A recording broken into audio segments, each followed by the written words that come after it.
Alright, looks like everything's set up and good to go. I'm gonna count down. 3, 2, 1, go. First file name, of course, LCC was the only option. And we're gonna jump right in, starting with Godot Chapter 1.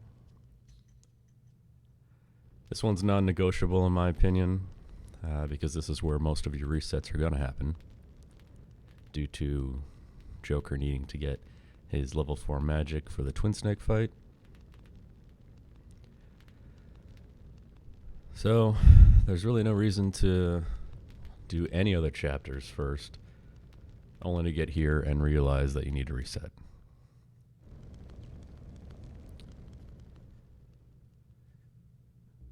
Now, I just go G1, G2, G3, then all Hugo, then all Chris.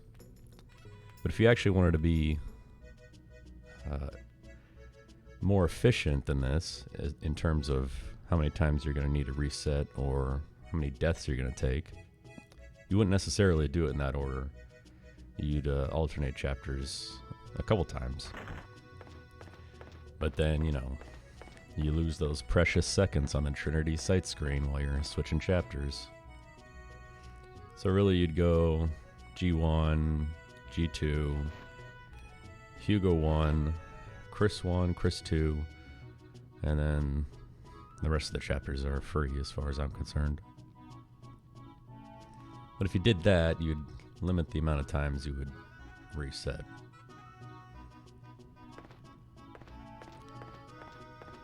Or die.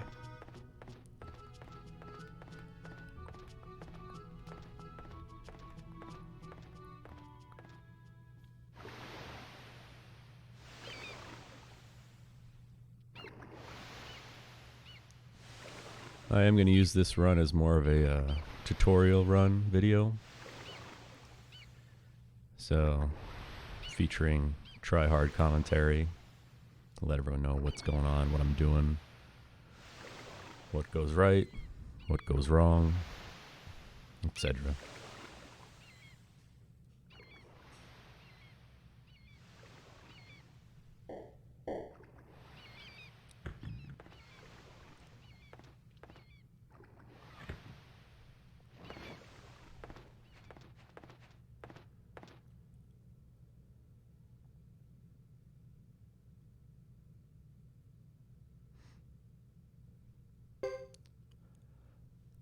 Also, all dialogue choices have been optimized. Most of them hardly save any time. But, you know, a text box here, another text box there, it all adds up. First things first, message speed fast. Since we're in the menu, I'm going to adjust my formation to what I want it to be for the first battle. And most importantly, we're going to check Joker's magic stat right now. Now, 90 is a very good number. So, we're going to go ahead and roll with this. If you want, you can take something as low as 83, but if you do that, you're going to need to only take a few encounters in the mountain path to get him to where he needs to be.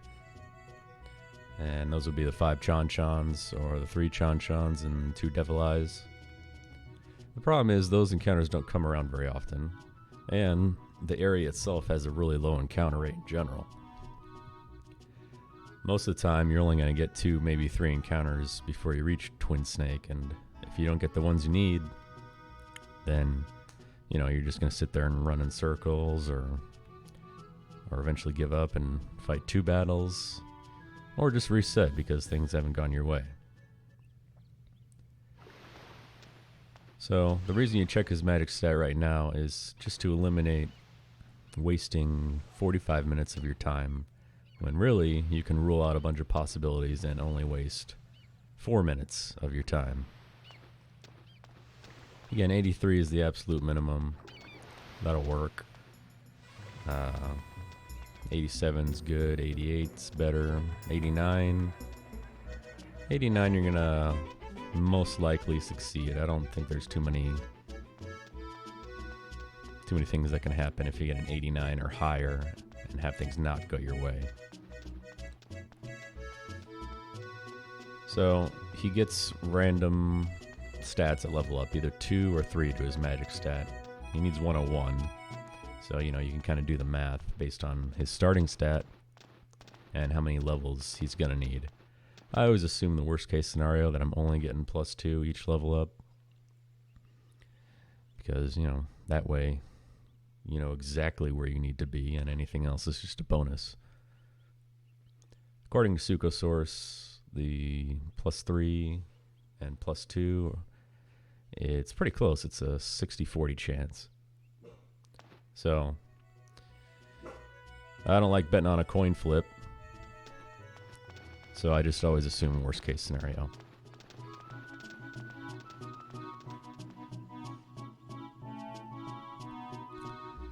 And so far, nothing's happening. Very exciting stuff.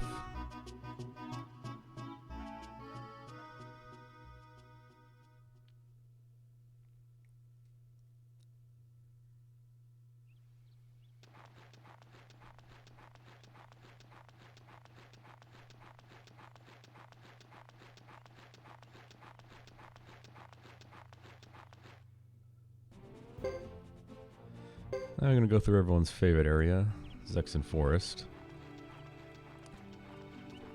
A place that is notorious for dying, especially in Chris's chapters, when you run into spark beetles, which for some reason have Soaring Bolt in their arsenal. I want to talk to whoever made that decision, personally.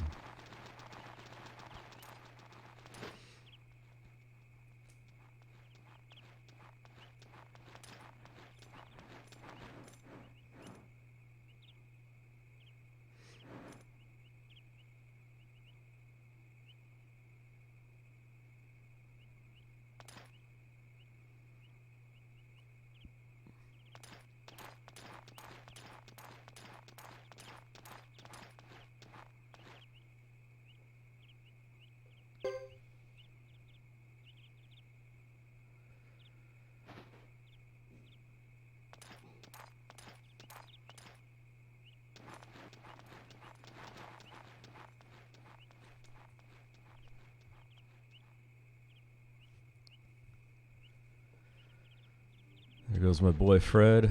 I'll see him again later.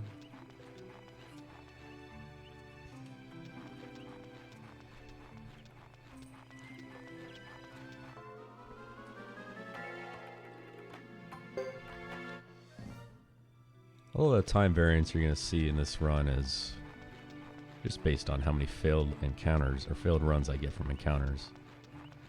I thought about making an encounter counter and a failed runs counter, but it seems like a waste of time. Not all failed runs are created equal. Some will cost you a minute, some will cost you a second, so it's not really going to tell me anything at the end of the run. Just got to get lucky, man. And this guy, in general, from all my experience, is the absolute worst at running away. You can't let him save his life. So we're going to go through Yaza Plain, quick one screen north, and then off to the Great Hollow. And then we can actually start talking about stuff that's interesting and applicable to what I'm doing. Because up until now, nothing has happened.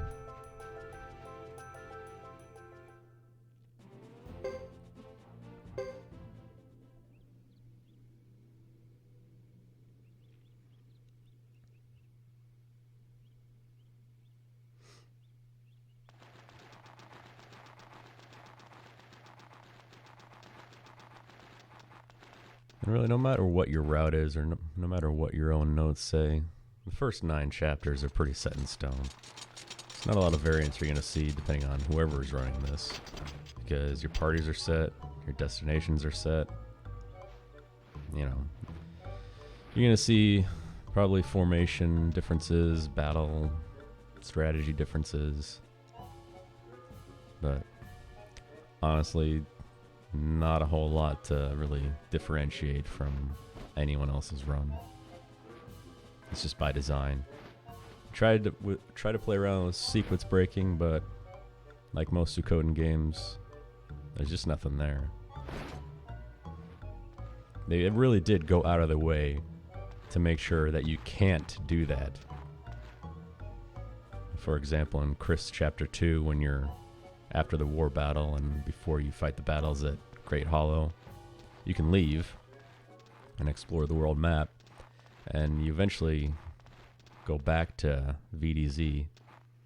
So I thought, I'm just going to leave this and go there and see what happens. And you can go all the way to the very last screen in Zexen Forest, and right when you approach the exit, Lewis tells you to turn around because there's battles that need to be fought. So someone thought of that beforehand. I don't know why they let you go all the way to the very end before stopping you, but they did.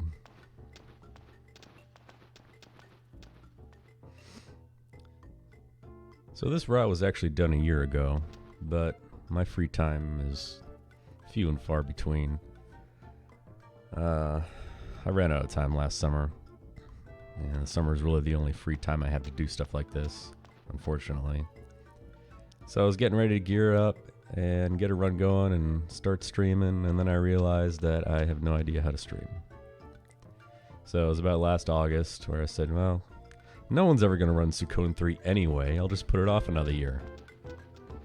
And then we got a few people that are interested in running it now, so that's great. And I actually looked over Zero's notes after I was all finished with mine. He does a lot of things differently. But the one thing I took from his notes, and I'll give him full credit on, is what I'm doing right now. Entering and exiting into a room pushes Shiba to his next walking destination. Definitely did not know that. That's 100% Zero right there. Thanks, Zero. I do it a little differently. I go in and out of the intro room. That way I don't have to walk all the way to the blacksmith to get him, to push him to that lower ramp. But otherwise, the concept is the same.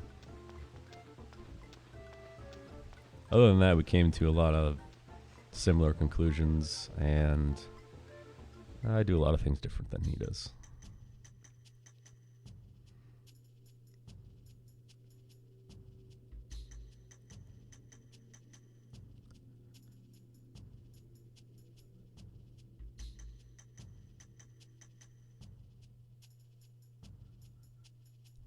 Zip on here, a guy that I feel like is more important to this world in some way, shape, or form, but we just never actually find out anything about him.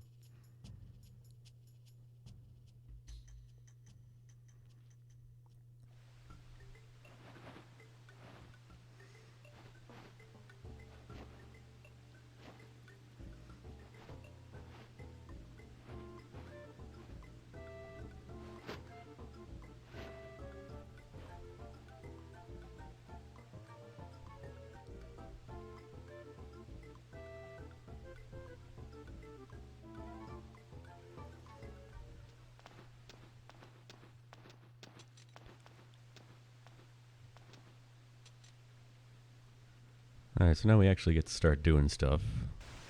13 and a half minutes in. First thing, this guy can give you a sunbeam room. Sells for a few bucks. Honestly, I don't do that anymore, because you just don't need the money. I mean, it's nice and everything, but the way I do things, you know, even though it's only a few seconds, I just skip it from now on.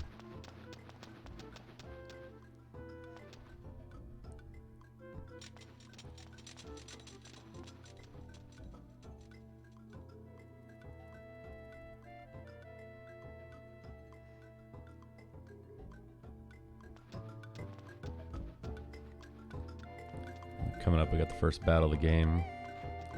You actually don't have to win this battle. It'll end in a draw eventually.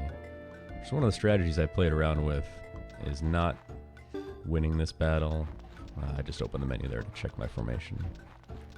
Not winning this battle and not winning the battle with Isla to keep Joe at a low career level on purpose, so his encounters get boosted way up in the mountain path. Anyway, first battle, Soaring Bolt. Attack with the other two parties.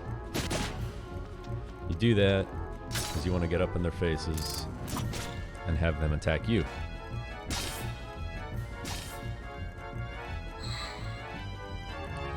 Turn 2, we're going to continue and defend with everyone else because you don't want to waste time watching their movement.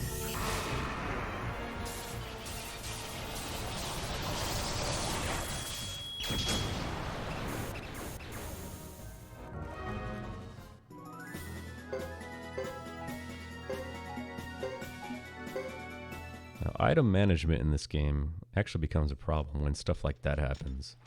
You end up getting 6 damage helm drops. It's really not a problem in this chapter, but in other chapters where inventory space is at a premium, it can kind of mess you up.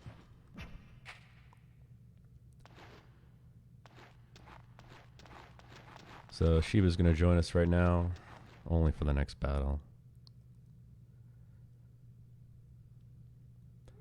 But we're going to take advantage of that and do a quick adjustment to the formation. That's how I want it for the next battle. And now we're gonna unequip everyone, because basically from here on out you want everyone to die. Even Gedo and Joker and Isla, you're gonna want them to die too. They'll have Geisels on, which will immediately bring them back to life, but you'd rather have them die in one hit than getting hit with magic and having their chant stopped. So I de-equip everyone, and we'll be selling all that gear later, which is why I don't get the Sunbeam room anymore, because I got more than enough money for what I need.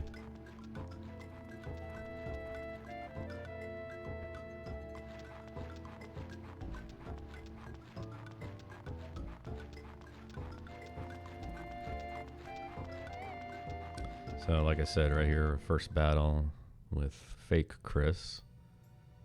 You want everyone to die as quickly as possible. This is really going to be the first battle where you can see a lot of variance in how long it takes. And the reason for that is fake Chris can cast Kindness Rain on turn 1, Kindness Rain turn 2, Kindness Rain turn 3. So she's casting something right now. I am always paranoid that it's Kindness Rain, but we get lucky. Breath of Ice, turn 1, move 1. It's going to kill off almost everyone. Two Knights are going to come up, and you're dead. That is a perfect fight. That is how you want it to go every time. But good luck getting that every time. Because more often than not, it's Kindness Rain, then Kindness Rain, and then Kindness Rain, and then maybe another Kindness Rain. So a battle that takes 10 seconds ends up taking 2-3 minutes. My advice, though, if anyone is going to be running this game, just play it out. You got a long ways to go. If you sit here and obsess about resetting because you got a bad first, fake Chris fight, you're going to drive yourself insane and get caught up in the Gedo 1 infinite combo of life, where you're going to sit here and do nothing but reset and reset and reset because you got a bad magic stat. I mean, that's bad enough. But don't reset because you got a bad battle right there. Because you never know how your luck's going to change down the road.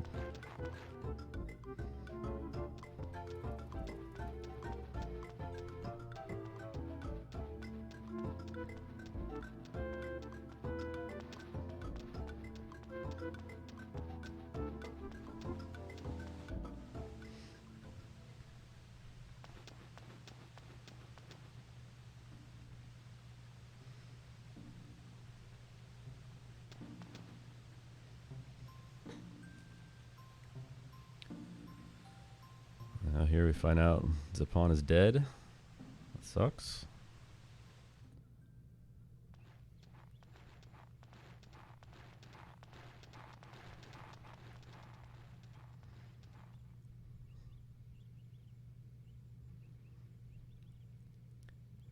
So your team decides they need to go off to the next destination.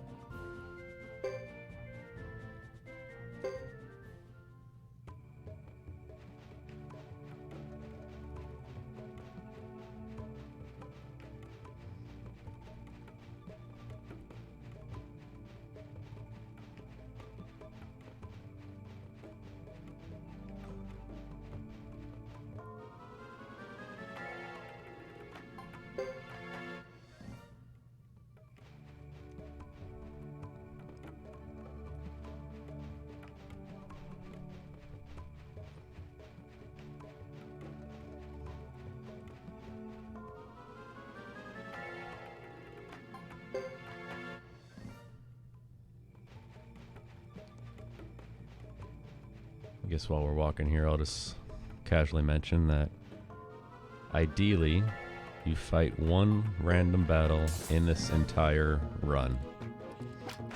I recommend fighting another one if you get it, but it's not necessary. And of course they would fail a run right before going here. You do need to heal up your frontline members because they're not equipped and they need to be able to take a few hits right here. There's a very specific formation and a very specific set of actions that you're going to take that's going to put your team in a position and the enemy team in a position to where they're all going to get hit with Blazing Wall on turn 2.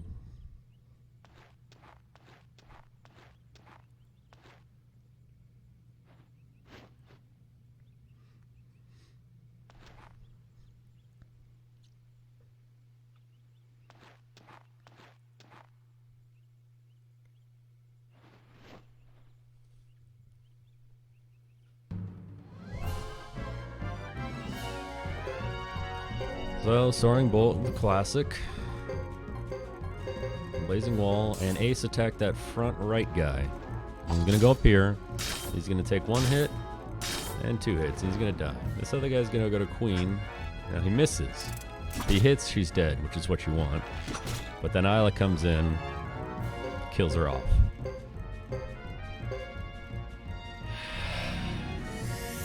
And that's going to put them in a position to all be hit by this. Now what I should have done is realize the formation as I see it.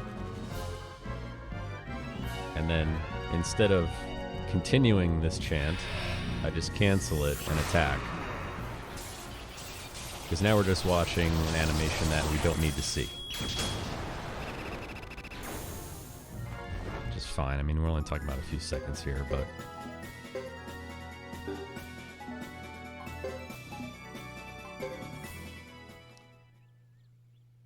Anyway, you cancel it, you attack, because she's only got 30 or 40 life left at that point. You just take her out immediately.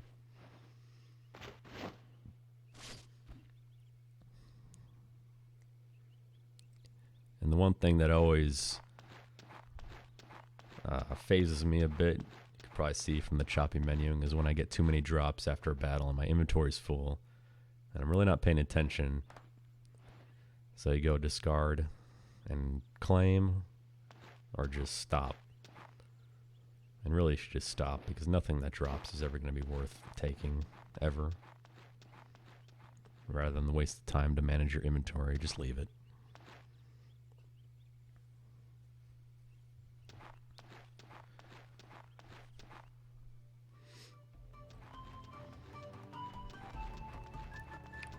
So first thing we're going to do here is go to the item shop, sell off everyone's stuff, and just load up on Jaizo's. I do keep the healing items though, because you never know when you're going to need one in emergency. If you fail a bunch of runs in the mountain path and you need to heal up your guys, they're worth keeping. They don't sell for very much anyway.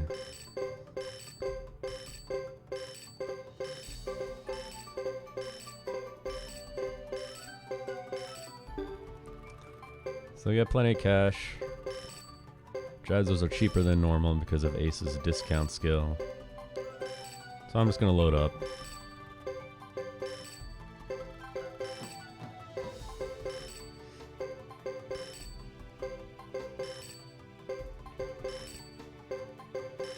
I always overbuy with Jizos because you never know what's going to go wrong, and I will definitely use them all later.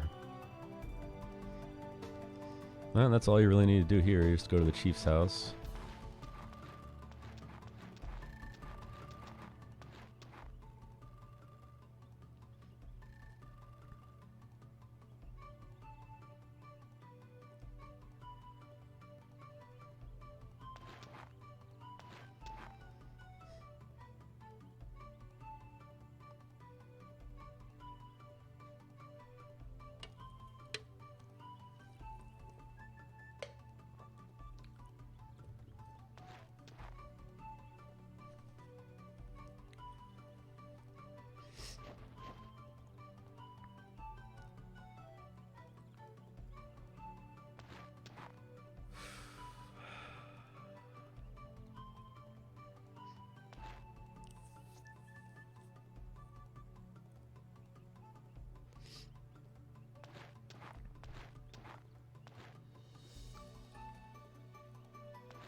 There's my girl Sarah.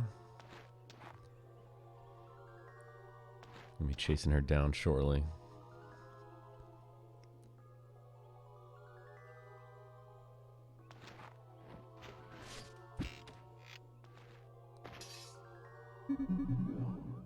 Oh, what's up, SRD?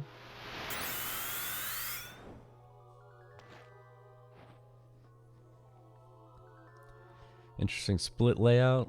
Well, honestly, I'm not even really a big fan of splits in general. You know, starting from scratch with this game over the past couple of years, I know what pace I'm supposed to be on. Splits are more for viewers to kind of gauge how things are going, I guess.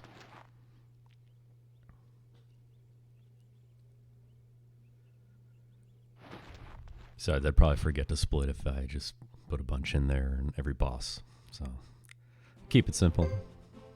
End of chapters. Those are my splits.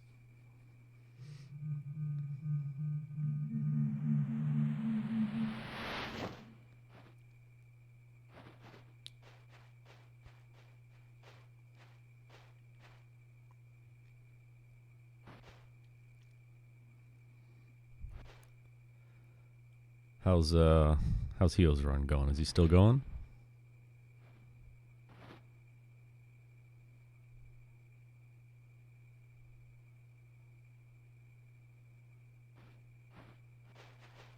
"12 hours in. Nice. Still alive. Where's he at?"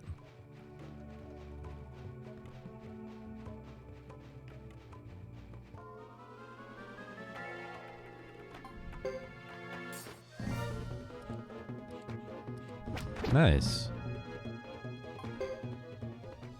Wow, what a failed run right here. Jesus. 12 hours at that point, that's really good. First run.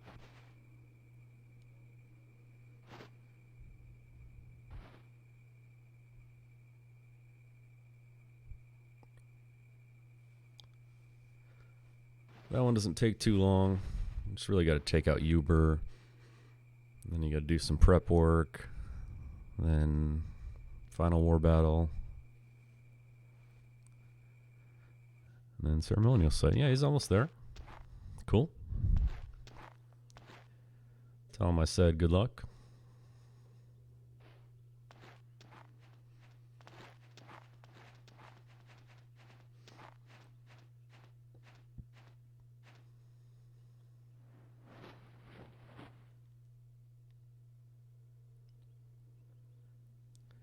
Yeah, dude, Suikoden 3's never been more alive.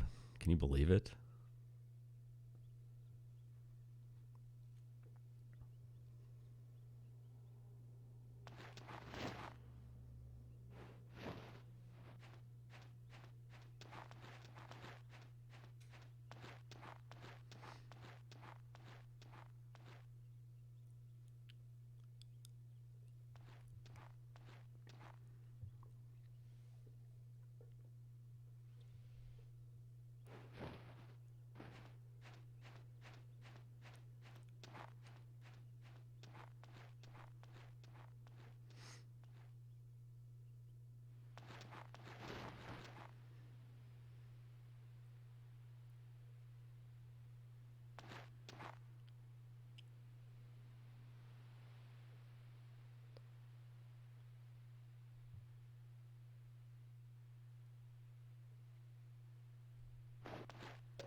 Yeah, the first 40 minutes of this game is really boring. You fight 2 battles and you mash a lot of text.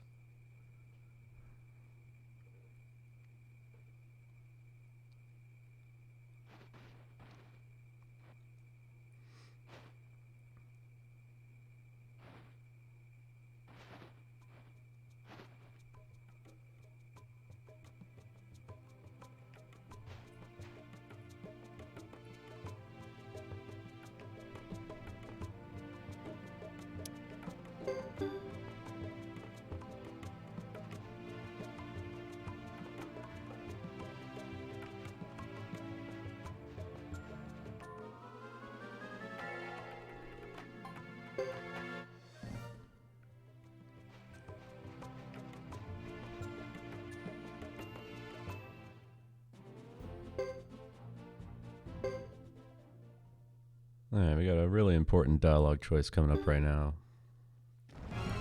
You don't want to mess this one up. Which is why I tell everyone to mash with the triangle button, not the X button. This triangle is going to scroll through your dialogue boxes, but it will never make a choice for you.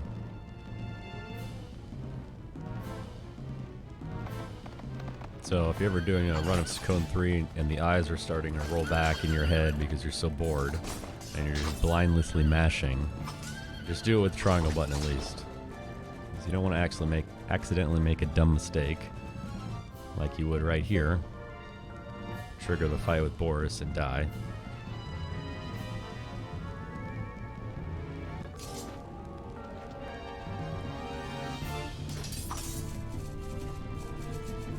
Dude, SOD, you're not joking, man. Dialogue choices, you gotta be careful. Because if you got all the way to the end of the sub-chapters in 5 with Godot, where you have to make the choice to either save the townspeople or battle through, and you choose battle, you're probably gonna die. And once you select that choice, that string of choices, you got to commit. So you can't back out.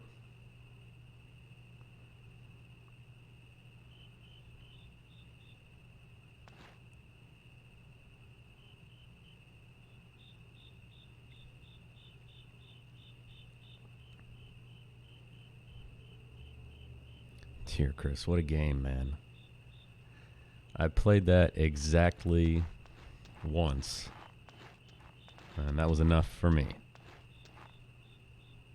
Oh yeah, it doesn't toggle the choice automatically. You have to do it, yeah.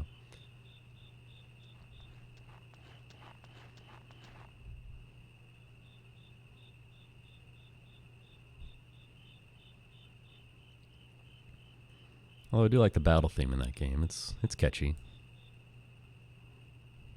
I'm not sure how many other compliments I can give it, though, to be honest.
Look at the time save on option 2. Boom.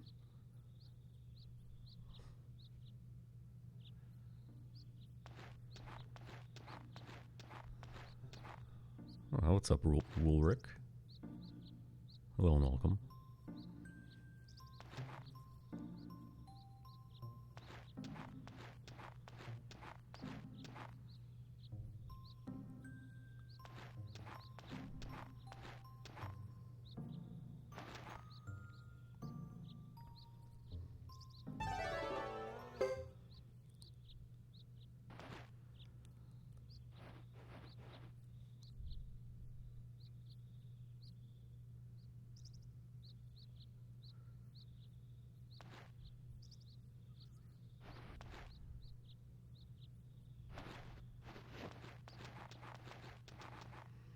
All right, now we finally get to do something.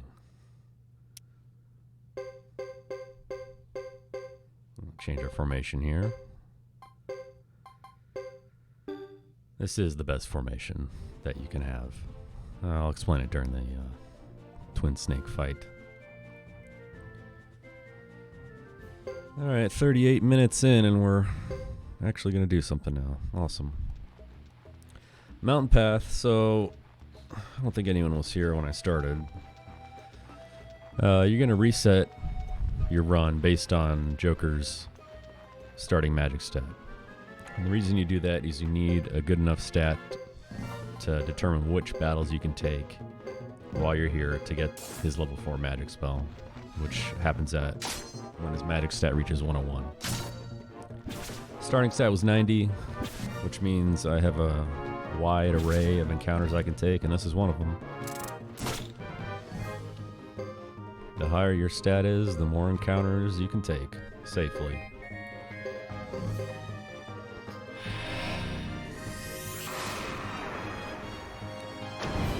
Again, I de-equipped everyone of everything back at the Great Hollow, because I want them to die from here on out. I really wanted that to hit Queen and Ace, but I just got Queen, but that's okay. And of course the Devil Eye misses. But it's fine.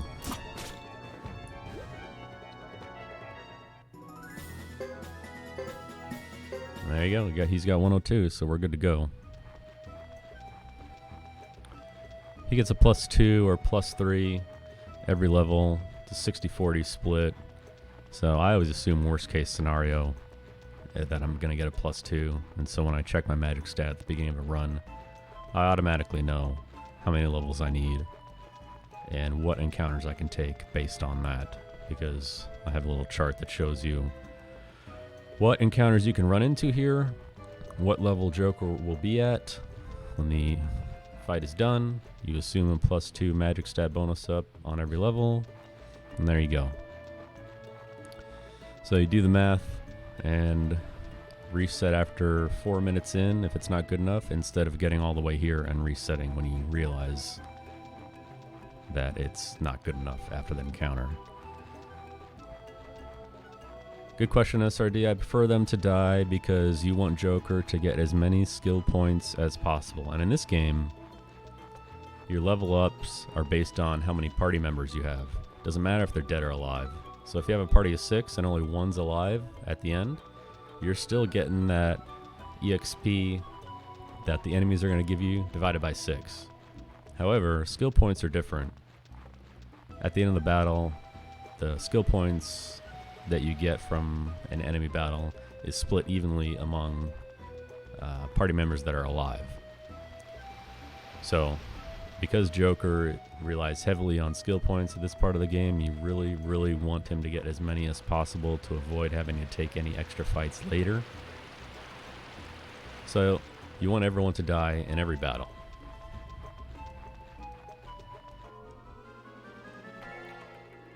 You want Ghetto alive too, and to a lesser extent Isla,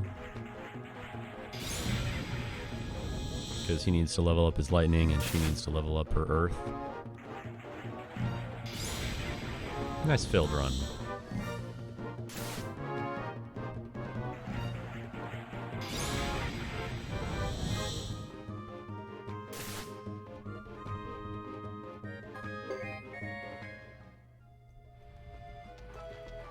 So again, this area has a really low encounter rate for whatever reason. So again, checking your magic stat and knowing what encounters you can take is really important because you're only going to get a couple chances before you make it here. Now you stop right before them and you equip your Jizos now because you don't want to waste them to a failed run or to a bad encounter or anything like that. So you wait to equip them a few steps before Twin Snake, you go into the battle. You don't heal because you'd rather be dealt a crushing blow from the boss than a blow that doesn't kill and causes you a stop chant. If you're wearing a Jizo and you die, your Jizo activates and you have 0 chance of having your magic chant stopped. So first round, Isla uses Battlefield, which is the most underrated spell in this speed run for sure. It's huge, you need it. Joker's gonna start casting Explosion. It's gonna take a couple turns to go off. And I move Ace and Queen up to attack the head for 2 reasons. One, to put them in range of Joker's explosion so they can die.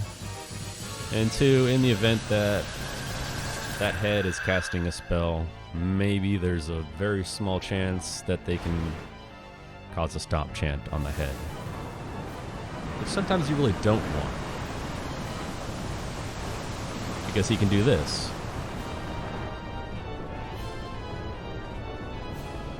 And wipe out your party like that. Which is actually a good thing. So Explosion's going to go off, and because we used Battlefield before, it's going to take out the 2 heads.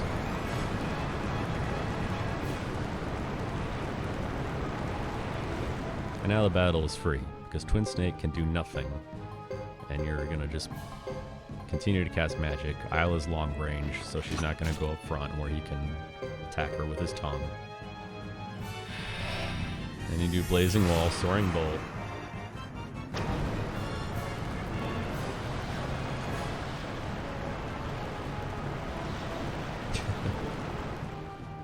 I mean, if you even want to call it a snake, I don't know. It looks more like a, I don't know, a Gila monster, honestly.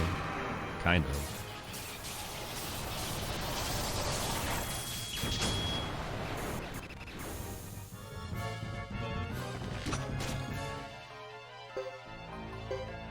He's almost dead.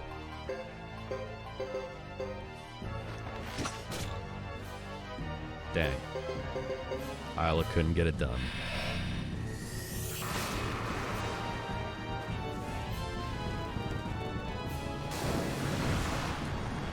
This should do it.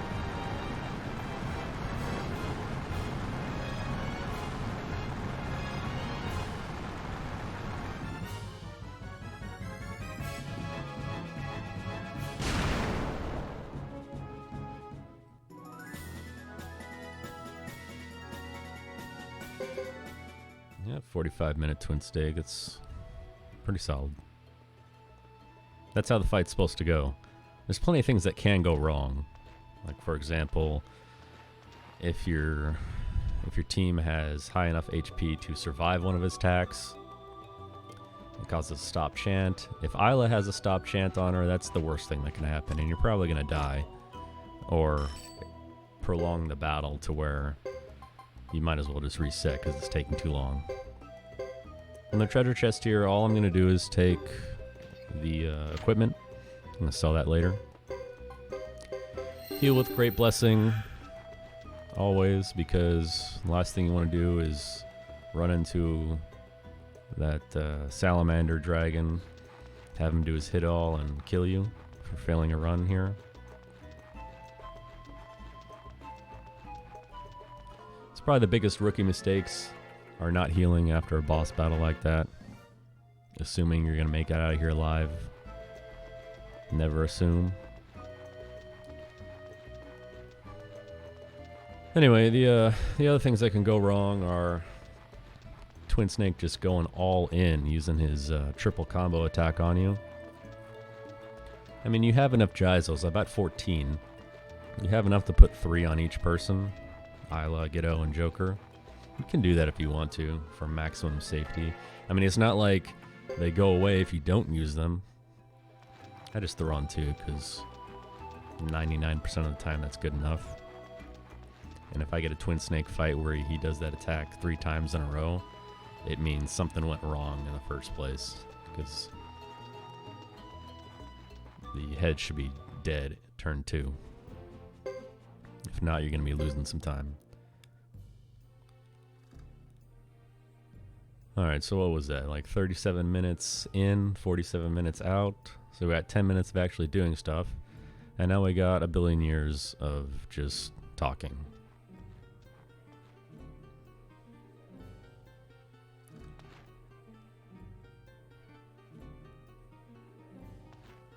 Some of these chapters, man, I'll tell you, nothing happens. Ever. Hugo chapter 2 is the worst offender. You do nothing.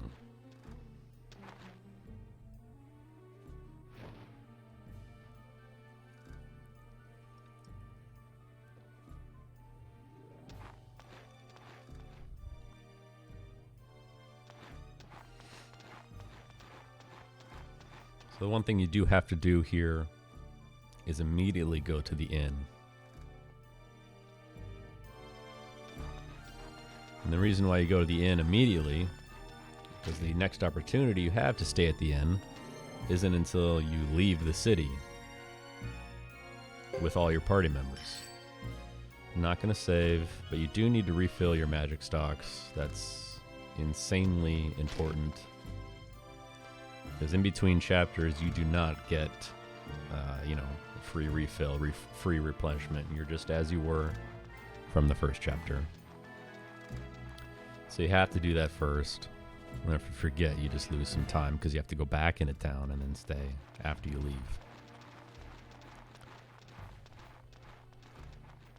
Yeah, that's a good point, SRD.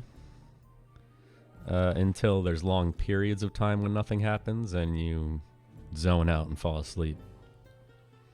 Or if there's a Fresh Prince of Bel-Air marathon on, then you kind of just watch that instead.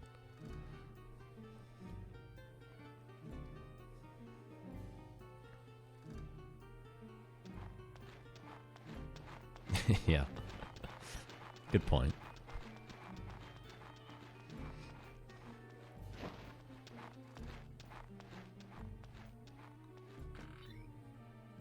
So I guess I could talk about some non-speedrunning stuff now, like how no one should be impressed about me finishing a run of Suikoden 3. What you should be impressed about is the fact that I got a Twitch stream up and running. That's impressive. I probably spent more time watching YouTube videos on how to do this than I did actually working on Suikoden 3 itself. And that's saying a lot, because it took a lot of time to do this.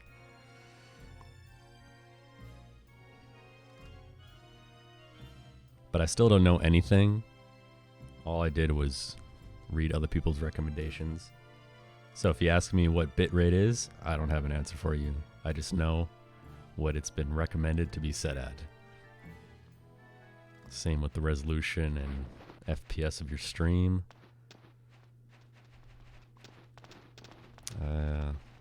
Yeah, I don't know anything.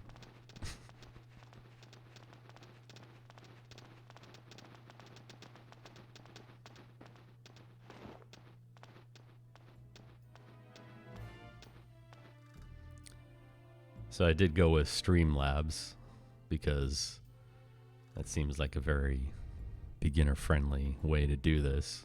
And it is. It wasn't that bad. You know, for someone who's doesn't know a lot about computers in general, it wasn't that bad. So I was playing around with some stuff last night. I got this CloudBot tab up here. So I put some stuff in so people can entertain themselves instead of watching me mash dialogue like that. Pick dialogue choice option 2, saves about 1 second. Which means it probably saves nothing because the time I spent selecting option 2 just canceled that out.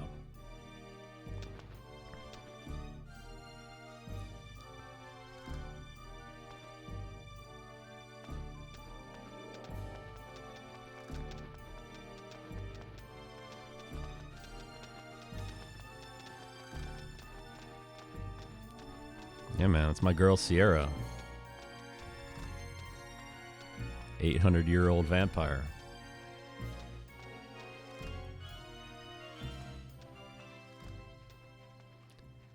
Don't worry, each Flame Champion has its own artwork. We'll get to see more later. Allegedly, SRD. Allegedly. There's no proof.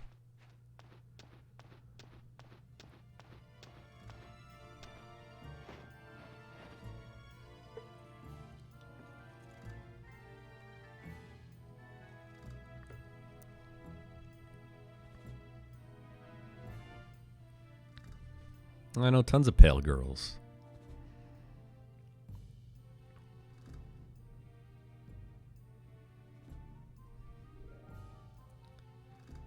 Suikoden 2 data. Yes. How much did we miss out on? I wonder if Japan knew that people are actually really into Suikoden here. I mean, it's a very small community, but passionate fans, you know?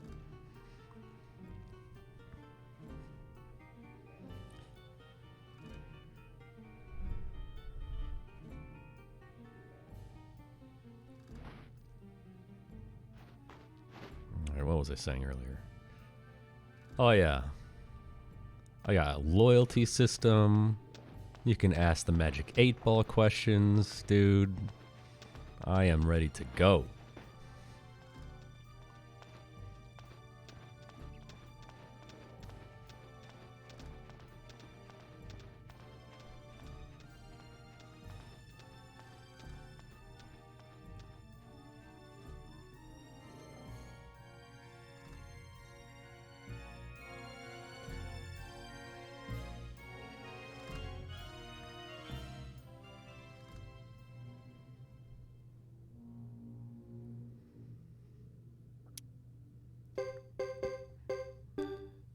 Exchange your loyalty points for gift subs to the channel of your choice. Only at twitch.tv/SpaceCoyote.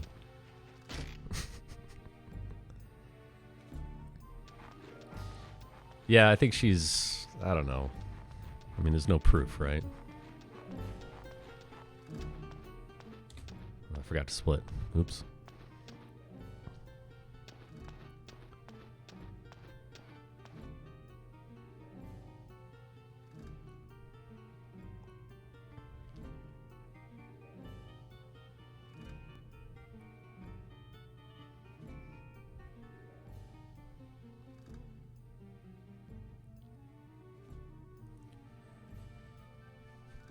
Yeah, so basically I'm going to split at the end of a chapter, which starts when you start a new chapter on the Trinity site screen, so... A little late there, but who cares, really? Doesn't matter. The only thing that matters is the final time.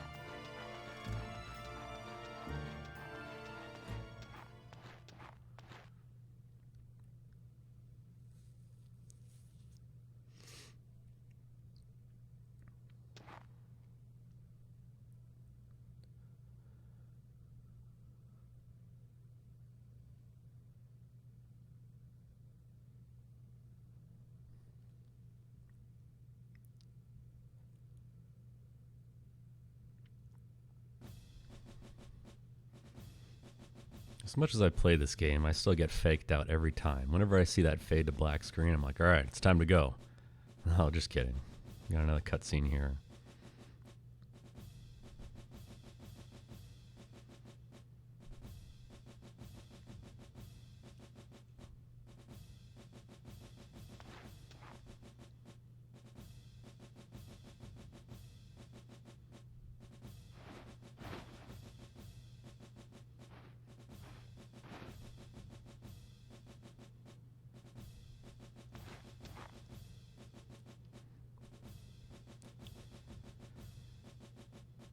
You're probably going to hear me mispronounce a bunch of names as well. I don't care. I'm going with what I saw as a kid when I played this. Deal with it.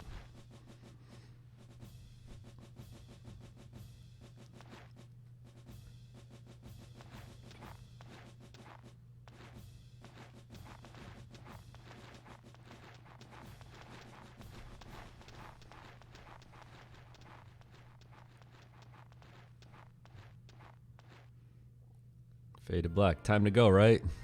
Nah, just kidding.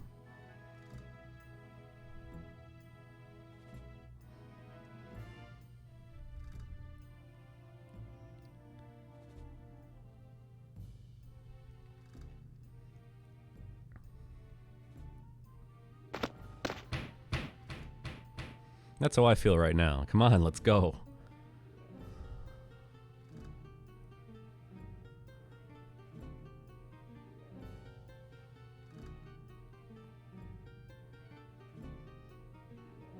Yeah, again, there's really long stretches of this game where you do absolutely nothing. What's up, LCC?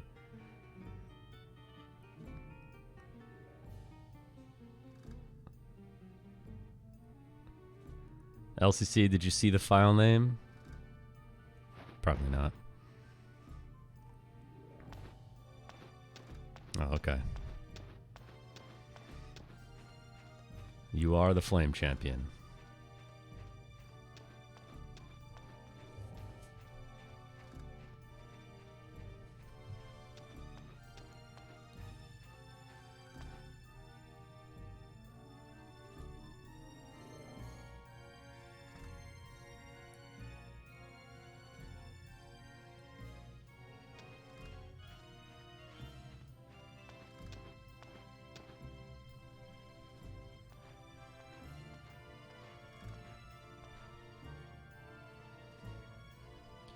Feel free to guess who the next Flame Champion will be.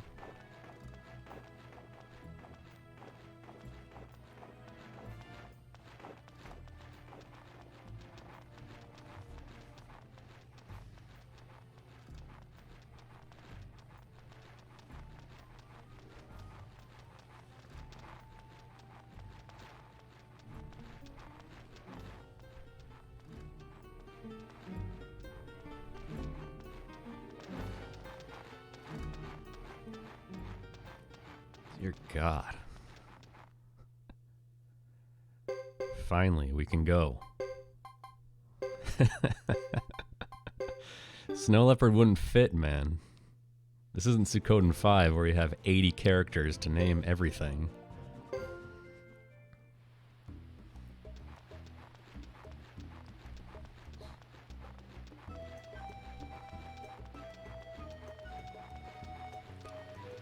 Alright, so we're back here again, unfortunately.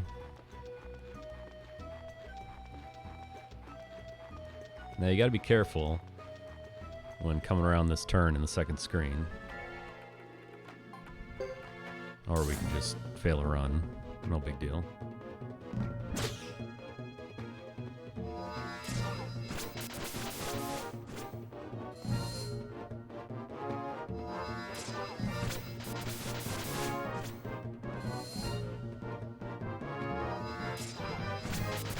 Of course.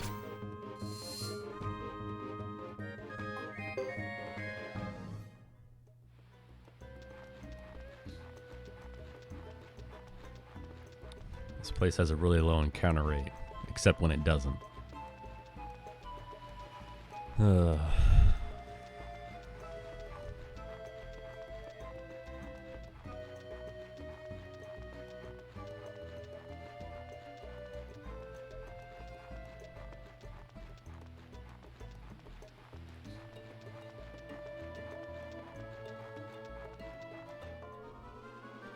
Yeah, I've done it. I've gone through this entire place without one encounter. And then you run into this group 2 times in a row and you fail a run 2 times in a row. Jesus.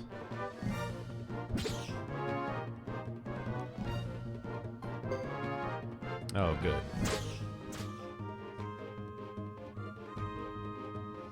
At least it's not the salamander thing.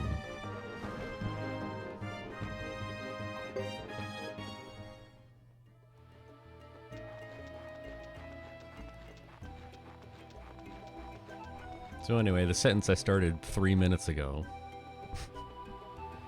You gotta hug this wall. Because even though you can't see the rock golem, you can still trigger the fight if you walk even a little bit off center to the left there.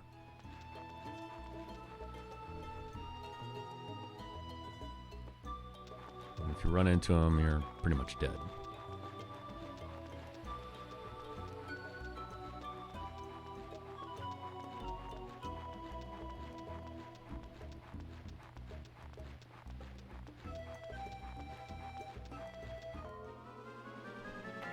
No. No. Okay. These Chon-Chons are just so dumb. They can walk up and do this little... I don't even know what you want to call it. They drop some pixie dust on you and it takes a minute. Oh, it's a great encounter. It's a good encounter if you're on your way here. Not when you... Oh, God. Oh.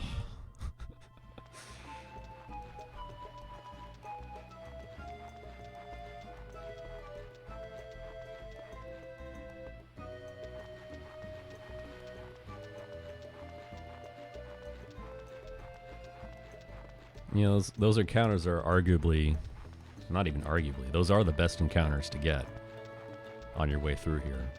Like if you have a starting stat of 83, those 2 encounters right there will both work to get you to where you need to be, but that's it. Unfortunately, they just seem to be really rare. And of course, I ran into them back to back when I didn't need to. Alright, so we gotta actually do something now. I love it when you actually get to do something in this game. So our formation's set the way we want it. You gotta heal your frontline members, because again, we've de-equipped everyone of everything. You want them to die, but you want them to take a few hits too. You can throw a Jaizo on for emergency purposes for Ghetto and Joker if you want. They may already have one, depending on how your Twin Snake fight went.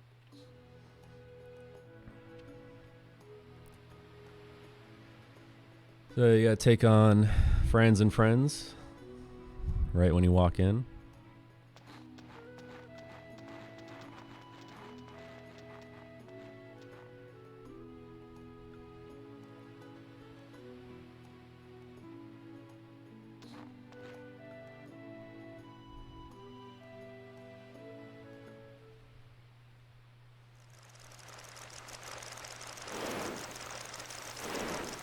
This is another battle that can go really wrong really fast, but I've got it pretty much dialed in by now. No battle is perfect because there's still shit that can happen, like critical hits. You know, it can really throw a wrench into your plan. But this one's pretty easy. Lightning, soaring bolt, fire, blazing wall. Just attack. You want to attack Franz because Franz does have lightning magic. So in the event that he does cast something, even though Queen will most likely die, at least Isla's backing up and you can shoot him down with an arrow and hopefully cause him to stop chanting. The other thing that's annoying is this right here. Laser blast from the back row, which means it's going to be out of range. It doesn't really matter that much. You continue. Always make sure to optimize your targets to make sure you're getting the entire group. They'll be highlighted in green if they're going to get hit.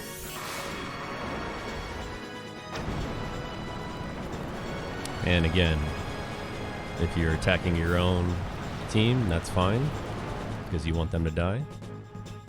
So that's pretty good. I took out everyone except the manor in the back row, which is what this is for right here.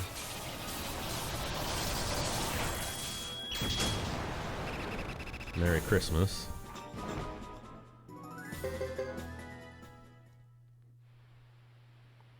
Now, while you're mashing, you may not have seen Joker's skill point total, but it's at this point where you need to decide if you have enough, or if you're going to unfortunately need to take some battles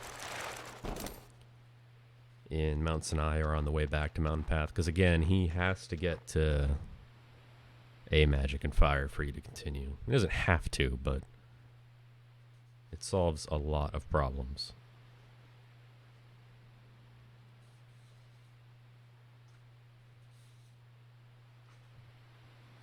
And that's literally the last thing we're going to do in this chapter. We're just going to walk around and talk to people for the rest of it.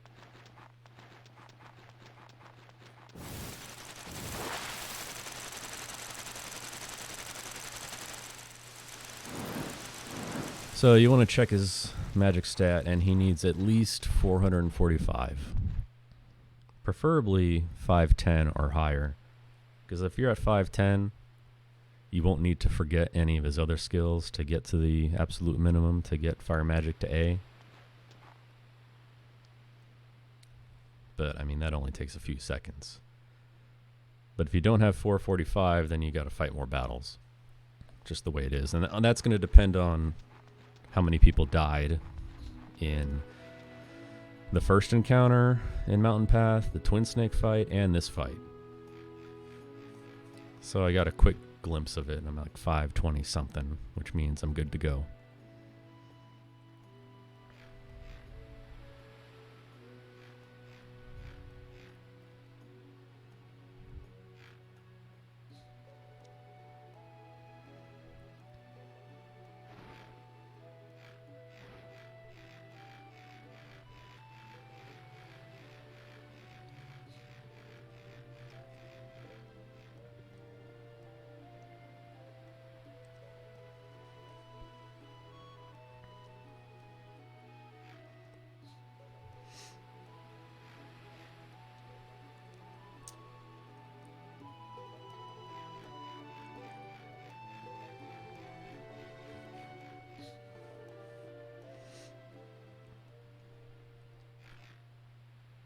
So the first thing you do here is go right.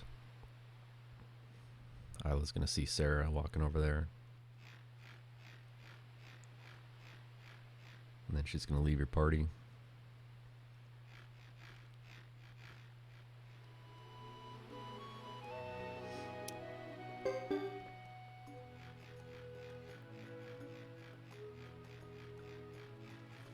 The game wants you to go over there and follow her.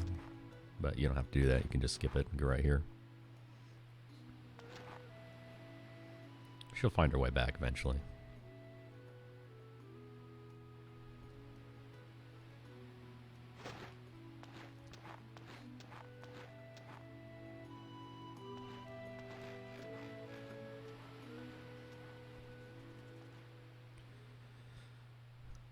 Again, this chapter is very dialogue and scene heavy. Really not much happens except for that battle with Franz. So we get to sit here and mash text.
So you go trigger a scene with Franz, and then you go trigger a scene with Luke, and then you go trigger a scene with Franz.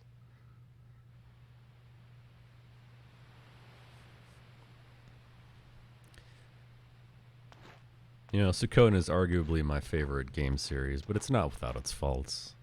And this is exactly what I would say one of its faults is.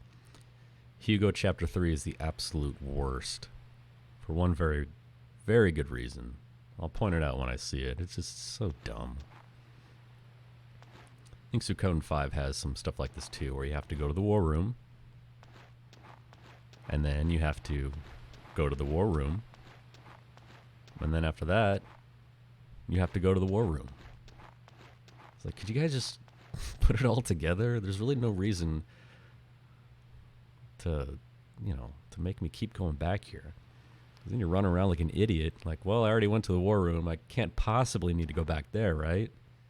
Well, no, you're wrong.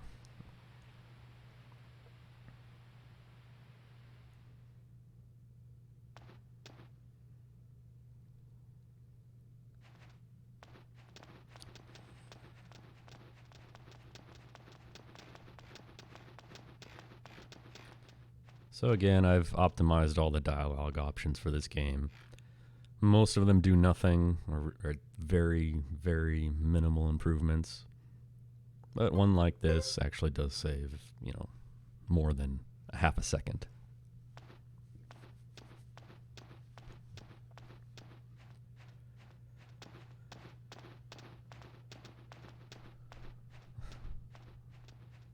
Hell yeah. Dialogue choices, baby. The real strats.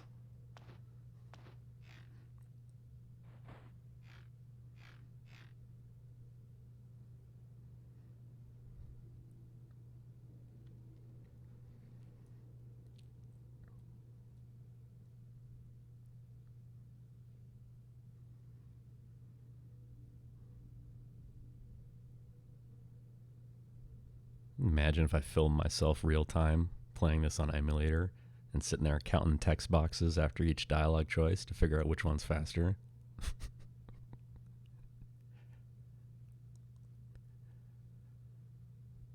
It'll be very, very depressing. Dear God. What am I doing with my life?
Glad she was able to escort me to the exit of the village. Thanks, Iku.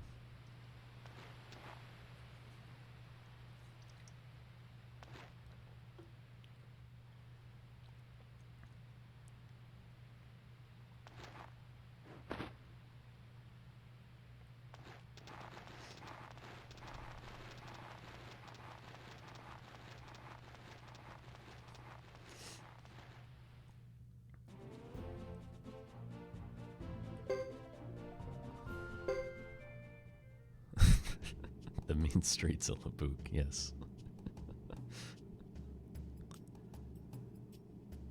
You never know when you're going to run into a rabid manter. Take you out.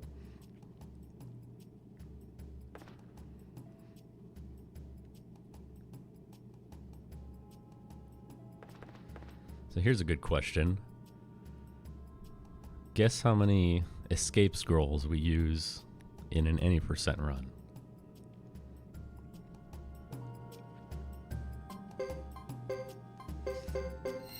Yeah, also don't forget to heal, because you're most likely depleted after that France battle, and you don't get a free heal. So don't walk through here and die to a failed run.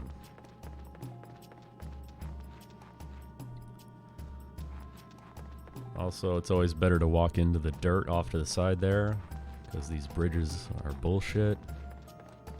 All of a sudden you'll be glancing over at your notes and realize you're running into a broken wooden plank and you look like an idiot. You're right. The correct number is 0.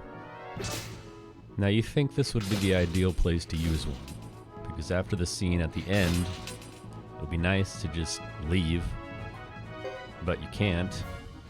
Oh, this is great. And the fire magic. Nice. But you can't use an escape scroll here because you need to trigger the scene at the very last part of this cave. Yeah, you're right. Gotta trigger those scenes, man.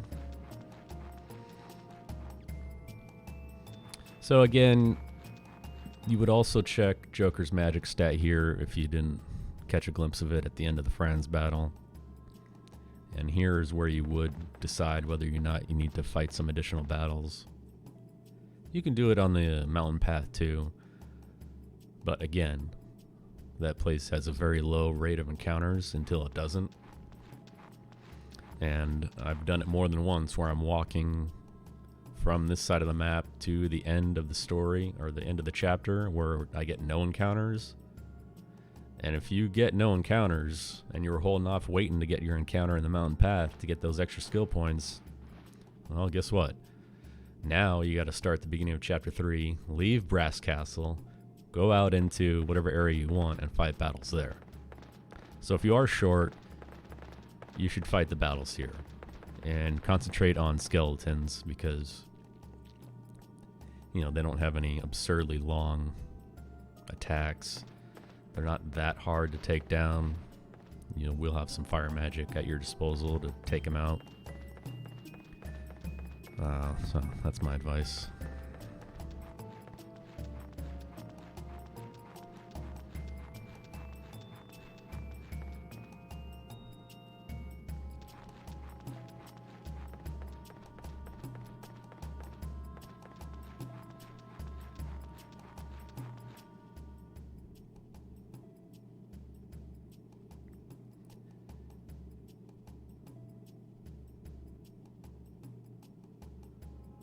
Back to escape scrolls, though, you do actually get to use them in 108 star run.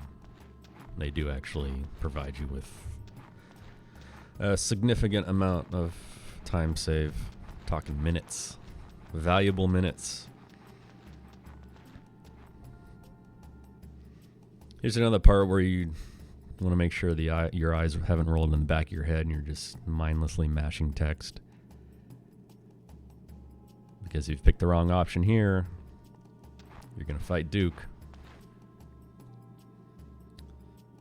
And then you're going to walk back and you're going to fight Luke and Sarah too. And you're probably going to die.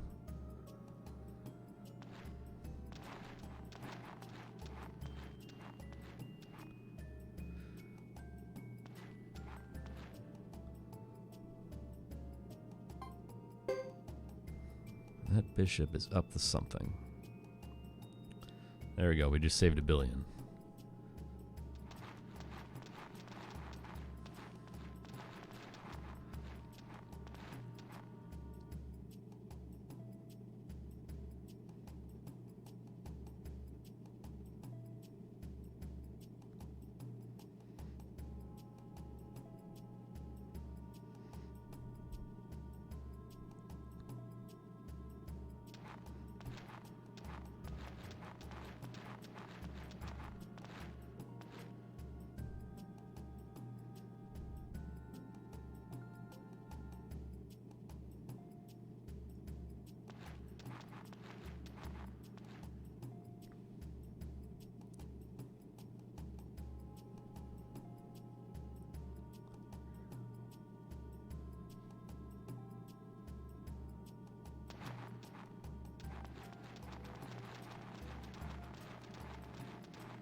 I mean, it would have been really nice to be able to use an escape scroll right now.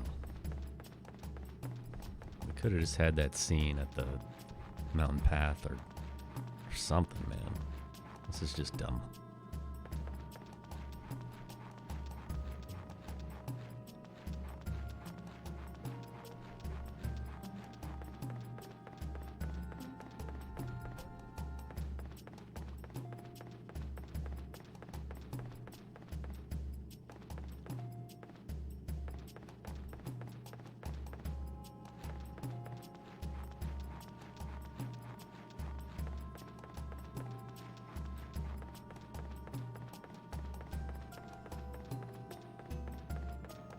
Some sloppy movement right there. Yeah, so this is the scene that stops you from using an escape scroll right here.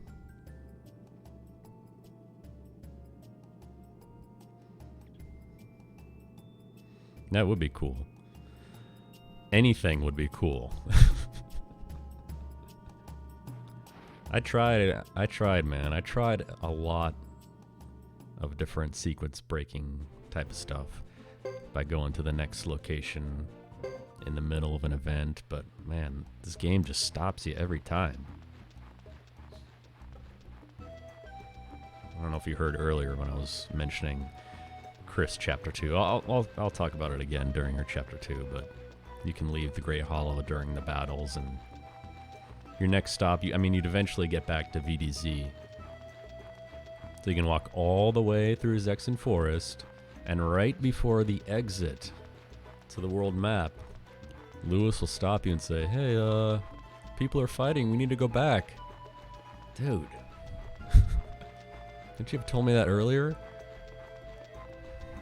Like an asshole.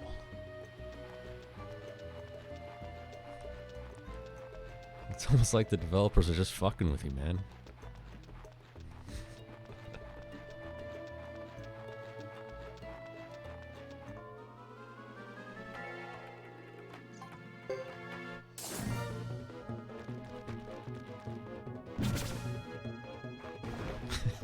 Yeah, exactly.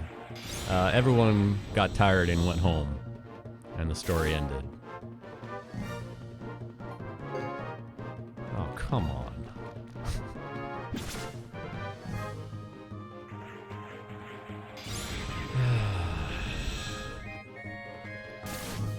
I will say this again and again. Ghetto's team is by far, for whatever reason, the worst at running. They are the worst. They can't run.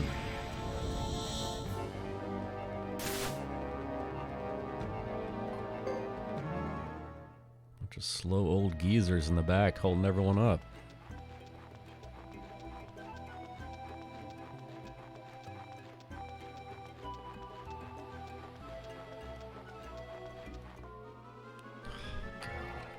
No.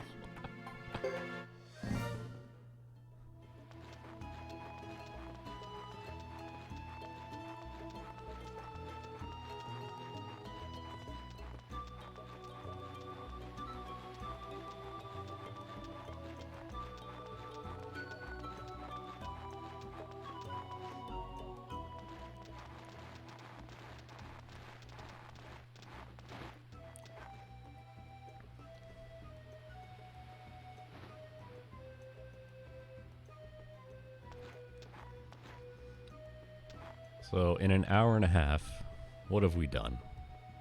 Well, we fought 5 battles. And that's about it.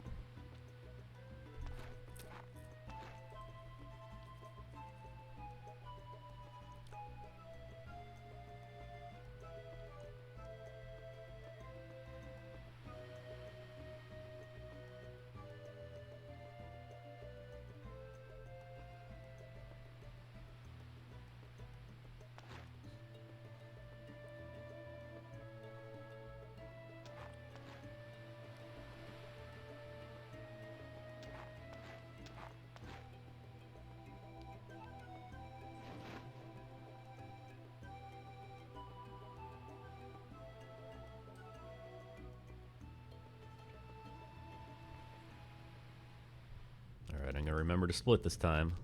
Oh, just kidding. We got this.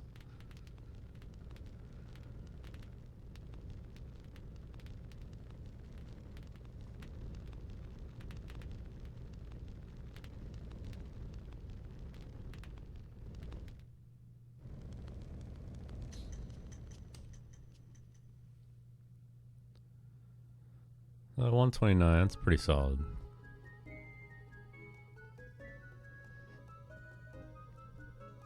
Again, this is mostly going to depend on how many failed runs you have.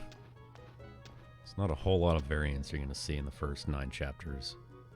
It's just about crisp menuing,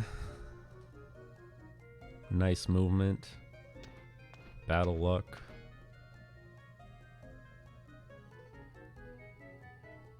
So if you're playing this game and you're not at an hour and 30 minutes by now, it's nothing to be ashamed of. You just didn't get lucky.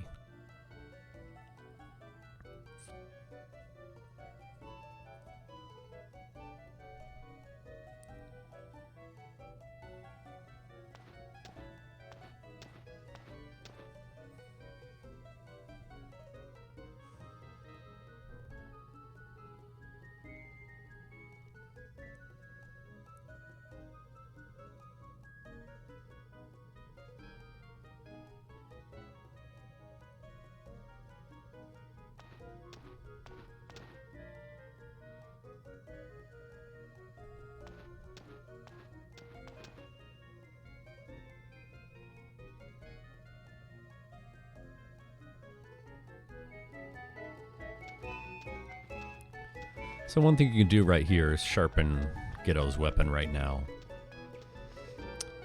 Cost a few bucks to do it.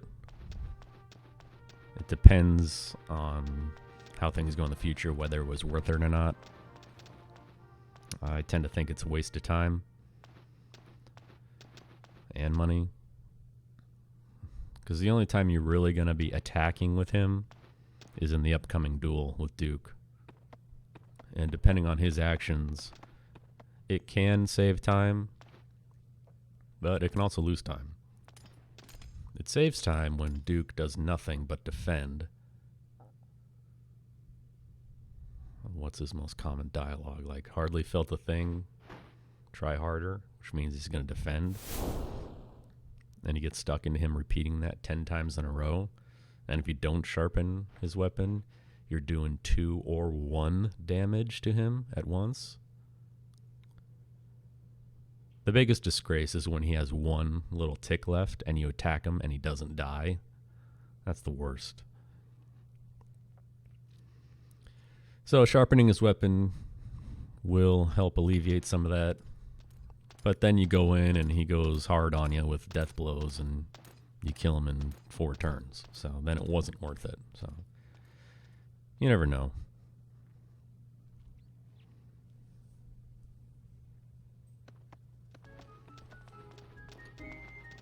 You know, backwards here. This is the first real important thing you do. Again, this is where Joker's skill points come into play. But we're also going to upgrade Ghetto's lightning magic. We'll probably get to a B+ here.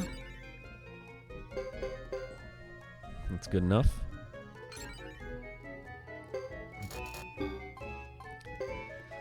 And the most important thing. Now, off to the side, you see that shaded triangle next to accuracy and repel. That means you can forget those skills and recoup some skill points. And again, if you don't have 510, you can do that if you need to. But we got fired A. That's the most important thing. We're going to get up Isla's Earth while we're here, because Earthquake will be important later on.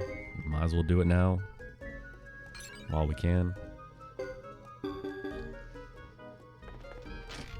that's it. We're out of here.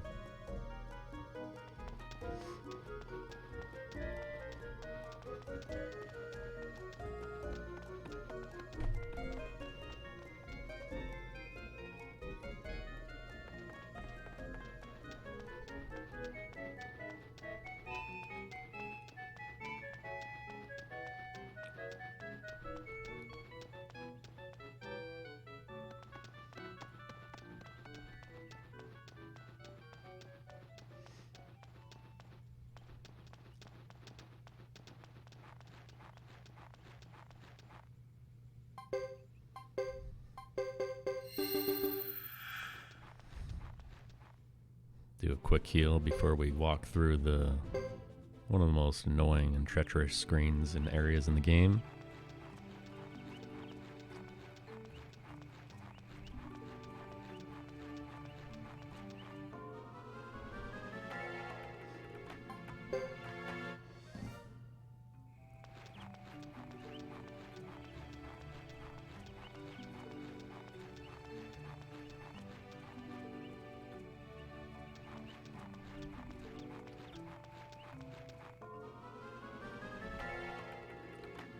These guys are the worst. Those little elves. Well, if you get a full group of 6, I think it is, and they do their singing unite attack, I mean, that's the worst. Takes forever. But 3 of them with the 2 crabs, that's not that bad.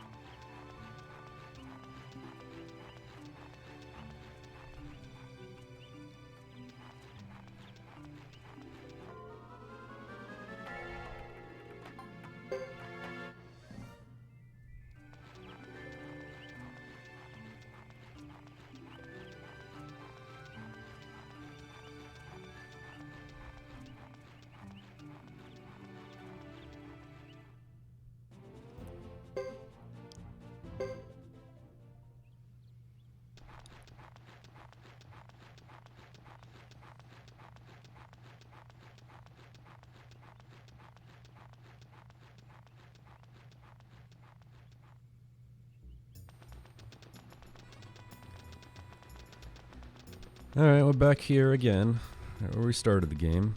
A few things we're going to do here. Do a little shopping, stay at the inn, and then leave.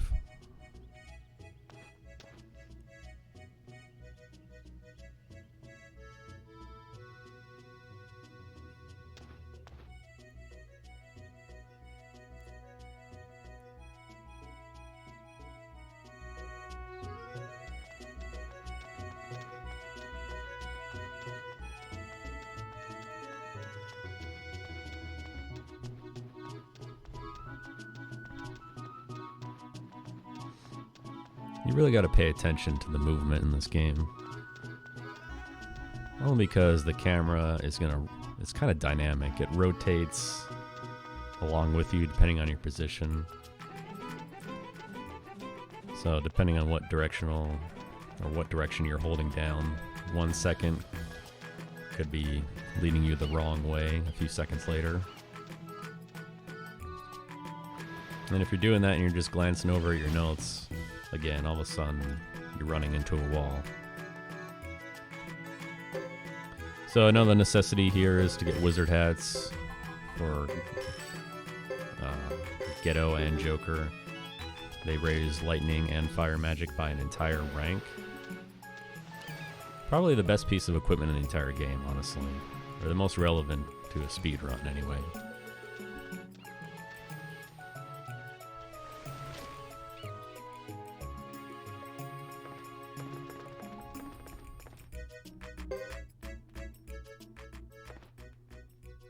Stay at the inn here, talk to our mystery contact person, and then off to the North Cave.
Again, nothing really happening for the time being.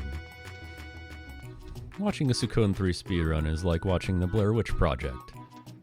You know, you're just staring and nothing's happening, nothing's happening, nothing's happening, nothing's happening.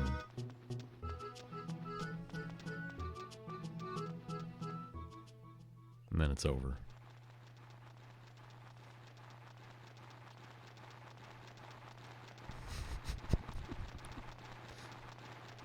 I am saying that. Almost nothing.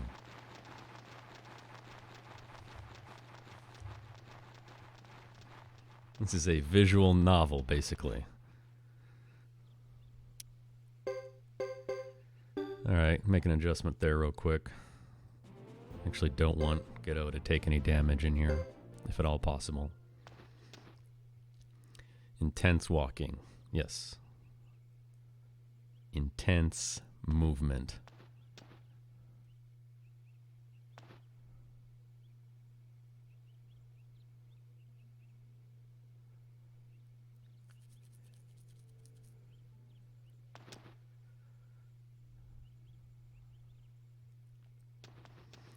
So I actually found a way around that.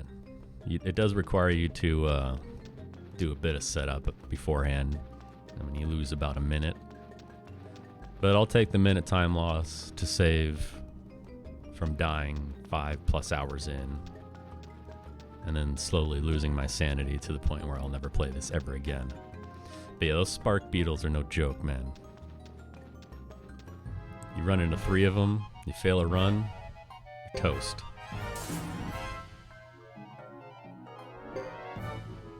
Of course. The failed run with the 2-turn cast, and then the failed run where now we actually have to eat some time.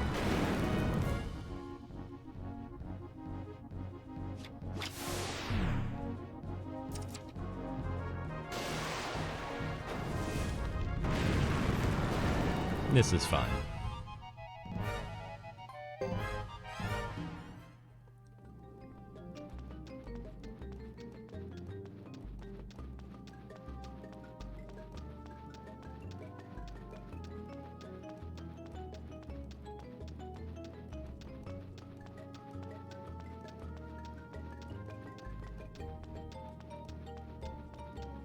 Despite the fact that I've now protected myself from spark beetles, every time I see that encounter, I just start to sweat immediately, even though I know I'm going to be fine. That's what trauma does to you from running this game.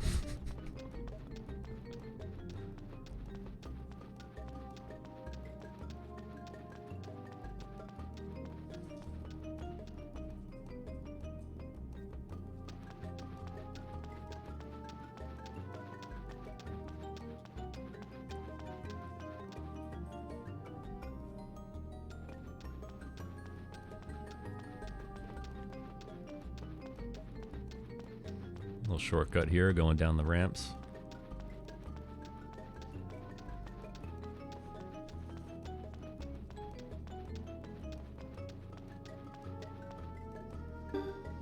Check his health, make sure he's at full.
How about a duel? Fine. Come at me. Duel with Duke? Did you know that this is the only duel in the entire game that you have to win?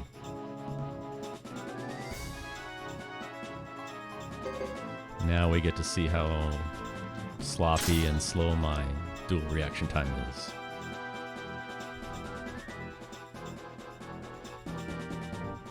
And it's not very good.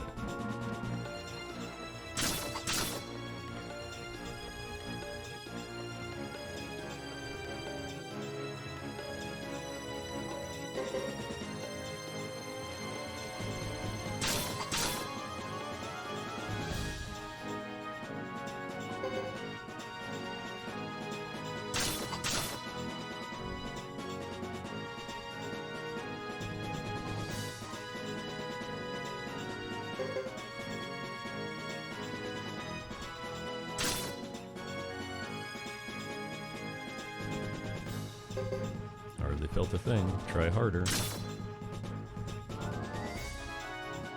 Hardly felt a thing. Try harder. We're gonna get caught in the infinite loop here. Chipping away, which means I should have sharpened my weapon. Alright. Let's just lose a minute real quick for getting caught like this. What was that, 4 in a row?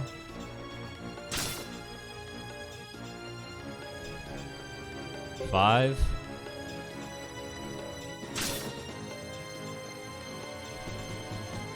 Six.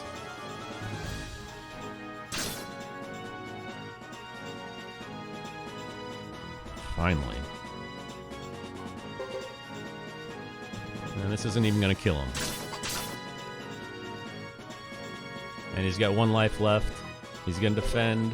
This will not kill him either, I guarantee it. Stupid.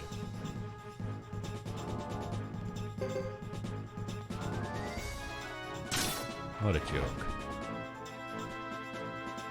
So that's why there's the argument right there for sharpening his weapon at the beginning of chapter 3. Because that's dumb.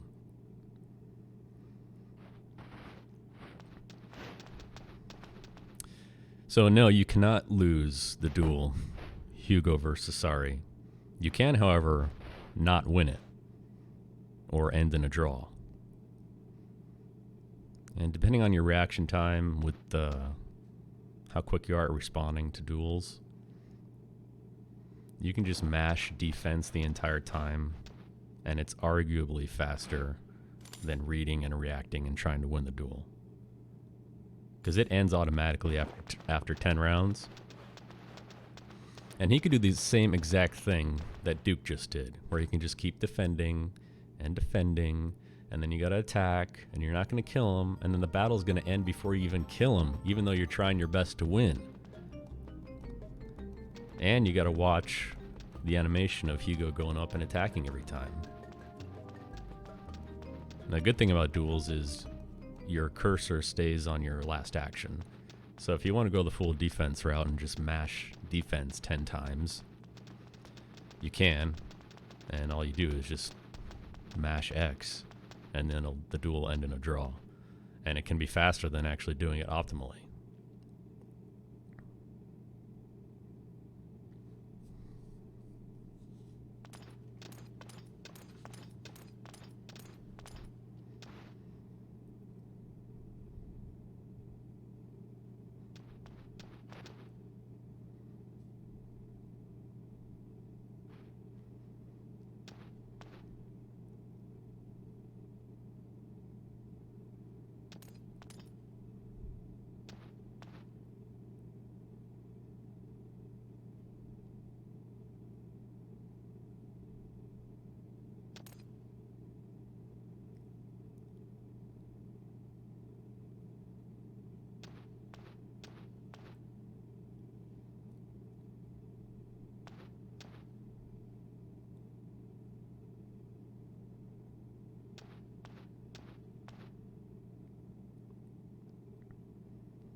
You definitely want to make sure you get the correct responses for Duke, though. I mean, other ones, it doesn't really matter because the outcomes don't really matter. But Duke can kill you very easily. And if he gets priority, which means he's going to move first, then you can't actually die. So this is the only duel you have to win, and arguably the most dangerous one as well. Especially if you mess up when he's in berserk status and he hits you. It's going to take you out.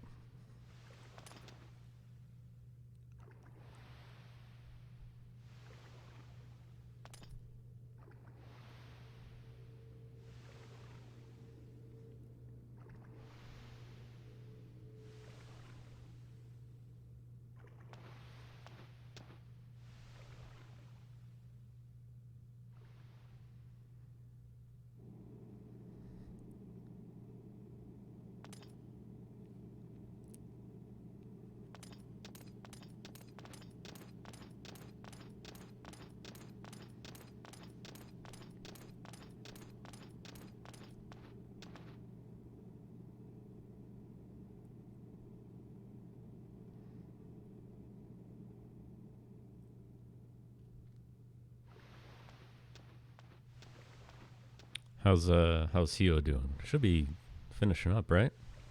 Hopefully.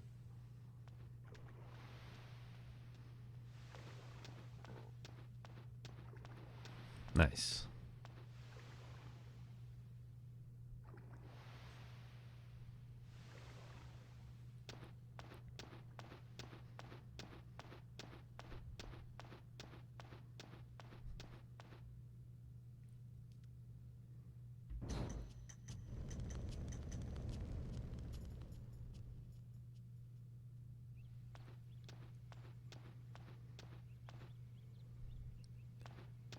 Yeah, I'll have to check out the run sometime this week. I'll chip away at it for an hour here, an hour there, but I'll check it out.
It's Peckles.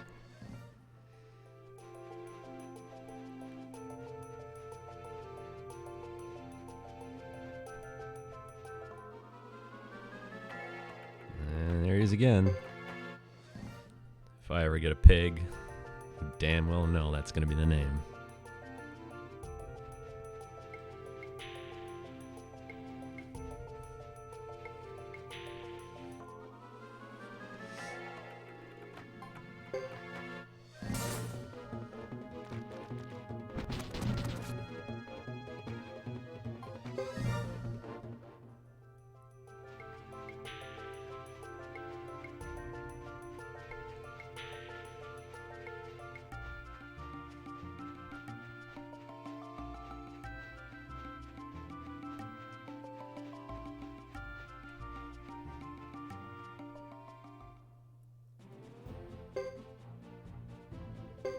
Alright, we're almost back to where we're actually going to do something. But not yet.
This is another classic Suikoden theme that is the same across the series, where it just gives you no direction where to go. Like, who would think to go up to the library? You know, it's probably one of the last places you'll check. But this is where you go. Run into the creepy librarian.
Just a casual reminder that we haven't actually done anything in the past 45 minutes. That'll change, though. I finally get to do something right after this scene.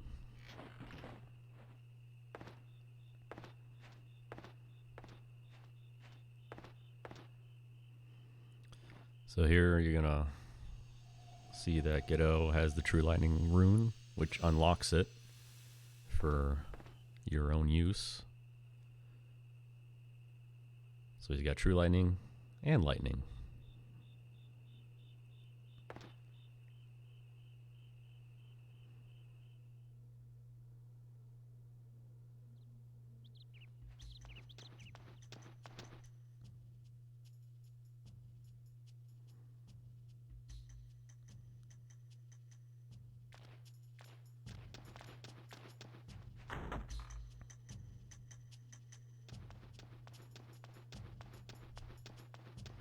Let's see if we get the little glitch where Gedo kind of glides in. Nope. Reset.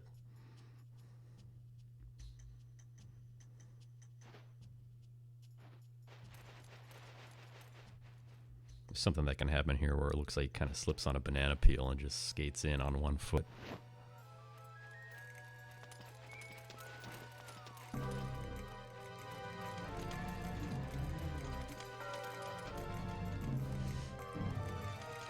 Alright, so the reason why you needed to get Joker's fire magic to A, plus the wizard hat, which bumps him up even more, is for this right here.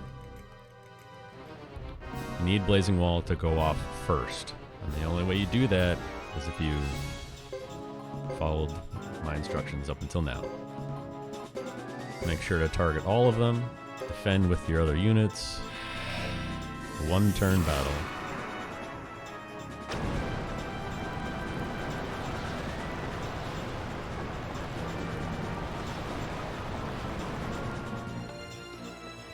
Easy.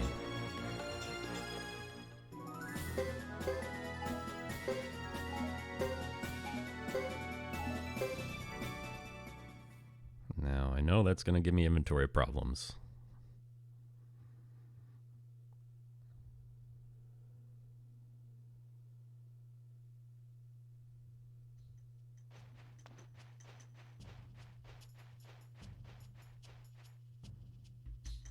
As much as I love carrying around damaged helmets, I really don't want it to happen.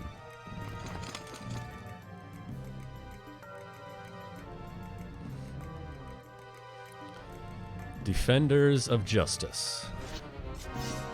You tell him, Isla. So this time you actually have to adjust your targets to make sure you hit all of them because they're in a slightly different formation. Just go to target A. That'll work. Again, one turn battle.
Now we're over here in our perfect hiding spot.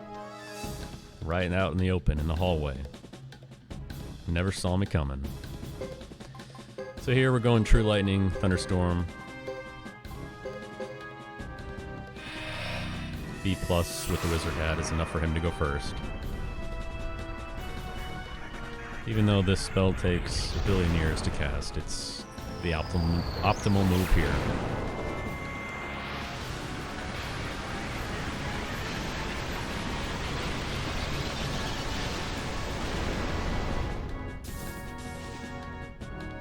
Overkill.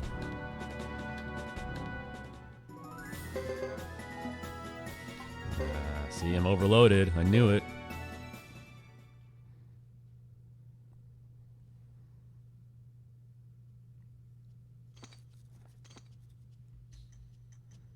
So now nothing's going to happen again till the end of the chapter.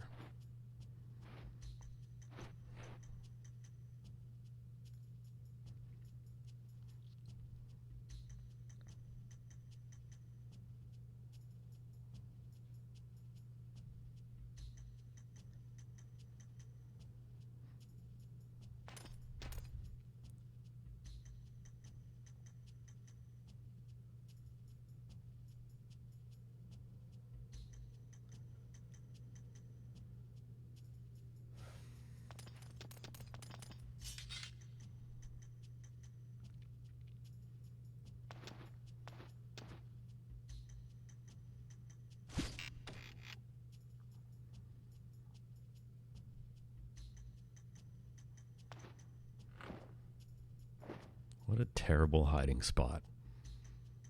2 feet into the hallway to the left.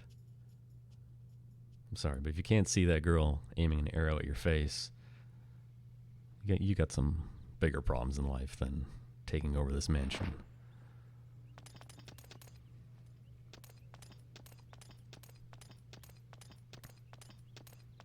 And yeah, I'm going to call it a mansion because it's very clearly not a castle.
So again, nothing's happening. Again. Time to go to the Flame Champion hideaway and end this chapter and move on to Hugo.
Peckles and his brother.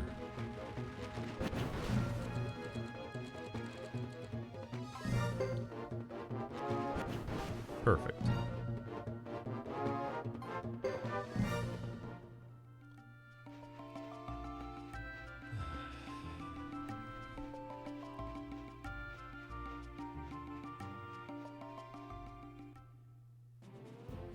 So this route isn't always available. You want to make sure you exit on the north side of Yaza Plain just so you can not have to go through Brass Castle. It's an easy mistake to make when you're so used to playing this game and always going south on Yaza Plain. You just automatically go on autopilot and you go south, and then you realize you're an idiot. And then you... Oh, good. Then you run into this battle and fail it. Fail to run.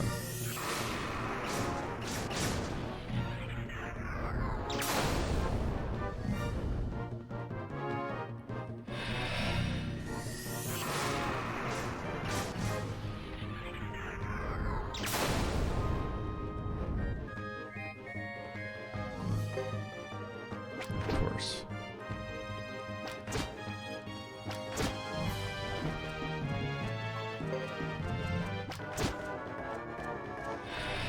Awesome.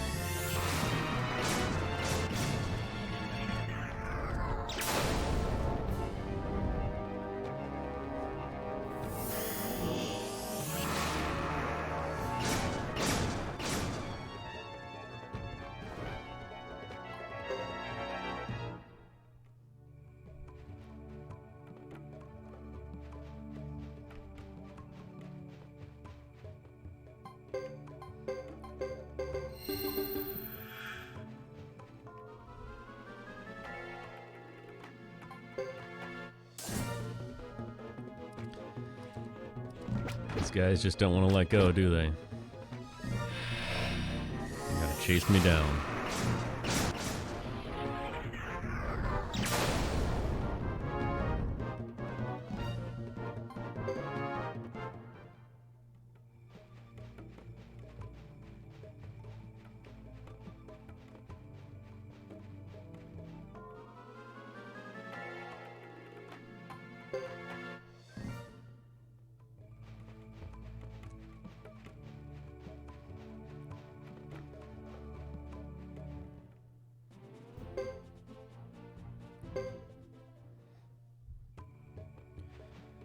So right here is where I get Kathy in a 108 run, because you're here anyway, and if you make a mistake and she walks off and doesn't come back for a while, at least there'll be other chances to try and get her again.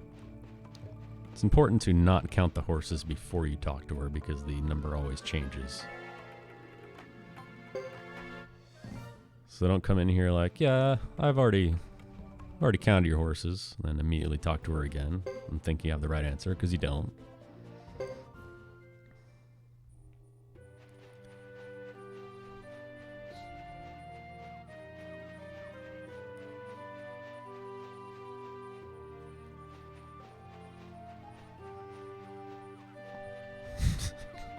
Horse counting, yes. It can trip you up if you're walking around, you run into an encounter and you fail a bunch of runs and then you just get frazzled and you're like, oh, I'm going to start over again.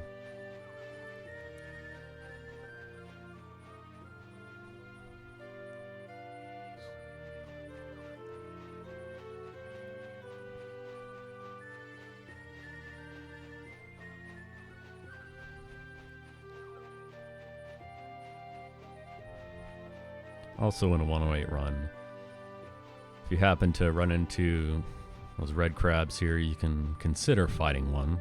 I mean, you've got magic on your side, so they're not that long of a fight. May drop a crab rice bowl.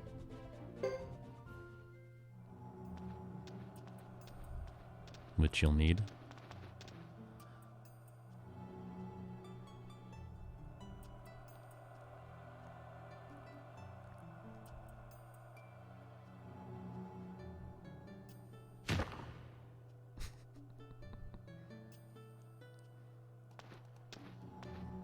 Ace has got to have some busted feet, man.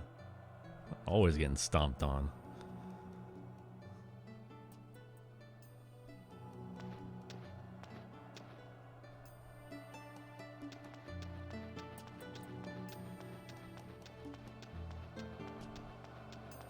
So I like the music here, but I hate this place because this is where you'll find some of the worst failed runs in the entire game.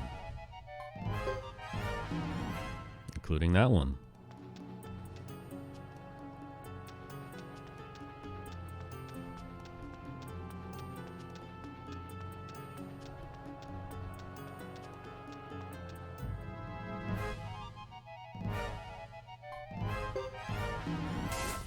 Oh, good.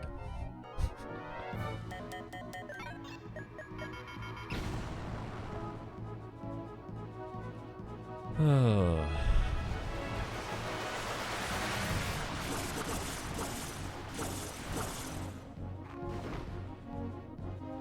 They're the worst in terms of how much damage they do and how long their attacks take.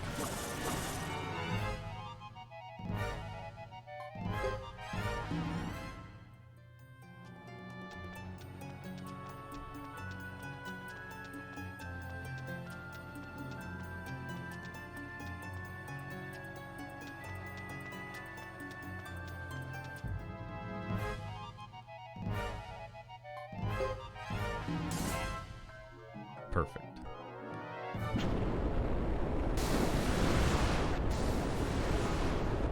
And they hit all fire spell.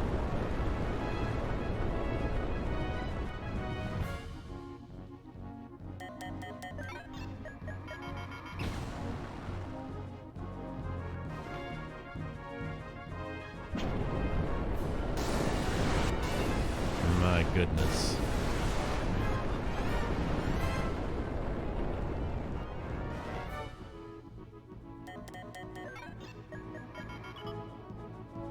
Bullseye. Oh no.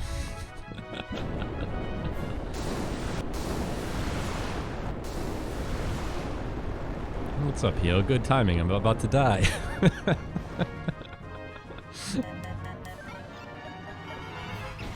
Oh, thanks for the raid.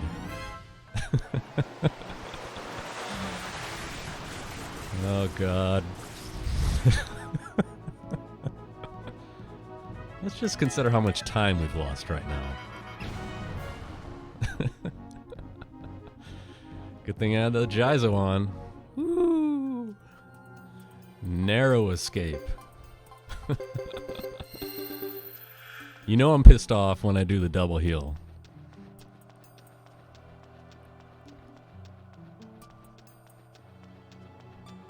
Yeah, thanks, man. I appreciate it. How'd your run end up going? I'll definitely review it.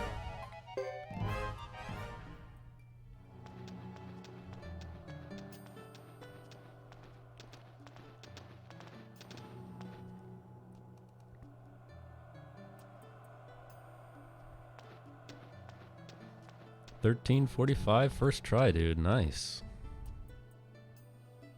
Nice.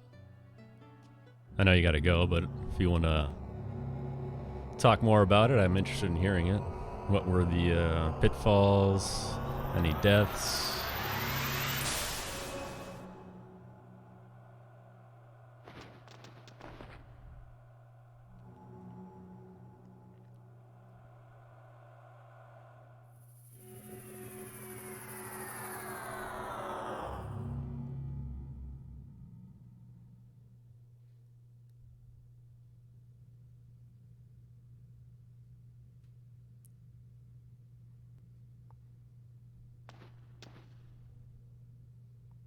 Last war battle, yeah. Well, that's how that goes.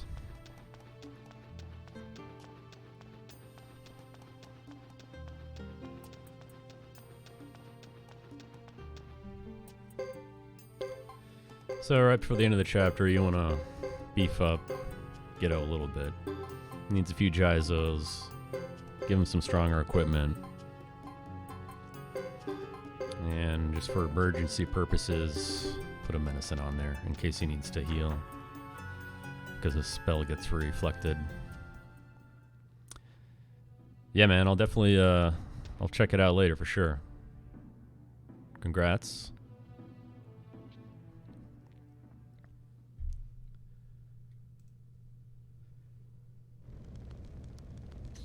Alright, so that's it for him.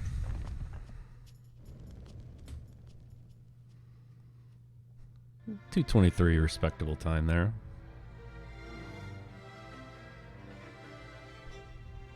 Would have been better without that last disaster.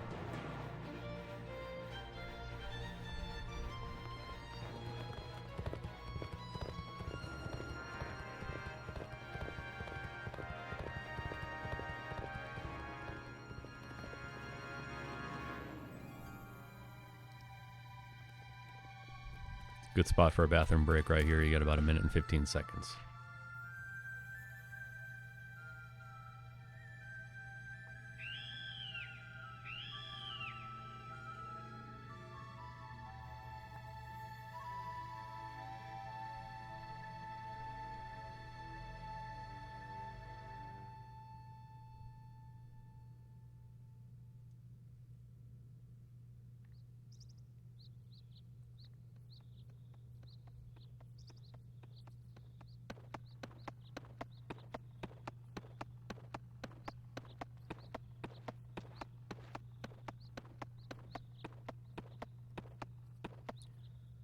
For anyone just joining, if you haven't had enough Suikoden 3 already, feel free to stick around.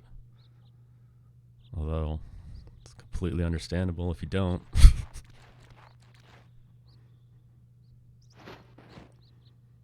We've got a long ways to go. A lot of dialogue options to make, a lot of text to mash, a lot of walking, and maybe a battle or two. We'll see.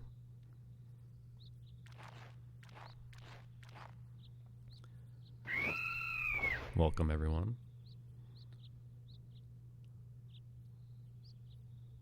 Yeah, literally two. That's right.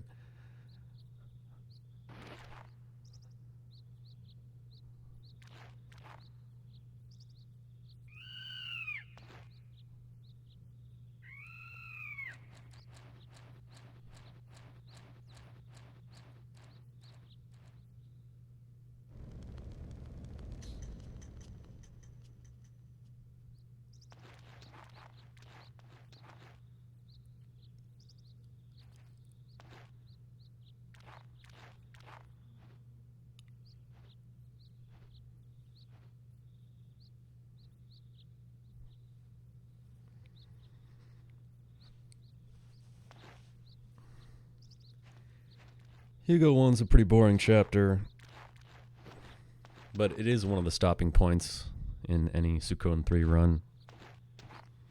The battles at VDZ aren't guaranteed.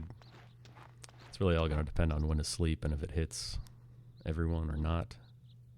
It doesn't have to hit everyone, but you'd like it to. If it misses all three, you're not in a good spot. And if you use it again on 2 turn and it misses again, you're probably dead.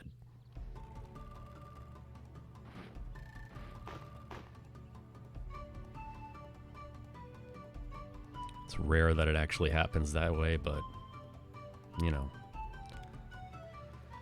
This game has a way of ending your run very abruptly, without prejudice. So you gotta really like this game to grind out a run. Or you must really hate yourself, I guess. I don't know. That's also an option.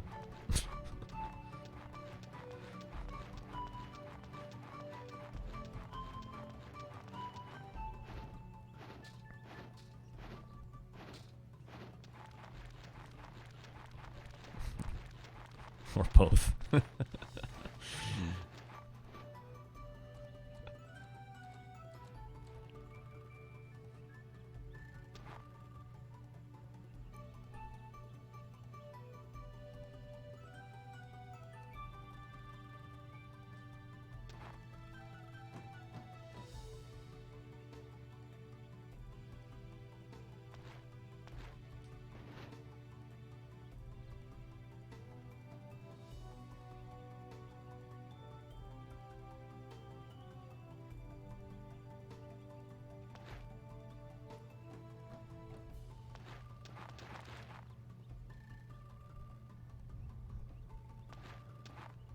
Again, the first part of this is just mindlessly mashing text. There's 3 choices here. You have to pick them all. So feel free to just mash through everything. And the 2 options after that. Option 1's the better choice, so continue to mash text.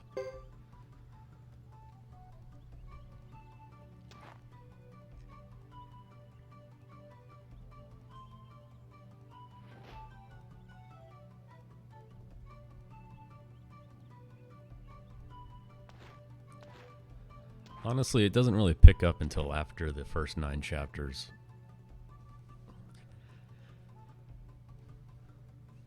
That's when commentary can actually be entertaining and educational.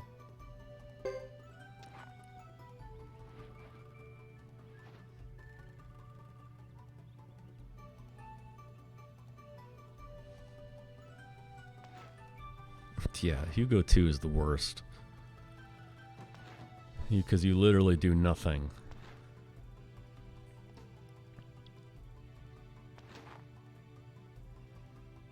You just need to make 2 correct, or I guess 3 correct dialogue choices.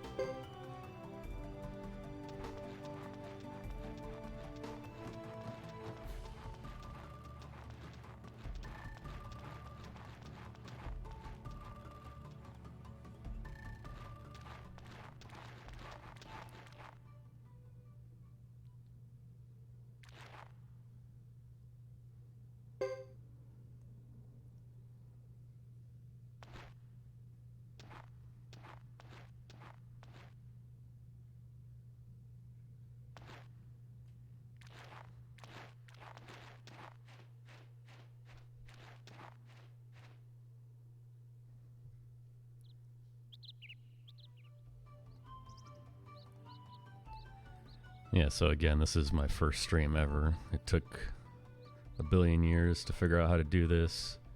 But I was playing around with some of the settings here in Streamlabs.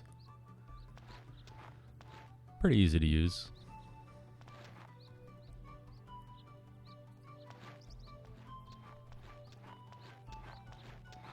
I say that after watching 100 hours of YouTube videos, but, you know.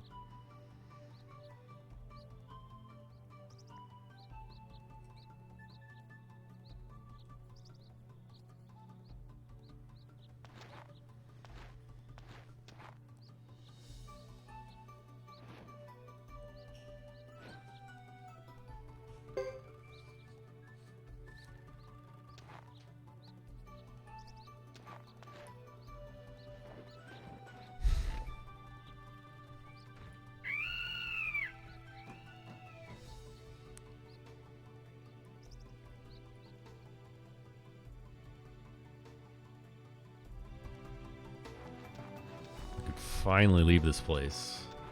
No, just kidding.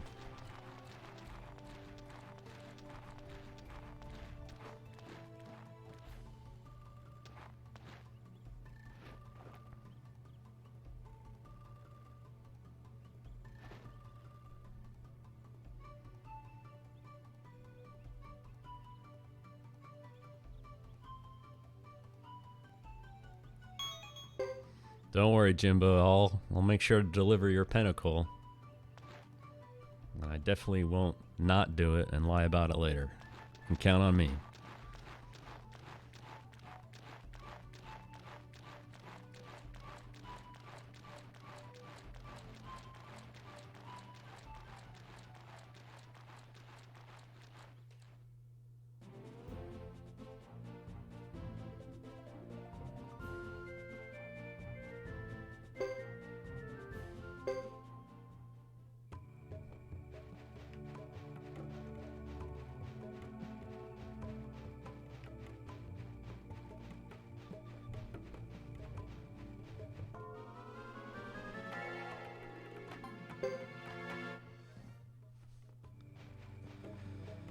So far, things have been going pretty smoothly. Really got no complaints. Except for that atrocious set of failed runs in the very end of G3, where I almost died. Classic Suikoden 3 right there.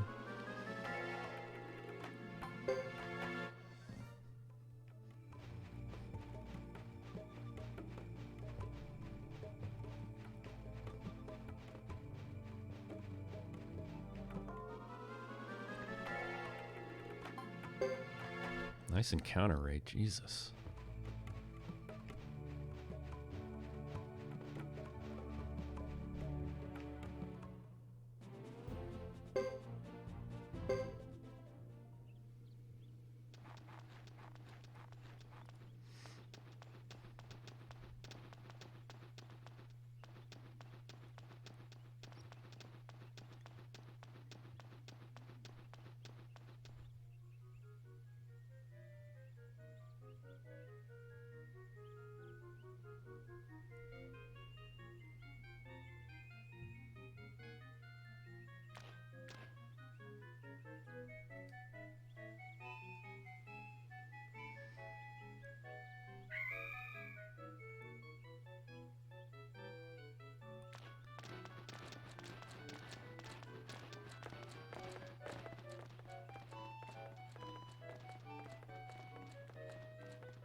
Do actually do a few things here.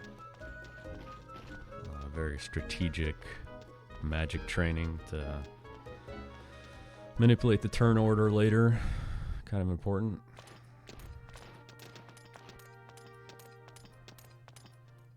But first, a dialogue choice. Option 2.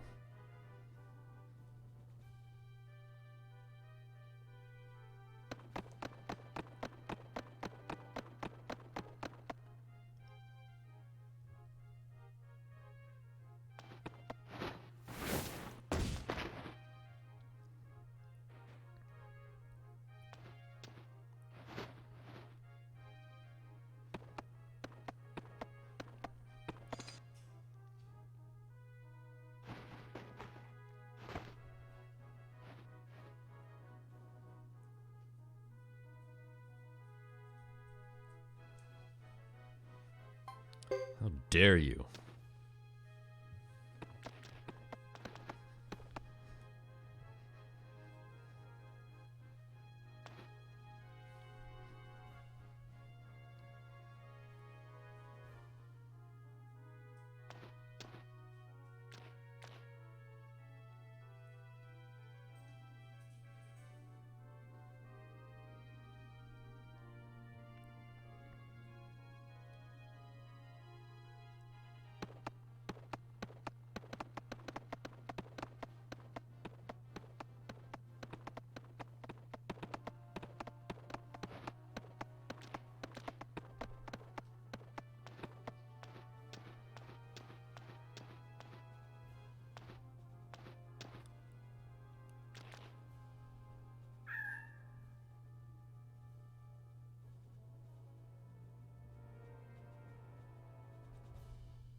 Let's see if you do dialogue option 2 instead of 1. So here, what we're gonna do is raise it up to D. That's as far as you want to go. There's a reason for that. And Joe, you're gonna take water to B.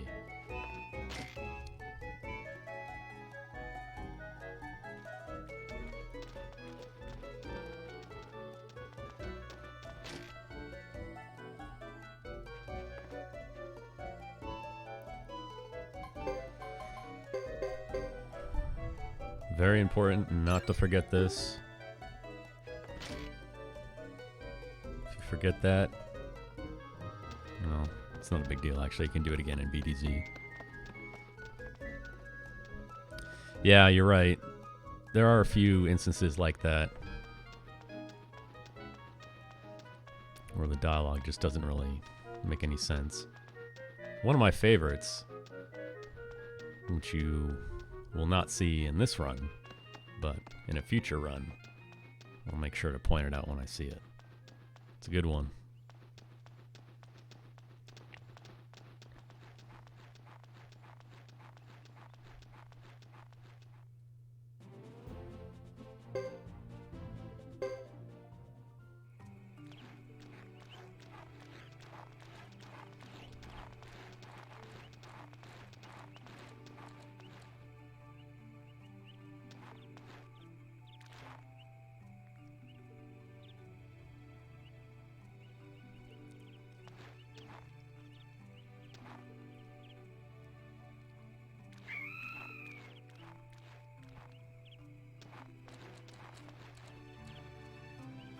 So we've got some time here where nothing is really going wrong.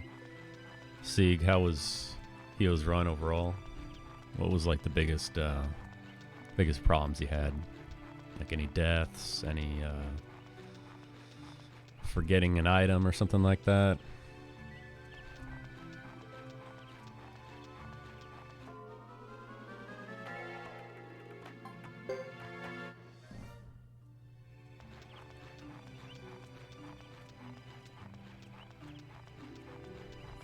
Yeah, I mean, it sounds like a good time for a first try. 13:45.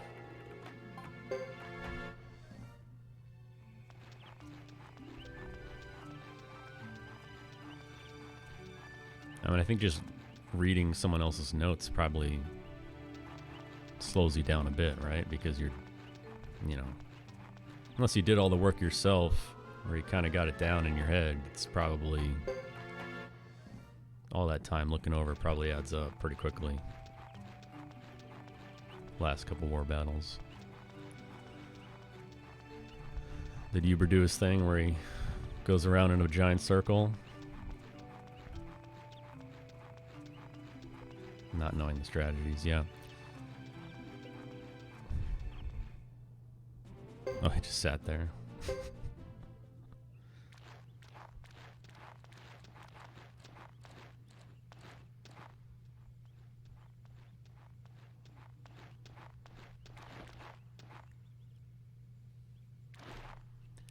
There's so many things that can go wrong in that battle. Yeah. I mean, I've got a pretty good strategy myself that works most of the time, but there's only so much you can do. If Sarah comes down, she gets in your way. That can be bad, because she can heal, and she's got her own magic to use. Uber can run around. If you take out 5 units, more just keep coming.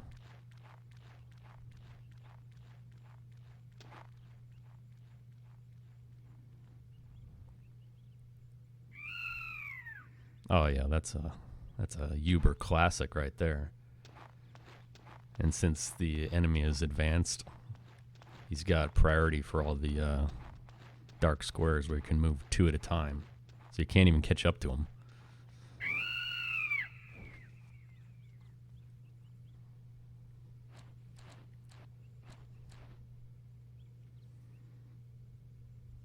I mean, there's literally like a 10-minute variance in that battle. It's pretty gross. There's really nothing you can do about it either.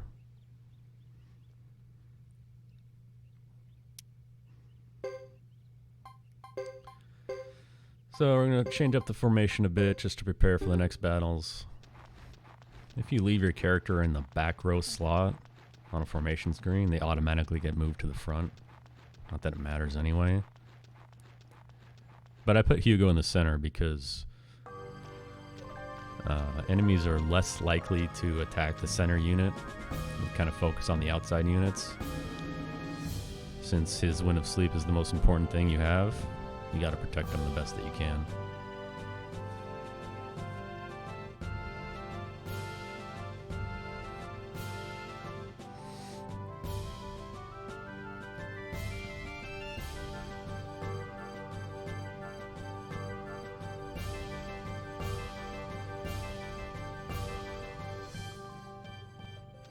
Yeah, as far as I'm concerned, accuracy is the most important skill for that very reason. Sarah can dodge like a pro. So you gotta have accuracy on point. What I do, cast Silent Like, obviously, it's a given. You gotta take out the Azidus units first, since they can still use their hit all attack, even if they're silenced, because I guess that's technically not a magic attack. The Horror Beasts are dangerous too, you know, but their attacks take a lot less time and overall they're less dangerous. But I always take out all the enemy units first. It's nice when violence pops off too. Unless you miss, then it's not so nice.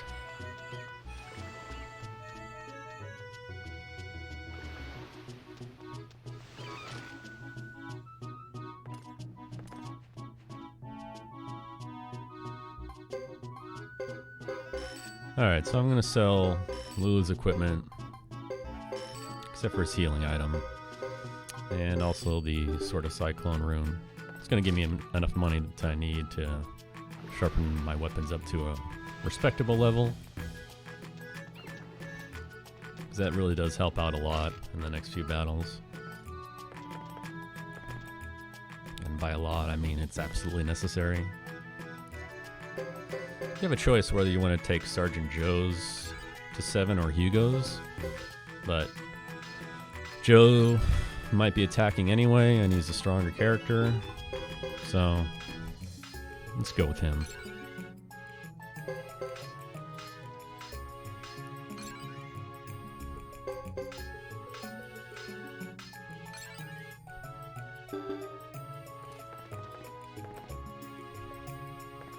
Nice match there.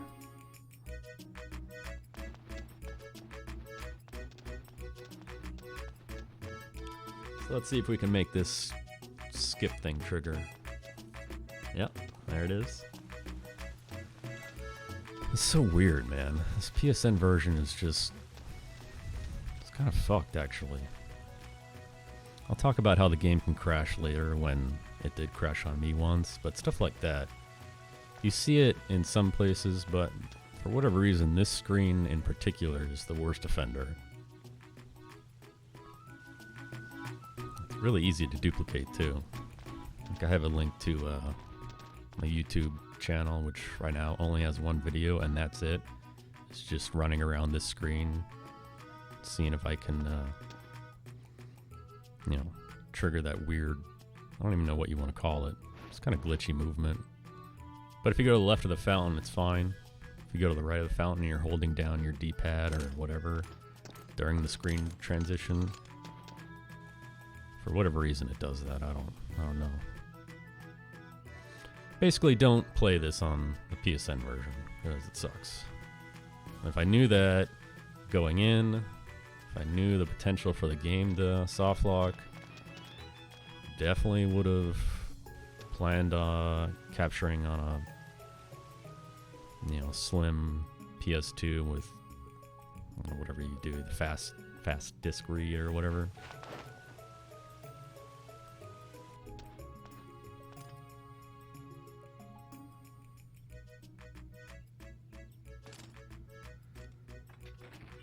Oh man.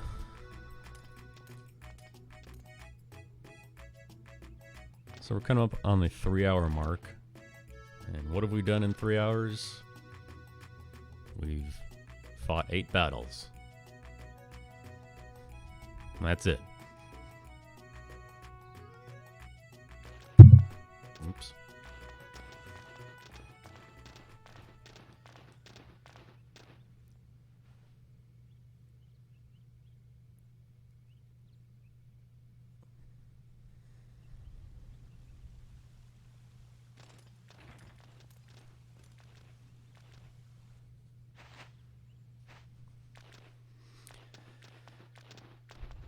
So saving takes about 20 seconds.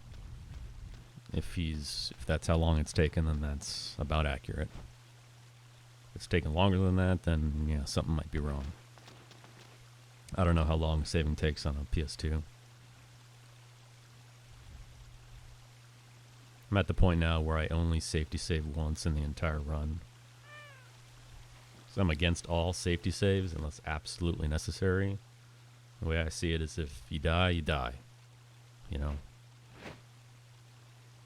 If I die, am I really going to go back to my last save point and repeat everything I just did? No, I'm not. However, the one exception is I will always safety save right before I know where the game can soft lock. Because that's not in my control, you know what I'm saying? Because if that happens, I'll take the penalty. I see there's another like area of glitchy movement right in front of that food cart. But if I die because I'm an idiot and I made the wrong choice in battle, then that's on me. So I deserve my run to end if that's the case.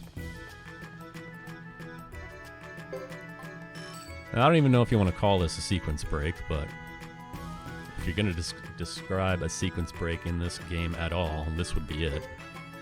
Normally, you stay at the inn, you go to the council building, you trigger a scene. You come back, you stay at the inn, you go to the council building, you trigger a scene. And you come back here, you stay at the inn again, and then finally you can proceed.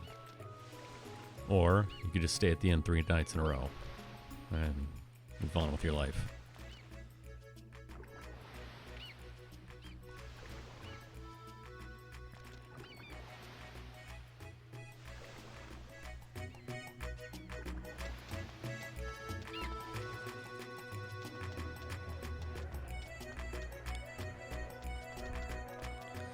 I know he was saying that he also was using his PS3 controller not connected. So if you're using the wireless, that can kind of slow things down or mess up your inputs too. So personally, I keep mine plugged in. Even though it limits my range, I can't do any secret bathroom strats where I mash away from the screen. I wouldn't trust myself anyway.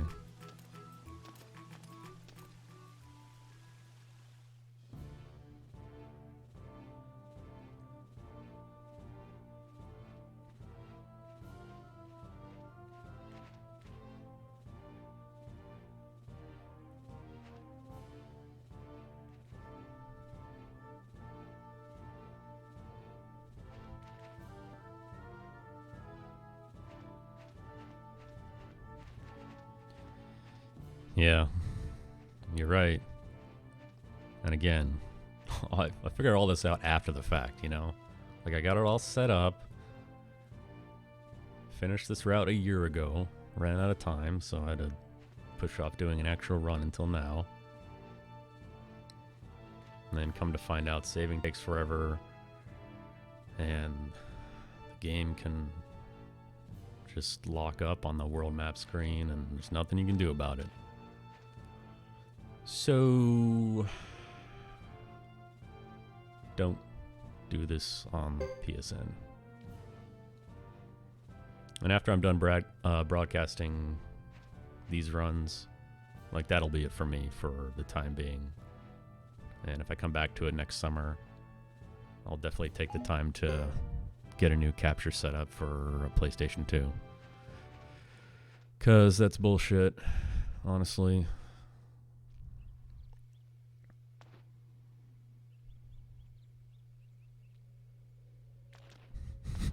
You do. Because the summer is the only time I have to do stuff like this, unfortunately. I mean, I might be in for a weekend here or there and over, I don't know, Thanksgiving break or Christmas break or something, but even then I've got other stuff to do. And even if I wanted to stream, which I really don't plan on doing, given how much time I don't have, I might use that time to do slower games that I'm also interested in doing.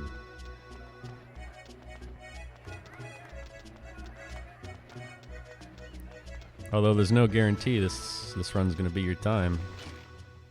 Suikoden 3, man, anything can happen.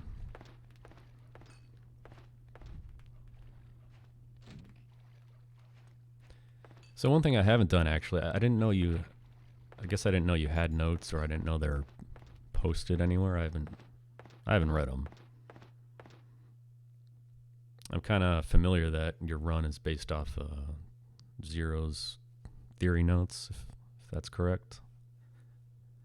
I took a look at those after I was done with this, and they're pretty solid. We come to a lot of the same conclusions on stuff.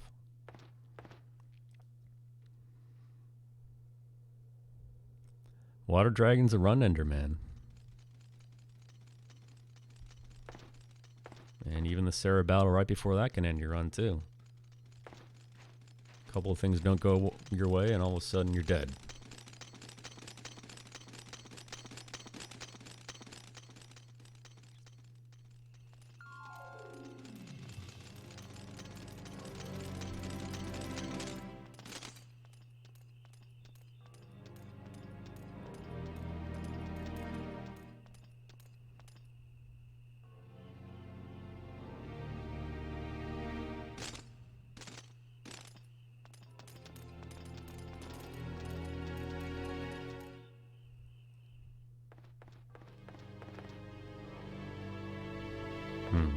Did you just forget to put stuff in or something?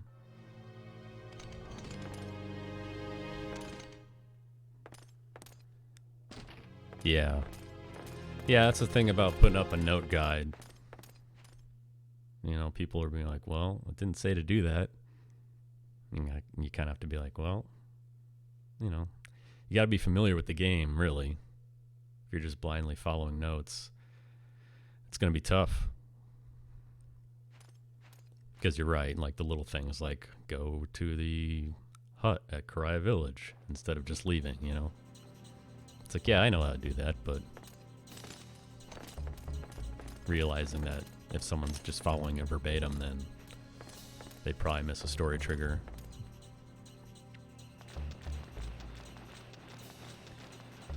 Alright, speaking of run enders like the Water Dragon, here's another one.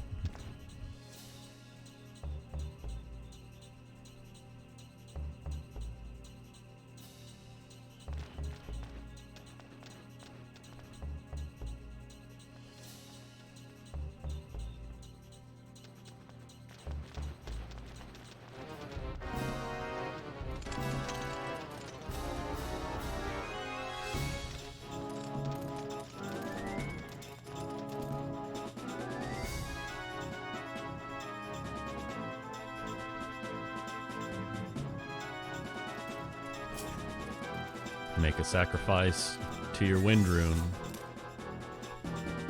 Offer up something to trigger Wind of Sleep for hitting everyone.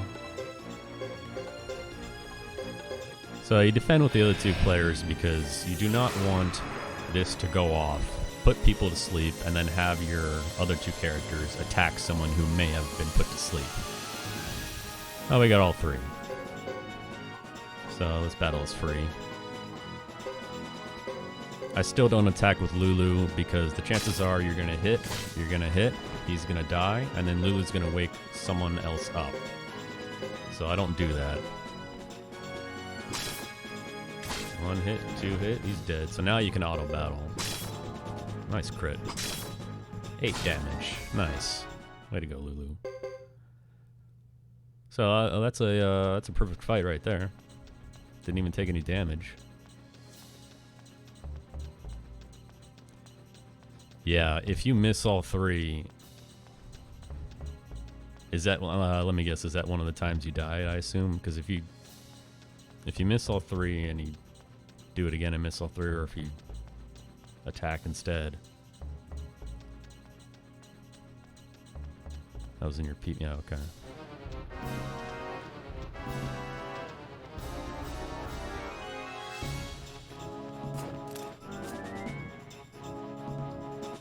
Splicing, yeah. So, turn 1, Breath of Ice, Wind of Sleep, and then defend with Hugo. The reason why we only took Wind Magic up 1 notch is for this reason right here. If you take it up more than 1, it goes first before Breath of Ice. So this is just really for added safety. You want Breath of Ice to go off, then Wind of Sleep. So we got 3, that's fine. You also do that because it's not guaranteed that Sergeant Joe is going to have 2 Breath of Ices. So you really want to get that Wind of Sleep off in the event that you don't have 2 Breath of Ices. Because if you don't, you're going to get attacked on the second turn.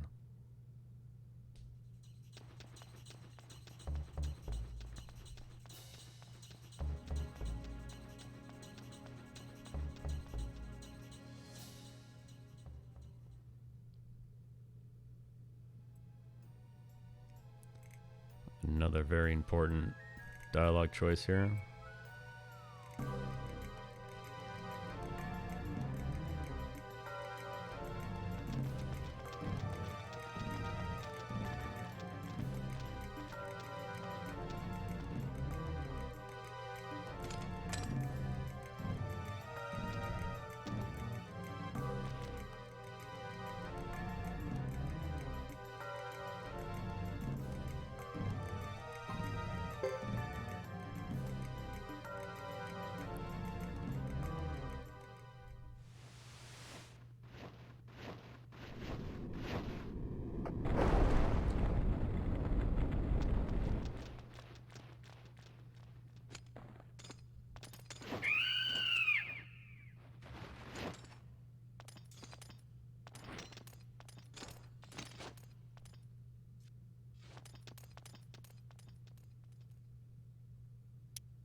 Alright, so we made it out. That's the last run under for, until Chris Chapter 1. So, it's pretty much just some mindlessly going to places and mashing dialogue until then.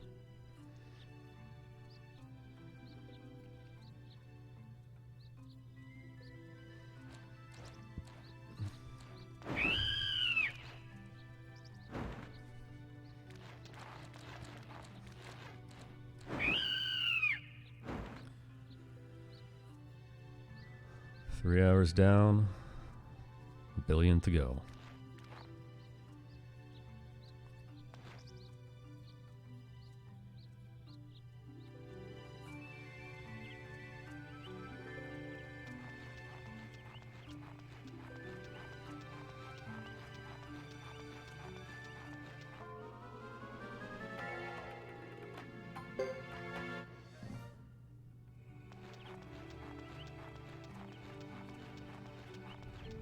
I have a question for people who know way more about this stuff than I do. And the bottom left says 131, 0.0% dropped frames. I have no idea what that means. Doesn't sound good though.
okay.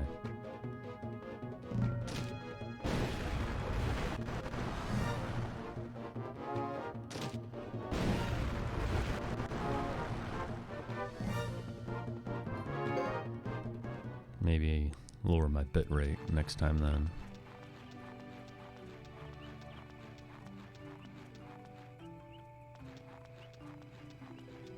Yeah, me neither, man.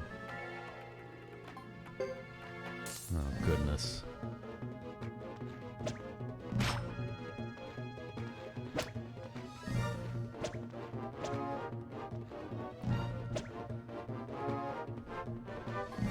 Oh, that's good to hear. Thanks, SRD.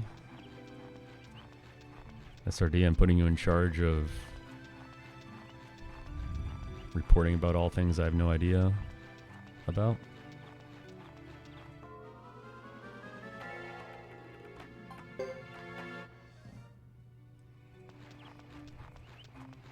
Yeah, when I was researching how to do this, it said it has to do with the quality of your stream, but if other people's internet isn't that good, if your bitrate is too high, then I don't know, it means like it'll buffer for them on their end, I guess. So maybe I will lower it down.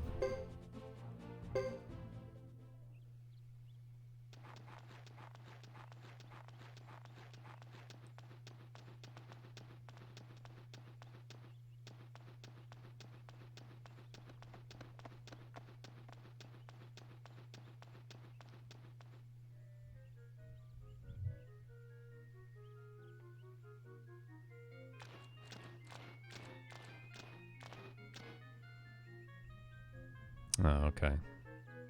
Well, I'll turn it down next time.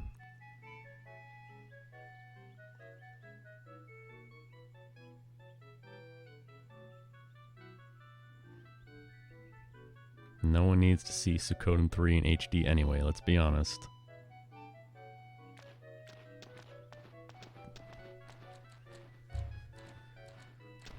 Quality options. Alright.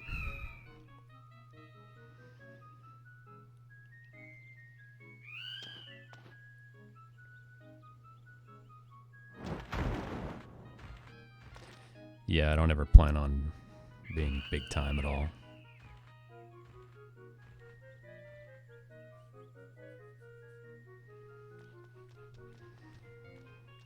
It's fine, I'll upload all this stuff to YouTube anyway.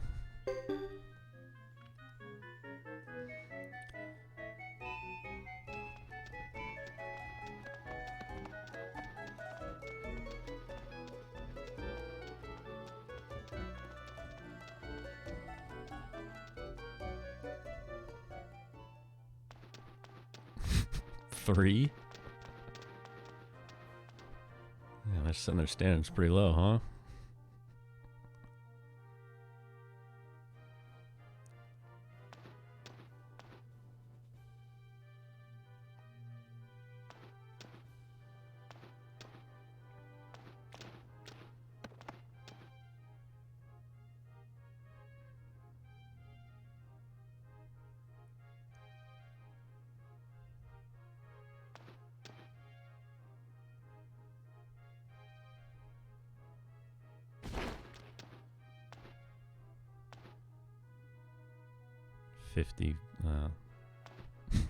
I'll probably never get there.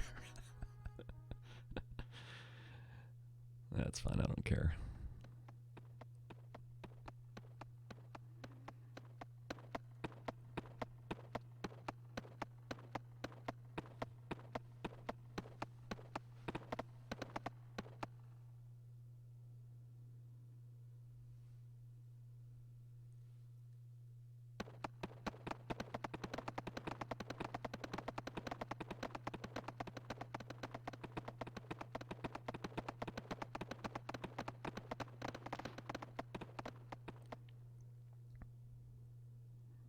Gonna capture that untapped Suikoden 3 market, dude.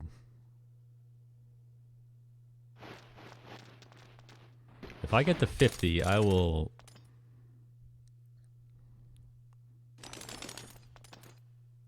gift both you guys subs to whatever channel you want.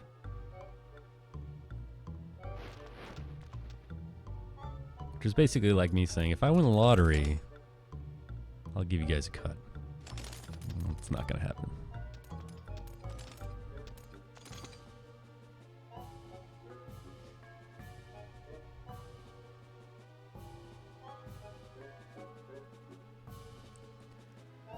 Alright, so back to the game, since I haven't said anything about it in a long time.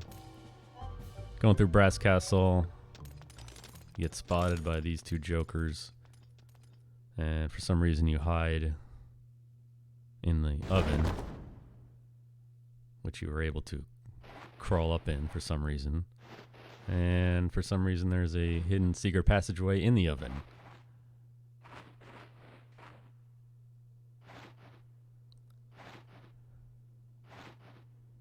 Oh, hell no. I wouldn't tell anyone, dude. I would disappear. You'd never hear from me again. Yeah.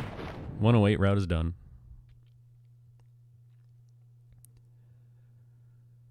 Any percent is done for all three Flame Champions. 108 is done for all three Flame Champions.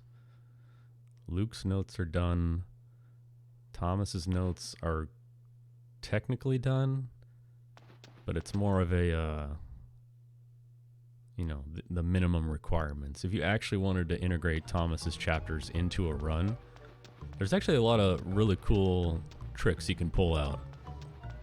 I mean, the only time I would actually do a run with Thomas's chapters is if I actually did a all chapters, all stars run. That's the only reason you would ever consider doing it. And I'd have to do some routing and working on that, because you can do stuff like go to the castle, leave your antiques there, and then pick them up with Thomas to sell for the money that he will desperately need. And you'd also want to recruit. I'd have to change the recruiting schedule, because you need to recruit with Thomas. Because this chapters definitely aren't free. You got to do some work in there. So I'd have to redo everything basically.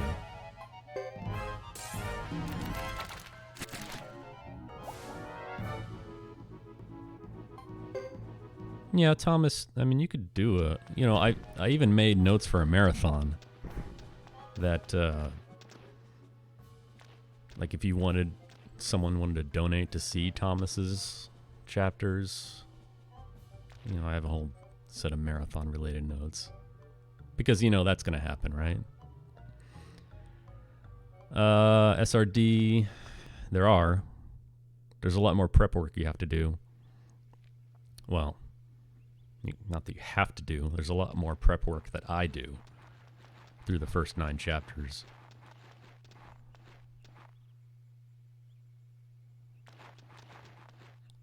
Making sure your gear is all lined up. Especially if you want Godot to be your Flame Champion. There's even more you have to do. Thomas percent, yeah. Or Luke percent, dude. Knock it out in an hour.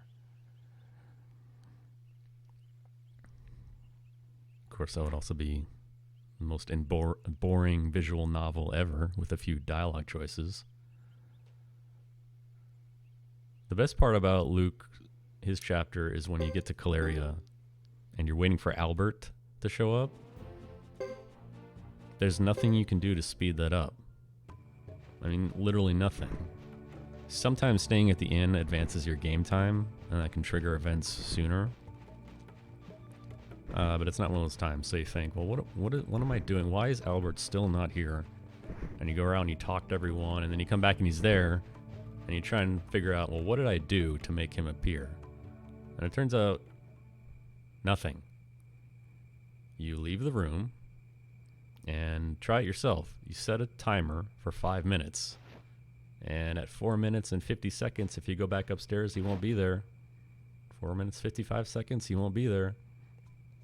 5 minutes, he's there.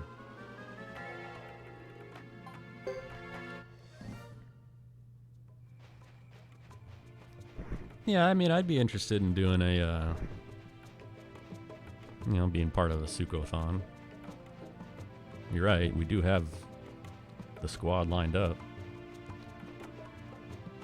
Of course, if I was gonna help with it, I'd have to be in the summer on a weekend.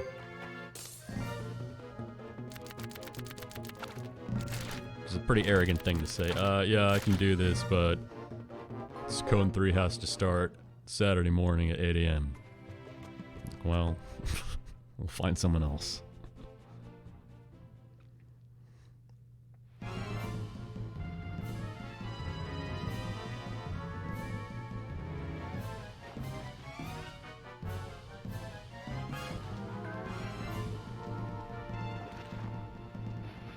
Are you really doing Exit Fate, SRD?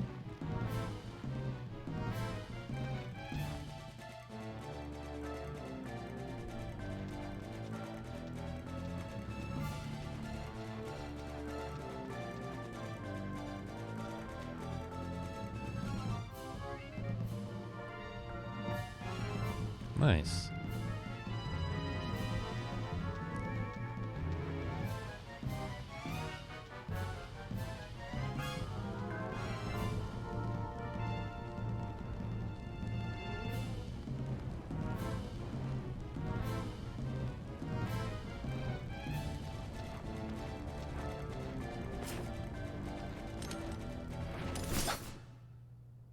This is a deceptively long break. You get 50 seconds.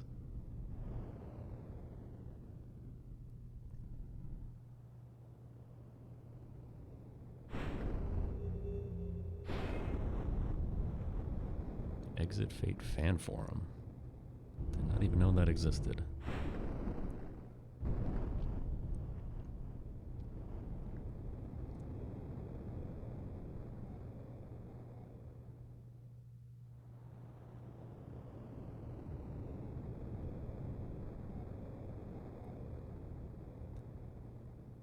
Well, I mean, now that I got everything kind of set up here and I'm not spending all my free time watching YouTube tutorials on how to stream, probably be a bit more active in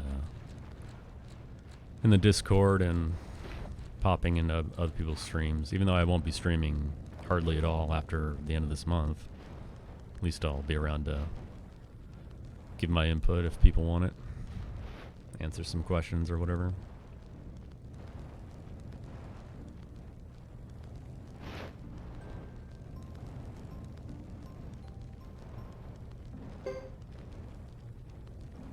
You can dual Chris right there if you want. I don't recommend it though. Oh, fuck. No. You must be thinking of that other guy close to war.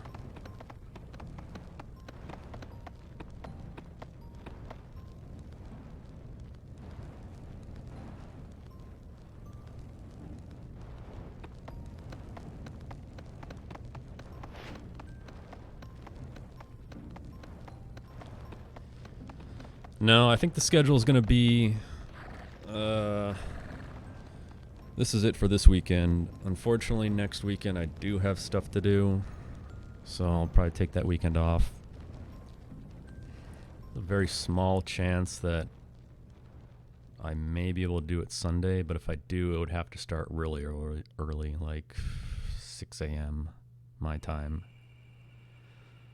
I don't know if I want to start that early.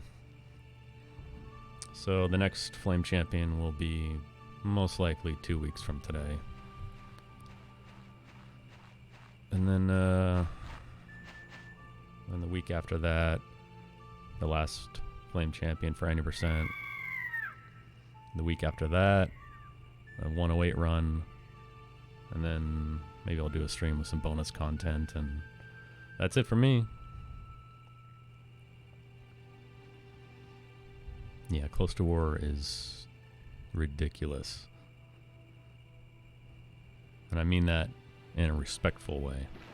I could not do that, man. I couldn't. I guess part of the reason is I don't have that much time, you know. I gotta get in and get out, get it done. That's it. Got no time for resets.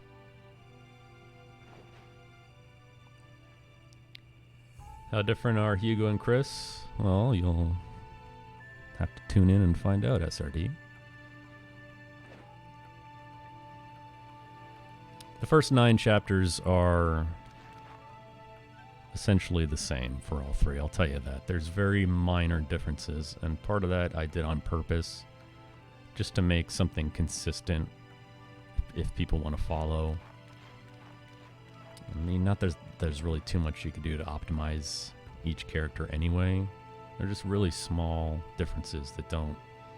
The time difference in the first 9 chapters in the grand scheme of things means nothing. It's really all going to come down to how many failed runs you get. What your duel luck is.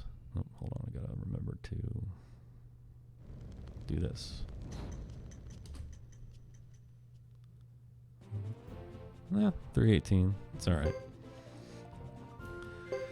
Yeah, so going back to what I was saying, the biggest variance you're going to see, no matter who's doing a run in the first 9 chapters, because they're all essentially the same. There's only so much you can do, right?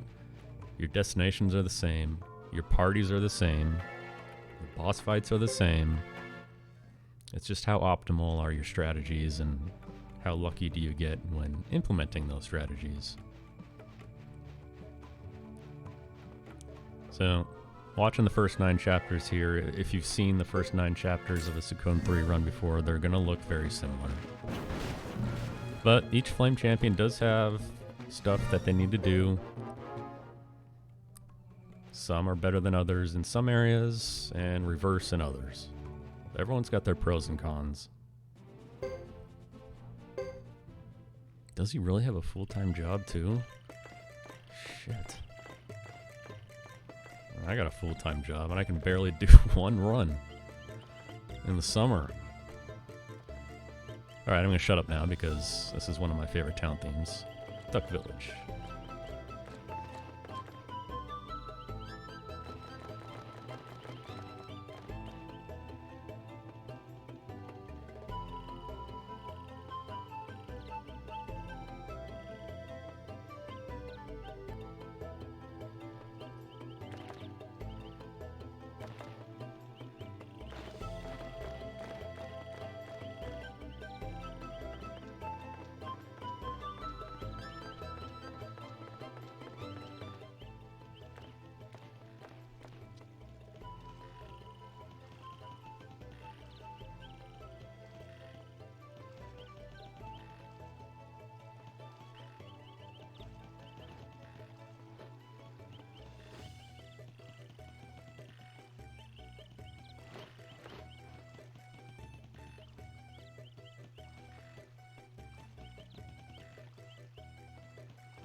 You can say a lot about this game, and I'd probably agree with most of it, but soundtrack's pretty solid, let's be real.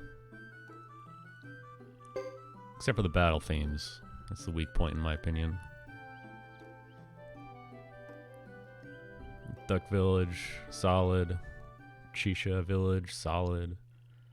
Flame Champ Hideaway, solid. Even Great Hollows, like elevator music. It's nice. What else is solid? Almacanon, solid. Yeah, I agree. I mean, if I was going to pick one place in the Suikoden universe to live, it's a no-brainer. Almacanon. Cupid Forest is a good theme too.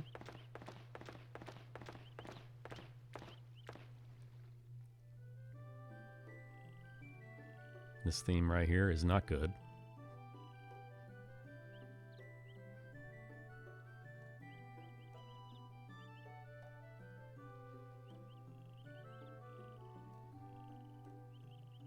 Yeah, exactly, SRD. You know what I'm talking about.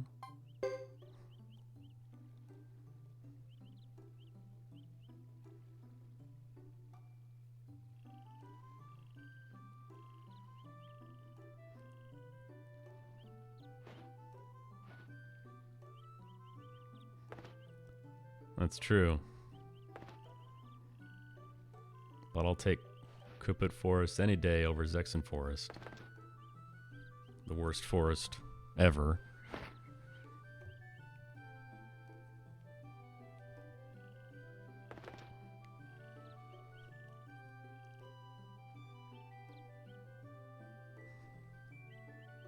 What the fuck?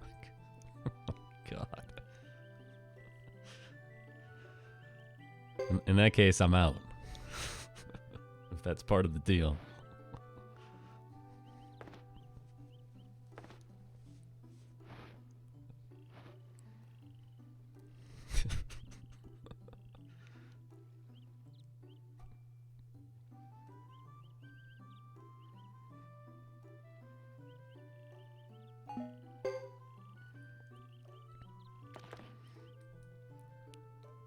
Yeah, those two definitely take it up a notch.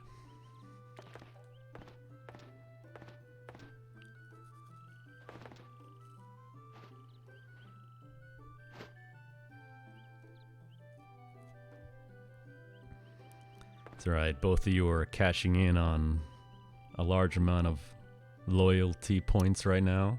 Congrats.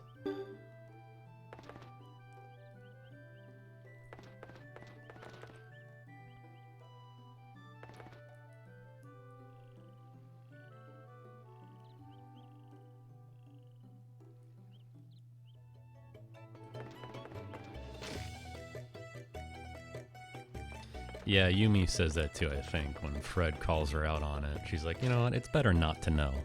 So maybe you're right.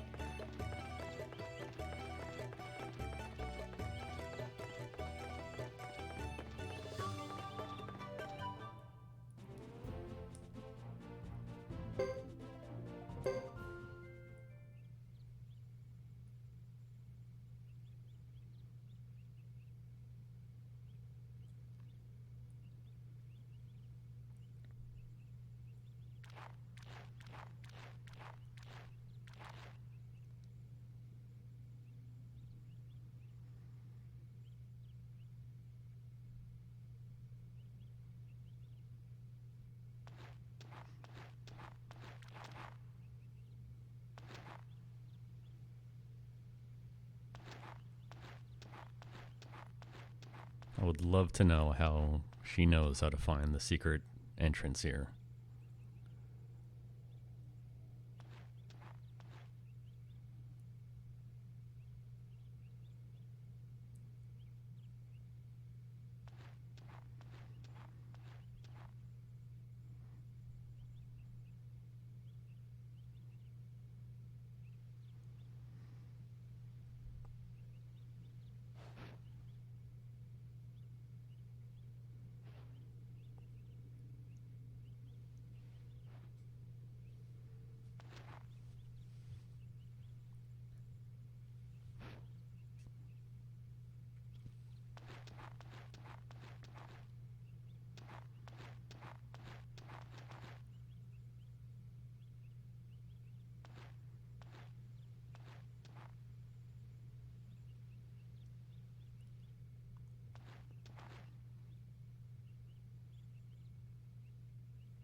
Yeah, you're probably right. I mean, there's the all-male village as well, which is actually first mentioned in this game. So sometimes they're just messing with you, man. Like, they don't know the answers to all these mysteries. You know, who's Uber? Who's Pesmerga? I don't know. What if that was their real answer? You know, to all the rabid lore masters out there. You finally get a chance to sit down with the developers and you're like, please tell me what you intended to do with this. And they're like, I don't know. That would be pretty disappointing. Yeah, I really didn't think that far ahead. Sorry. Oh, well, shit.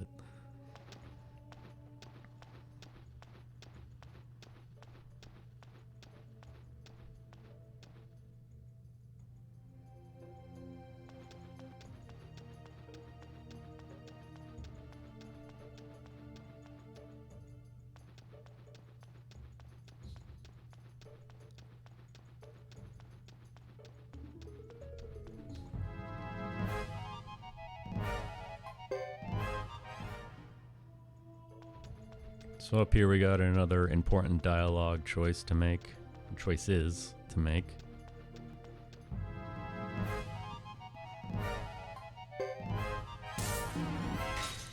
But we'll fail some runs first, of course.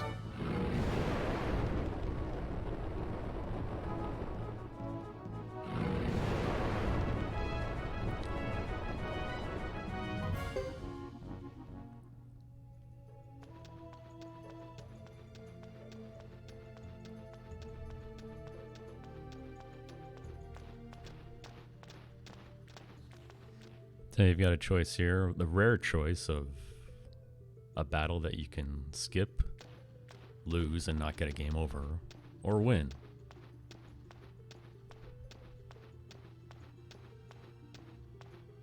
I'm going to skip the battle because even though it is slow to skip the battle, it's even slower to go into the battle and lose. Oh, of course, you always want to win.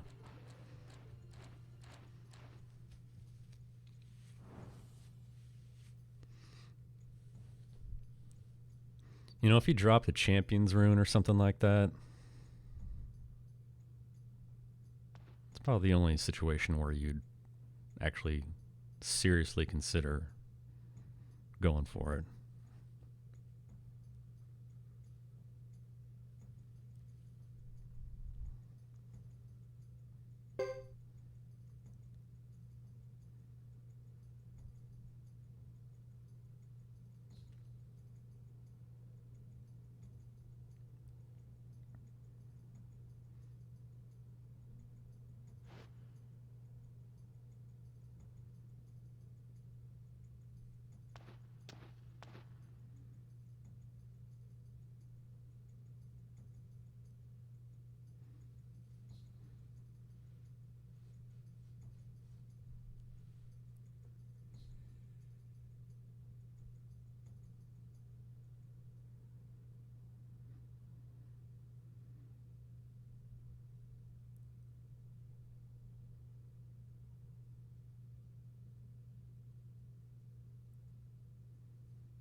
Very important.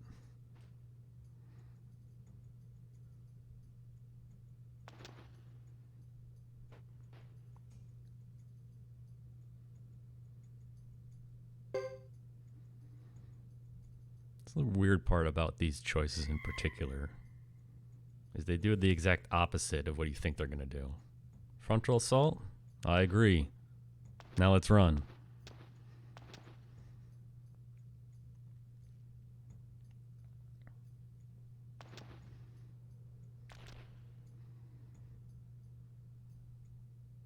But I actually timed it. This scene with running away, it's not like it's that much faster than just going right into the battle and losing.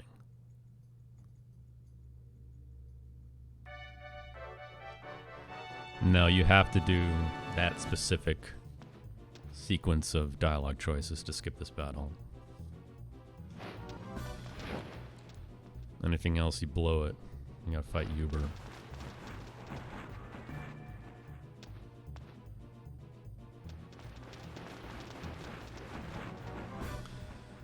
So it's option 1, option 2, option 1.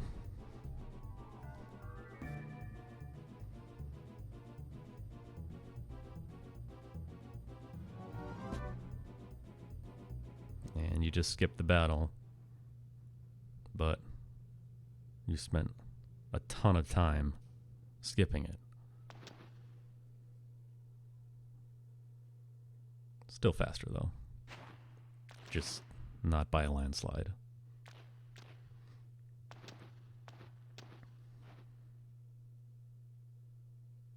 I mean, it probably would be faster to fight the battle if you went in here with everyone at 1 HP and he did lightning first round.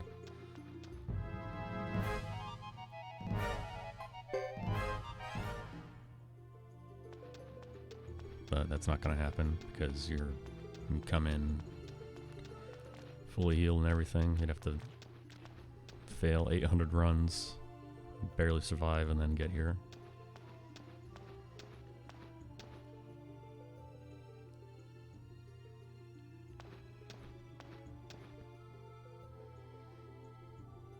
And then you gotta skip some more battles right here.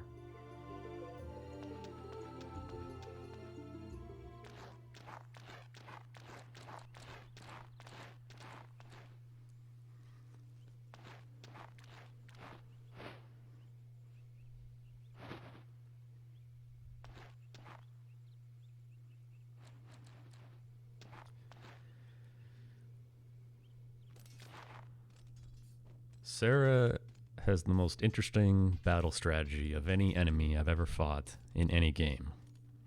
Round 1, move 1, full heal. Alright.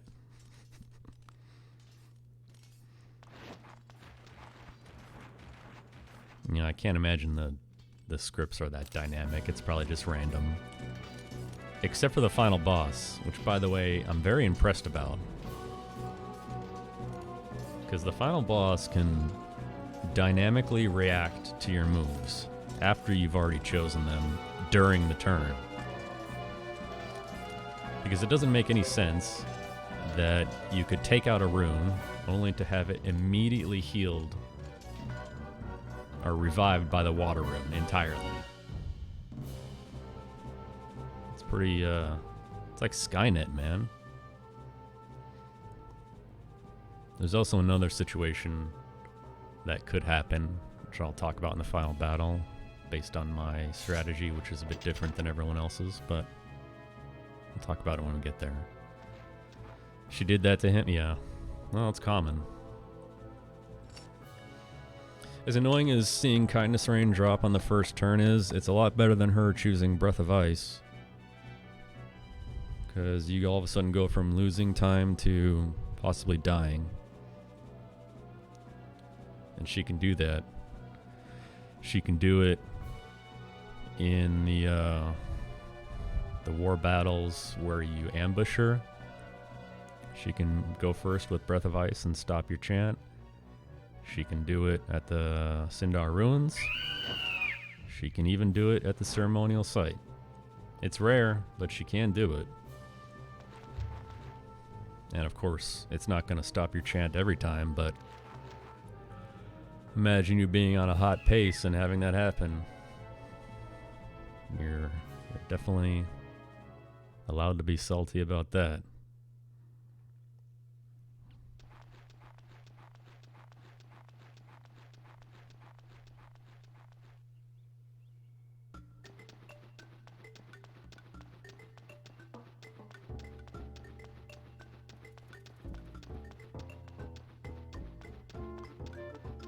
See, this is nice. This is nice elevator music.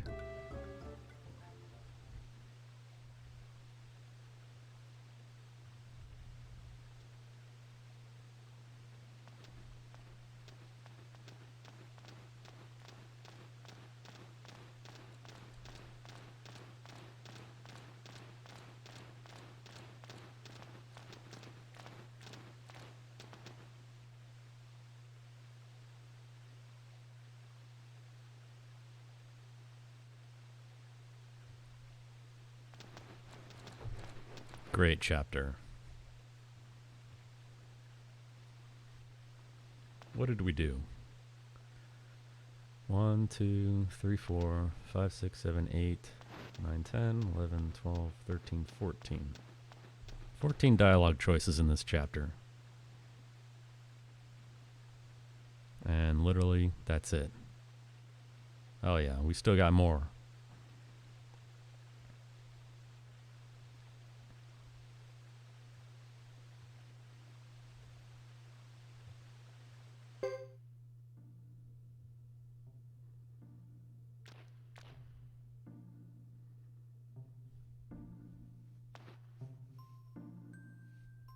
We did choose 1-2-1 sequence. You're right, SRD. We did do something.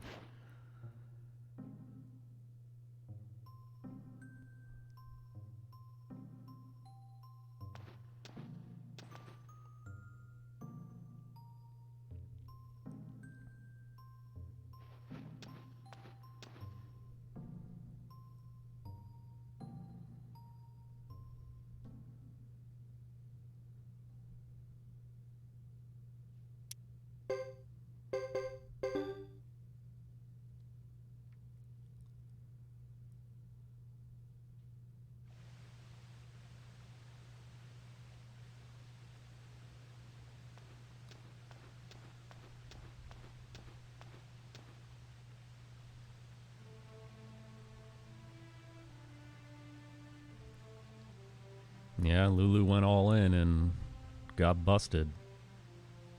That's what happens sometimes.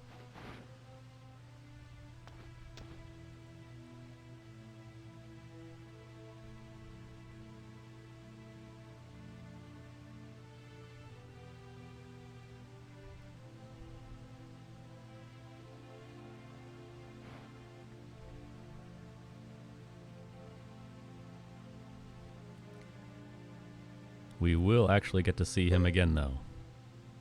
Or at least his spirit. Not in this run, though. Maybe next time.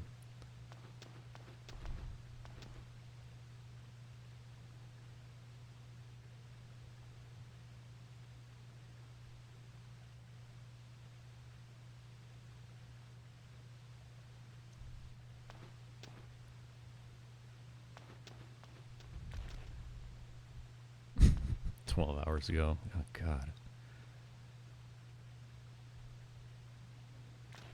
Seaglance is the real MVP today, guys. Watching 2 Suikoden 3 speedruns in a row. Oh. Oof.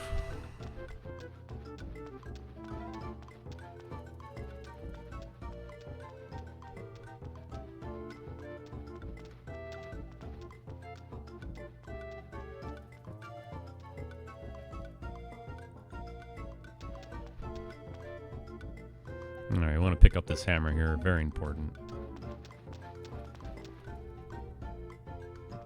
Around now until Chris 3. A solid nap.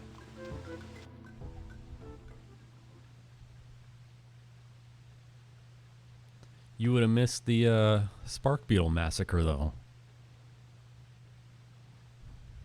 If there was one.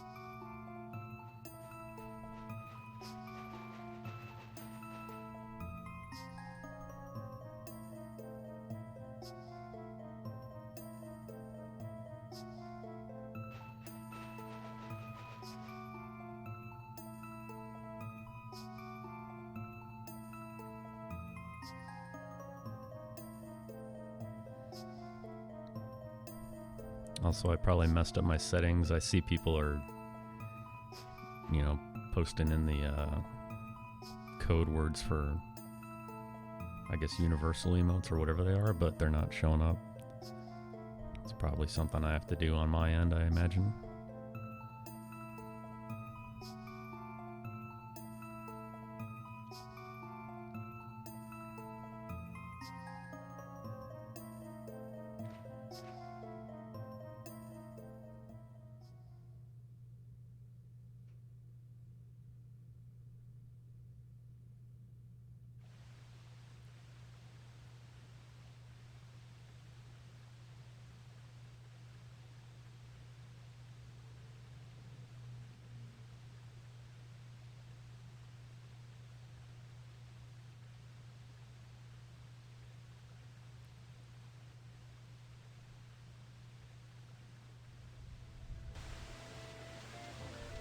Black and white? I don't think so. I know on emulator it's cut in half and then has a bunch of vertical lines going through the top half of it, and it slows down by a third. I can tell you that with 100% accuracy.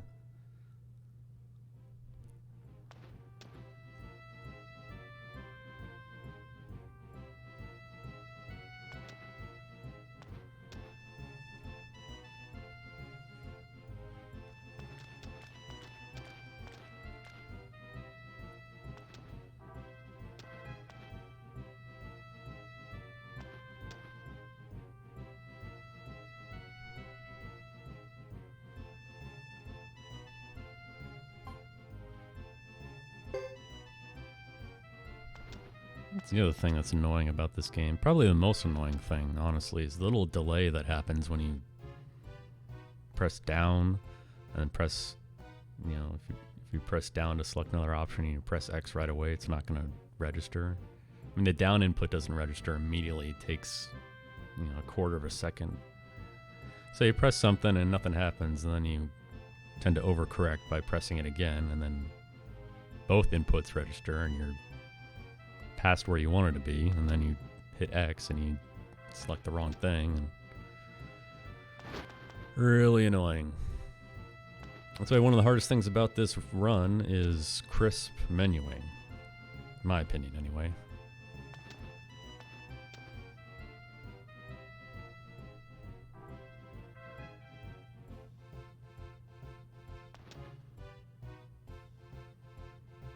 Is it really? Hmm.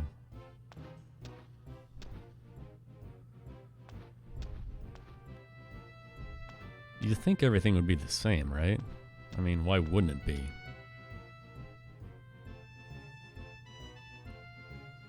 But now we got choppy movement, color flashbacks, game crashes. What a version.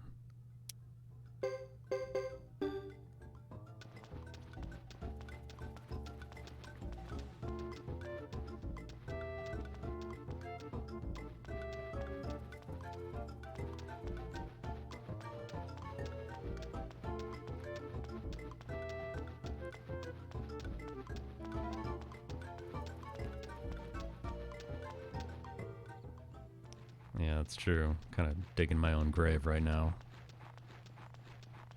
Of course, the one time, like where I'm gonna safety save, and I'll talk about what happens. It's never happened ever again, of course. But I was so traumatized by when it did happen that I will safety save. I will take that penalty any day.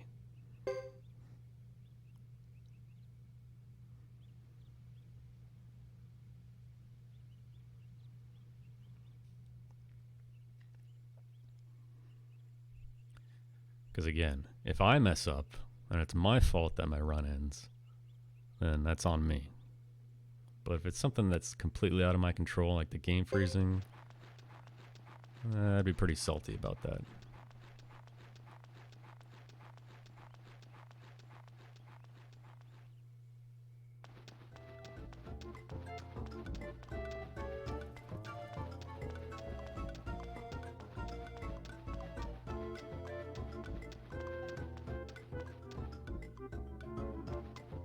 Yeah, I mean, wouldn't the game be the same?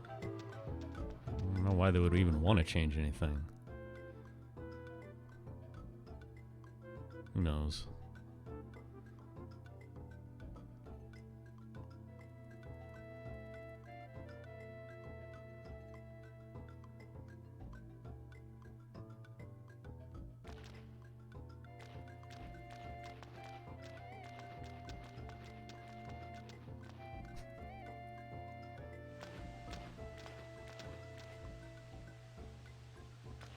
Yeah, I mean, really, who's the guy who was overseeing this and be like, you know what, everything's fine?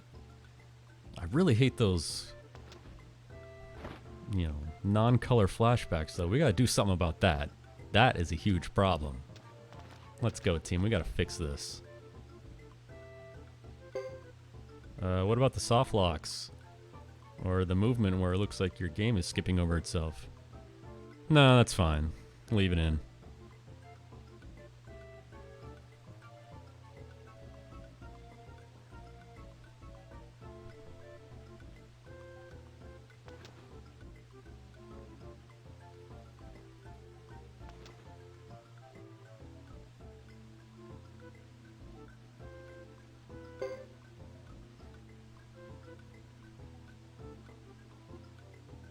Yeah, you're probably right. I don't know enough to even have a valid criticism of anything, because I don't know what the hell I'm talking about.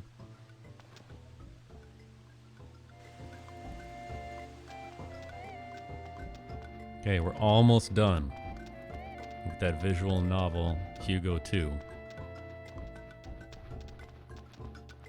For some reason, they take Fubar out of your party here. I don't get it. It's almost like they're trying to handicap you. But then again, they give you the option to put him right back in by putting Anne here. So why wouldn't you do this?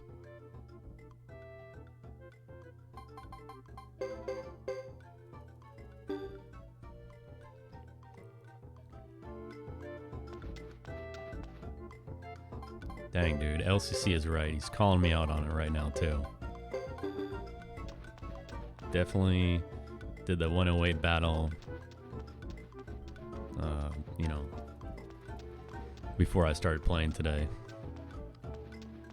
I fought 108 troll dragons for good luck.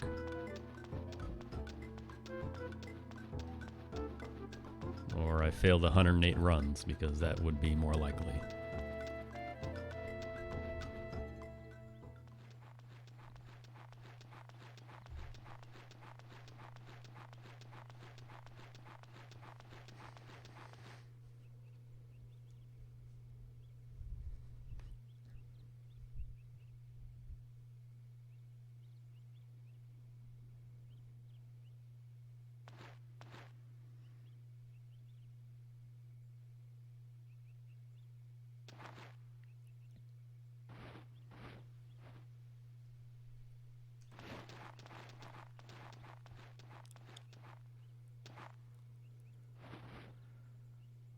Alright.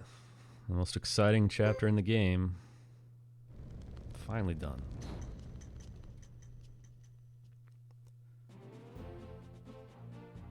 $352.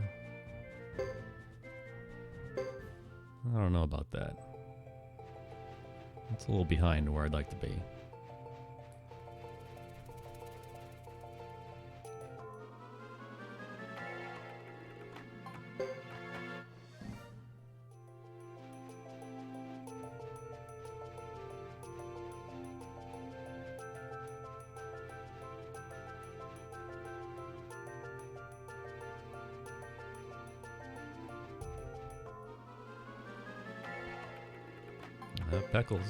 Peckles sighting.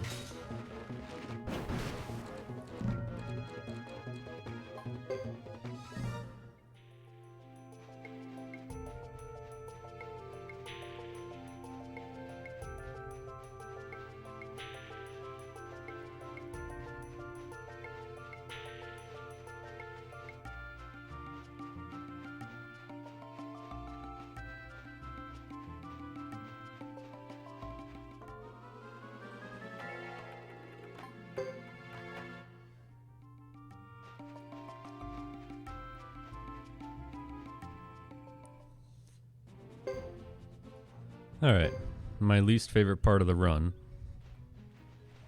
right now, specifically in a few minutes.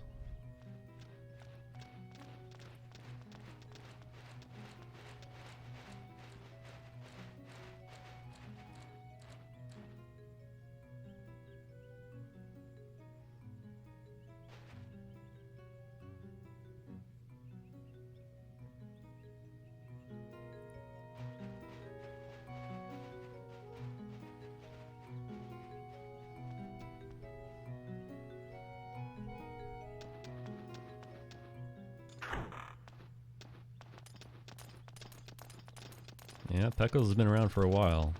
He's gray now. I just assume that means he's getting old.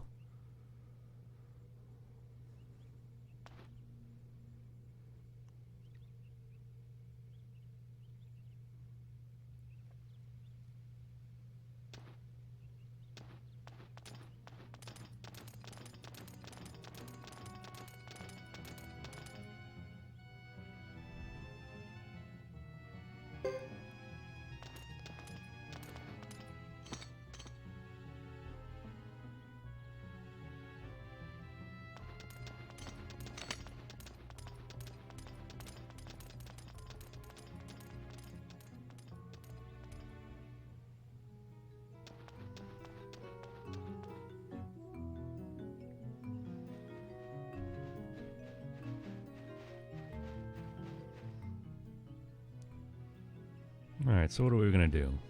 We're going to go to the entrance of the castle. And then we're going to go to the entrance of the town. And then we're going to go back to the entrance of the castle.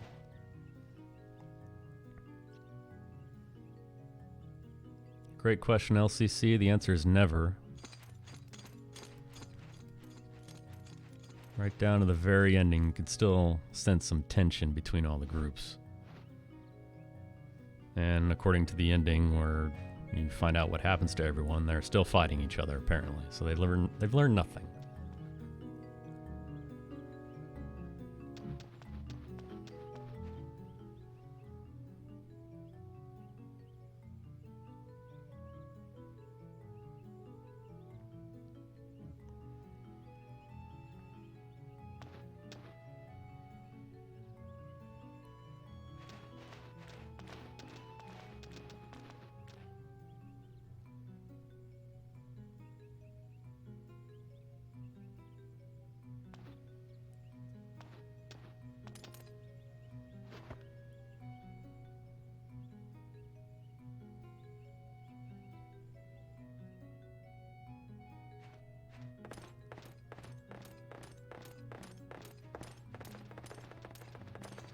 Oh, man.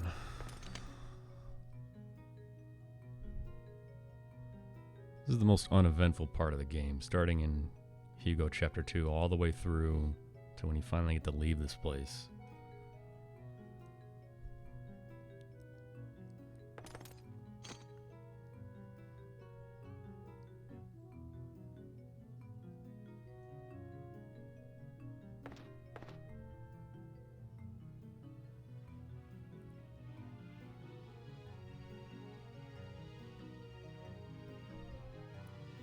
All we can do is do some try-hard mashing.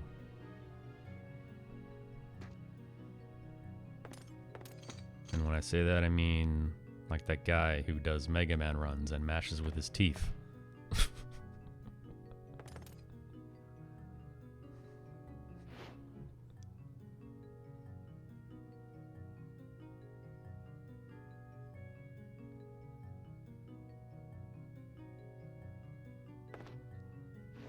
Or what's the other one? With the spoon or something? Like rubbing it back and forth on your controller?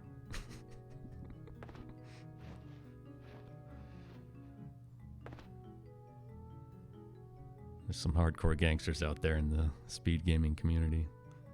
I'm not one of them.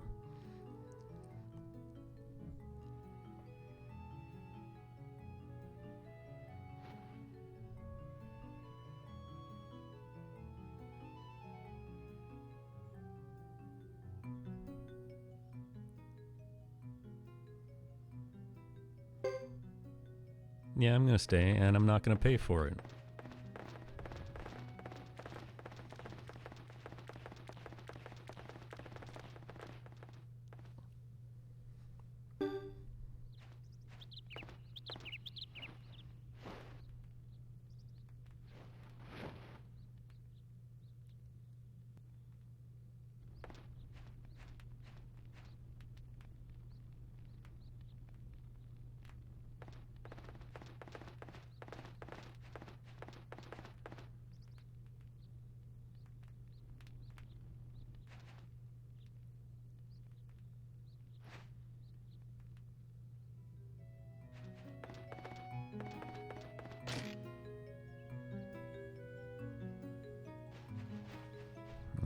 go back to the town entrance.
And then we're going to go back to the castle entrance.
And then we're going to go back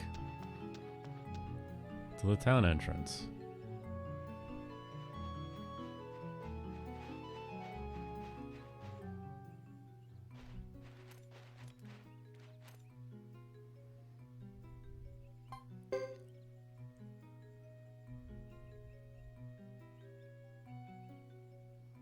Only to go back to the castle entrance once again. Now this is my biggest complaint right here. We're going to trigger another scene. My boy Caesar is going to walk in like he owns the place.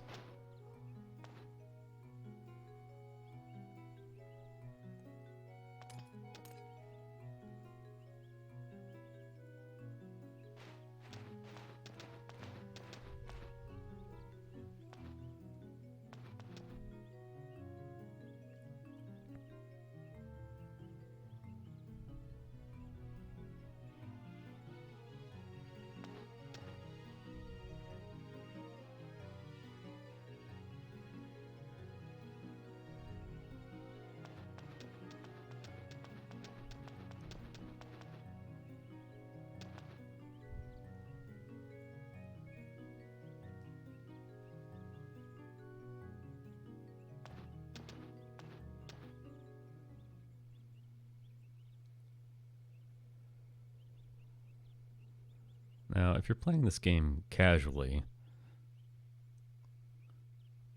you get to this point, and then the scene ends, and you say, okay, well, now what do I do? You say that a lot in any Suikoden game when you're playing it casually. The classic, no real direction on where to go. So you walk around, and you talk to people like you normally would in an RPG. Fine, that's fine. But when your destination is the exact same screen you just left where you didn't have to do anything, I mean, come on. So here, what do? We leave the screen. And we come back. And that's how you progress the story.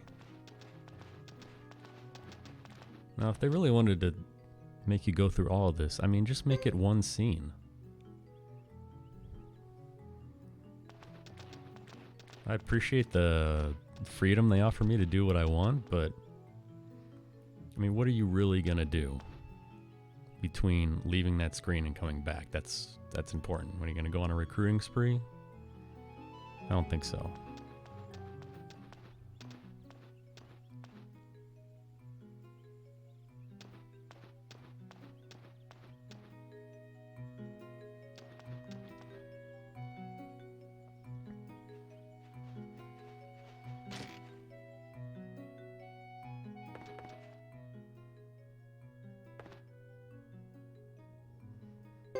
We're almost done.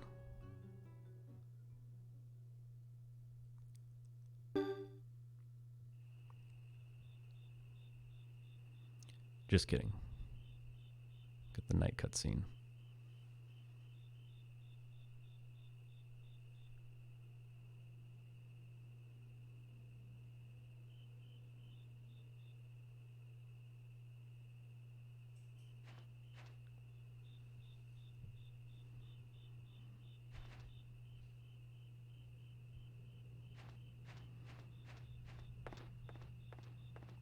You know, as many times as I've watched that run, I have not noticed that. Is that really true? 3 just generic NPCs? Goodness.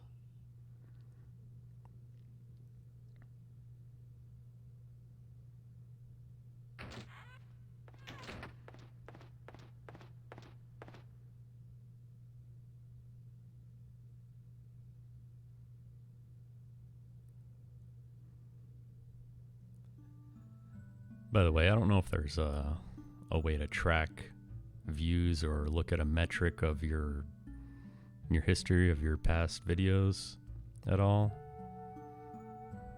But I bet that your Suikoden 5 speedrun is among your top viewed videos. And you wanna know why? Most of those are mine.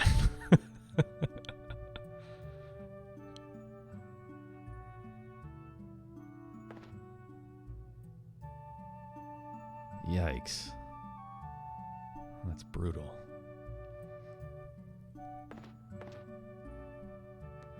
To be honest, though, it's not like I'm, you know, clicking on the video and analyzing everything that you do. I just like the game. I like the soundtrack. Commentary's good. You know, and it's just something that you can click on and just, if you're busy working or just need some background noise and you're tired of listening to music,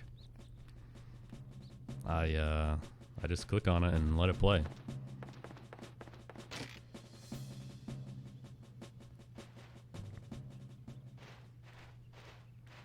I don't know if I ever mentioned it before, but that was how I discovered Twitch.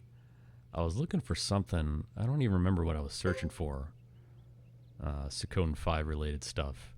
And then there's this Google result that gave me Suikoden 5 speedrun. And my first initial thought was, no way. And I didn't really understand what it was. I'm like, so does someone actually try and play this game in a fast manner? And I clicked on it. And I saw the timer. I was like, someone's going to play through Suikoden 5 as fast as possible. And I remember my original thought was, well, this is going to take like 30 hours. Who would do this? By the way, this war battle is all auto. You do nothing.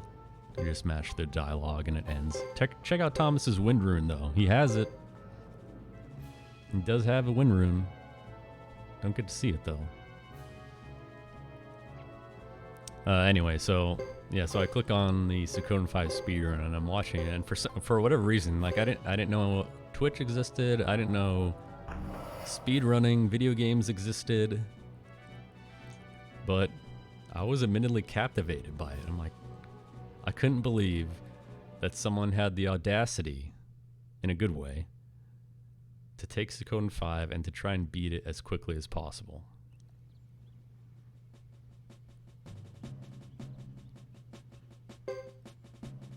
And then I thought, you know, for whatever reason, I was drawn to it. Like, you start exploring around and you find other stuff, like the games you like, and you start looking up and like, wow, people have done this game and this game and this game, and then I guess you get sucked in. I mean, you probably either hate it or you like it or you hate it. Yeah, so we're escaping. We're gonna do some auto battle here. Nothing special. This is why you got Fubar back into your group at Great Hollow, because without him, these battles are actually pretty tough. So anyway, so yeah, I kept watching it, and I decided, you know, this would be a really fun project to do. And so I was looking around, I'm like, well, what if I do something that no one else has done before? And I couldn't find anything on Suikoden 3. And so I thought about, like, you know what? Yeah, I'll do this. It might be fun. So, an hour here, an hour there. Kind of figure stuff out. But that 5 run was the basis of this strategy. I mean, you know, you spend money on Jizos and sharpening your weapon and nothing else.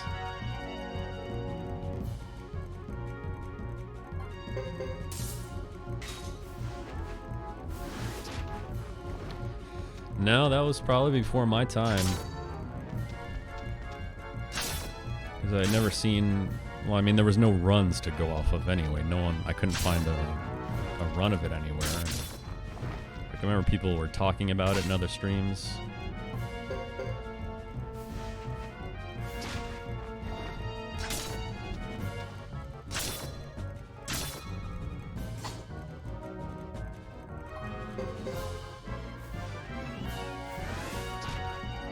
They just disappeared. Well, can't say that I blame them. It's not like this is a riveting run to do or watch. It just had to be done.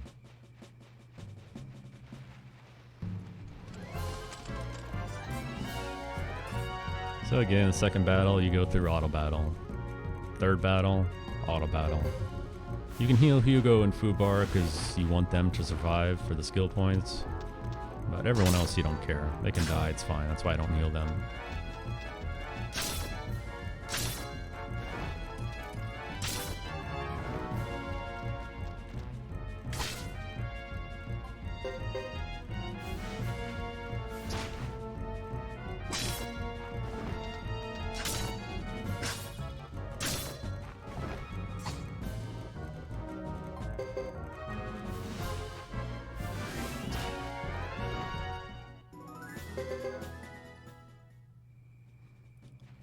So really, LCC, this is your fault.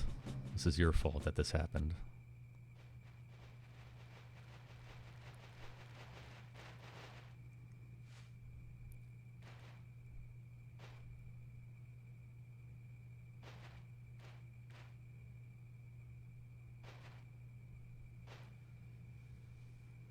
Yeah, but I did have fun doing it. I mean, it was fun just to kind of chip away at it. You know, an hour a week. Kind of like putting together a puzzle. A visual novel with some stuff to do in between.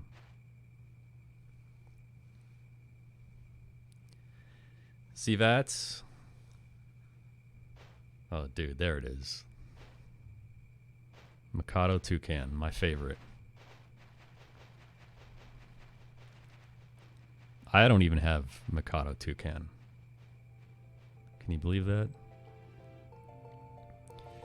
Yeah, I wasn't around for when CVATS was doing runs.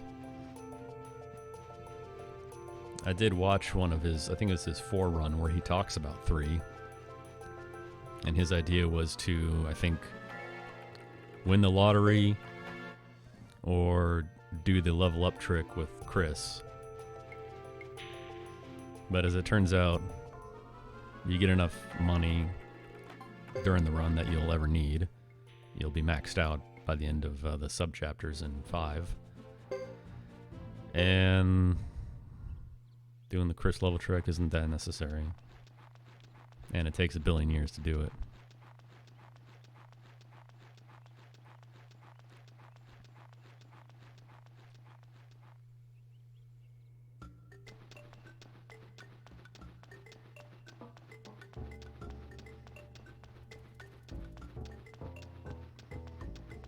Yeah, I mean, that's how I learned about other streamers in your stream, actually. I mean, Claude, I'm being dead serious when I say this. He is the most entertaining broadcaster. Because the thing about Claude's stream is, it's always educational. Not only from a gameplay perspective and high level of play, and the fact that he's running Final Fantasy Tactics, one of my favorite games of all time. But you always learn something inconsequential too. Like, I'm not, Twitch isn't a big thing for me. I don't spend a whole lot of time here, so I don't know all the weird shit that goes on around here. But I always learn something when I'm watching his stream. Yeah, he's a great commentator, and that's what makes it so fun. It doesn't matter if he's playing Pilot Wings, Blast Corps, Aladdin. He's just a natural at it. And he can flow, his conversation flows to where he can be talking about the game he's playing and what he's doing in one sentence to,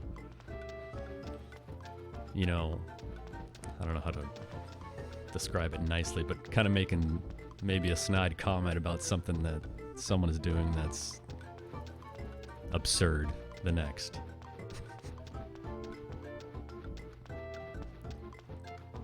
He doesn't pull any punches. I appreciate that.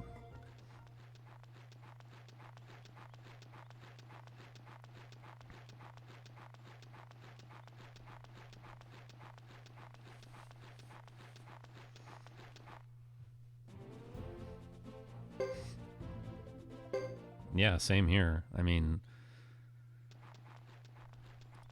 when I thought about how I wanted to do this,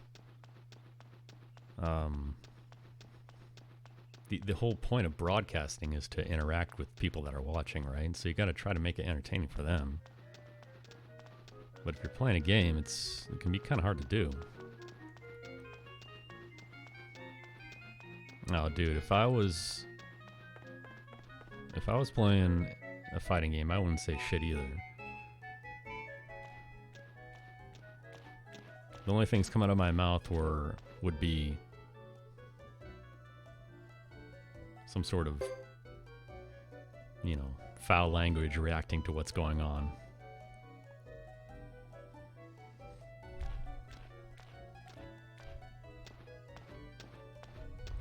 While we're on the subject of fighting games, though, I'm telling you, I've played a lot of them. I used to be a competitor back in the day. By the way, a quick segue here. You can actually get Gene right now. You don't have to trigger this scene. You can avoid it, triggering it, by walking around them. You gotta make a wide detour. But the thing is, you don't need Gene right now. It's slow, and you get it for free later. Anyway, so I retired a long time ago because, at some point in life, you have to actually decide to rise up, if you will, and do something with your life. So at the end of college, before grad school, I had to make the decision to say, I gotta stop. I gotta stop wasting my time doing this shit. Take things seriously now. That was 1 billion years ago. And I kept my eye on it. This was right when Evo was becoming Evo, not Battle of the Bay Area or something like that, where it was mostly Street Fighter, which wasn't my jam really. But I always kept an eye on the scene and kept up with what's going on. And then I heard a rumor that Samurai Showdown was coming back. And my first reaction was, Fuck yeah. Turns out it was true. And, you know, you start seeing the trailers and everything, and I just knew I was going to buy it. I knew I was going to get back into it. And I was in Japan earlier this year, so it wasn't really feasible for me to buy it and go all in and train for, you know, the month before it was released to go to EVO. But if it's a main game at EVO, I'm in. It's not that far from me. I've always wanted to do something like that. You know, stuff like that wasn't available when I was competing. It was all just dumb local tournaments where no one won any money. You just did it for pride. But it'll be really fun to actually go and compete and see, you know, in the grand scheme of things, if I was actually any good at all. Of course, now I'm old and washed up, so I'll probably get bounced in the bracket stage, but at least I can say I tried. So anyway, I did buy Samurai Showdown day one. And, you know, people can say whatever they want about the balance of the game, how it is right now. Some characters are unplayable. Okay, that's fine, but just the overall opinion that I have of it is that I have not had this much fun playing a fighting game in 15 years. It's just a fun game to play. So I recommend it if you don't have it already, or if you ever want to plan on playing it. I know there's a lot of options right now, and they just announced new Guilty Gear. I think that's what you guys are more into next year, I think. But after I'm done doing these Suikoden 3 runs, when I'm done with this project, I'm going dark. I'm going all in on Samurai Showdown. And like I said, if it's a main game at EVO next year, I'm in. If it's a sideshow game, then I don't know. We'll see. Last Blade 3, good question. Solid entry as well. But I'm not like one of these guys like Justin Wong or Chris G or Infiltration, you know, where these guys can pick up every game and spread their talent wide. You know what I'm saying? Like, they'll go to a tournament and they'll enter in every single game that tournament has to offer. That's definitely not me. I don't have the time or effort to put into being that dedicated. But if I can pick one game and concentrate on it, then that's what I'm going to do.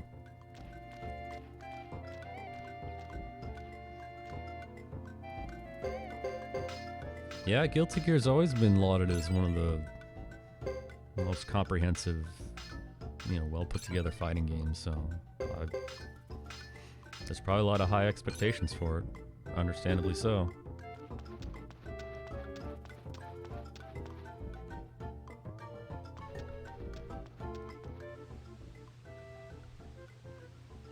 Alright, so back to this. What do we just do? Give Peggy the hammer so we can recruit him later. Since we got the hammer with Hugo, you have to recruit him with Hugo. While I'm there, I sharpen the weapon up a bit, because that will be useful for Hugo. Much more so than sharpening Ghetto's weapon. And I do the recruiting now because you're kind of walking in this direction to get this scene with Apple anyways. Yeah, leave it to Apple, yes.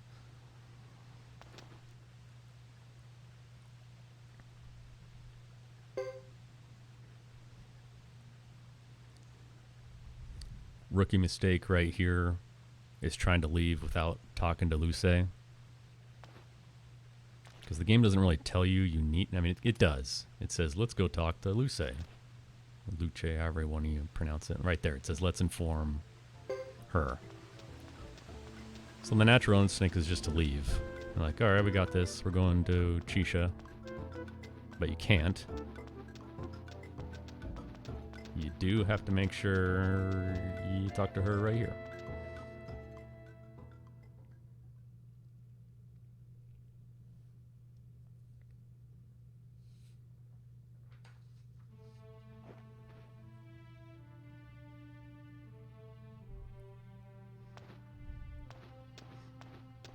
But yeah, even if I go to Evo 2020 next year and I get just rinsed, it'll still have been worth it.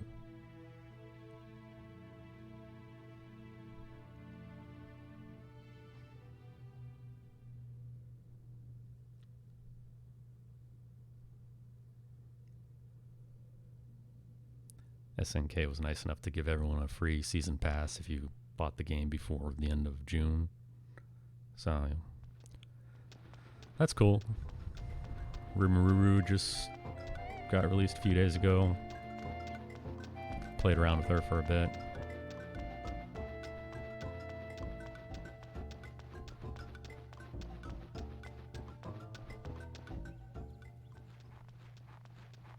She's Claude's main, really?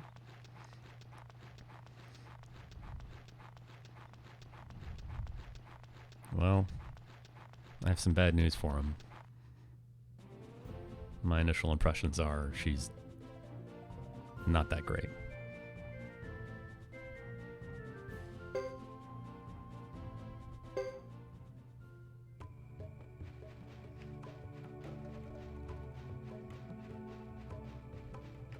But she's not really the type of character that I gravitate towards anyway. I'm not trying to zone people out. I'm getting right up in your grill and letting you know what it's like.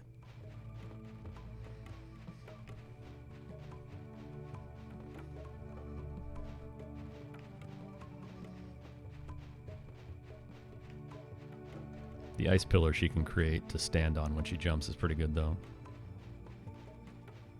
Keep people away for sure.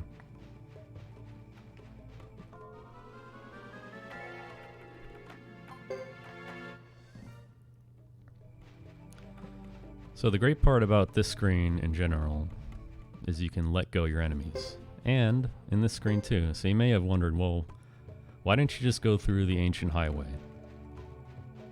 Because it would have been faster from a walking distance point of view. By the way, if you tried to get Kathy in Ghetto Chapter 3 and you messed up counting her horses in a 108 run, here's your second chance to do it. That's why you do it as soon as you can. Also, if you get her in a 108 run in Ghetto's chapter, you can get Kenji in Hugo's Chapter 3. But anyway, the reason why I go through both of these planes is because you can let go all encounters. If you go through the ancient highway, you cannot. You can run, and there are copper suns in there, and it can just really slow you down. So even though it's arguably just a few seconds faster with no encounters, all things considered, the reality is it's honestly faster and safer to go through the plains because you can just let go every encounter that you fight. Yeah, so Nakaruru is definitely one of my favorites to play as.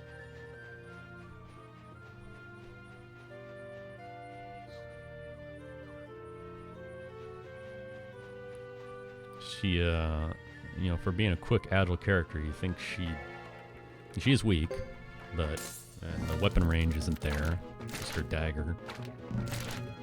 But she can play defense maybe better than anyone else. So if you're patient and you can get your opponents to make mistakes, she can punish big time. Galford is really good too. Galford, if you're playing against him, you're like, God, man, fuck this guy.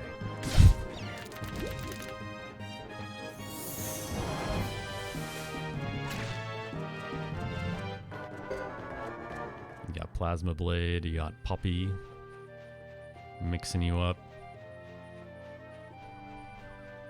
keeping you at distance, and then when someone comes in, hopefully you have weapon flip available and you could just knock him right out. Yeah, he's really good.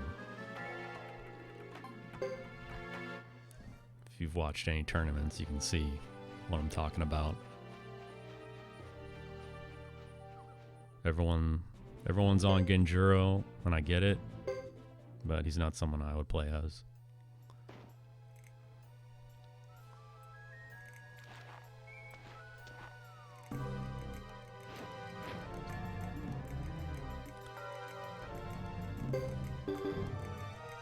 Alright, you got a few steps before you trigger the first battle in Chisha. These battles, again, with Fubar, since you added them back at Great Hollow, are not hard at all. You can just auto-battle through them.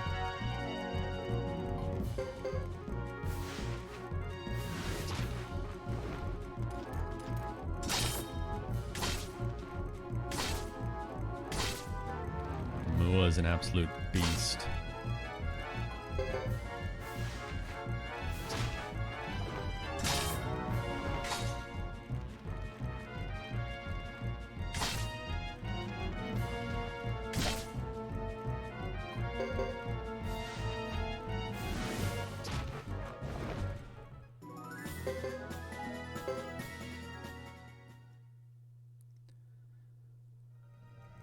So you can heal in between these 3 battles if you want, but, you know, really, again, you only need to consider healing Hugo and Fubar if they've taken a good amount of damage, because you want them to live, you want them to get the skill points, and you don't care about anyone else.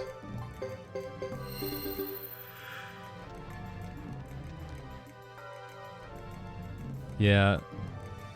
Tam Tam, I get it. Again, not a character I would play as, but I get it. The absurdly long reach.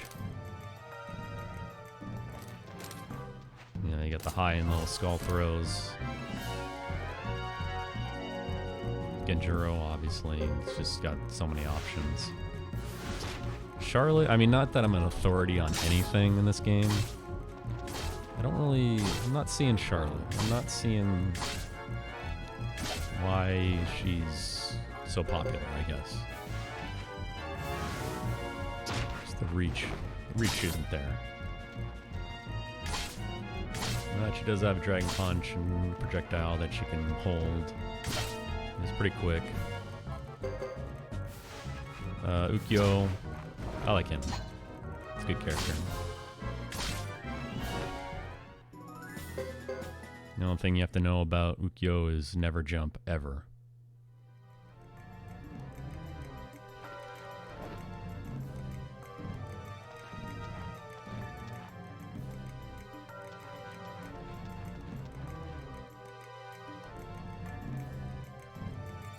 It's like throwing a balloon in the air and just watching it take an hour to fall back down to the ground.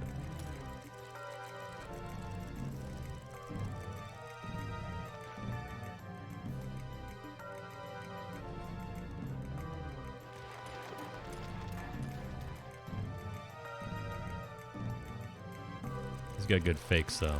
You can run up and do the low slide, fake apple throws, the different versions of his little shadow forward attack slice, whatever you want to call it.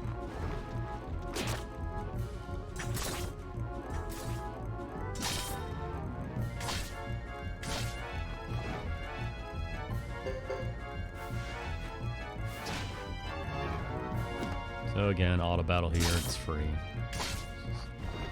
Just a formality. Yeah, I mean, another reason why I probably like the game so much is because I enjoy playing as half the cast.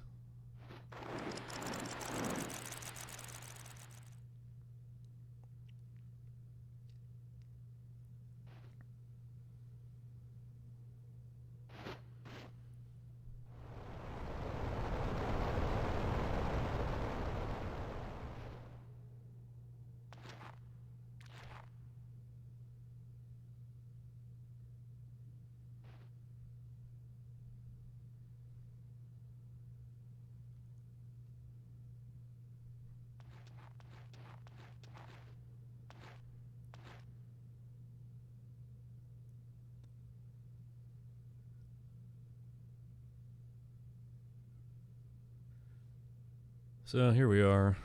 Finally made it to Chisha Village.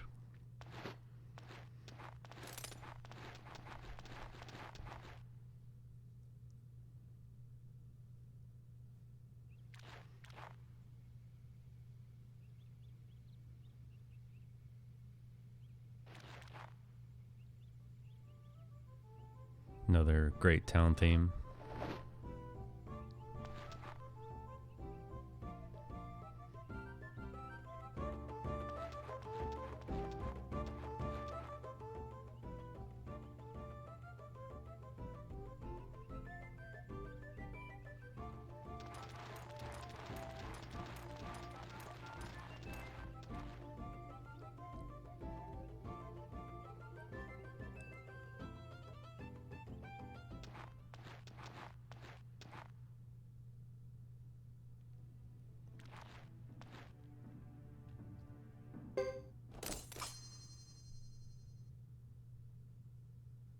Nash with the most unintimidating looking sword ever.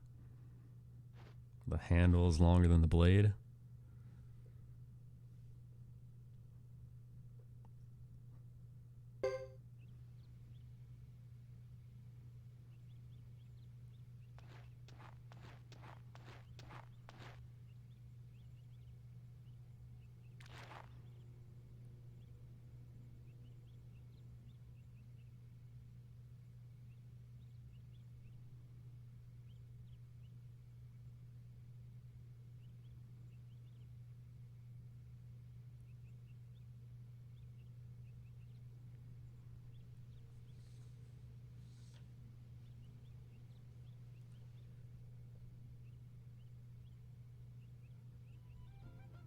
So now the action will actually pick up slightly. Starting with my personal favorite duel in this game. It's my boy Hugo.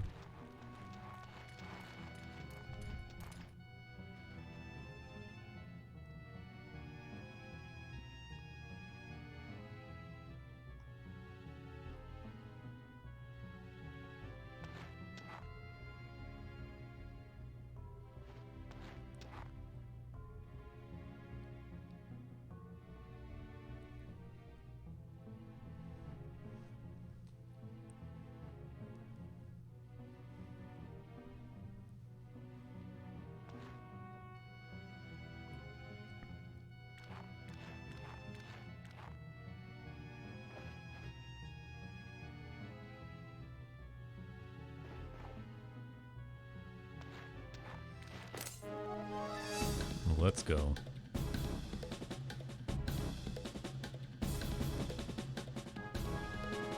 Alright. We got this. Death blow.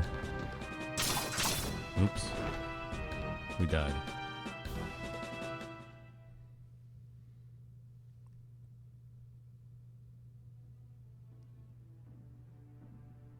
In case you didn't know, you cannot win that duel no matter what you do, no matter how high leveled you are.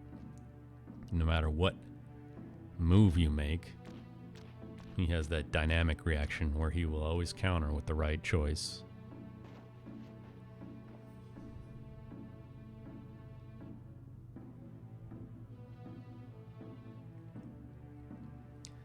So that was one duel, and we got another one coming up after this.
So right now I make a quick stop at the item shop.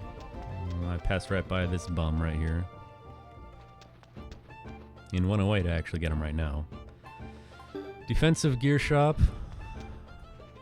Depending on your pace, and I haven't figured out the exact pace right now, but there may be a chief's hat that you can buy right here. If it's there, you should get it.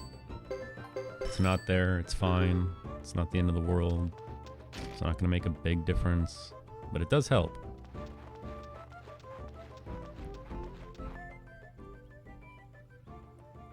So you would equip it to Hugo, and then you'd have to remove it later because it goes to Nash. But it is there. Usually when it's not there, it means you're on a really good pace. Or a really bad pace. I can't say this with 100% accuracy. It's just me guessing, but I think it pops in at 445. But don't quote me on that, because I don't know for sure.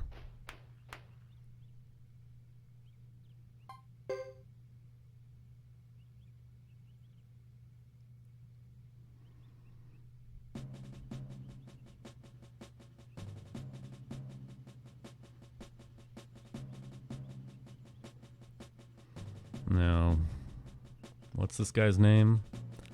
Honestly, I don't know. But I'm going to call him Sasari. Because when I was a kid playing this game, and I read it out loud to myself, I said, Sasari. Is it probably Sasori? Yeah. Am I going to continue to say Sasari? Yeah.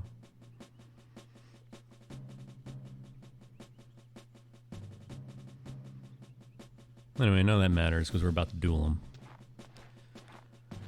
Now, like I mentioned earlier, the duel with Duke in G3 is the only duel that you have to win in the entire game. The other duels you can lose or draw. This duel ends after 10 rounds no matter what is happening.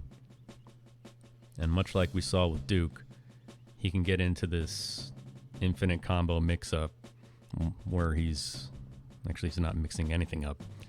He gets stuck in a defensive stance and you just sit there and chip away at him.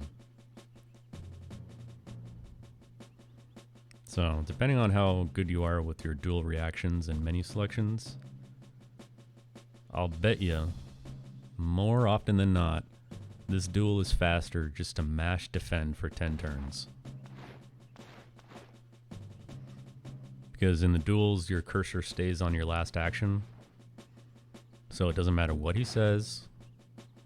Your cursor is always going to be on the shield, for defense. And you can just mash through it without worrying about reacting, without worrying about dying, because he's not going to kill you.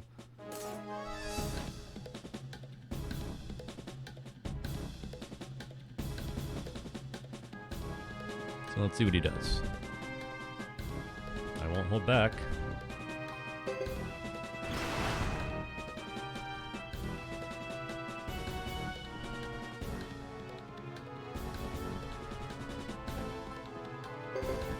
Look at this amazing reaction time.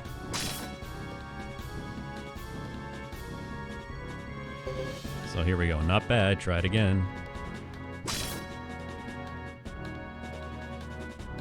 Not bad. Try it again.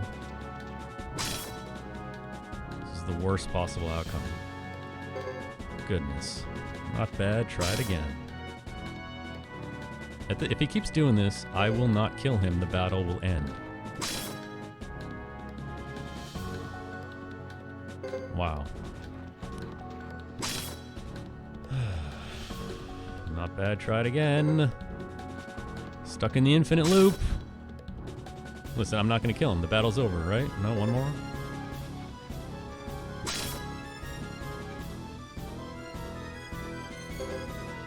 Or I could just forget how to count completely. So there you go.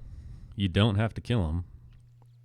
The battle ends after 10 rounds. And how embarrassing that I made every right choice over 10 rounds and didn't even kill him.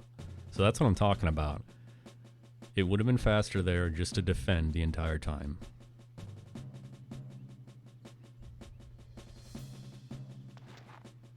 I mean, I don't think I've ever seen him do 9 not bad tried agains in a row, but he just did it.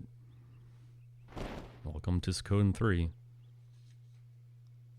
So obviously it would have been faster to just defend because I wouldn't have had to watch Hugo walk up and slice him 9 times in a row.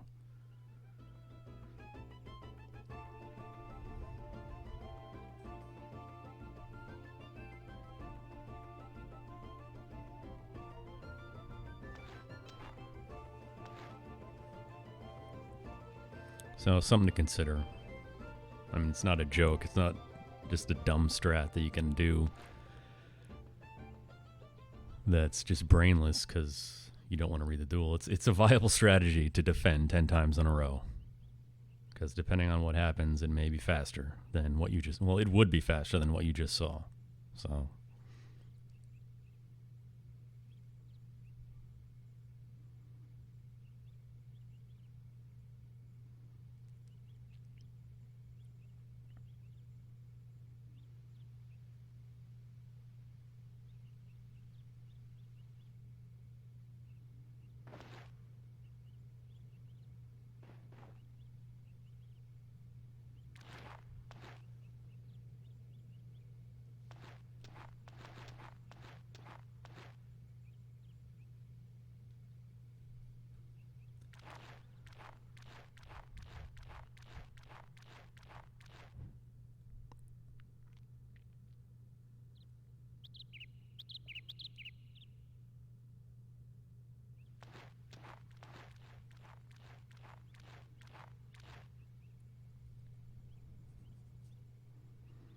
Sergeant Joe went too hard the night before. Hungover.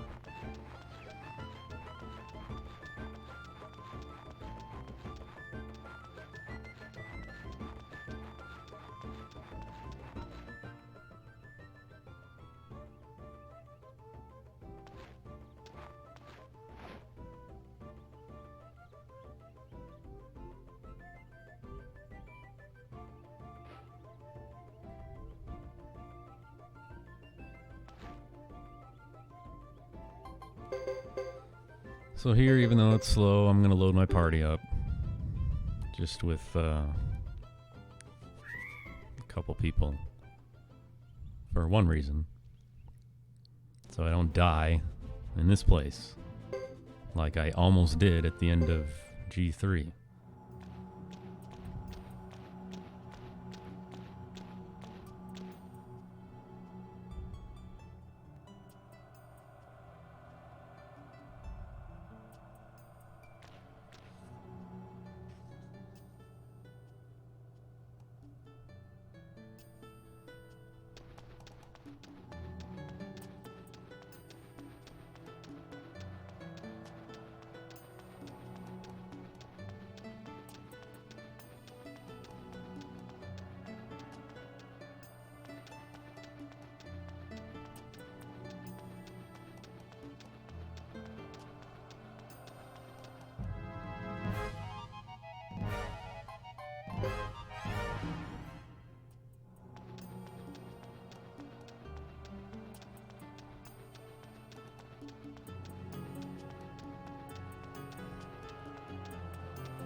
Alright, we made it.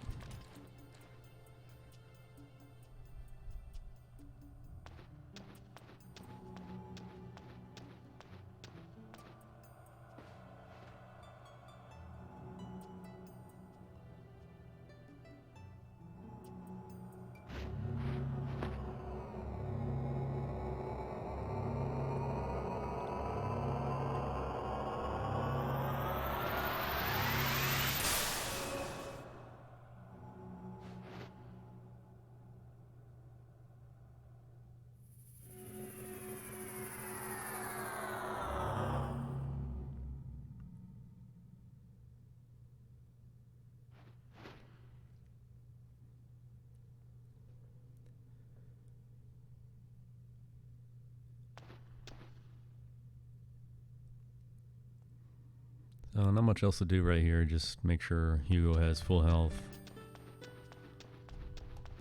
You know, hook him up with some Jizos.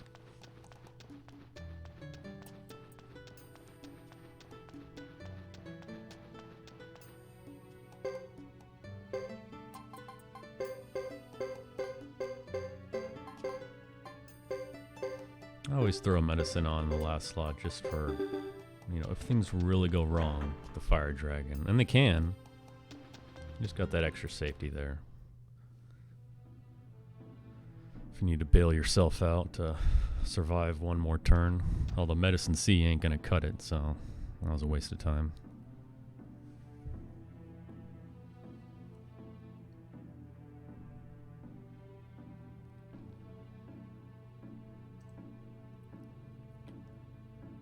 Coming up on the longest break in the game. The intro to Chris's chapters is a 1 minute 30-second break. So if you're running this game, you should definitely take advantage of it.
Got to do the multitasking here of returning text messages, using the bathroom,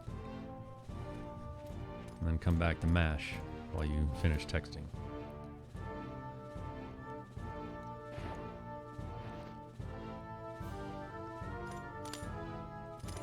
So Hugo 3 ending at 451. That's pretty good.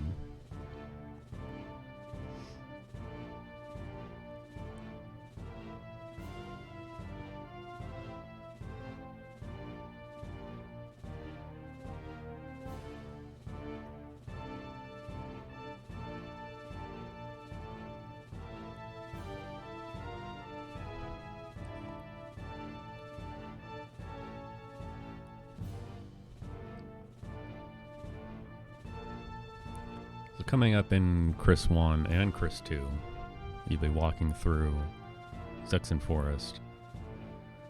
And you're going to run into some enemies called spark beetles. And they have access to Soaring Bolt. Again, I have no idea whose decision that was, but it was a poor one. Just in general, I mean, not even in a speedrun sense. Some strong magic. Strong magic for a chapter 1.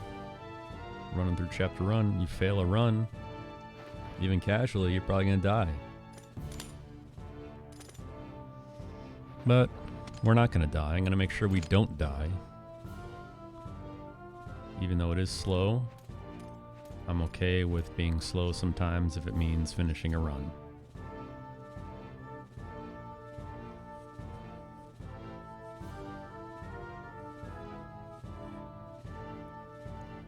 Best part about Chris is all the cash she starts with.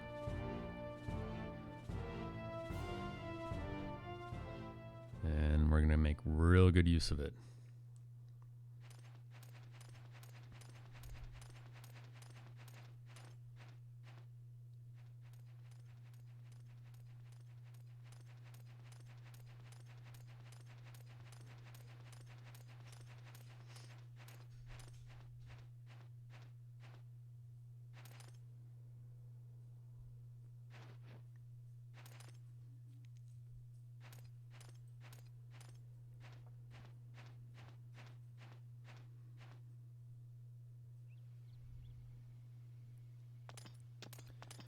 Unfortunately, it drops you out in front of Chris's house, which is the problem.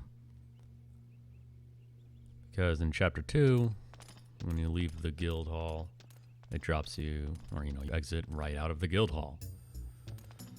So you're supposed to go right back into Chris's house and call it a night. I'm not doing that. And this is slow, and you can talk all the shit you want. But until you fail runs to spark beetles and die and waste 5+ hours of your life, then you're going to understand what I'm doing right now. Just going back into the guild hall I just left, into the lower level item shop right here. And I'm going to load up on Geisels right now. Because I got the cash, and I got the inventory space.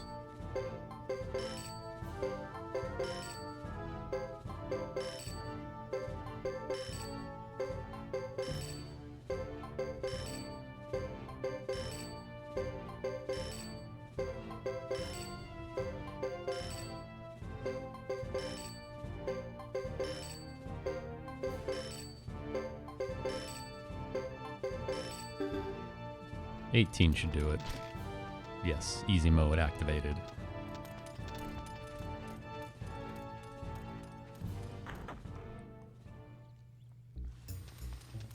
Now, right here is where you start in Chapter 2. So that's the ideal spot to go back in and buy all these, because you're already there instead of walking all the way back, back and forth.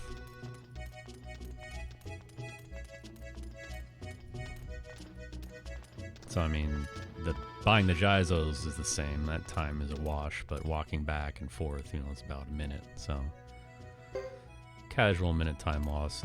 But the reason you do it now is because before you get back here again, you're going to have to make that initial walk through Zexen Forest. So, I mean, if you want to roll the dice, go for it. You come back here with Chris and Boris, and that's all you got. Can't buy them anywhere else, so you buy them now.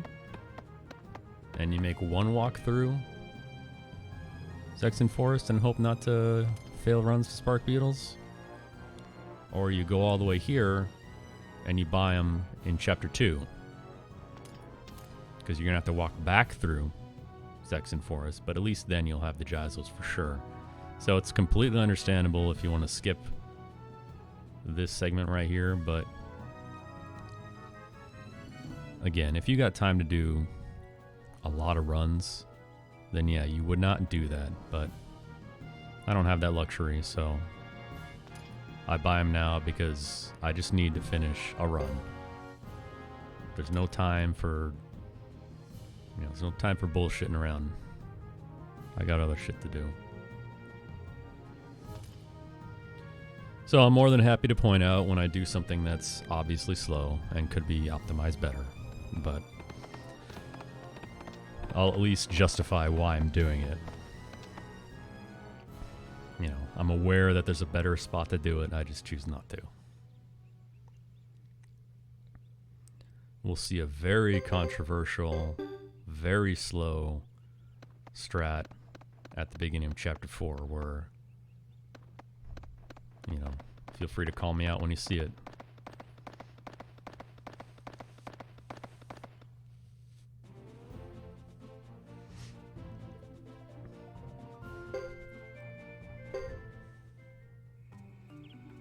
So this walk isn't the problem. The spark beetles aren't here yet.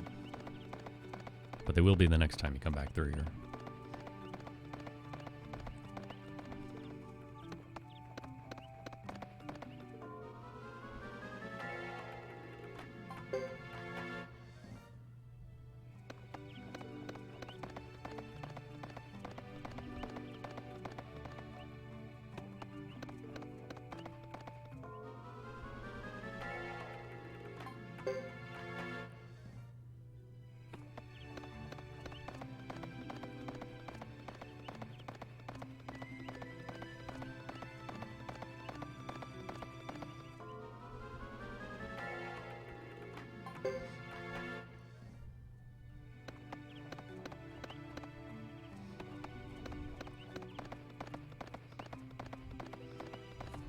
And it's really even more justified because of how high the encounter rate is in this forest in general. I mean, it's not like you're going to run through here and not get anything like the mountain path. You're going to get something, and you'll probably run into spark beetles at least once. And then, you know, it's up to the game if it wants to let you run or not.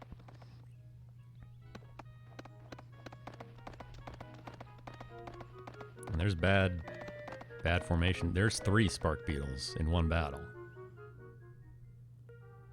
There's also 2 spark beetles, 2 dark hairs. So that's more lightning magic.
So even though the pace does kind of start picking up here, there's still periods of inactivity and nothing like this, where you're just kind of mashing text and just trying to get to your next destination.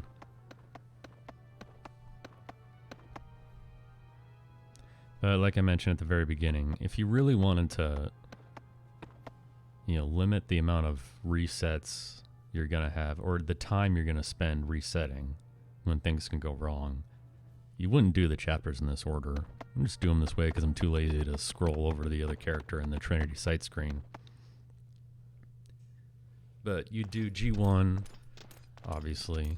You'd probably do G2, because even the Franz battle can go wrong sometimes. Then you'd switch over to Hugo 1, because you can die at the battles of VDZ. And then you'd come here to Chris 1, because you can die to Spark Beetles. And then you keep going to Chris 2, because again, you can die to Spark Beetles, and the war battle in Chris 2 can be very inconsistent as well.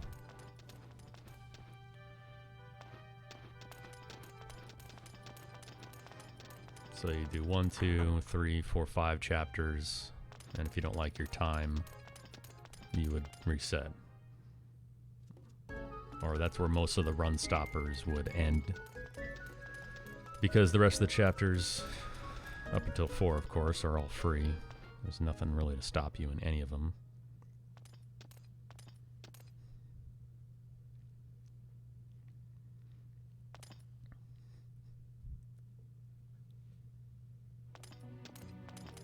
A war battle coming up right now, and we'll talk about the general strategy I have for war battles,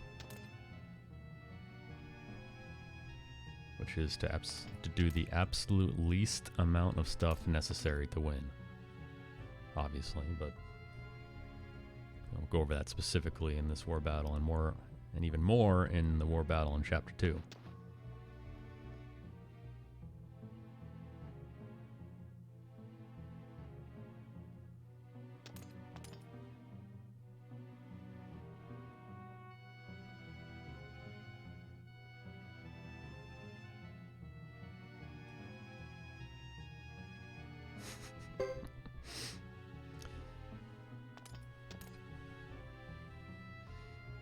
Hugo 2, you're right. I mean, honestly, though, it is free, because even if you mess up the dialogue options, you know, you can die to Uber, it's fine. I'm not going to give you a game over.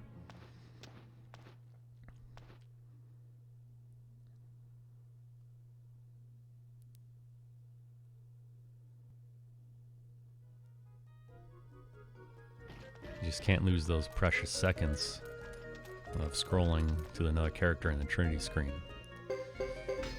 So what we're going to do here is get that plus 23, which is huge. And we'll keep going. Since she maxes out at 8 right now. And that's going to help out a lot, actually. So I always recommend doing that.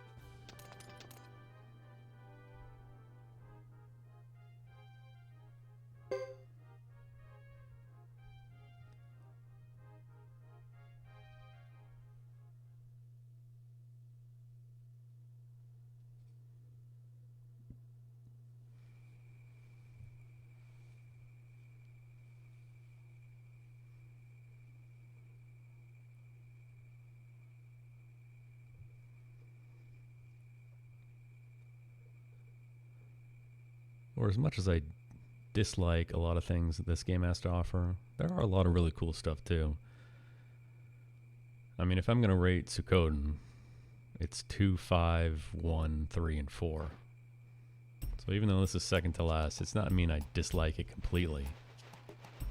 It's got a lot of good stuff going for it. There's just some other stuff that, you know, I think they really messed up on.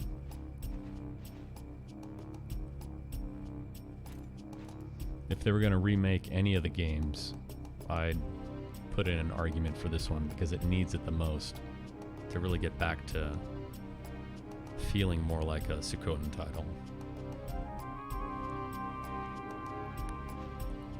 I mean, because 1 is probably an obvious choice for a lot of people, but 1 is still great.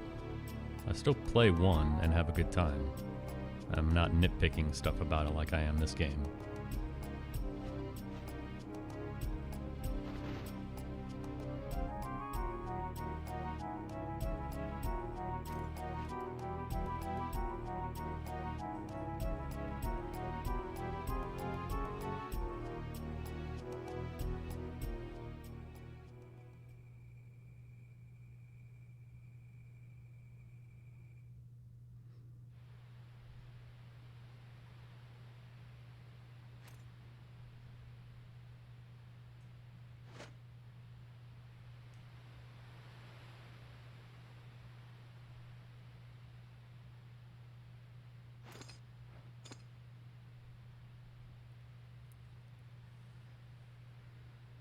So we're at the summit meeting and people are going to start freaking out.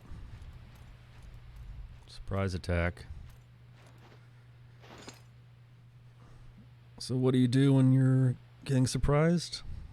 Well, you go light another village on fire, of course. Makes sense.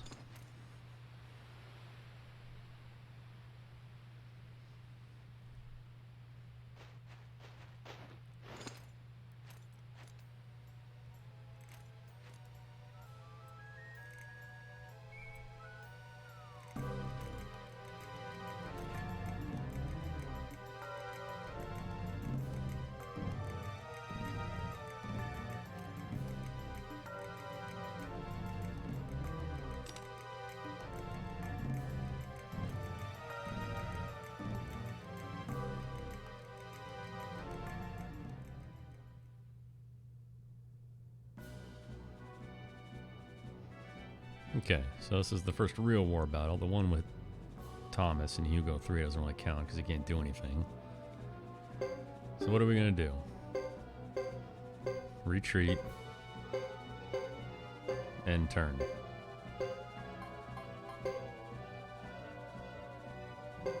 These guys are going to move up, but they can't attack me.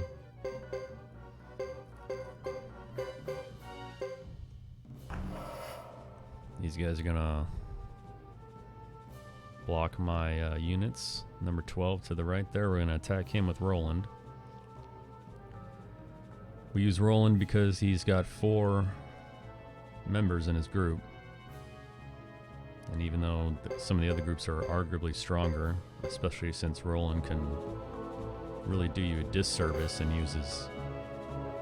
of course, I just jinxed myself there. This is dumb.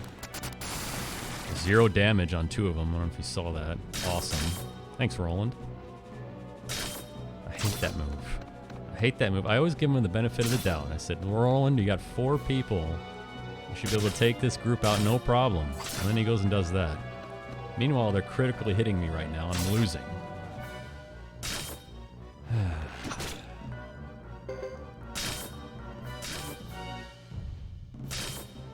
Come on.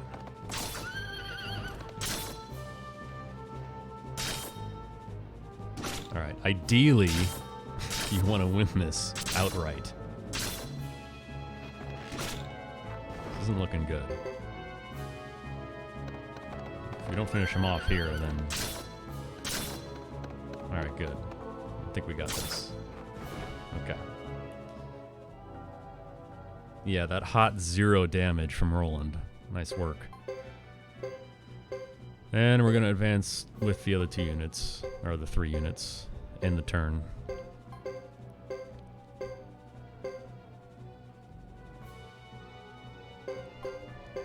They're going to move up. Someone's going to attack Roland. And all you're going to do is retreat. Hopefully you get a successful retreat, but those never happen, so don't count on it. Even if he dies here, it doesn't matter. As long as the battle ends.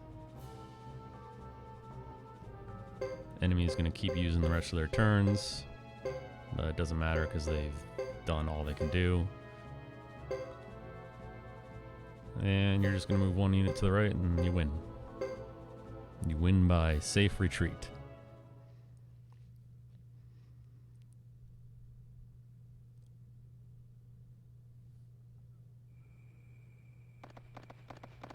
As far as how many war battles are even real, I mean, the one in Chris Chapter 2 is the only one that you have to win outright by actually accomplishing the goal of killing a certain amount of enemies. You know, the other ones are just kill Uber's unit, retreat, or don't die. So that one's easy. But there's a chance Roland could not knock out that unit, which means you have to attack with another unit to finish them off, and then you'll have to retreat twice because you'll have 2 people locked in that area while the enemy attacks the next turn.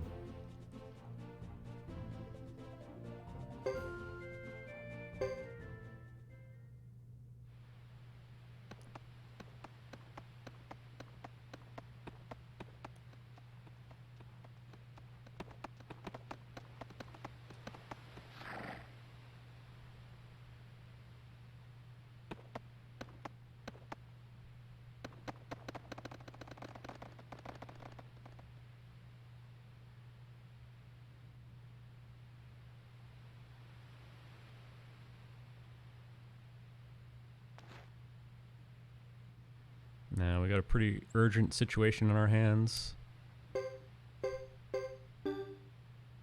But we're just gonna have a nice leisurely trot.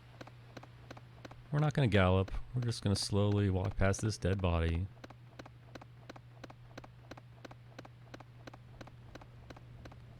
What's the rush?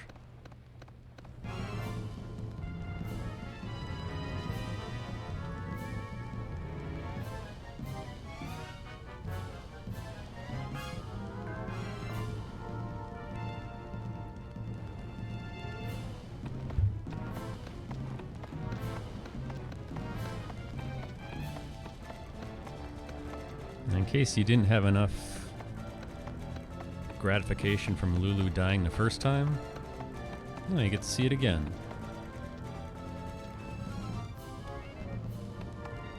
Which is fine with me because that is another 50-second break you can take.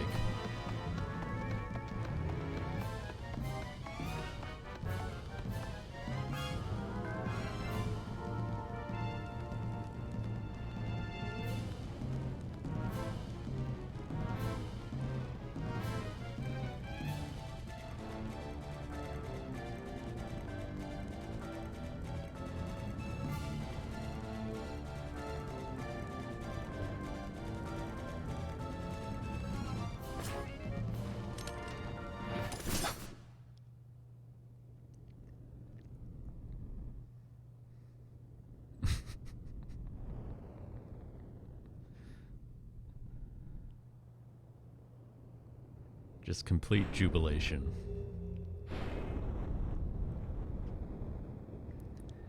My favorite, though, is still Gremio by far. He's narrating his own death as it happens. Like, he really wants to make you feel bad.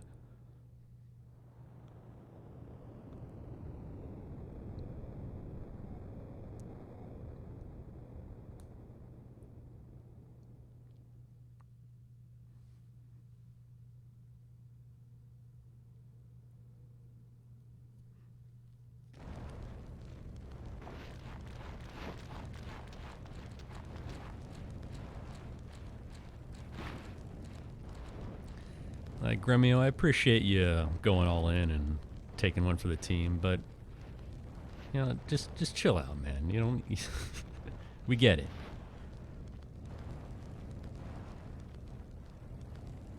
I'm sure we already all feel bad about letting you die. We don't need you to rub it in.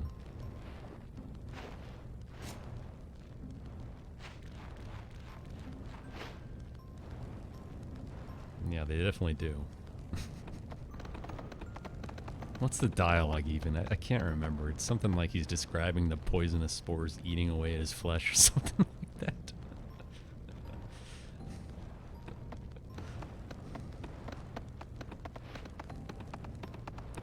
I mean, it's kind of obnoxious.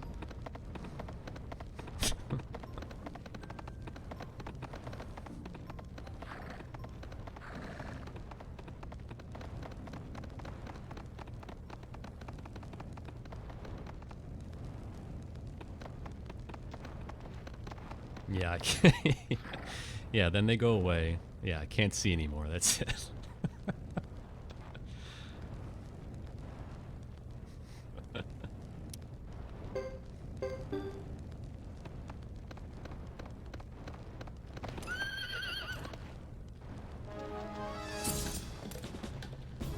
Alright, another easy battle right here. Breath of Ice with Salome. Attack with the rest.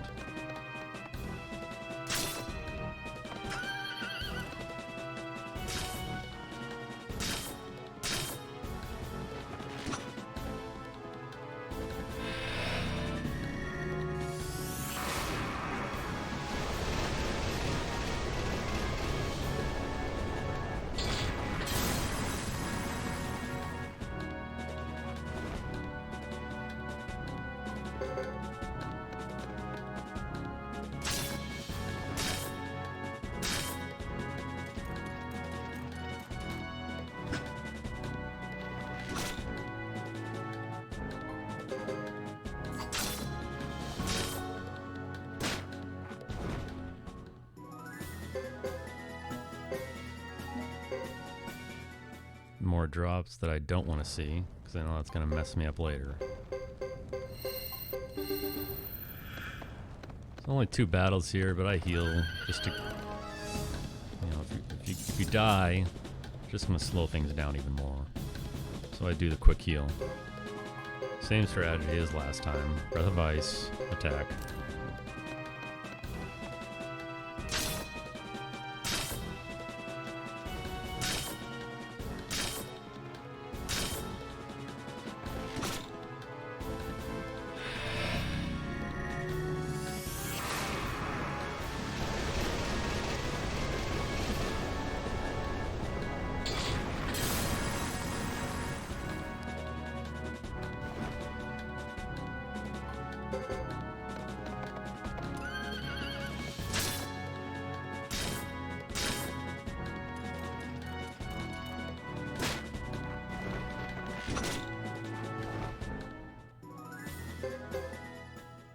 Now, another rookie mistake you can make, you know, you gotta go walk up to this hut that's burned in the corner to trigger the scene.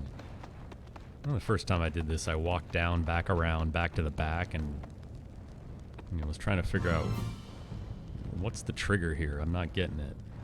But and now all of a sudden that this hut is back on fire again. Very quickly set ablaze. So yeah, you just gotta walk, you know, northeast.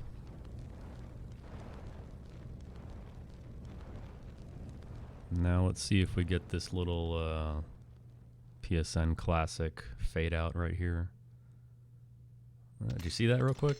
It's weird. You can see like this image just appear there.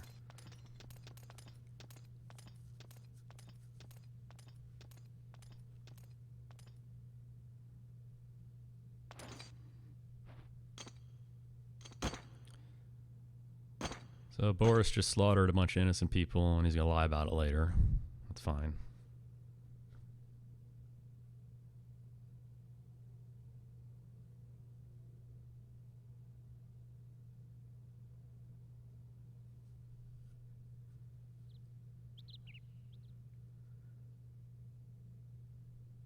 In the meantime, you're gonna get summoned back to VDZ.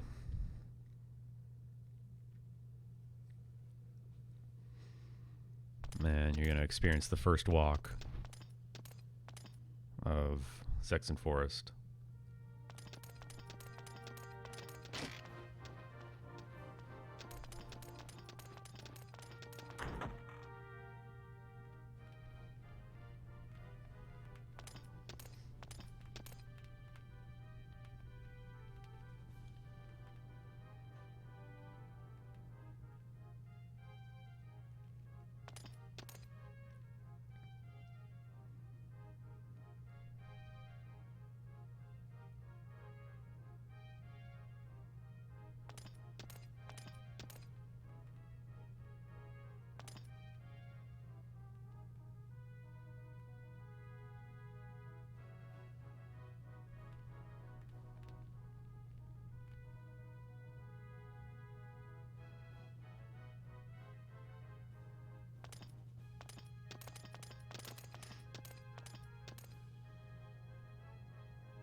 Meanwhile, these two guys were just chasing a child and a duck through a kitchen. Where were they at?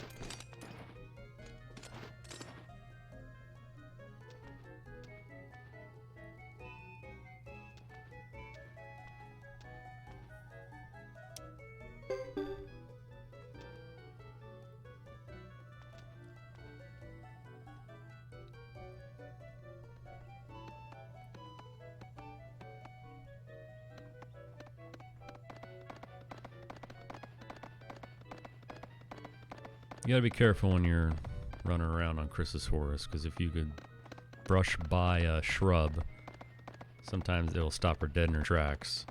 You know, the horse will lift up, and then you gotta start the running animation all over again. So, all those Jazos we bought, this is why we bought them when we did, because we need to equip them now. And they may be saying like, look at this amateur. 3 Jizos each, really? Well, trust me. It's worth it.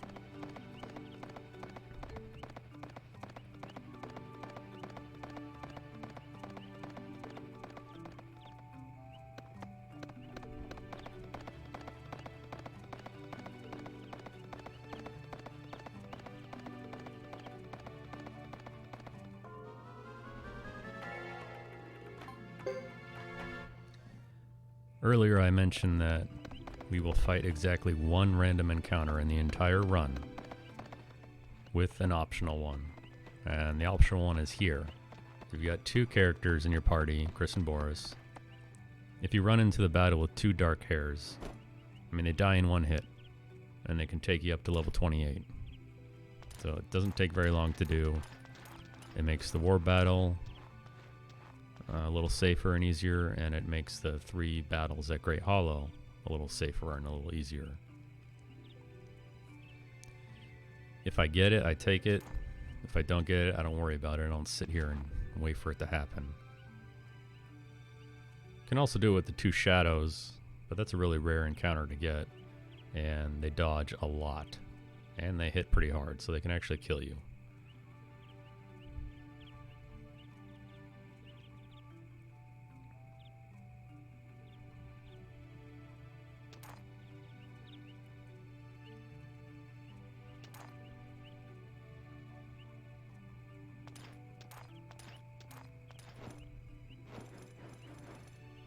Anyone else not know if Rico was a boy or a girl when they played this as a kid?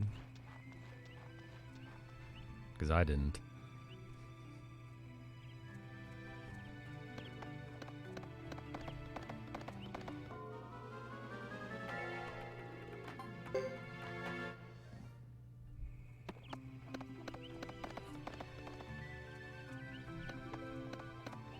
See, I legitimately was not sure. I don't see a lot of girls wearing jorts, first of all. The name ending with an O, more of a male thing.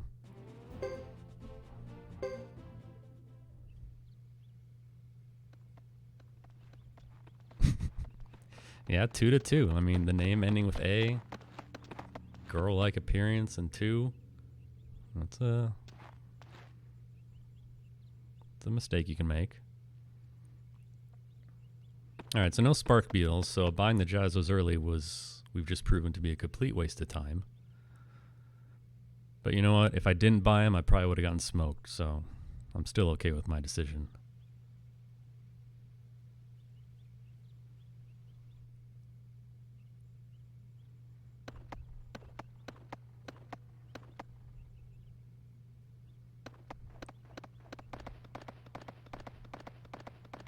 Did you really? Did you start with 5 and work your way back?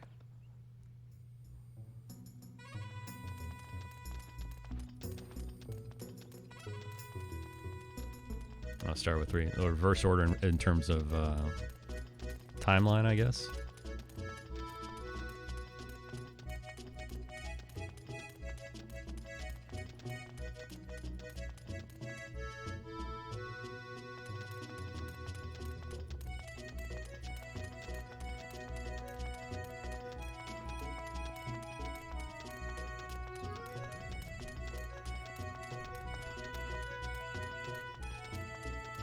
I see. So you played 3 first, so what do you think of it? I mean, when you played 2, were you like, fuck 3? Or did you have some sort of, you know, nostalgic feeling toward it? This, by the way, is a hidden break. The only time in the game where the text will auto-scroll. So after this dialogue box where she says Balderdash,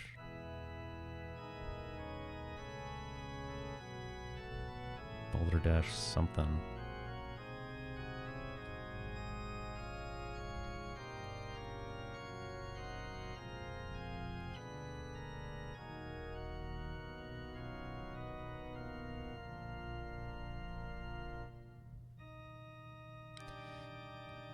Yeah. I mean, insanely accurate critique.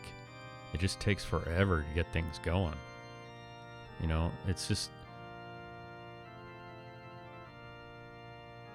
Why am I going through Zexen Forest 800 times? I mean, let me go somewhere else. Let me do something other than backtrack. You know? Ghetto's team never really interacts with the other two. That would have been nice if all of them would cross paths with each other. I mean, I really like the idea. Just the execution, I think, was lacking a bit. And then it's just going back and forth and back and forth.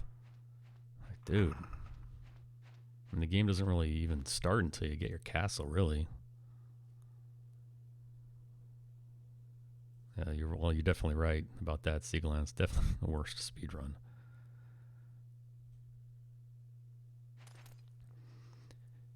Yeah, those load times in 5, man. Even when I played it, I was like, Jesus, I'm just trying to fight a battle here.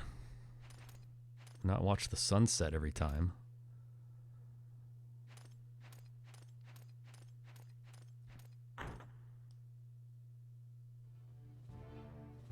Yeah, I mean, the pacing in Suikoden 2 is fantastic. You're right off the bat, you're doing stuff.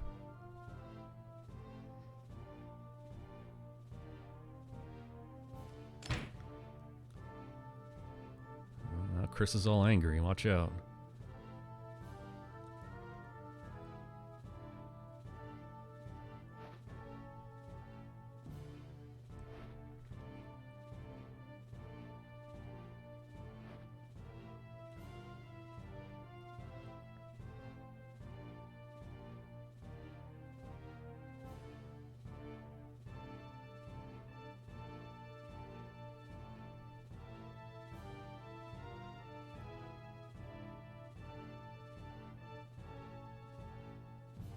Yeah, you know, Suikoden 2, you're jumping off a cliff a few minutes in. It's awesome.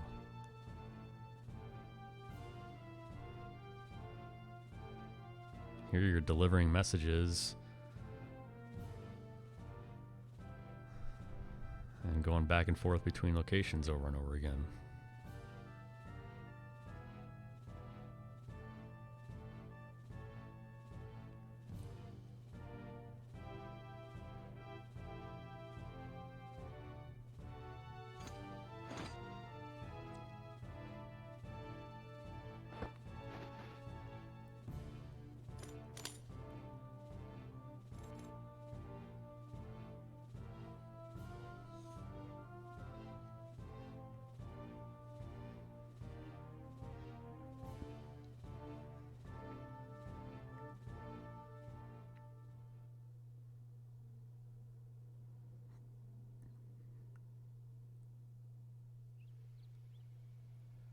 So I made it through the first walk of the forest, which is good.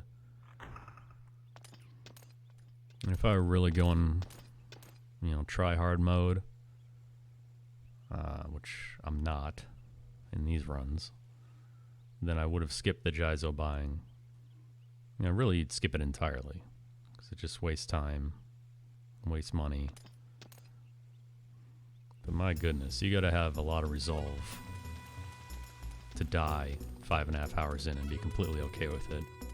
I just don't have that in me. Anyway, what you would normally do to be faster is to buy the Jizos right now, because you exit that scene right outside the guild hall, so you just immediately go right back in. Instead of what we did was walk from Chris's house to the guild, and then the guild back to Chris's house.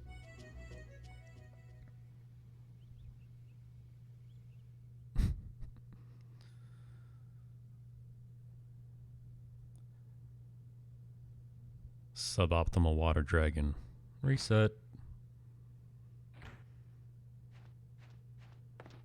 I mean, I don't even know. I've seen him go like... He's gone 24 hours before, hasn't he? That's crazy.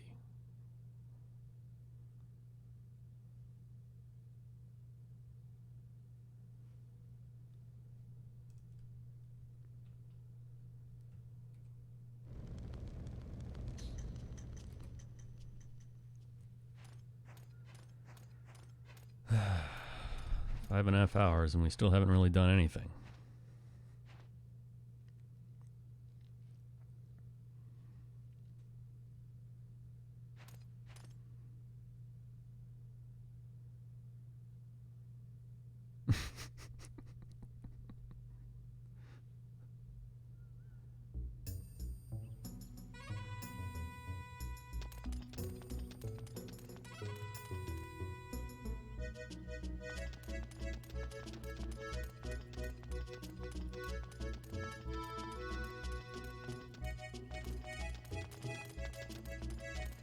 And the FF10 is a 10-hour run, right? Whew.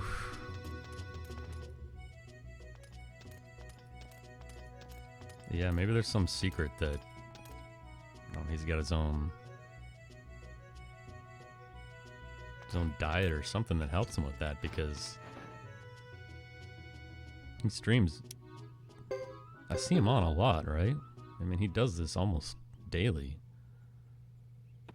And it's not even just FF10. I mean, he's like a professional fighting game player, you know? He's spread out wide. Like me, I'm just a complete amateur. I'm concentrating solely on Suikoden 3 and Samurai Showdown. That's all I got. But he's doing every long RPG ever. And he's good at all of them.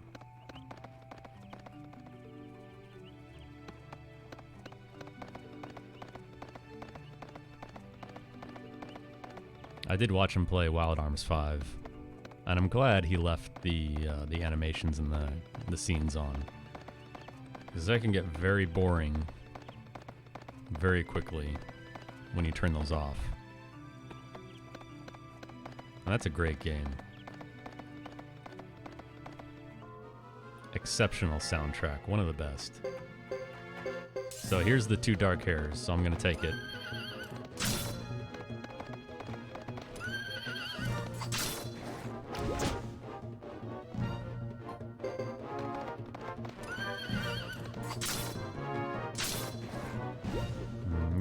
Almost no time for that battle, but we bump up to 27.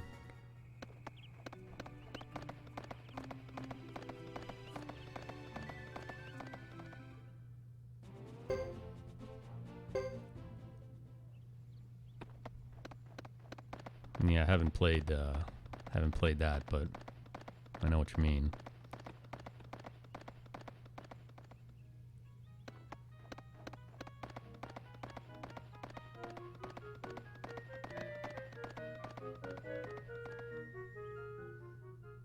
I mean, the battle themes in in Wild Arms 5 are so good. You want to hear them.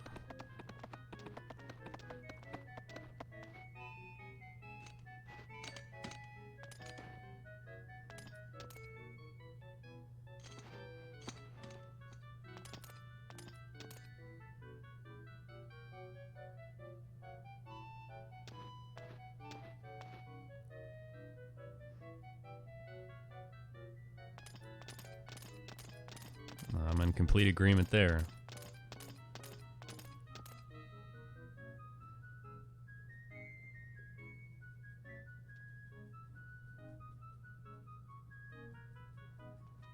Yep.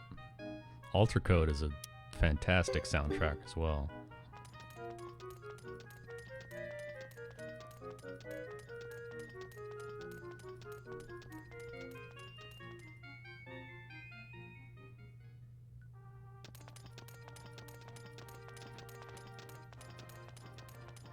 I mean, Wild Arms and Suikoden are probably my 2 favorite series. If I had to pick one, it'd probably be Suikoden, just for the continuity. But if I'm going only on soundtracks, Wild Arms takes it, no question.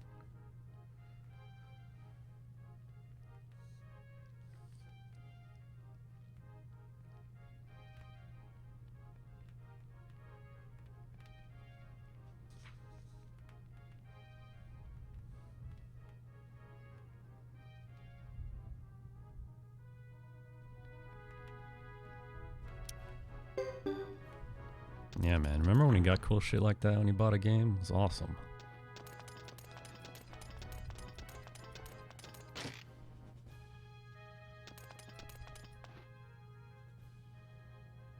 Well, Arms 3 is one of those games where you play it and you find out what's going on, and you kind of have to play it again. And you get to see Beatrix floating around in the background. That's pretty cool.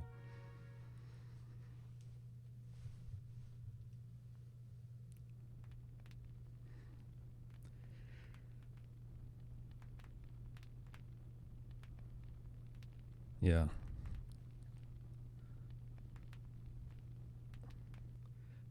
Now what you get is a day one patch. That's 15 gigabytes in size. I mean, it must be getting old because I'm like, remember when you used to just put a cartridge in a game and play it? I mean, I guess it's for the best, you know. People can update and fix stuff, but it just doesn't feel the same.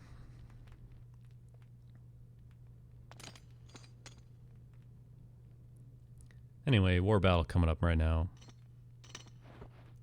Arguably the hardest war battle in the game.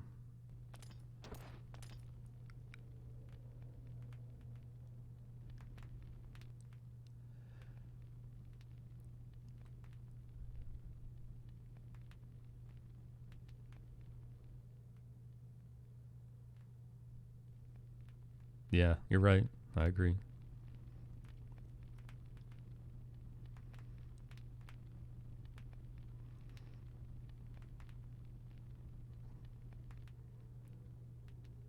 And there's, you know, FF13 where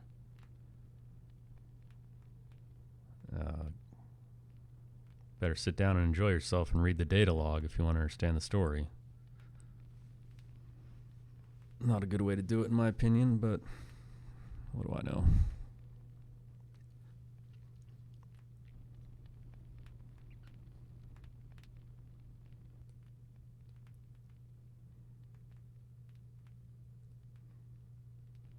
FF13, pretty interesting speedrun to watch, though. I'll give it that. A lot of hot movement there.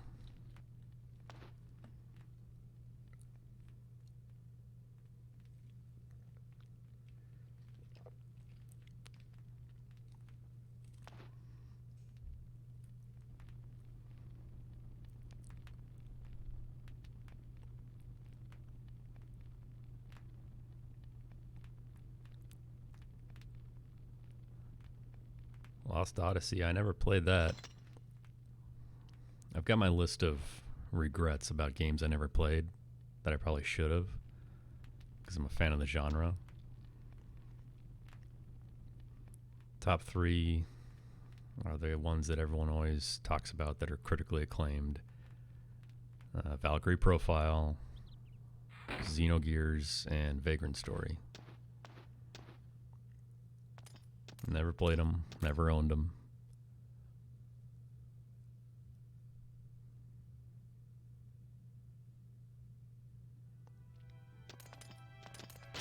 Alright, Lewis is drunk. That's good. Sending a good message out there.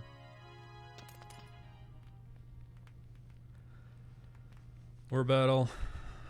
We're just gonna go in.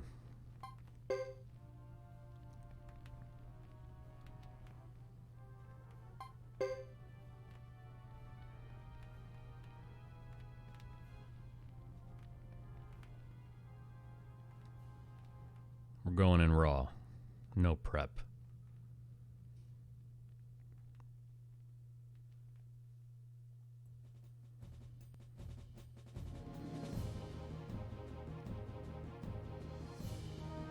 That sounds interesting. Correct me if I'm wrong. Was that like a Xbox only game though?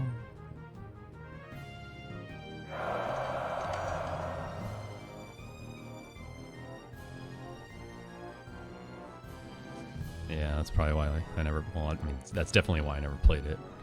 Never owned any Microsoft consoles.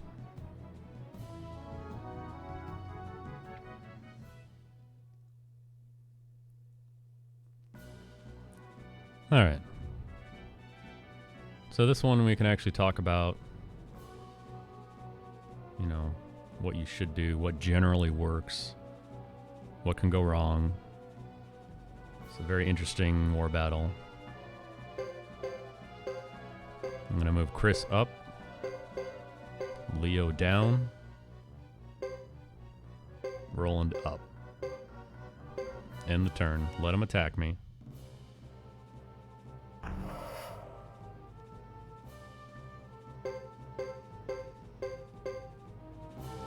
I'm going to counter with Roland. As much as I want to counter with Chris, if Chris dies, you lose. So you kind of want to save her for later. And because I got the 2 dark hair battle in Zexen Forest, I'm much more comfortable using her in this war battle if I need to. Generally I don't, because again, if she dies, you lose. And all it takes is 1 double damage critical to knock her out if she's in the wrong position. So you really gotta be careful with your attack strategy here. Now, I didn't pick him off. Ideally, you want to take out units when they attack you, but the reality is it's not going to happen a lot of the times, especially with Roland's unit. Leo's more likely. He's, you know, a giant axe. That's probably why.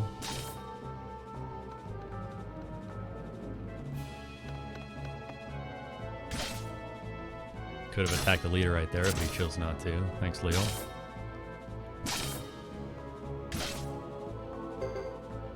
Oh, goodness. And this is the worst, when they retreat. Like, I could have killed them off, but they're going to escape. That's annoying. I hate it when they do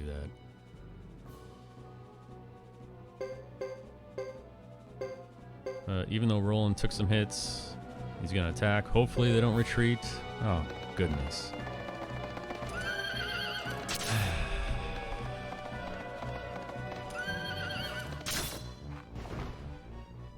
Oh, just kidding. Got the leader.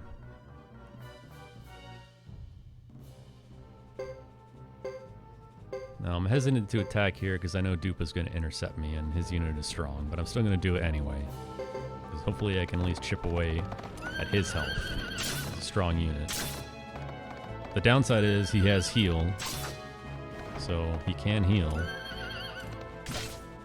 He may heal, he may not heal, I don't know.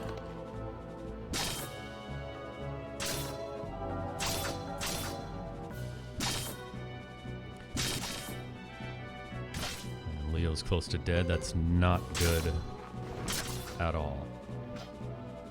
And he just missed.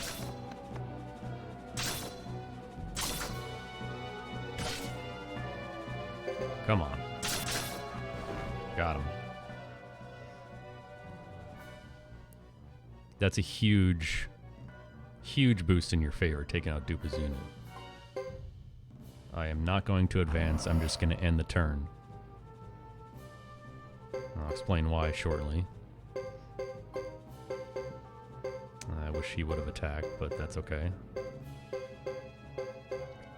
You really, really want... This is why you don't advance. You want the entire enemy unit to come down to those 2 areas. Because now, you got them trapped.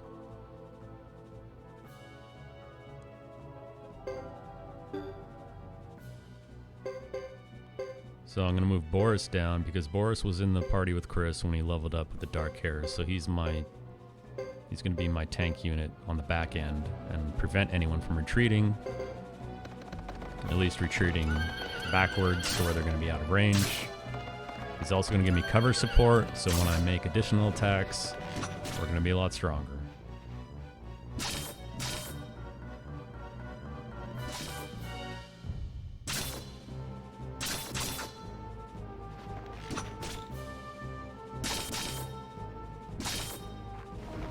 Shiva hits hard, man. He does. And of course he's going to retreat. And Roland's going to do this. 0 damage? Oh, okay.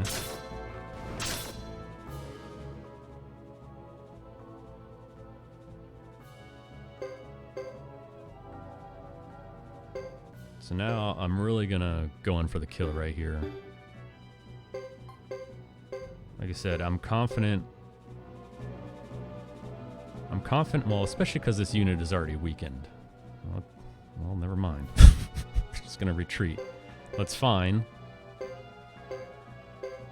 Because now they have literally nowhere to go. And the only way they're gonna get out of the situation they're in is if they take out Leo to the bottom left. Now naturally they're gonna attack or defend with their strongest units. Lucia is actually a very strong unit. She can multi-hit, she's fast, and she dodges a lot. But when you got cover coming from all sides, you have a very clear advantage. There will be no more retreating from them because they can't. And we've got them surrounded. So right now I'm confident that, you know, we're going to get this battle finished in a reasonable amount of time. I had a few retreats earlier, which was kind of annoying, but, you know, do the best you can. That was a miss.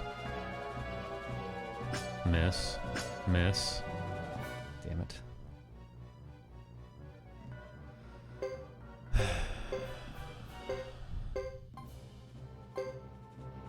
Now again, they're going to counter with a unit that has full life. It's fine.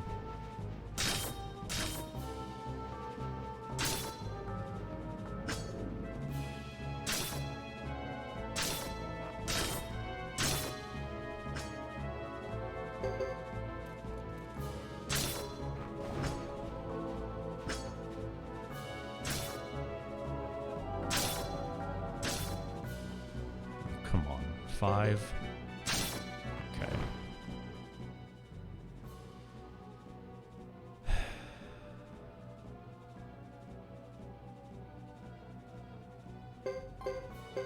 These guys can do nothing. They have no other option other than to try and escape.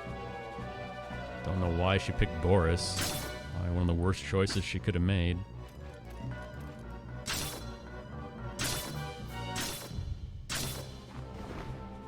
She's dead. It's the second best group you can kill besides Dupas. And of course, they're gonna use their highest health unit to attack again.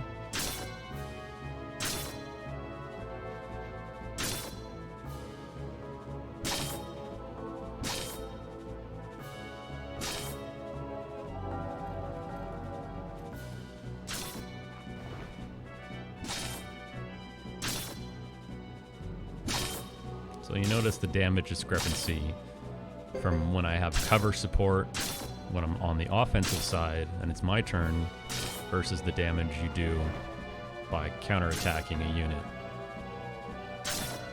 Especially when you have cover support from all sides. Which is exactly how this this battle should go. That sucks. That doesn't suck.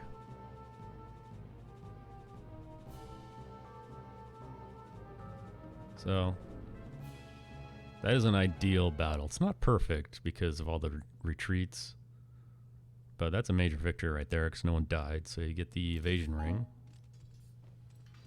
And we're going to put that on Chris.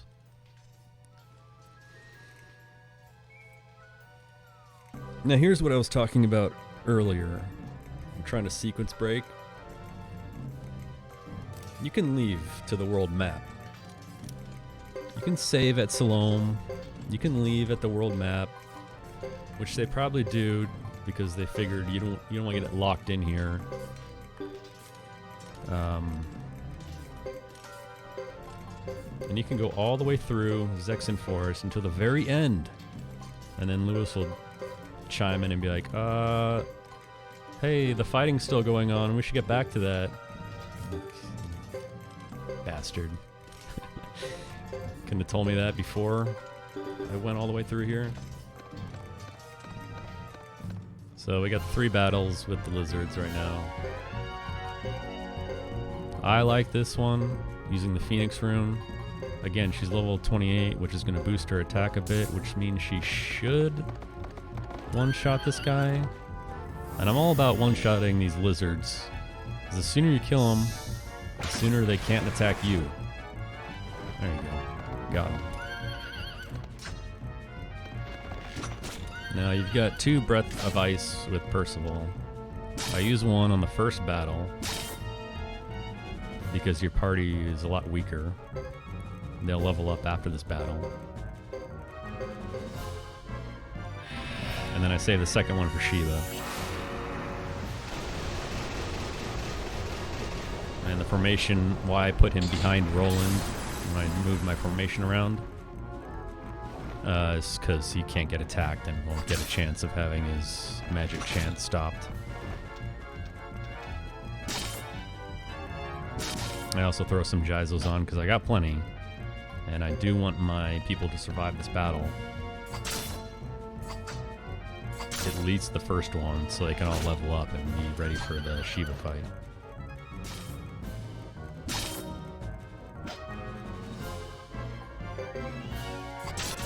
But again, you can just auto battle through the rest of it. You can selectively go through and pick off the weakened ones all at once, but, you know, auto battle is fine. You definitely want to heal. You've got enough kindness drops to go through, and then check your Geizos again.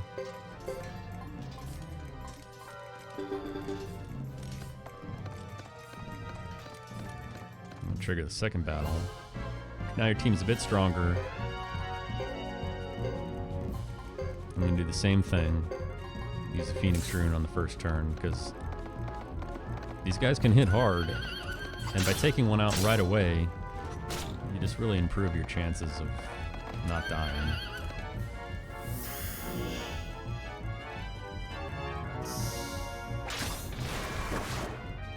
Well, that was really dumb though, because the other guys got enough speed to outspeed her Phoenix Rune, which made that a complete waste, so that was dumb.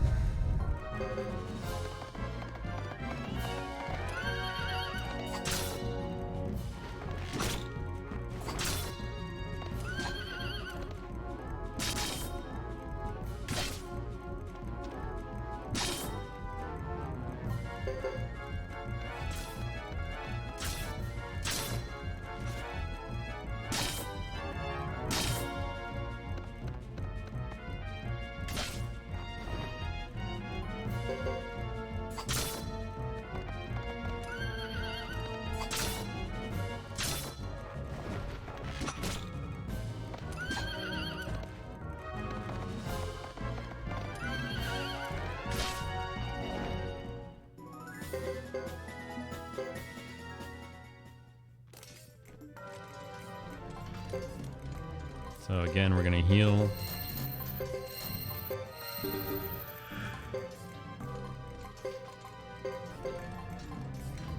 Look at our Jaizo situation again.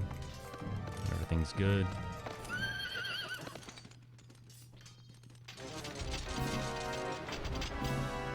Now Shiba's gonna come out. We're gonna use the other Breath of Ice. And Percival.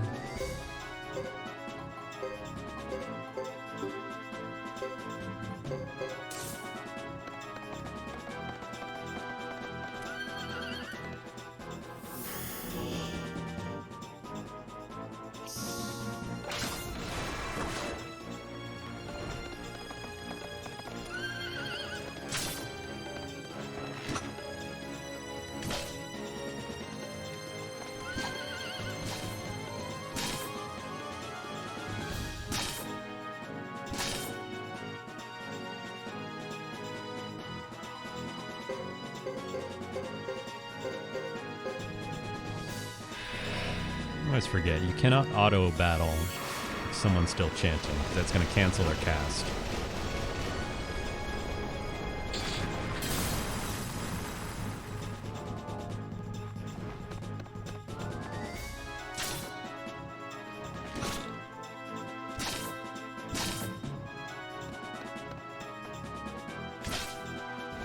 Nice hit.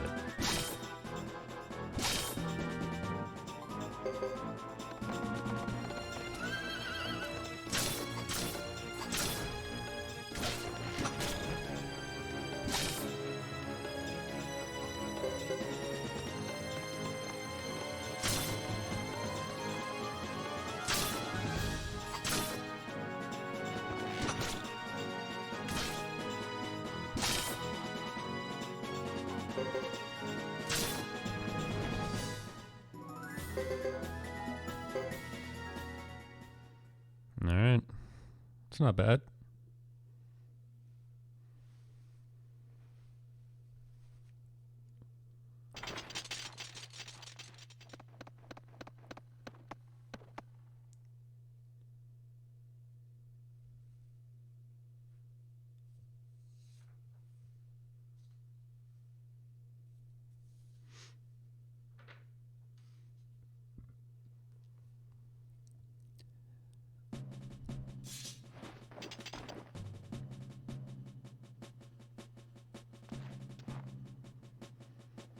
You do have the option to duel Lucia here, but only if you do this before Hugo's chapters.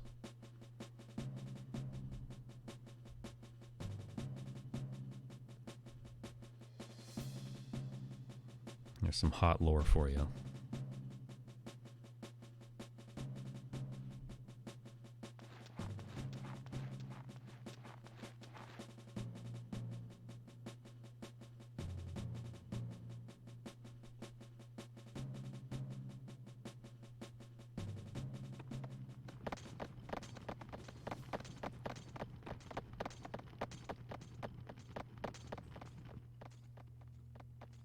Going back to the war battles, though, I like them, but I also don't like them.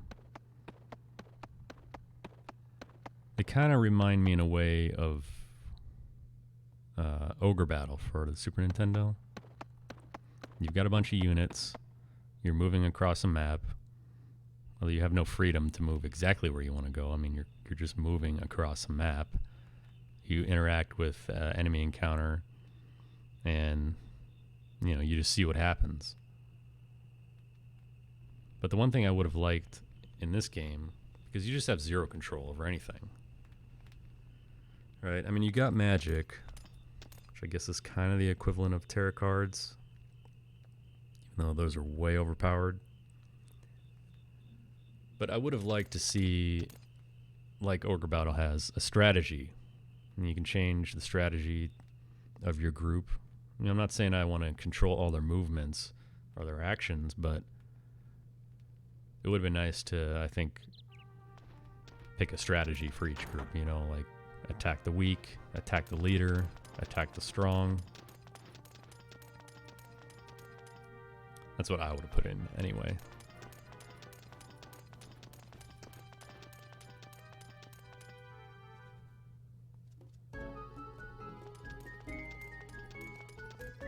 And allegedly, putting a tactician as your support unit does kind of do that, but it's not 100%. So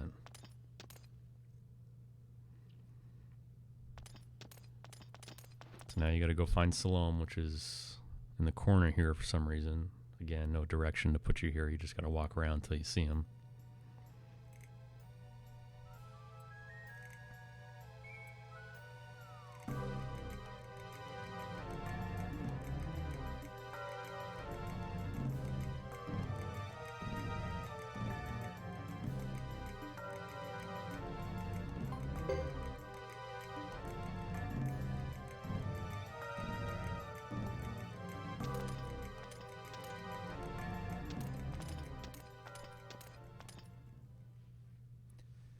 But the good news is we've made it through most of the things that'll kill a run. There's still plenty to go, but G1, G2, Hugo 1, Chris 1, Chris 2, all ones that can really mess you up. And we're not done yet, though. Although you only have to go through half of Zexen Forest here. You've got Chris by herself. Spark beetles are still out there.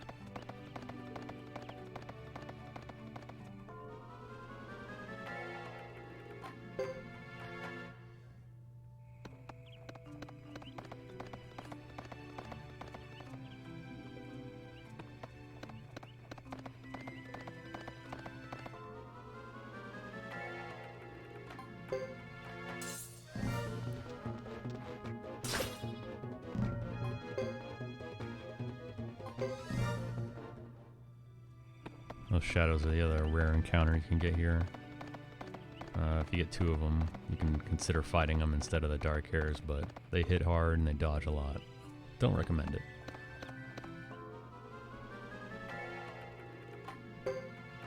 Apparently not that rare. There's 2 in a row. But we made it. No more spark beetles.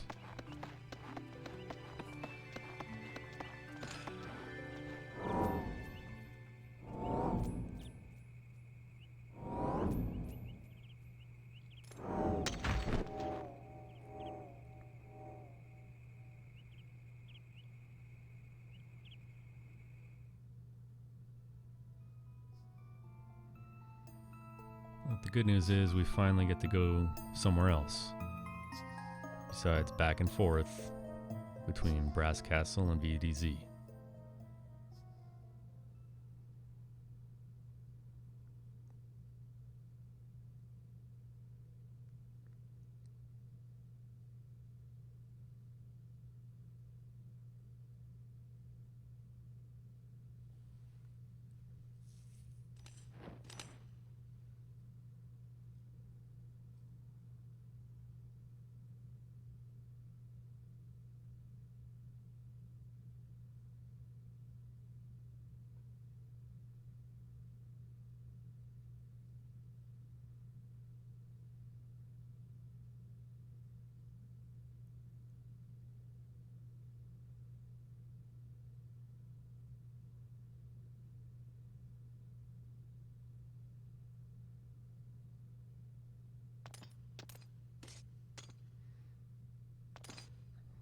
So anyone notice how big Lewis's eyes are comparatively to the size of his face?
Ugh.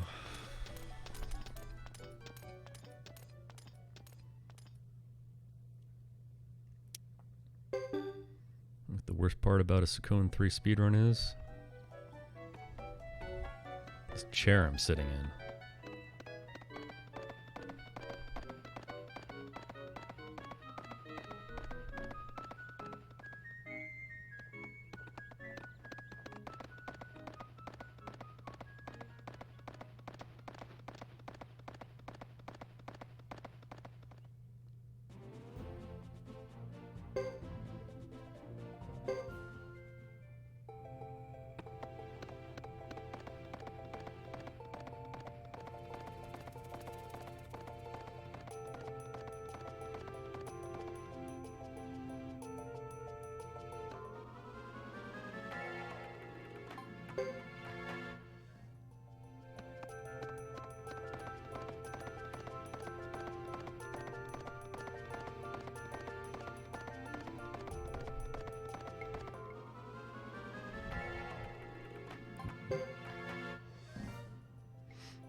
If you're doing a 108 run, the one thing you really want to hope to get here is a rose brooch. You don't have many chances to get one.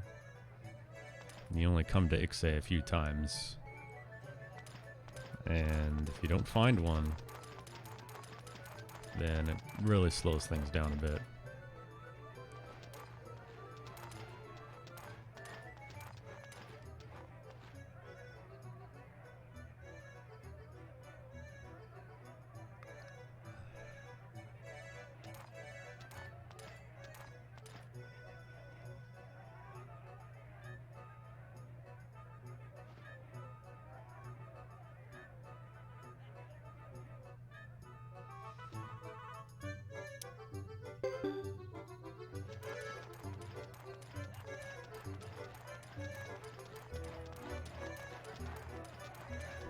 Nothing to do here yet. We're just going straight back to the windmill.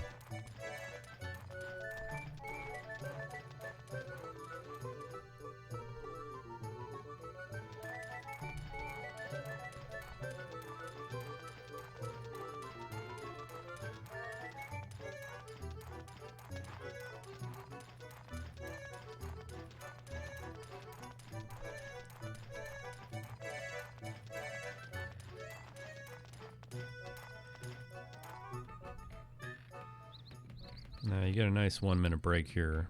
Unfortunately, right after it ends, you gotta mash some text. And then you get another 45-second break. Would've been nice just to have the entire break all in one. Give you a bit more time to do something. But that's the way it goes. It also kind of sucks that all the breaks are all the good breaks are kind of crammed into this few hours right here. Because the rest of the run, there really aren't any.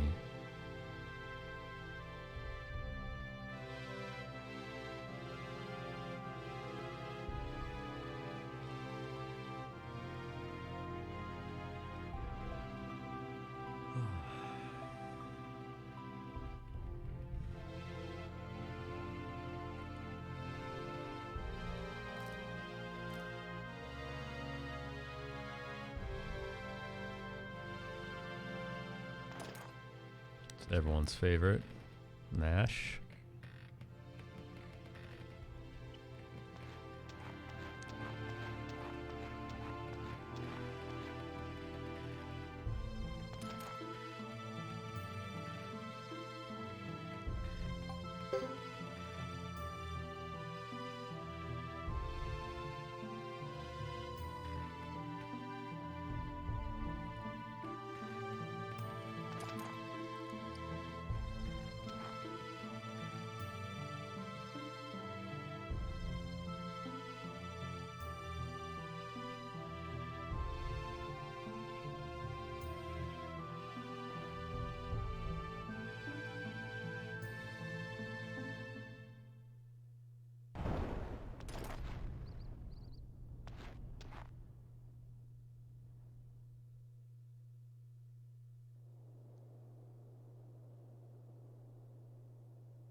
This is the other short break that you have, this scene right here. Look at these graphics. Amazing.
Pretty easy battle right here. You just use Breath of Ice with Nash. Chris is going to attack. This is one of the occasions where you actually want her to take a lot of damage.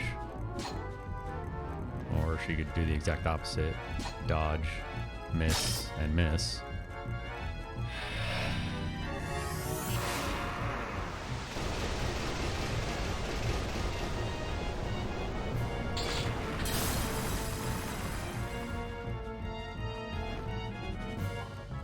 Let's auto battle the rest.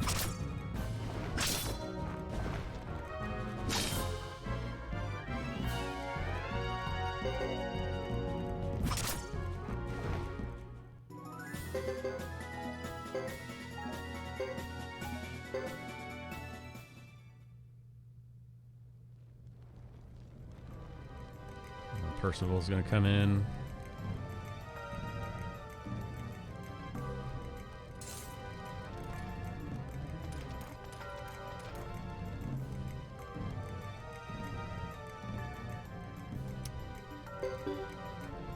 Again, same strategy for this battle. I just got a little bit extra help this time. I know Chris still has a Jaizo or two on her. I don't know exactly how much. I don't think she died in the Shiva fight, but she might have. Regardless, I'm completely okay with her taking damage and getting down to as low HP as possible.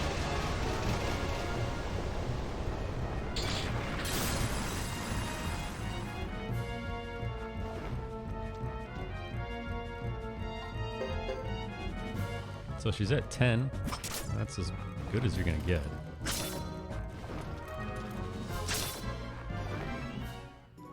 As we're about to go into a duel. Another duel that you don't have to win. And in this case, it's much faster to lose.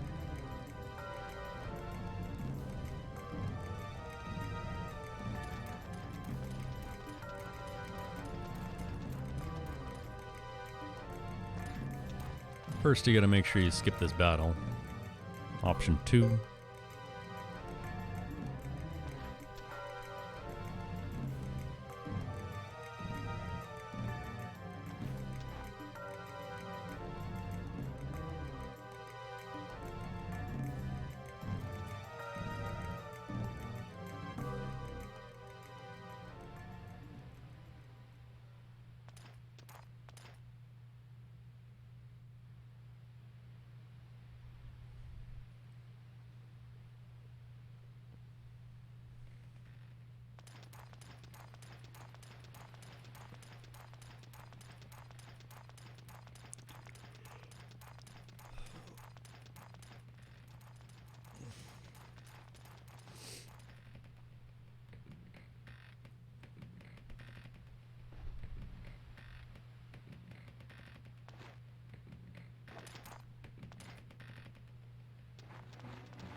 Alright, spoiler alert. You're dueling your dad. I hope this isn't too much for you. It's gonna be. Dead. Well, that's okay, because you don't have to win.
So we've got all the knights in the party. Unfortunately, we have almost no inventory space to spare. Regardless, geisels are valuable commodities, so we're going to need to remove them. You don't need to, but you should.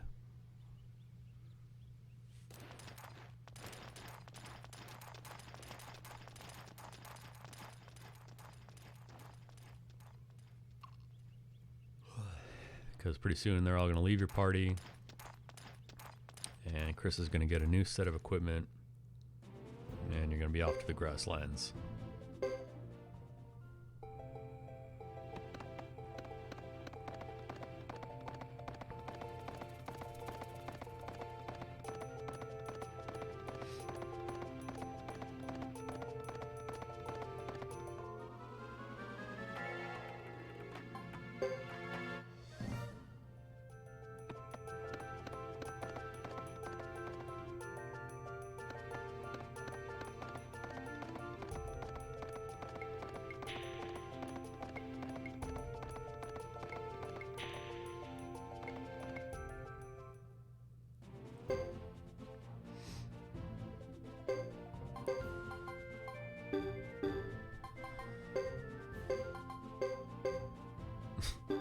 Course.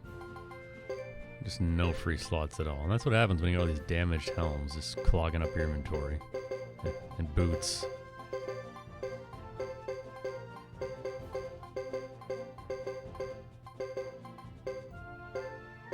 Flame amulet is definitely useful. Don't throw that away.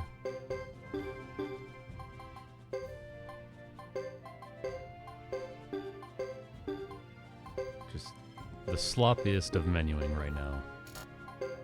Jesus.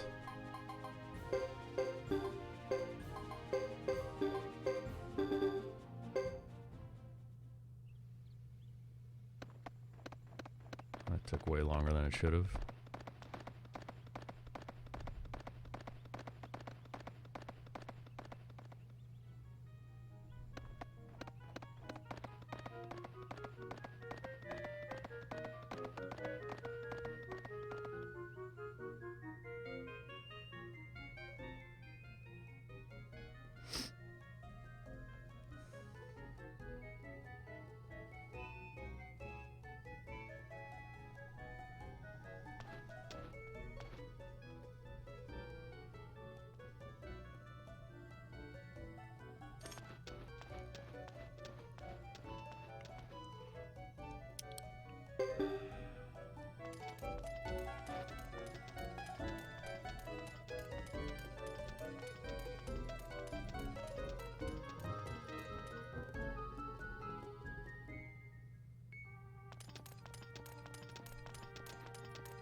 Up until now, the game has honestly been a complete snooze fest. I mean, you got a small stint in G1 and G2 with Twin Snake and friends that kind of keep things somewhat interesting. But I mean, the rest is just, you just kind of feel like you're on autopilot mode. Mash and text, getting to your next destination. If anyone ever completes a run, regardless of what your time is, it's still impressive. Just due to the fact that there's really not a whole lot going on in the first half of the game. But I'd probably rather have it be that way than reverse, where the first half is interesting and the last half is just completely boring.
It's nighttime in the game and I'm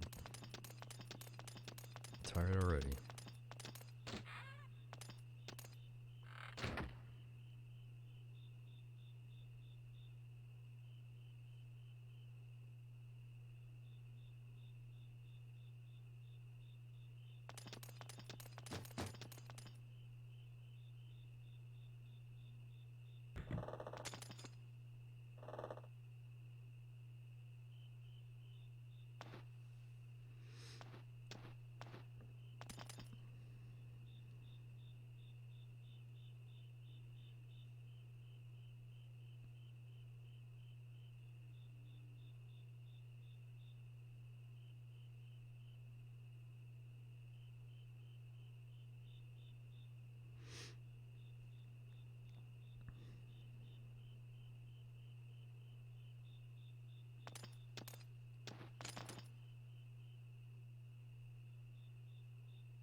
Nice threads, Chris.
For some reason, that door only exists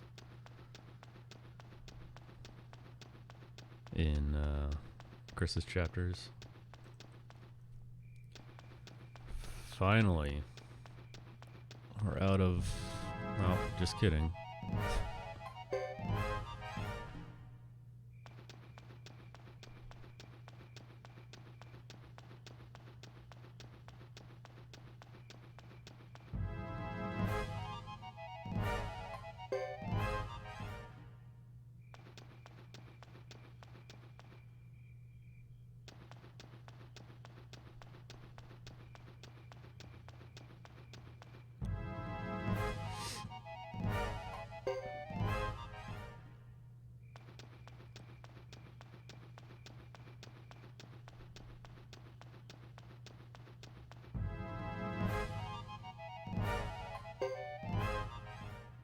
It's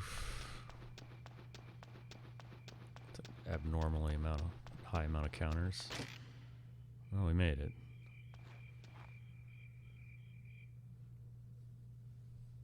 So the game's about to start picking up, although not quite yet, honestly. Some parts of Chris 3 are a little redundant. Like, we're gonna walk through this forest 80 times. But at least things start to kind of pick up, especially with the plot.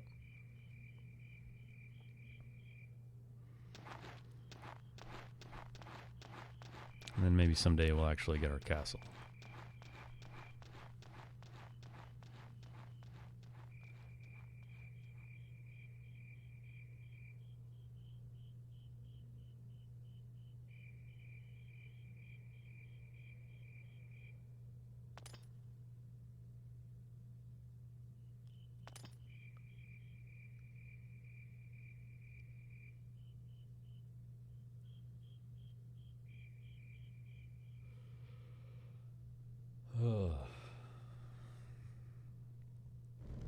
Come on.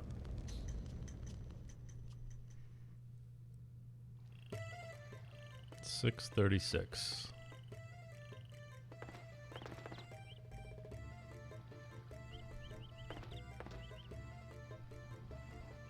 Oh shit. Look who decided to show up.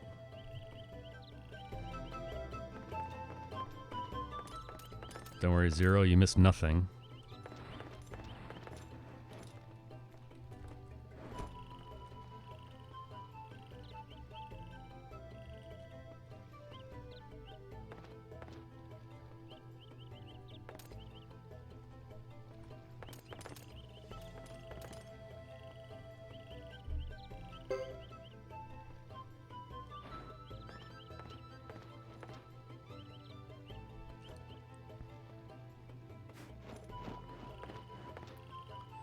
So what we're actually going to do here is tell Fred and Rico to go pound sand. There's a reason for that. This is one of those dialogue options where choosing this benefits you more than just saving time. I'll explain that in a few minutes here. It's one of the big ones. I mean, because you can count the text boxes that you get if you want them to join right now. That's a lot. We'll see him in Shisha Village soon anyways.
So again, you just need to talk to the duck chief who is right there in front of the trading shop. You need to come right back, talk to these guys.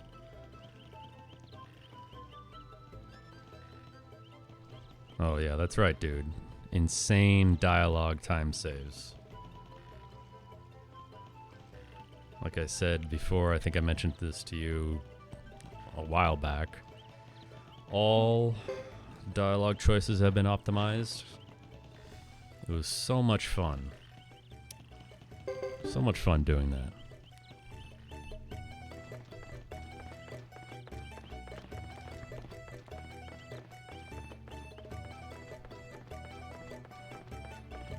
Let's do this real quick.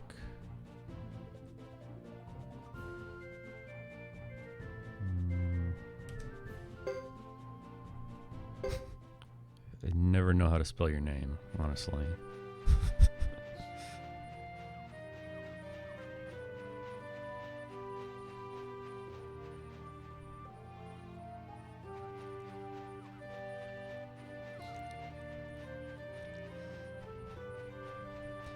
Yeah, that's actually one of the... I mean, you came in at the right time. You've missed nothing, by the way. First half of this run is dumb. But that is one of the bigger time saves in regards to dialogue choices.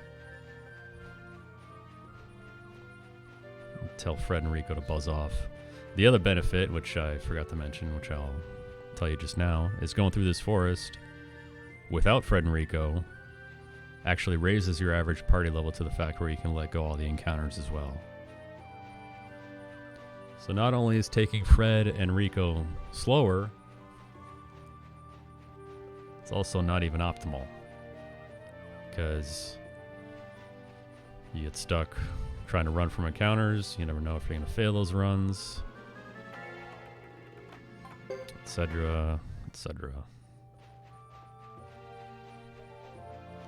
Unfortunately, that only applies the first time you run through this place, because your party's going to change from here on out, and you know, it's going to lower you back down to the threshold where you can't release all encounters.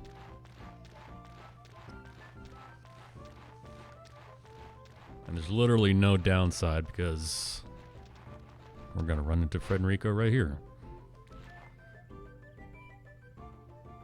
First time you get to see, yeah, exactly.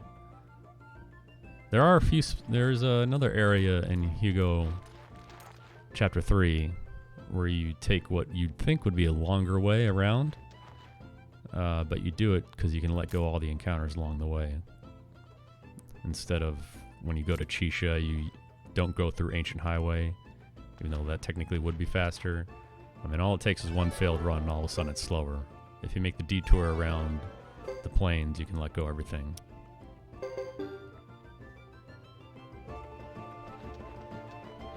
Now we got Fred and Rico with 0 consequences.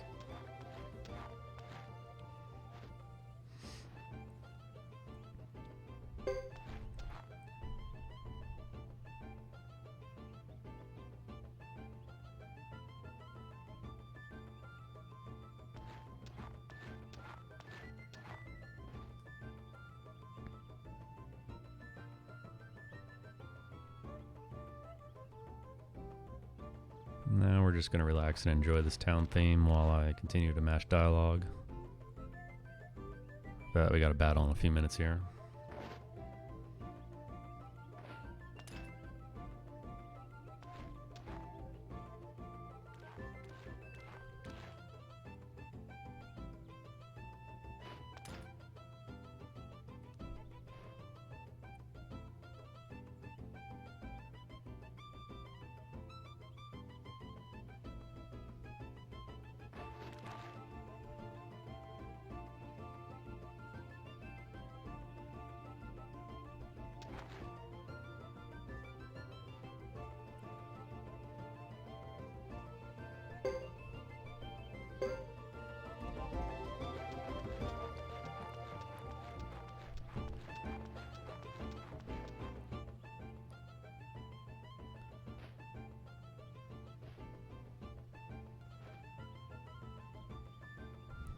Talk to Sana here real quick, and then our boy Franz is going to be back. But he's not going to last very long.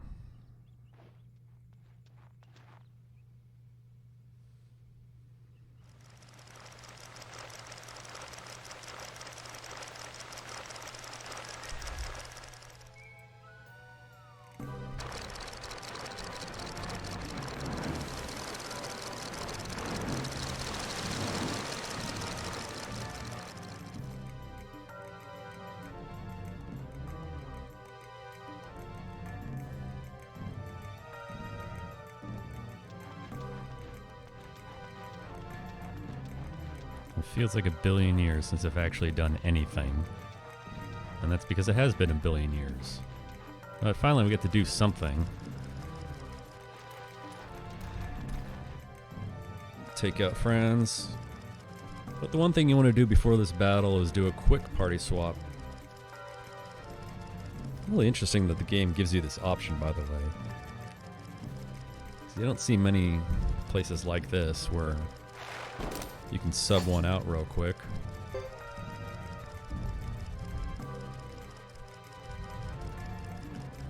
So the ducks are completely useless. You'll never really see or use them ever again after this chapter.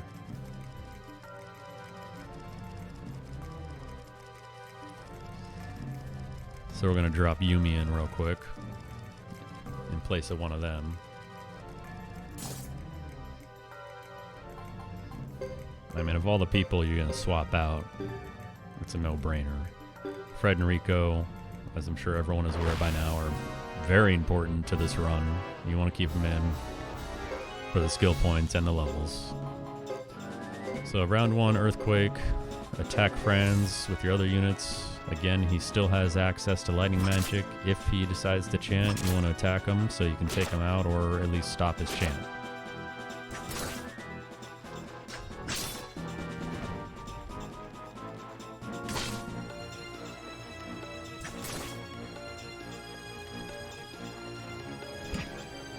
Nice miss. Defend, continue, defend. And that's it.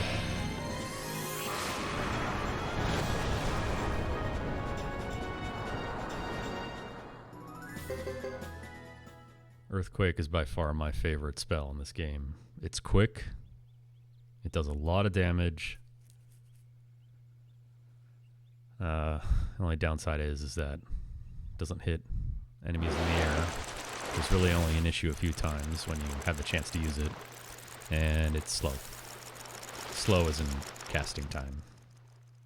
Animation speed is quick.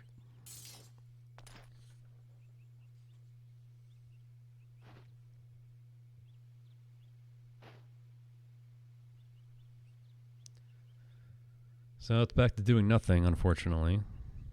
Just gonna go straight down. Scene with Santa.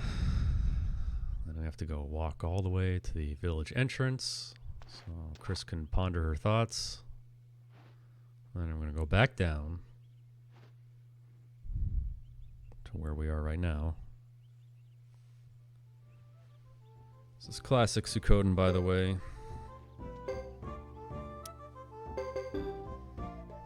6 billion story triggers and 10 actual battles in the entire game.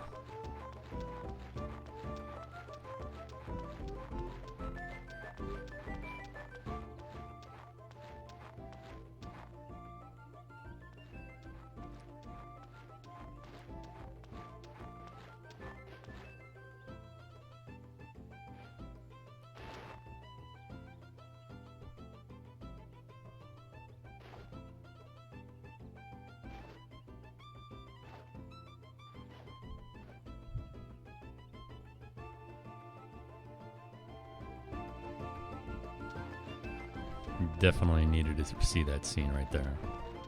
Riveting.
We only have 5 more times to go through Kupit Forest.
Unfortunately, you can no longer let go. I get bullshit like this. Deadly poison, slow.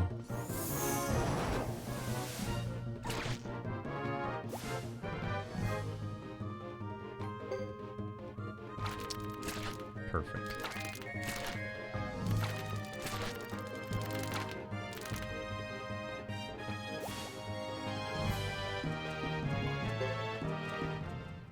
Jesus.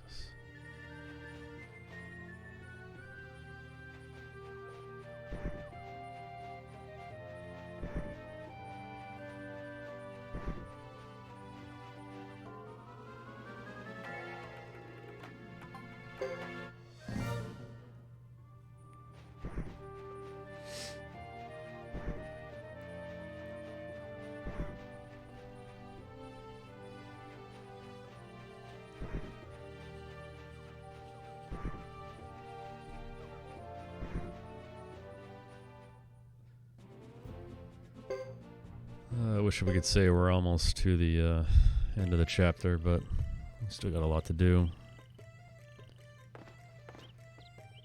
Things get a lot more exciting once you get through the first 9 chapters. Even though this one at least is not as bad as, you know, Hugo Chapter 2, which is the worst.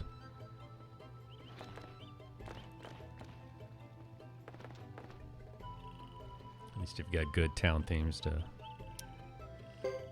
keep you awake. One of my favorites right here.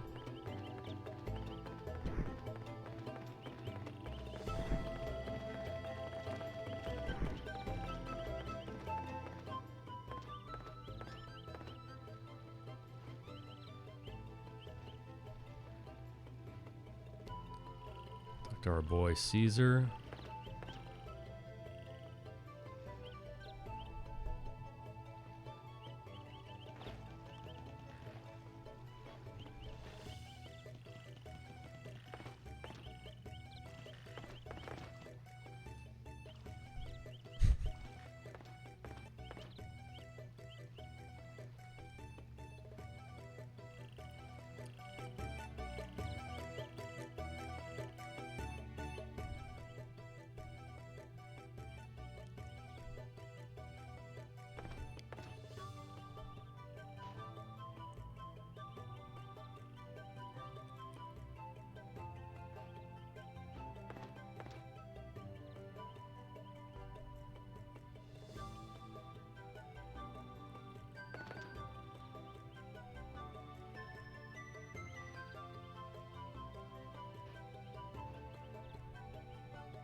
Alright, so what have we done so far? We went through Cupid Forest, got to Chisha Village. And then we went through Cupid Forest, got back to Duck Village. Now we're gonna go through Cupid Forest again to get to Chisha Village again.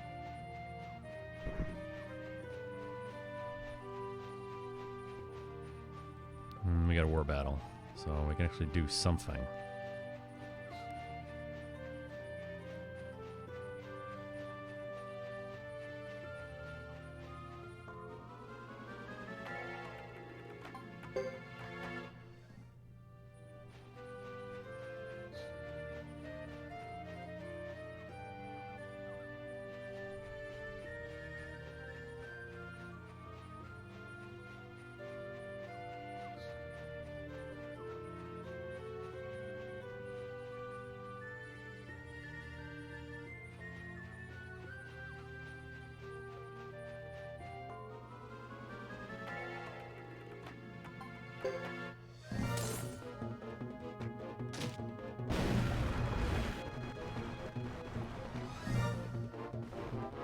This is a great run to fail.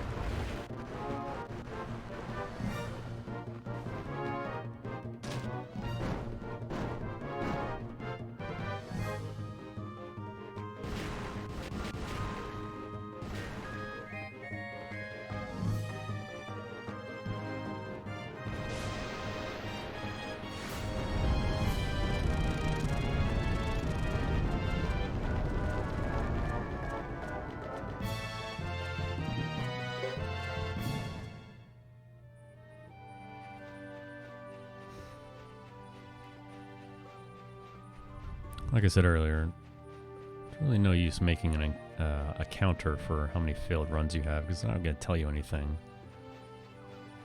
Some are just way worse than others. It'd be one thing if they were all the same.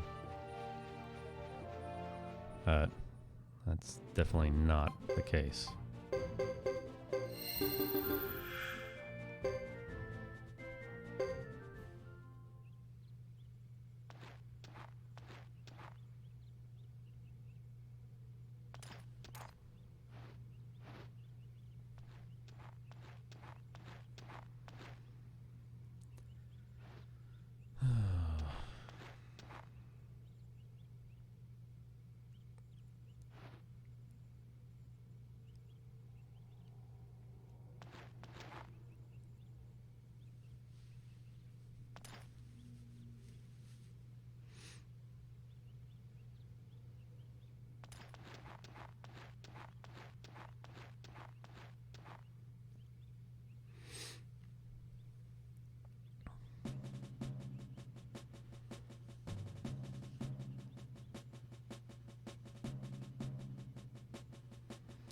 So, war battle now. There's nothing you have to do to prepare for it, because it's easy. You just do one thing and win. Let's try to maximize the amount of space between you and the enemy at a certain point, and then the battle is basically won.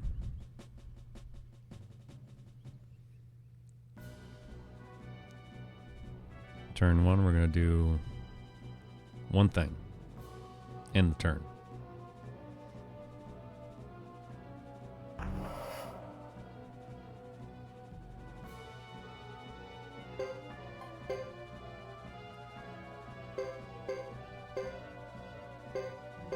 Enemy is going to advance and attack. You do nothing but retreat. Sometimes you get lucky with a successful retreat. 90% of the time you don't.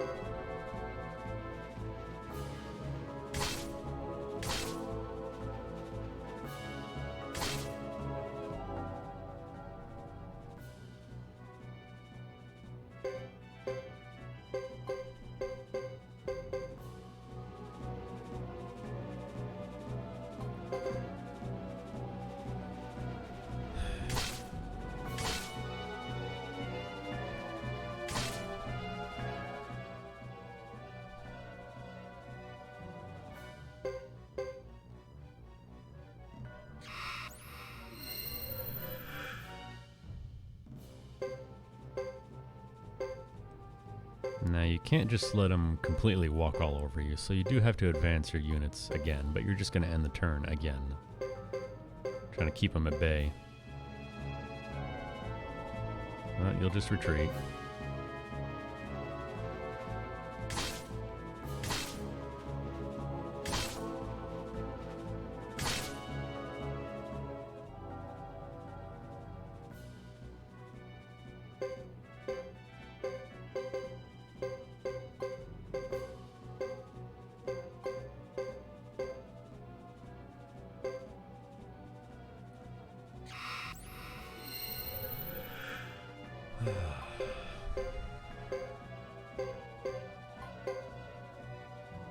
Again, do nothing. The only bad thing that can happen here is sometimes you can get pushed back into a formation that won't let you retreat. And Sasari also has lightning magic, which isn't that big of a deal. It's not like you're gonna die, but you can take out one of your units.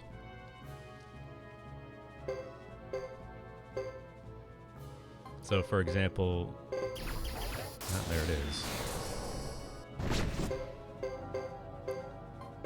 If one of the units was to move down to the right of where Chris is now, that would eliminate their retreat back and to the right, because any panel that's adjacent to an enemy unit cannot be retreated to.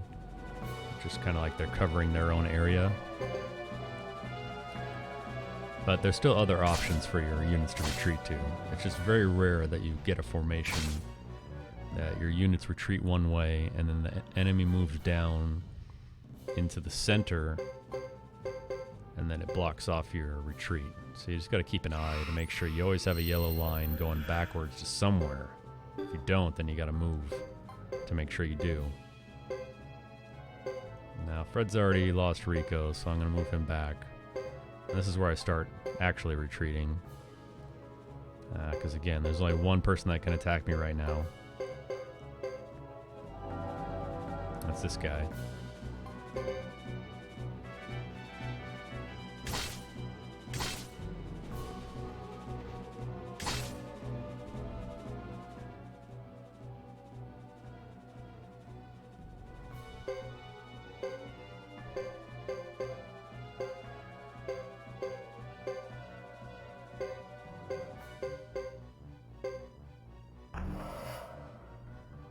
Friends rise, but that is okay. So he's going to get bounced immediately.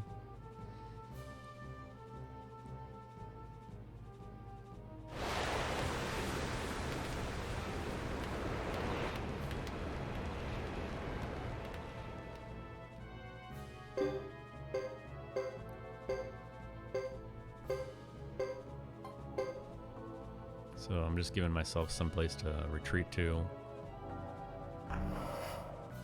But I didn't even need to do that. It could have just ended the turn. Because Hugo arrives and then everyone just retreats.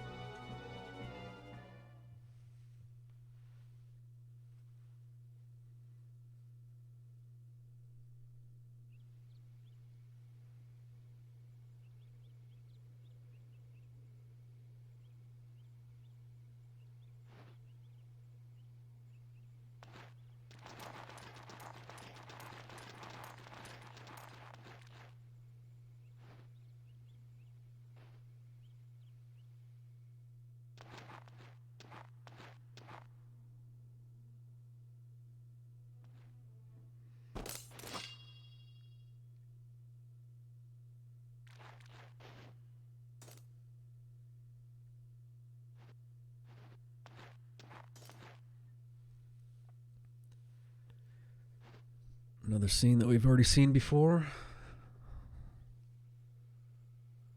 And speaking of things we've seen before, we're about to go through Kuput Forest again.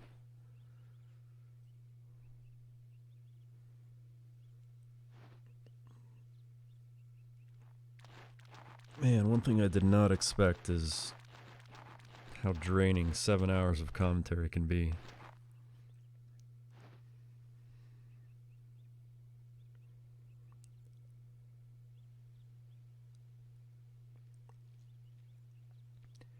'Cause I'm not used to talking that much ever. There's really not a whole lot to talk about.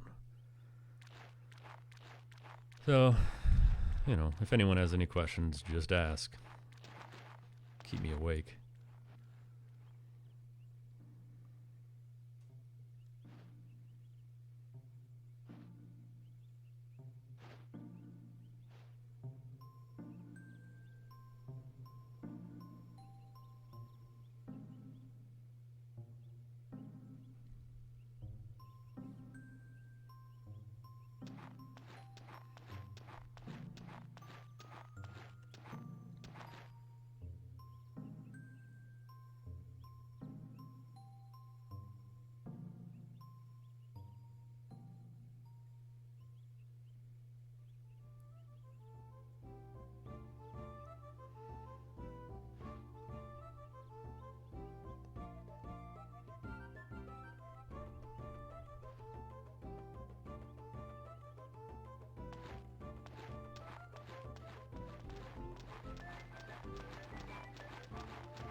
Alright. Finally. Finally, this game will start to pick up in a few minutes.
So up next we got the boss fight with Hugo.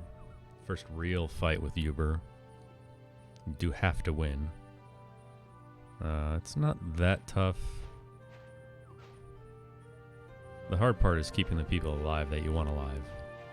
Again, Fred and Rico are just integral to this run. Getting them skill points is non-negotiable. You need them later. So you really want them to survive every battle that they can.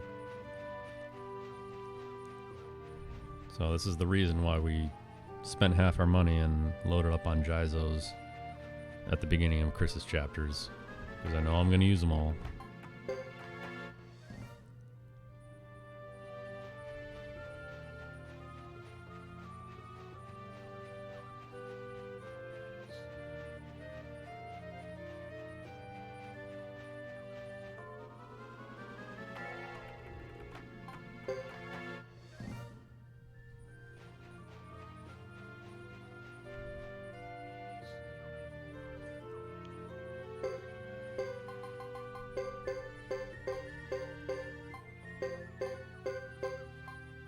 I don't know exactly how much I have right now. It really all depends on what happened in the war battle and the battles at Great Hollow, really.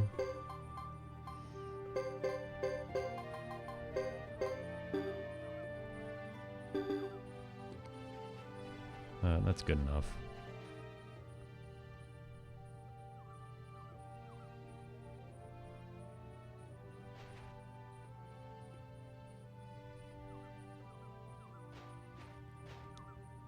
Yuri, definitely most underrated, in my opinion.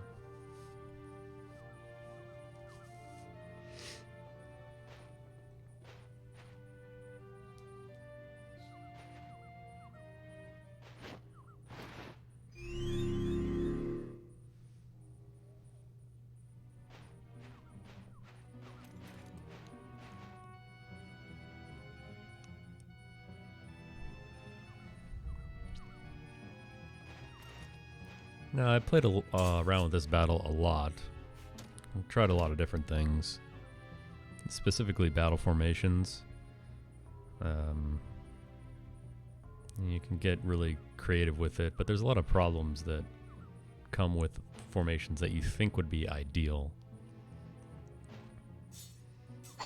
So, all said and done, the only thing I do is switch Rico with Yumi. That's it. Attack with the first pair, Earthquake. And I do use Funeral Wind. I know it's slow and it doesn't do a lot of damage, but when you're fighting against a guy that's insane at dodging and deflecting attacks, oh, that's not good. So much for his Geizos. I just want to hit, you know? Takes 2 turns to cast, fine. It doesn't do a lot of damage, fine. But is it going to hit him? Yeah, it's going to hit him.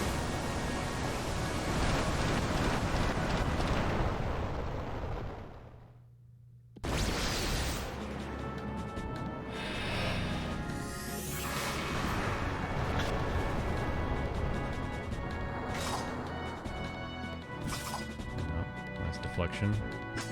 Miss. You only get 1 Earthquake, so that's it for them. The rest are going to attack. And you've got Shredding to use. Nice.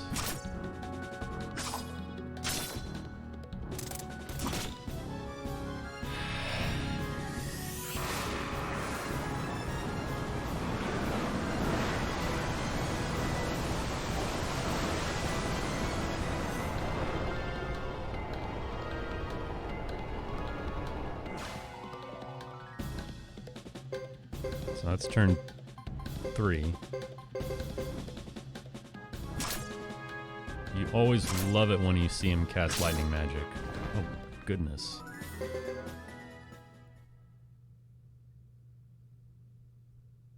You want him to cast Lightning Magic because 1, you can stop his chant, and 2, it does almost no damage.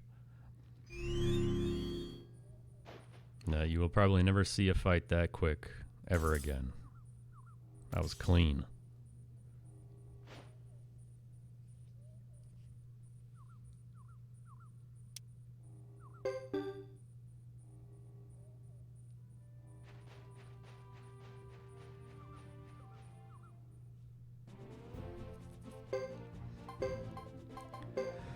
The one thing you got to do before you go in here is to remove everyone's Geizos, because you got to fight. And of course, bag is full. Told you, inventory management is a real problem. You gotta fight up against Luke, Sarah, and Uber. You don't want Geizos on, it's just gonna waste your time. More importantly, waste your Geizos, which you need later. Alright. Another great town theme. We're gonna take a slight detour right now into the magic training shop. Yumi is a very important part of my team later. And this is the best chance you get to upgrade her earth magic.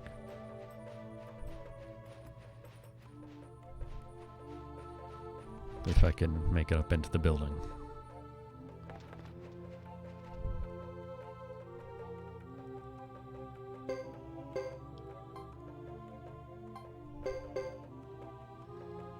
And we're going to do this too while we're here.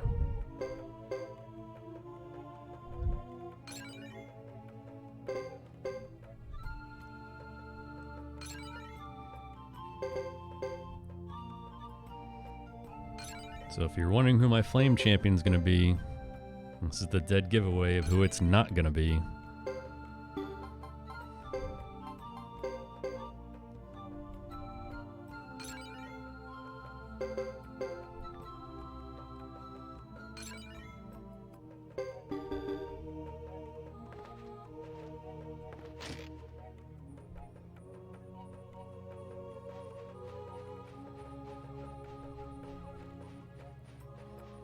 Somehow a duck found its way into this village.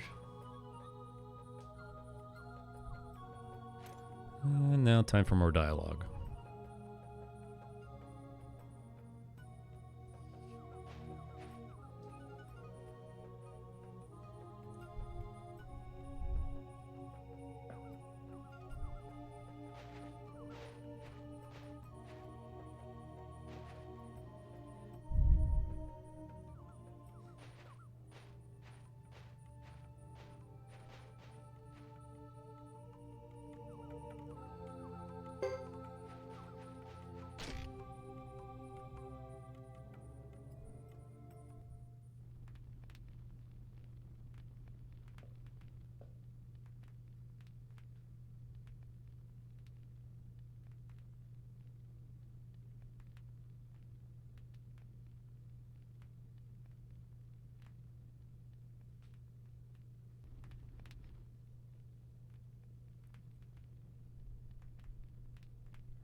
Where is the Flame Champion?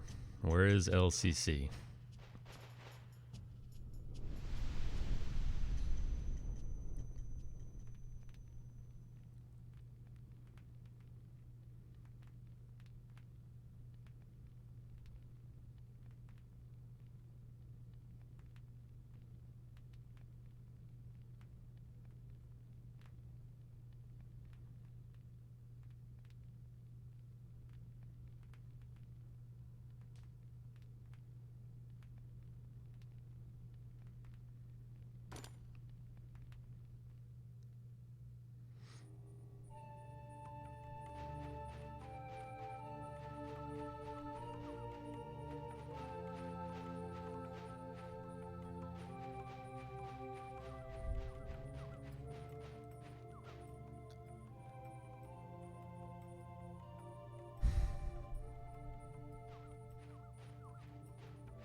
That's where Nash goes in to seduce Chris, going in, then proceeds to tell her he's a Harmonian spy. Not the way I would have played it, but whatever.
think I need a little rest. Me too.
Man, I'm picking up noises in my headphones that I've never heard before.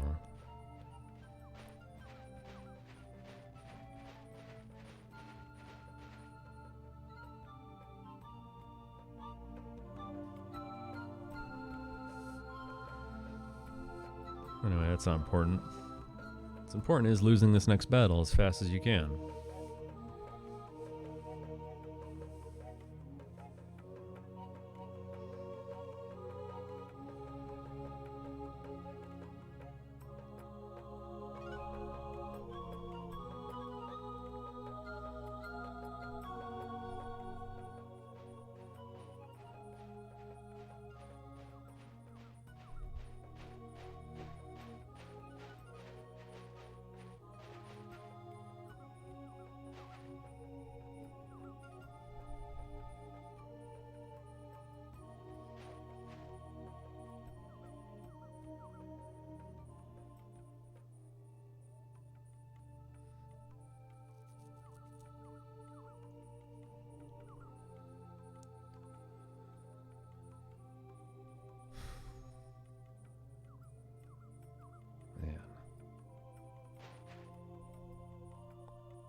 Alright, come on, let's go.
So I choose to defend with everyone here, because I don't want anyone rolling up on Sarah.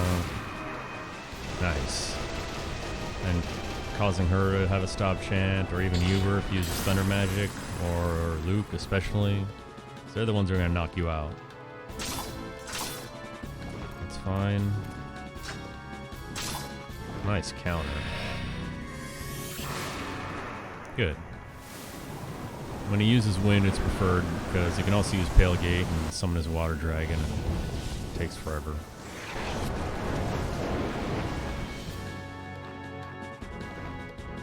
That's about as good as you're going to get.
Almost done.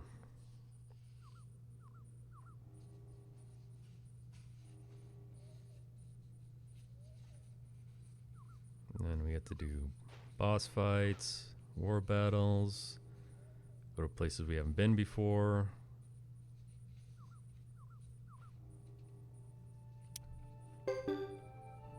Just clean up the rest of the game.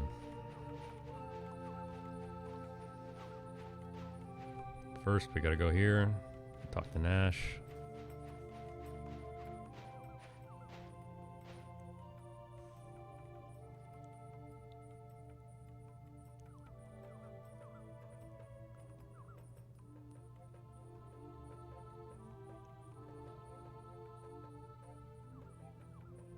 So next stop is the Flame Champion Hideaway, and that's gonna wrap up the first 9 chapters. And then we'll see who I decide to go with for my Flame Champion. Got any guesses? Post them in chat now.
And I hope everyone likes Kuput Forest, because we're going in one more time.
Ah. That was such a good walk, too. Not realistic to make it out of here with no encounters, though.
Really don't want to go through that again.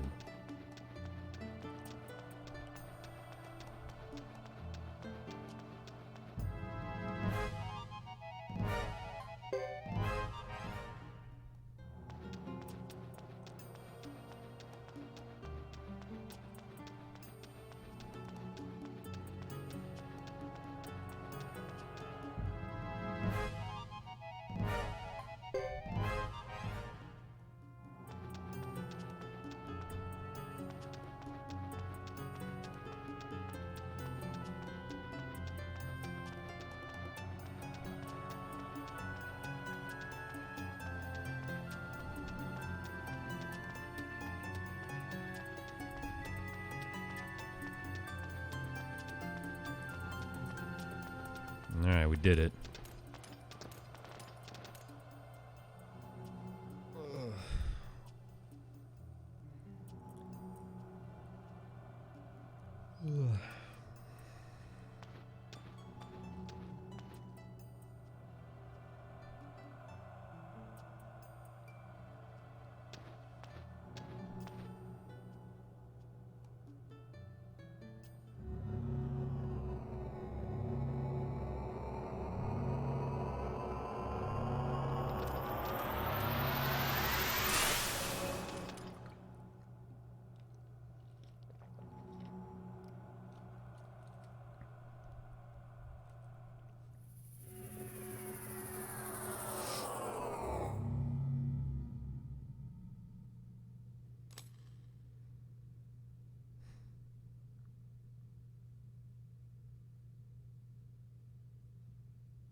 So you do want to make sure you prepare Chris a little bit for the upcoming battle.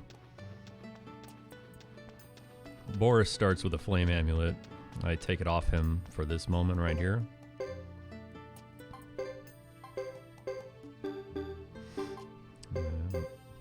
One Jizo, one medicine for emergency, and flame amulet. Going to significantly lower the damage from the fire dragon, allow her to come back one time, and allow her to have a strong medicine for use as an emergency.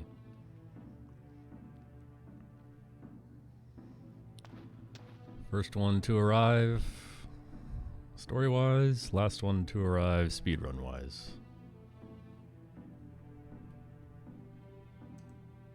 Okay, so let's check our first 9. Time in a few seconds.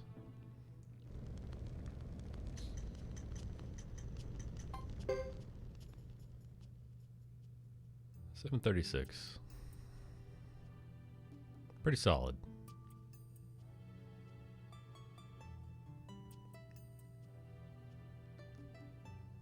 Unfortunately, we have to watch more dialogue and more scenes before we get to pick our flame champion and then go right into the fire dragon battle.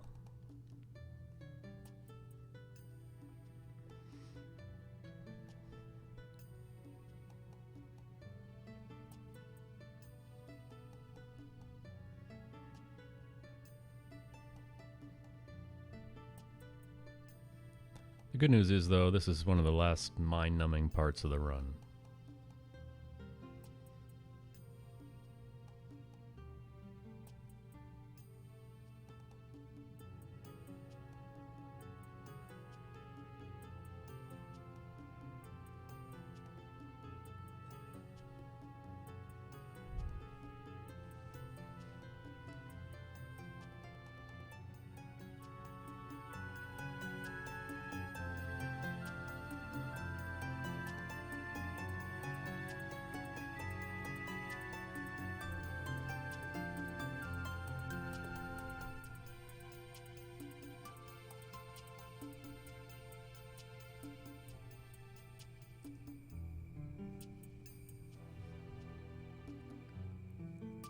Check out young Sana.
Anyone else hear the rumor that you could change your outfit and weapon to the Flame Champions when you were a kid?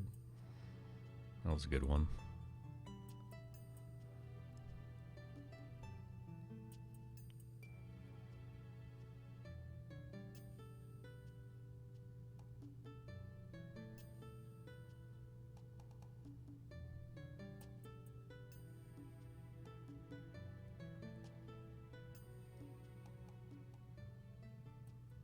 Alright, who's it gonna be?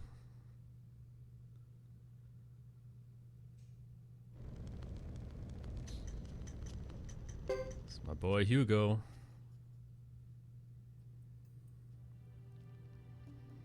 So if anyone's seen a Suikoden 3 run up until now, you're used to seeing Godot as Flame Champion.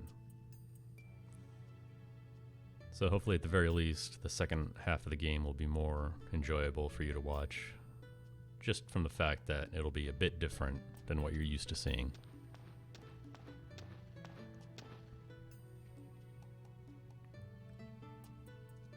But like I said, I got runs for all 3 Flame Champions, so we'll go through them all. And then we'll do a 108 run. And that's it.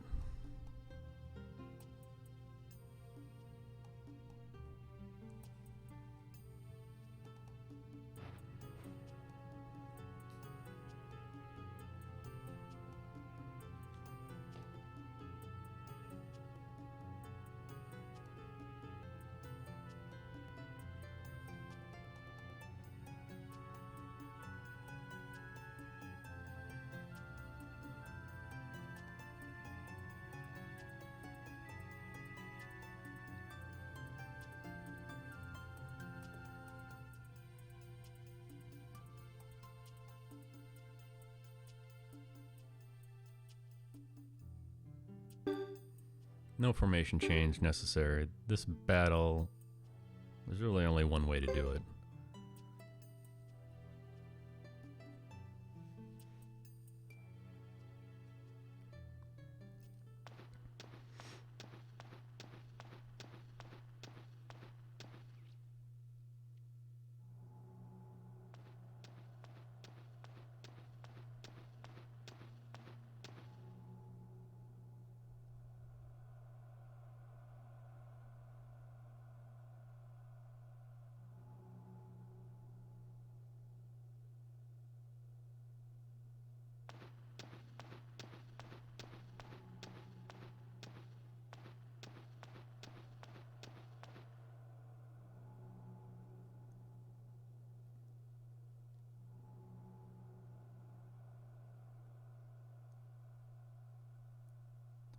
So after this little dialogue box right here, you get 45 seconds.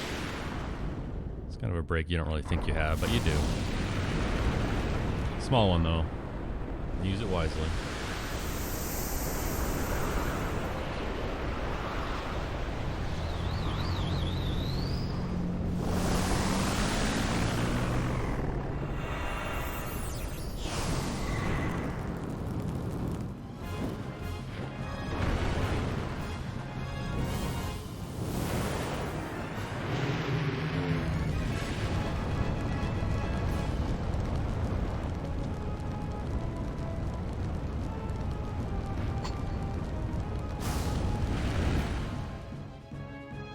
Again, pretty straightforward. We're going to do a chip damage with Hugo and Chris, and actually do the real damage with Godot. True Lightning, Furious Blow. That's how we're going to do it. Now, the reason why you equip Jizos on your party members, a few reasons. One, the levels are useful, more so than the skill points at this point in the game. You've got kind of what you need for these three. But two, Fire Dragon can actually reflect magic. And if that happens, it really sucks. Just like this attack, one of his stronger ones. That also really sucks. So you gotta be prepared. You kind of assume you're gonna die. Furious Blow again, attack again, turn 2, same thing. You know if he's going to reflect the damage because there will be this little translucent white dome over his head that pops up, and then it'll tell you it's going to reflect the damage. I guess it's not reflect, it's repel, because it's not going to reflect back at you. This spell is interesting because it looks like it hits everyone, but look at the damage numbers. This does not hit your back row fighter. Godot taking no damage there.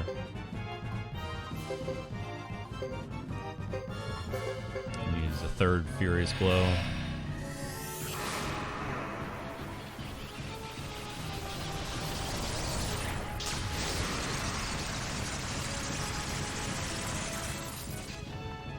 Three for 3. One more.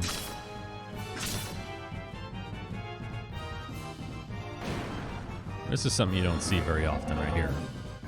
Single target poison attack. So that's fine.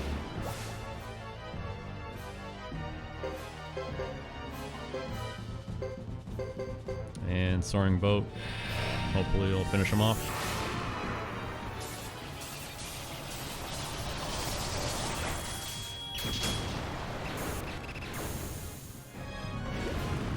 that's how you want that fight to go.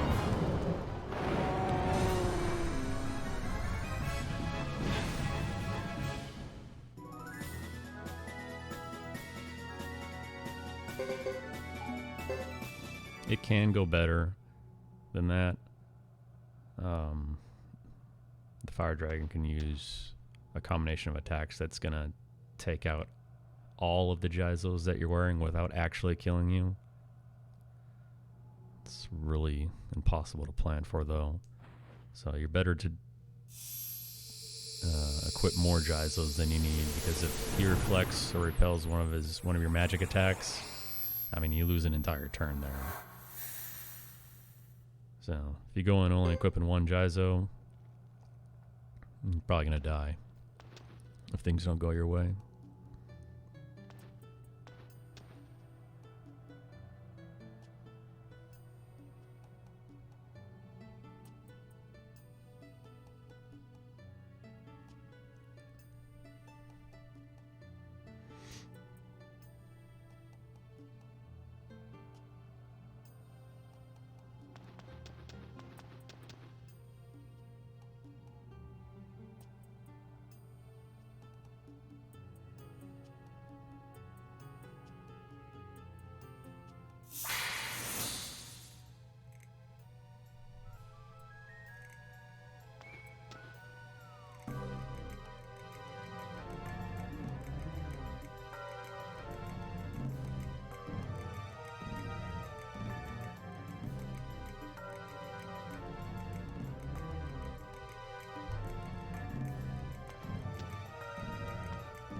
Now the reason you want all your Geizos to be depleted in the last battle is for this battle.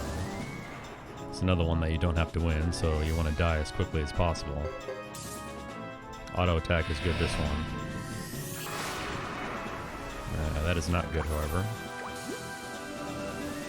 Just a waste.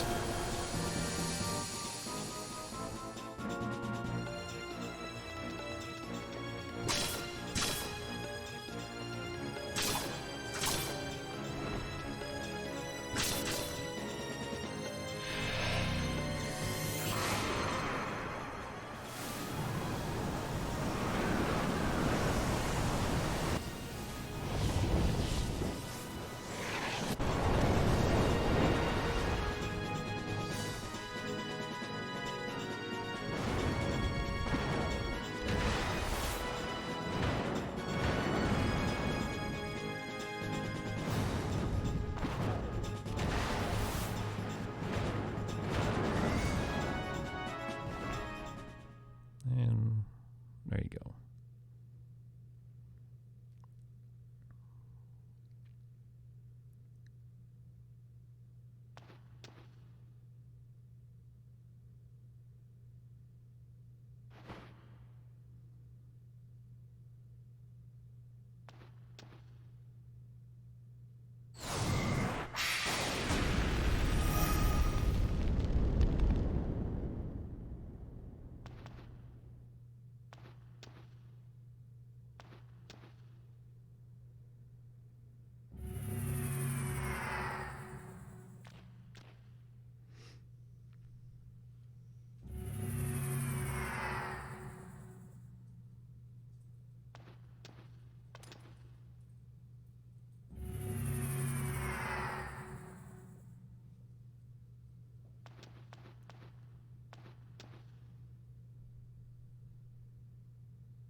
Alright, back at Chisha.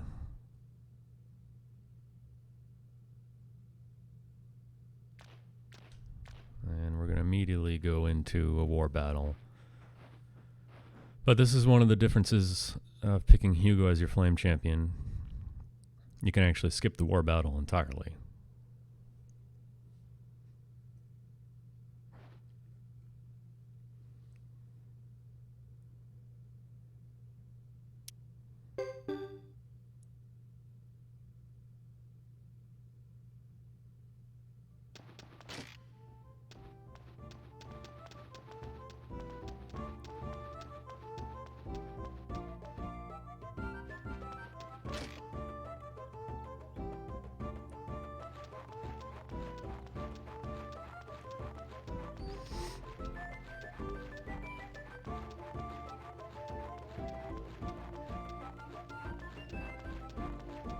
First, we gotta go to the entrance here.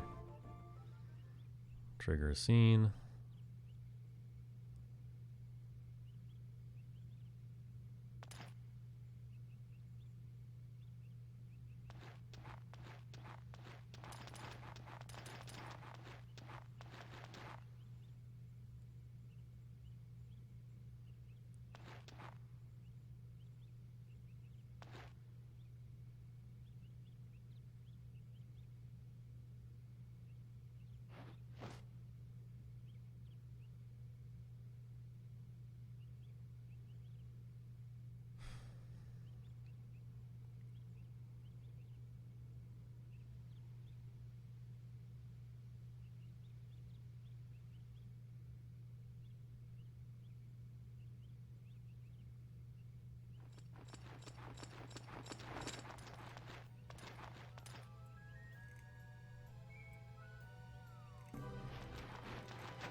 So you come down here, you talk to Caesar.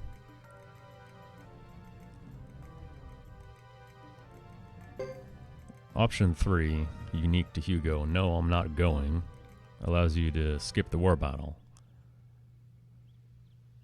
Unfortunately, it's slower. Because this is a very quick war battle, all you do is suicide 2 units and then it's over. If you want to skip the war battle, you can. But you gotta walk all the way out to Chisha. You gotta walk all the way through Kuput Forest. And then you go into Duck Village, and you have to walk forward a bit to trigger the cutscene there.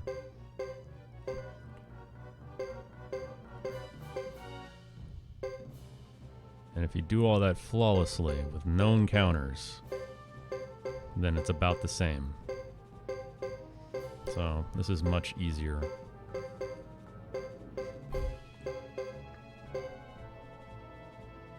You don't have control of your team in turn 1, but you do in turn 2.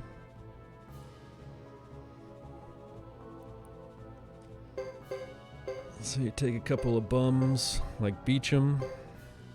Uber's going to intercept. You always want to attack the area that Uber is on, because he will always intercept and just shred you.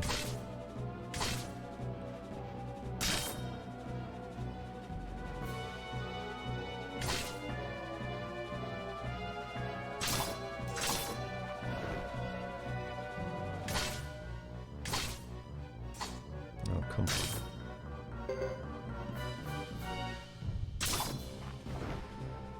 That's one.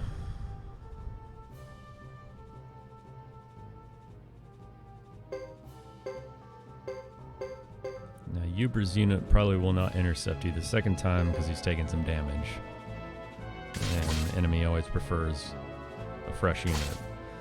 But it's fine because they're just as strong.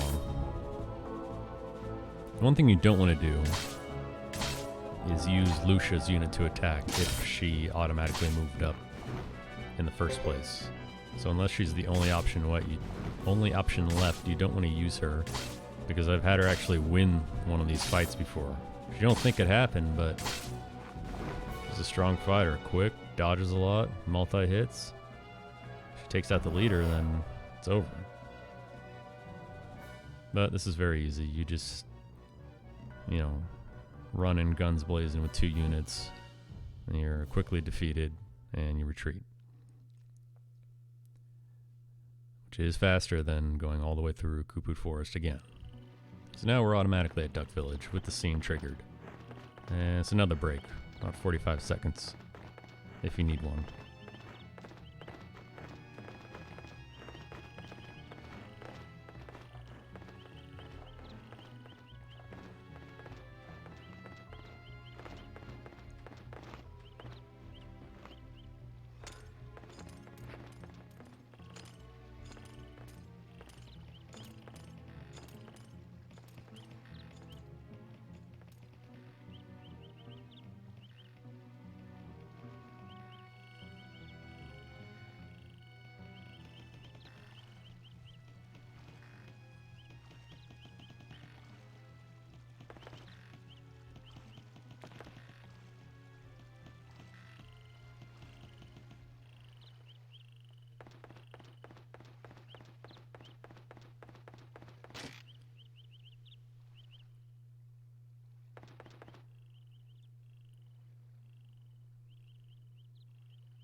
So the first thing we're going to do here is just upgrade Hugo's fire magic skill to a maximum. We are going to need it right away.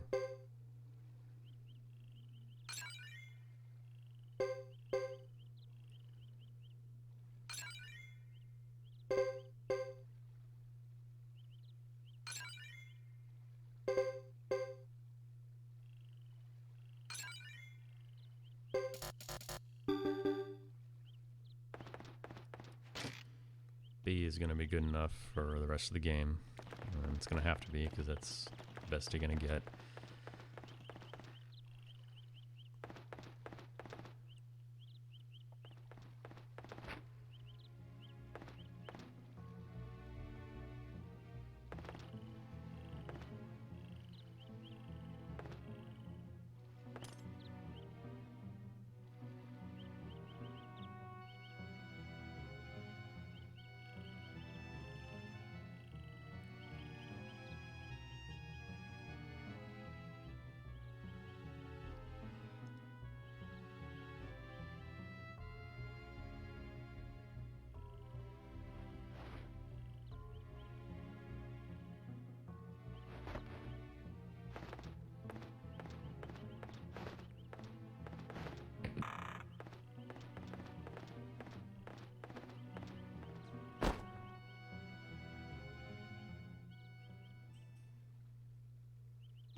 This next part is really no different than Godot as Flame Champion.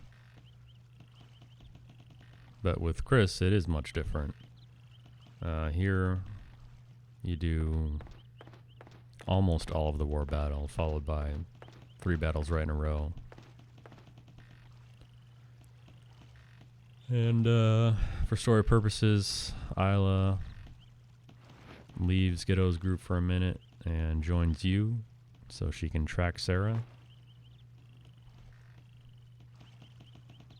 So you gotta make room for her and her party. Now the one thing you don't want to do is go right into this battle. Hold on just a second.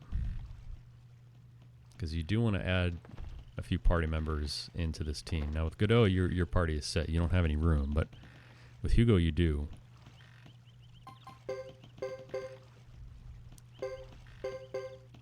So I put in Fubar and Mua.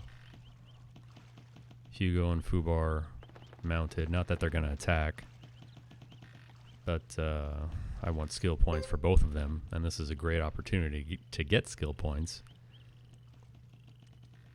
Sergeant Joe is by default, so we put him in the last slot. The second pairing is Mua and Isla. The only reason Mua gets in is to shield Isla in the event that the worst possible option happens. And that's going to be Sarah using Breath of Ice on turn 1 when we fight her, which is faster than anything else and can cause a stop chance on your team. And if that happens, you know, again, the battle just can go south real quick. So Isla has her Earthquake ready to go. Hugo has Fire Magic now with the True Fire Rune. And Sergeant Joe, who's mandatory to take, unfortunately, can use the last backup with Breath of Ice. But that's only in the third battle. The first 2 battles are free. There's nothing that can go wrong. Now for this battle, what you want to do is bring Dupa and Shiba down to the middle. And much like the battle in Chris Chapter 3, you gotta hold your position, retreat. Advance, retreat. Advance, retreat. There's no actual fighting that goes on. Good news is the enemy only gets 3 actions per turn, so it's really, really hard to lose this battle. The only way that it can happen is if all 3 units attack Dupa and Shiba, force them to retreat, and then move in to that space. Then they kind of got a space advantage on you, and you got to rearrange your formation while still making sure you have a place to retreat to. Because if they move down there, you're not going to be able to retreat to the bottom.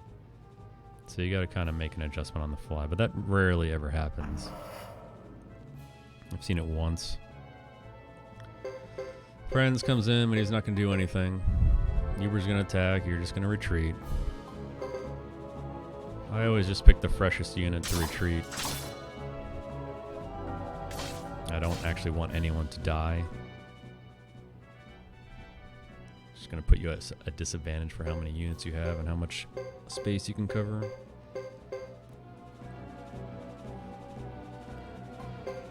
Again, retreat.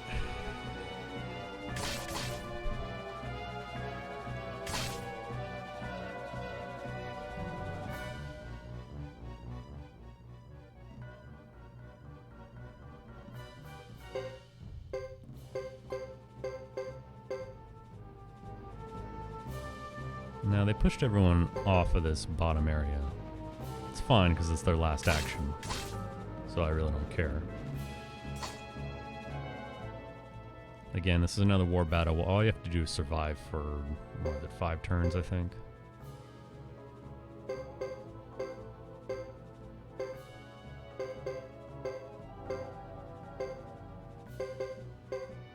Now I move everyone down so we don't have to worry about retreating next turn. End the turn. All they're going to do is advance. Can't do anything. They can't attack me.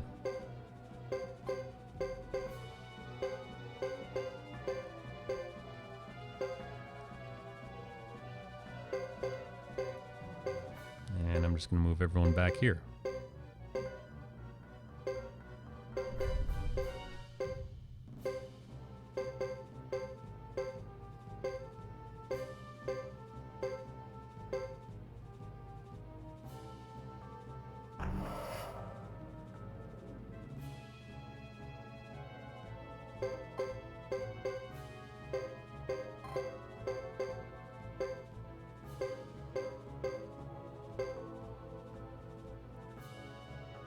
So you're cornered, right? Well, not really, because we're done here. Now, if Chris is your flame champion, you do have to actually carry on this battle and retreat for a few more turns. So in that, the difference there is you hold your position. You don't, retreat automatically like I just did for the past 2 turns. You hold the enemy back as long as you can. That way Chris can be on one area, Salam can be on the other, and you can just switch back and forth if it gets to the point where you need to retreat. So that's one of the times where Chris saves time over everyone else, because she doesn't have to do these battles right here. She only needs to finish out a couple turns, which if you did this optimally are free. But here we are. True Fire, Blazing Wall. With a B magic stat, it's gonna kill him.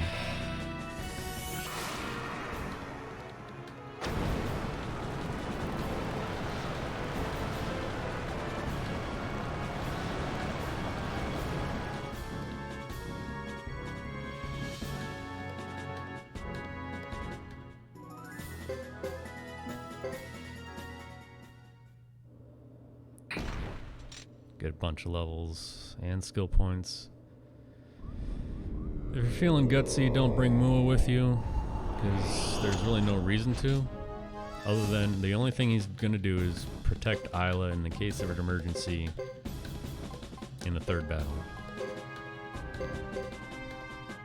Again, Hugo's going to go first. Blazing Wall, free.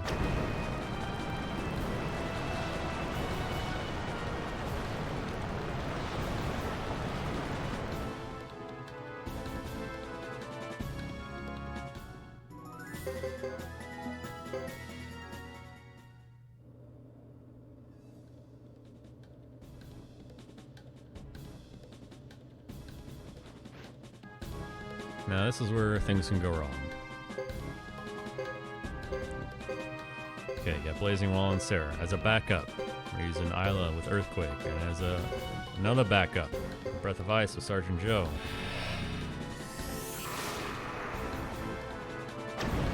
Did we need it? No. Was bringing Mua a complete waste this time? Yes.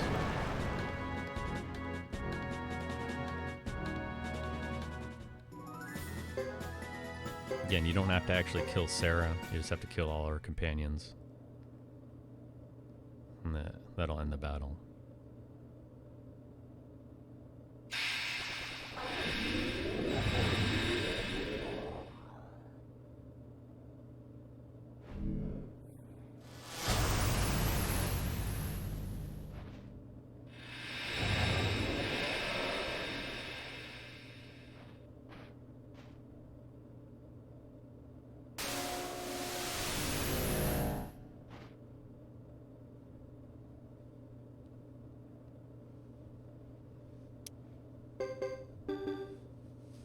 So Isla goes back to hang out with Godot's group, and whatever they're up to right now.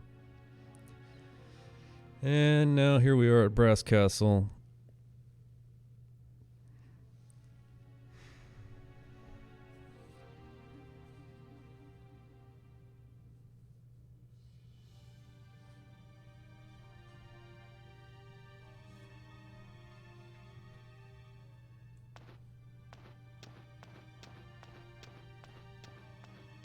Now you got to be really careful with the this next war battle, which is immediate. Because up until now, you've got it pretty darn easy with the enemy only acting 3 times per turn. But they're going to bump that up to 7, and you're not going to have any additional support. So you really, really got to stay on top of your positioning. And this battle can go wrong because they have so many actions, they can overpower you and take advantage of you positionally. So while I've never lost the battle here myself, I mean, I wouldn't be surprised if someone did, because the numbers are against you here, and there's not much you can do about it.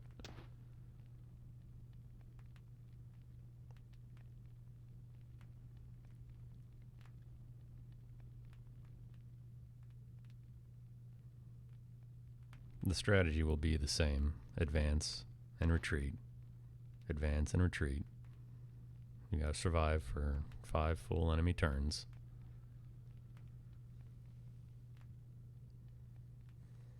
That's the other thing I wish this had. A turn counter at the top. Sometimes I forget what turn it is. whether I need to keep retreating or not. Because you eventually get to the point where if things go well, you can just send all your units back and to the very last unit. And it doesn't matter because by the time the enemy catches up to you, the battle will be over. So if you want to run this game, when you're doing war battles, I'll take a notepad or something. Keep track of what turn it's on. It's easy to lose track. And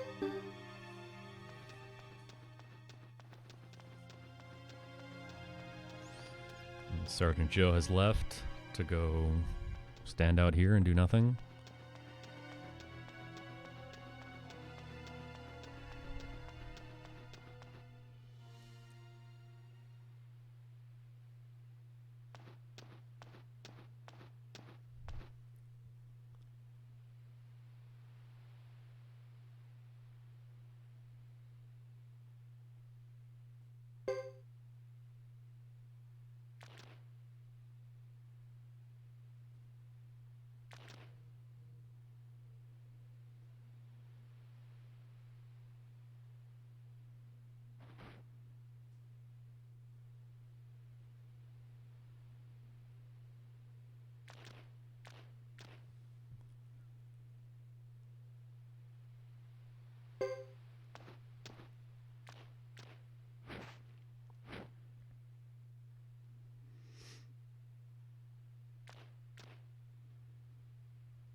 Hugo rallying troops right now.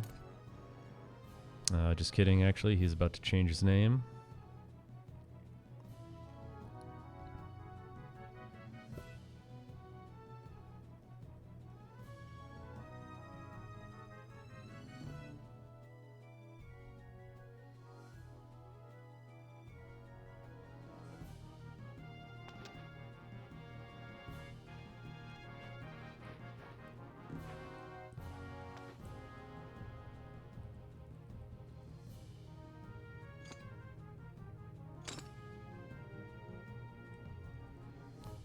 I will take over LCC.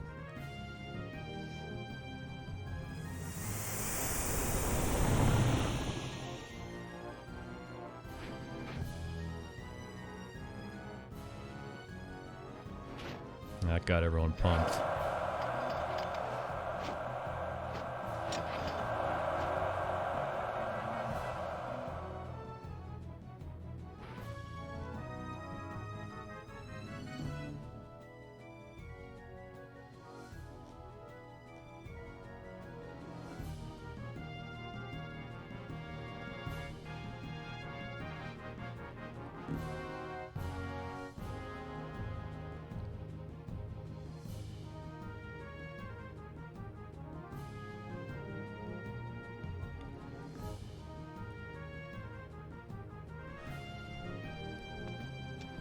Alright, so again,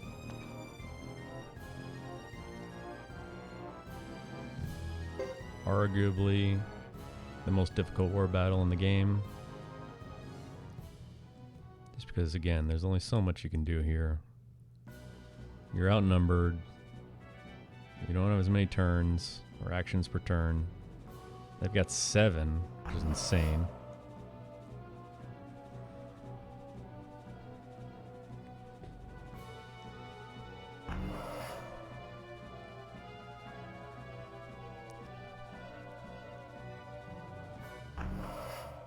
We'll be fine.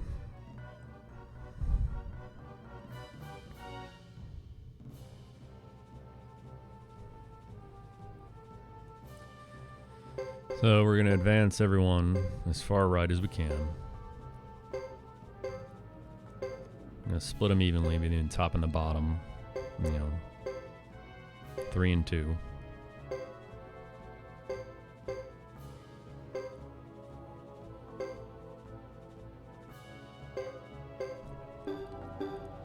Don't want to do that.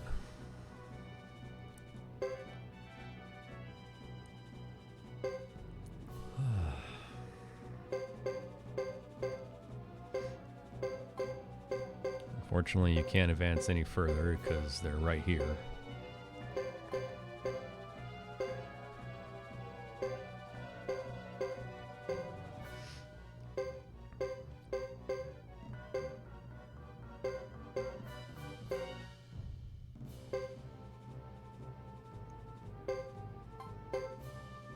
Again, you're just completely outclassed here, so don't even bother attacking. Just retreat.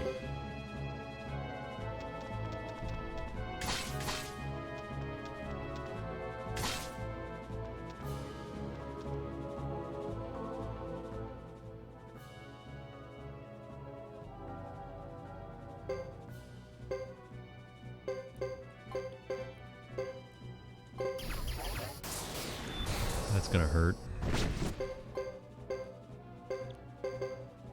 Normally I don't mind when people use magic because it's a lot faster use of their turn, but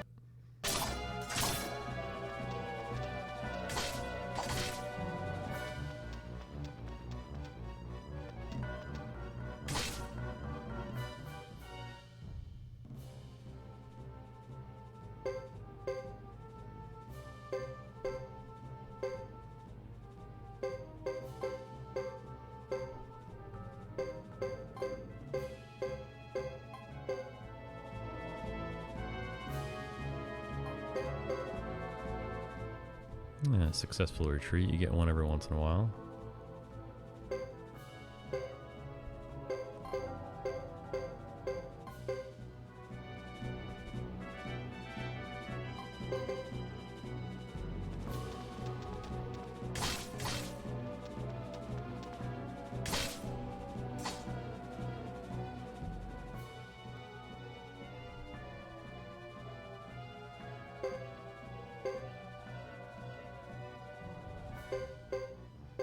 So luckily they didn't completely overtake either area. Had a few units that had taken a lot of damage though. So we're gonna just advance, end the turn, retreat again.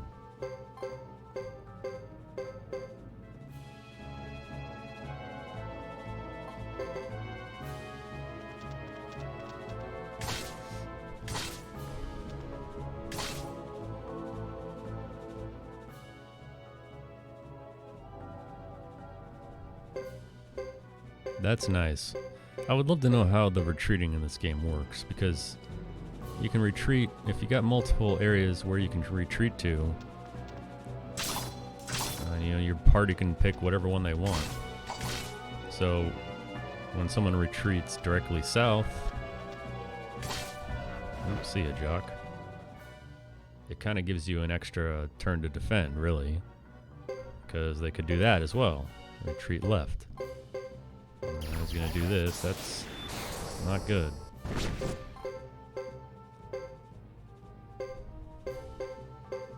So if anyone knows how the retreating mechanics work in the war battles, let me know, because I don't.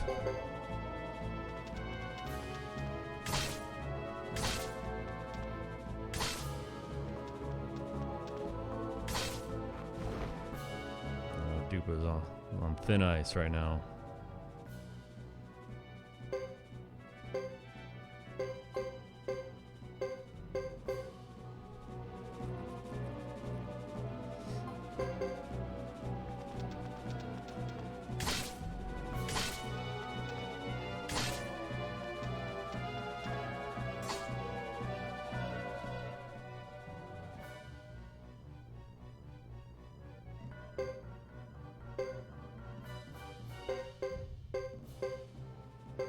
And that's what you don't want. You don't want them to start encroaching on your territory. But we've survived enough turns to start making our full retreat. So if that happens on the first turn, it's a problem. Because they can continue to advance on you and there's nothing you can do about it. You're not going to attack them because you'll die.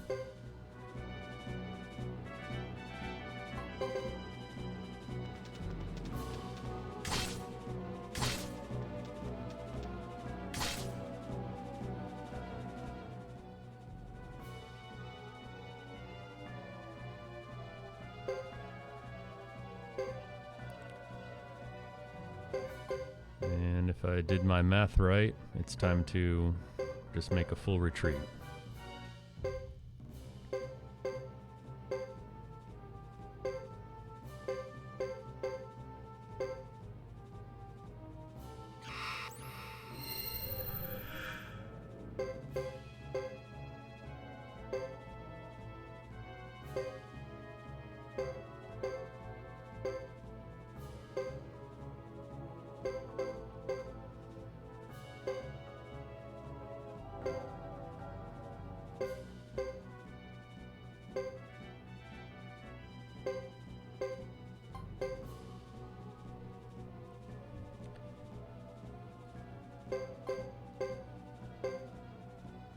Once you see that their perseverance is remarkable message, you know the battle's over after their next turn.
If you thought it took a long time to get your castle on a Suikoden 5 speedrun, well, 3's got you beat by a country mile.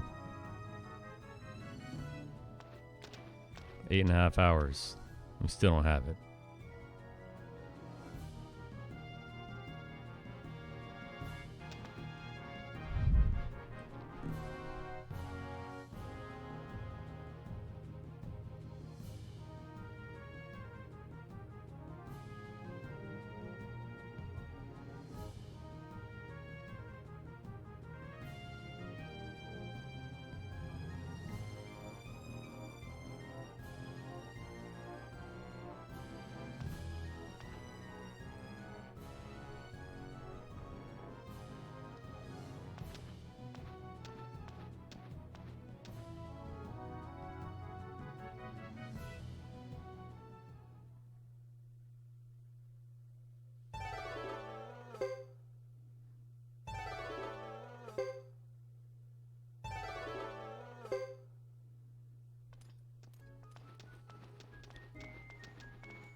All right. Next stop, we got to go to Salome's room upstairs.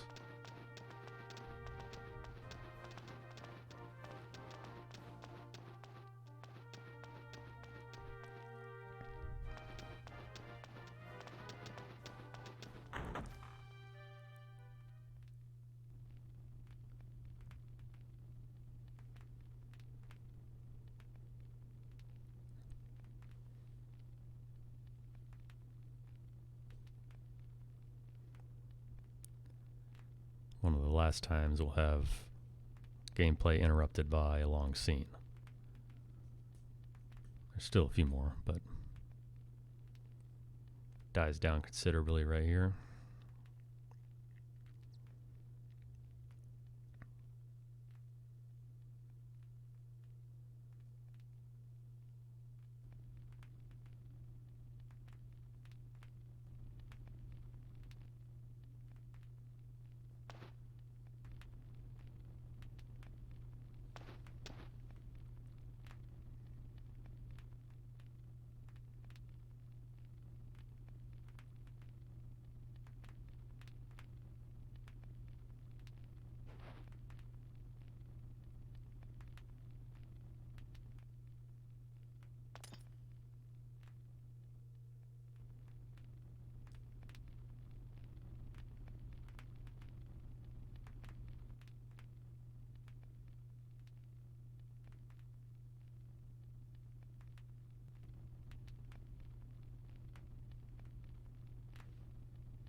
Party we have that's default is good enough for what we're doing.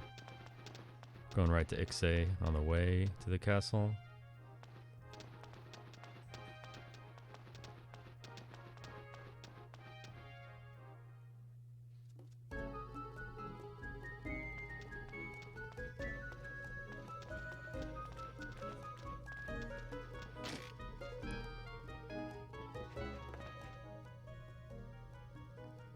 Make a quick stop to pick up Jean though. Definite necessity. Her skill support speeds up rune casting time by 1 full tick. It's a must-have especially later in the battle versus Sarah at the ceremonial site.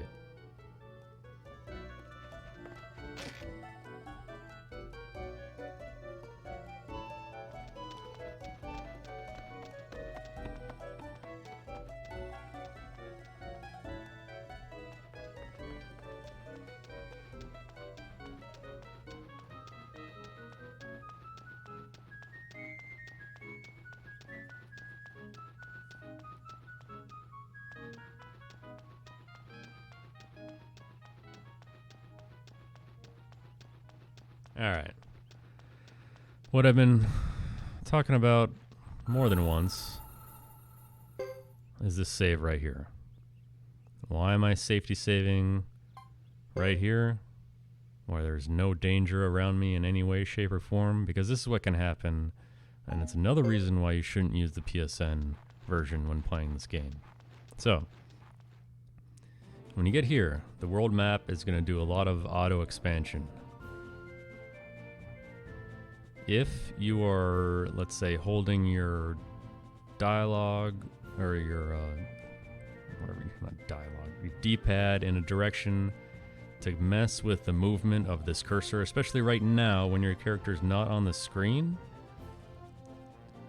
what can happen is the map kind of gets locked into a corner, and although you can still move your cursor after it's done expanding, you can't see it, or you can't see your character, so you're trying to find your character, right? Like, okay, well, the map just messed up, so what am I going to do? Well, I'm going to try and find my character. So you find your character wherever they're at, and they're at Brat's Castle. So you try and go back in, just hit the X button, right? Well, nothing happens. Okay, fine. So how about I go to one of the adjacent areas, Yaza Plain. I can find it on the cursor, the name Yaza Plain comes up. You hit X, nothing happens. There's another way you can navigate the map by holding the, I think it's R or L1 and pressing the D-pad to scroll through different locations. Again, you can't go anywhere, so you're just locked out. And the first time I did a run, that's what happened. So, 8.5 hours just wasted. Now, I've tried to actually play around with that. I haven't tried too hard, but I kept the save there and tried to recreate it. It's never happened again. But you don't want it to happen ever again. So I don't care if it never happens again. Yeah, thanks for stopping by, Zero. Appreciate it. I'll see you around. But anyway, you don't want that to happen ever. That's just deflating. So I will safety save there every single time. I don't care. It's too much. It's too much to take in.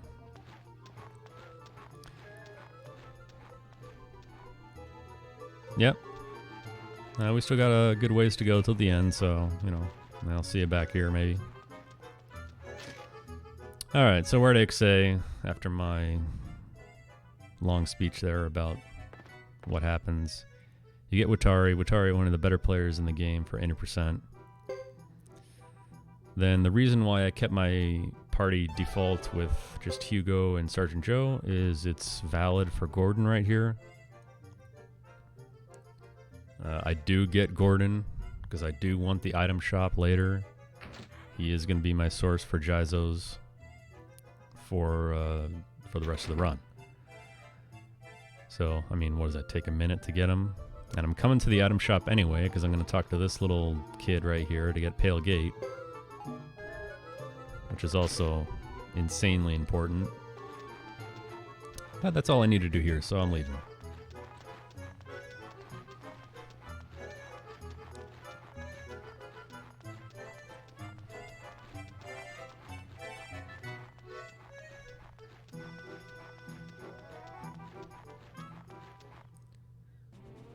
And now,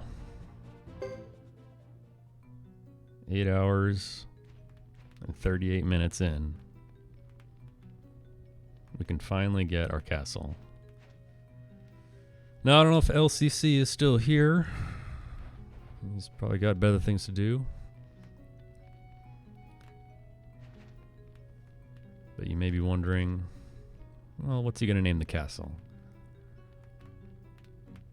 Or maybe nobody's wondering that except me. So again, I wanted to dedicate, or not really dedicate, but just give a shout out to some of my own favorite runners for each run that I do here. LCC, of course, up first. And given that there can be only one possible choice to name the castle.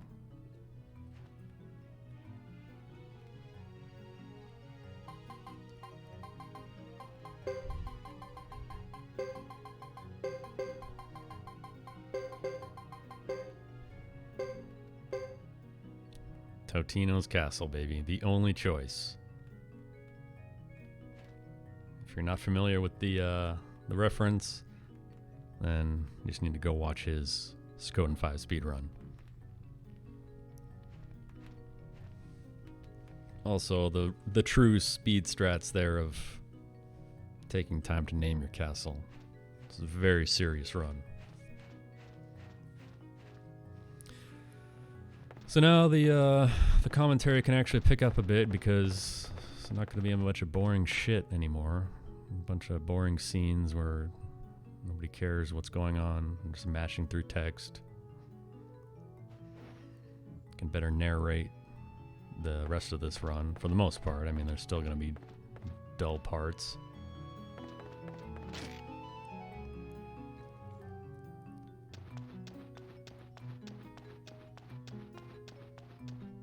First things first.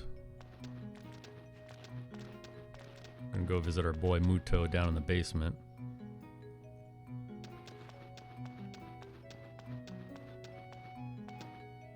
And all those Jizos I bought with everyone else. Gonna grab them now. So you empty your inventory because you want the space to take all these Jizos that you bought with Chris and Godot mostly. And then I'm also going to take the wizard hat. I bought an extra wizard hat in Godot Chapter 3 to put on Hugo. And then after I retrieve everything I need, this is some hot mashing right here.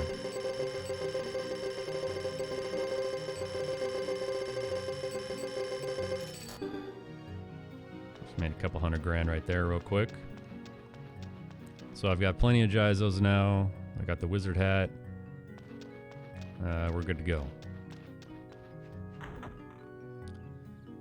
So I don't think I mentioned this earlier. Your party, when you make the choice for the Flame Champion, the person who you choose, your inventory is now what their inventory was at the end of their Chapter 3. Everyone else's inventory, so in this case Chris and Godot, everyone else's inventory gets fully dumped into your warehouse.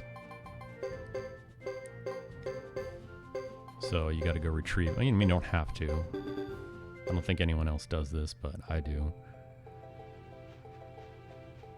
So here's the slow strat. Here's the slow strat in the run. Feel free to pick on it if you like, because I got nothing to say except to agree with you that it is in fact slow. But I do it for a reason. That reason is consistency. You may be wondering why I'm walking alone with Hugo, and this is not the direction you're supposed to be going.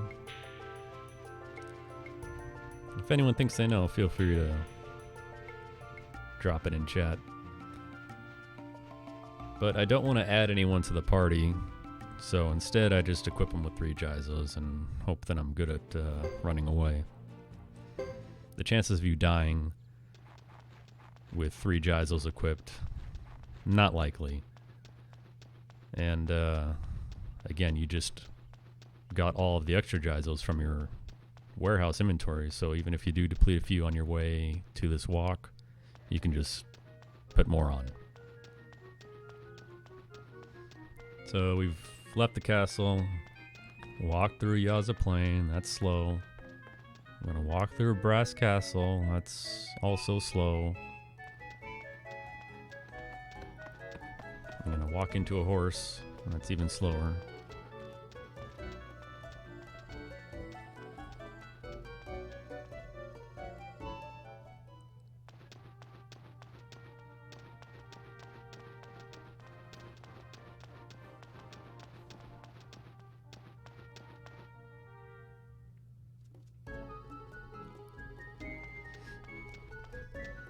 Still walking. More choppy movement from the PSN version. Don't really get it, but whatever.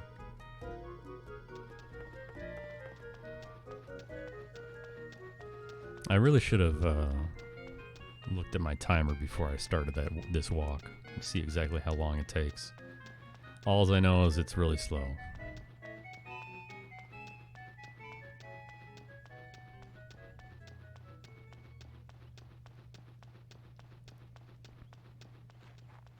And it's even slower the more encounters you get and the more runs you fail.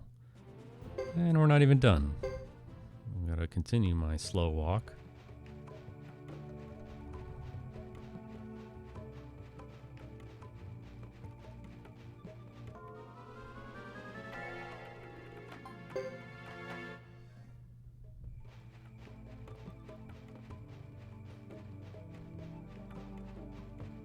Luckily there's been no failed runs so far.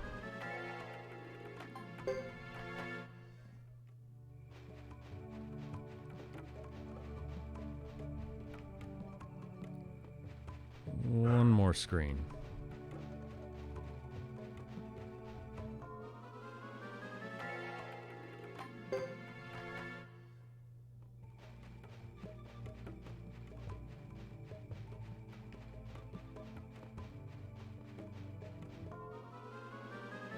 Oh, goodness.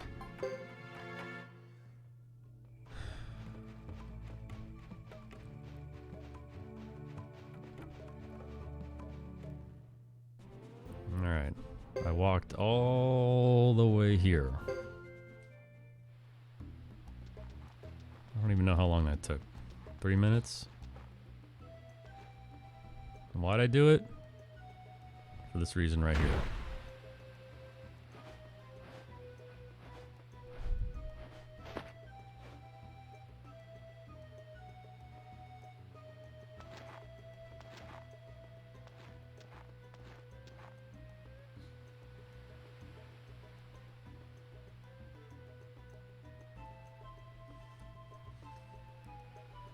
We're getting Vicky now, so we can teleport now. I don't want to wait till the end of the game.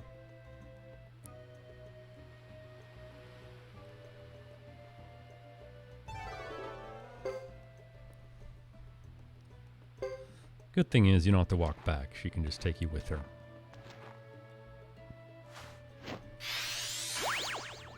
So now what are we going to do? Well, we're not done yet. Still got some more detours to make before we proceed with the story. I'm gonna go right to the tavern. Gonna add Vicky into the party.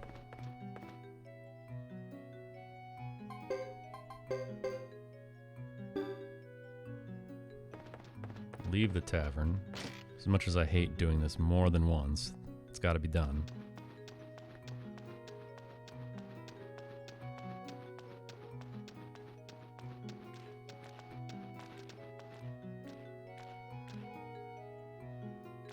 We're going right back to the mountain path. Hope she doesn't fail. Alright, good. We're in there.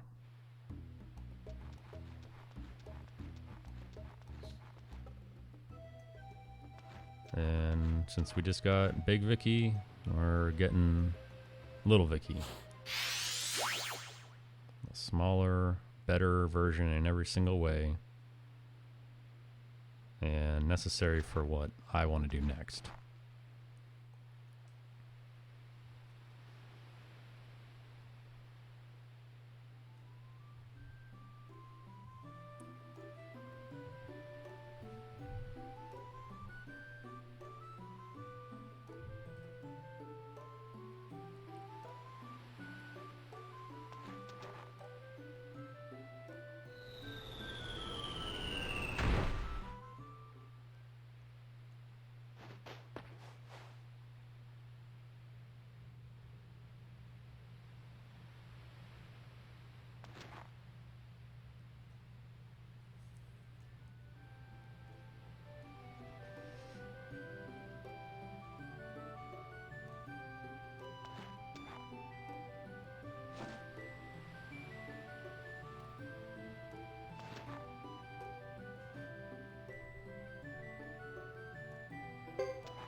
And along with Little Vicky, you also get the blinking mirror. So now we can go wherever we want.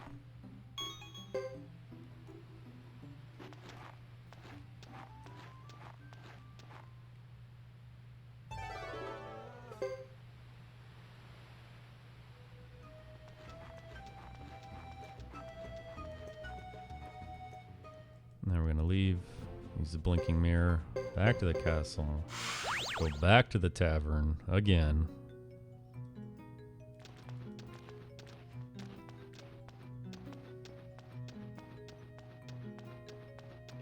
And now we're going to get started with the party that I'm actually going to be using for the next dungeon. Which is not Big Vicky. We're taking Fred, we're taking Fubar, taking Isla, and of course Nash, and Watari. Oh, just kidding.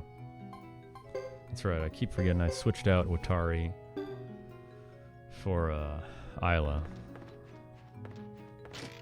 Battlefield is just too good.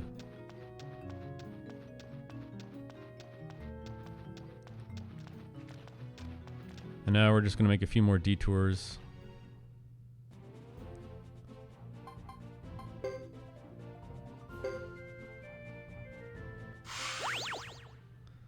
Yeah, I really need to update these notes, obviously.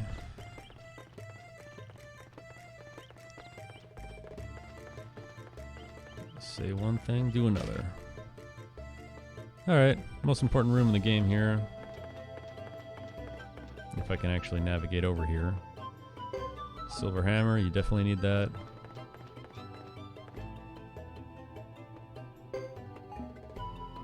Thunder rune, definitely need that.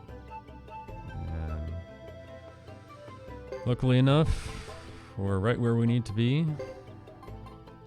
I'm gonna upgrade Pale Gate magic for Little Vicky.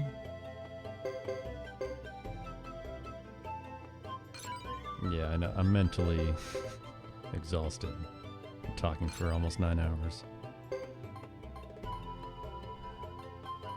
Luckily, she comes with enough skill points to max out her Pale Gate and also to max out Lightning. And she also comes with a wizard hat on, so she's got a instant boost to Lightning right away.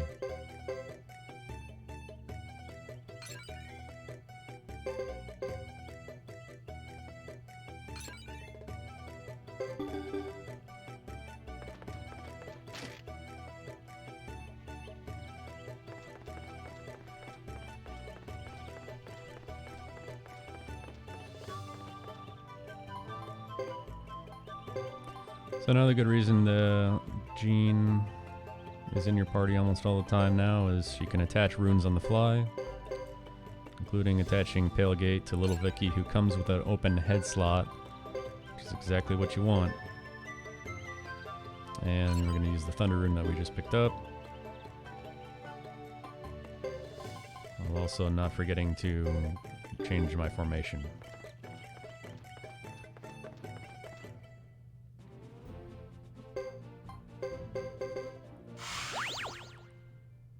Finally, after all of that, we can now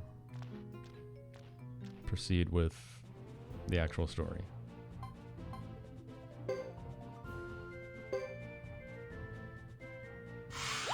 Meanwhile, that was a long detour.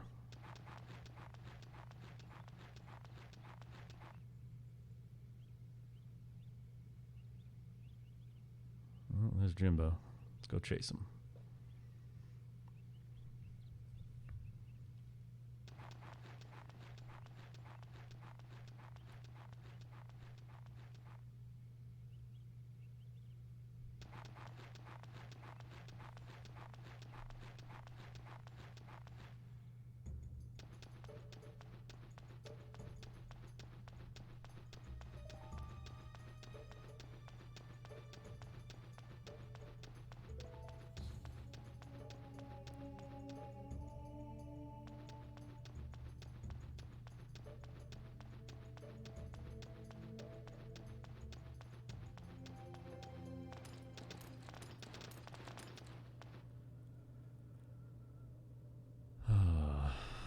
feel like I've talked for way more than 9 hours.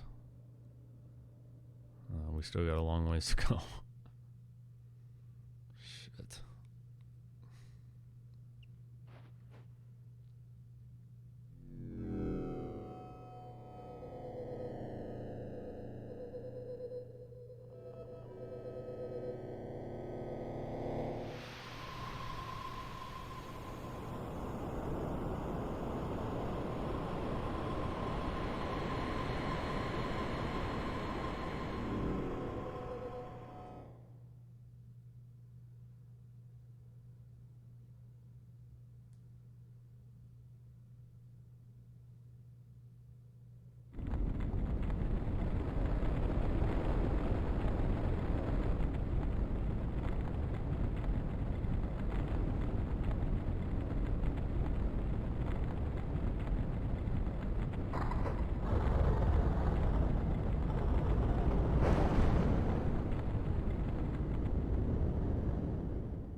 Alright, Sindar Ruins.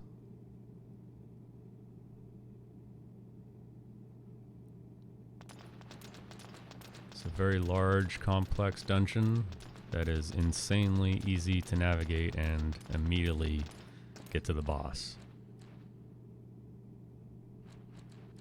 I mean, you think they would have made you work for it in some way, shape, or form. But no.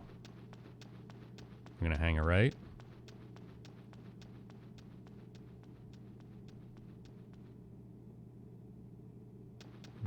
Hang another right.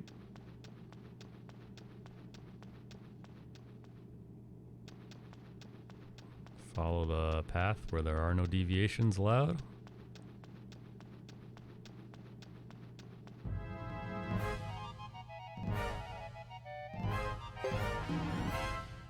That is a terrible run to fail. Troll dragons with the most appropriate name in this game. And then we're going to take the northwest exit. And that's the entire dungeon. So, coming up we got Sarah. This is a problem for a lot of people, even casually. What I'm going to do right here is switch so Hugo and Fubar are mounted. That's because Hugo does not have a level 4 spell. If he does have a level 4 spell, that's my backup to the strategy that you really, really hope works when you do this. This is what you did all the detours for at the beginning of Chapter 4. To get little Vicky and the Pale Gate rune so you can put it right on and end this battle in one move.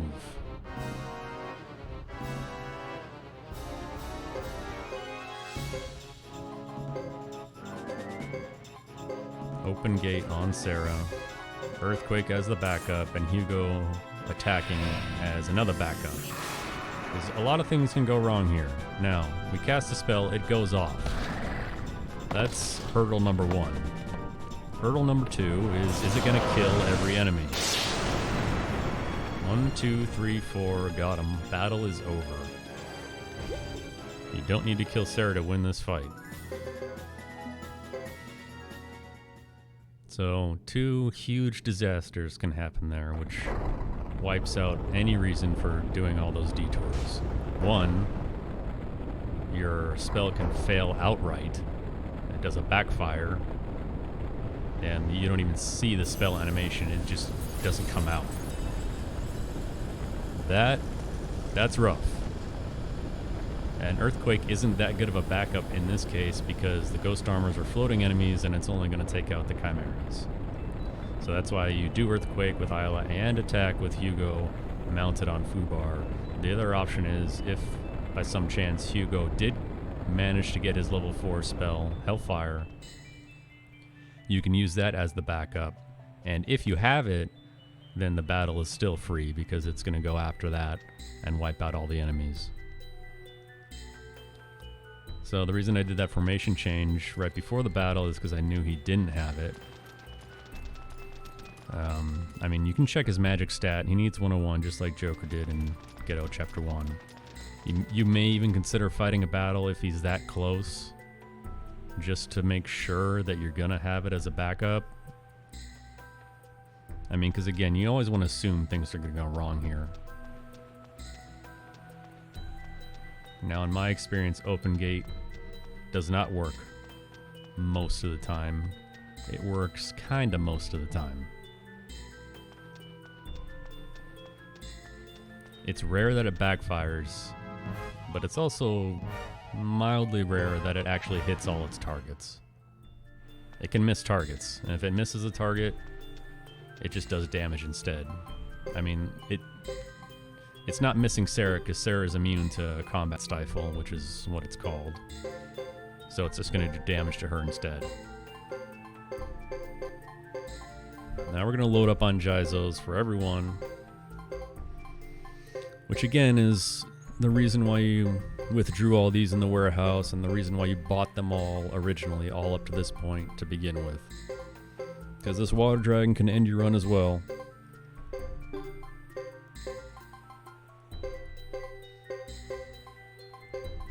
Use them if you got them, because you never know what's going to happen here.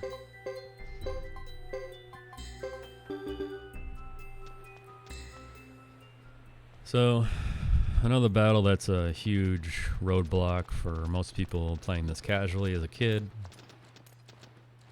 It's tough. And it's tough in a speedrun.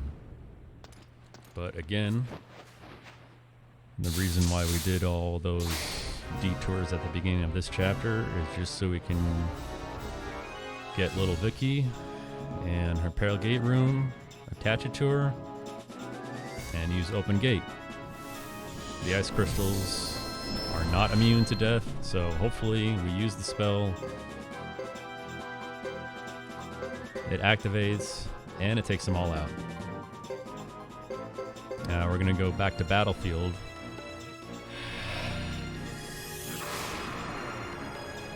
Okay, so the spell kicks off. That's good. Now we're going to see if I get all the crystals or not.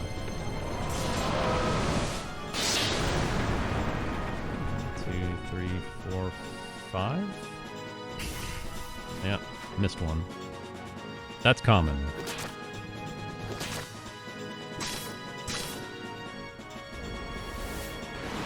Oh, he's going in. This is why you equip all those Jizos.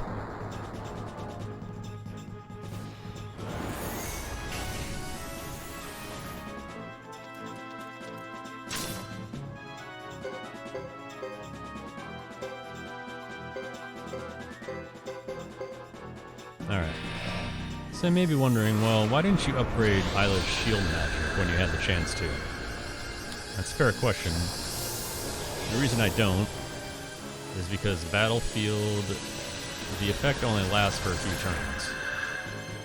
At max skill, Battlefield still goes last in any given turn. When you use it and it goes on turn 1, that counts as one of its turns. So if you don't touch Isla's shield magic, you defer it by acting at the beginning of turn 2, but that also allows you to get more potential damage out of it overall.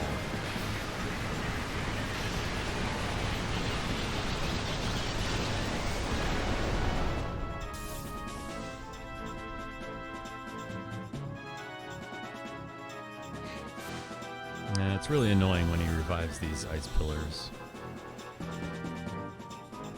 You have to make an executive decision whether you want to use Pale Gate again or not.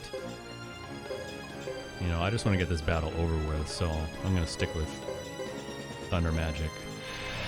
And now Hugo can now cast Final Flame and do a lot more than his physical attack. And the reason I waited now is to wait till Battlefield is active.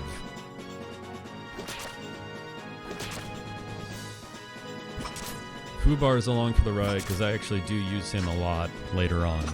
And I want him again to get the levels and the skill points. Even though Watari is arguably a better option.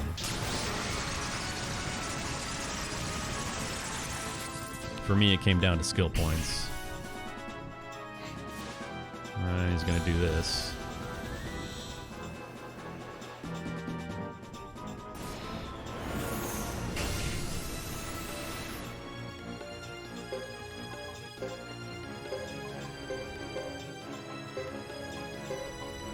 You don't want to use Hellfire with Hugo because it's going to attack your own team as well. And you don't want to wipe out their Jizos if at all possible. Unless it's an absolute emergency, last resort attack where you need to use it.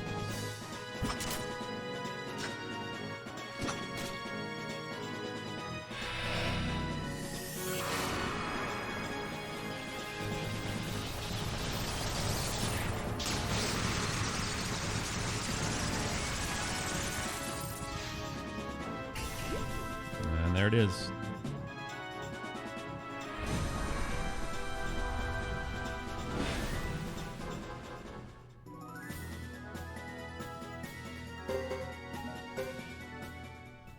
Flowing Rune is very important. We'll be definitely using that later.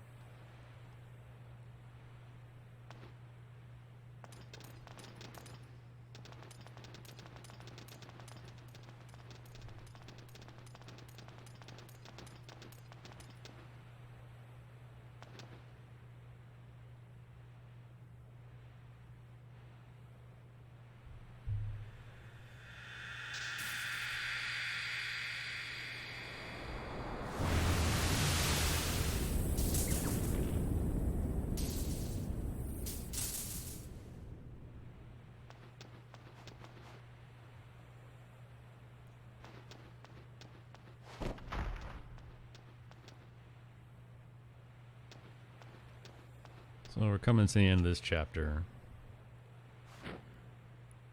Nothing else is going to happen here. We finally get the big reveal. Who was the masked bishop? Well, it was Luke all along. Of course, you also could have just read the instruction manual.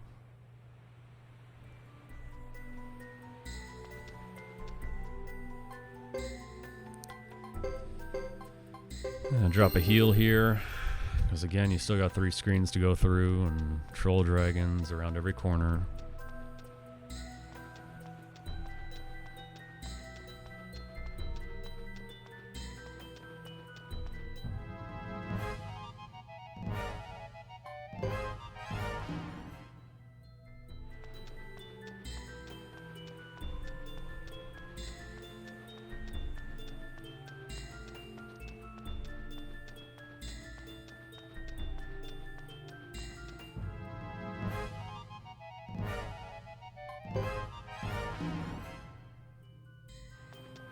SRD, welcome back.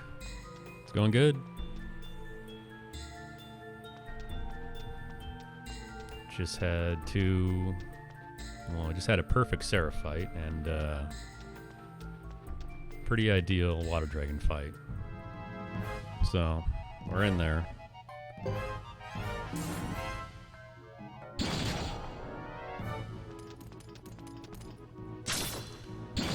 Water Dragon is really the last time in the run that you need to be worried about dying outright. I mean, because the rest of the way, you know, you can really mess up some dialogue choices in Ghetto's sub-chapter in Chapter 5. But if you do that, that's entirely your own fault, and you should have known better. So, I mean, the Water Dragon is really the last hurdle to knowing that you're going to finish a run. Yeah, last war battle, I mean, technically it's free. It just, how long is it going to take you to finish? I really never have a worry. I'm never worried about dying in the war battle. I'm just worried about Uber just messing with me the entire time.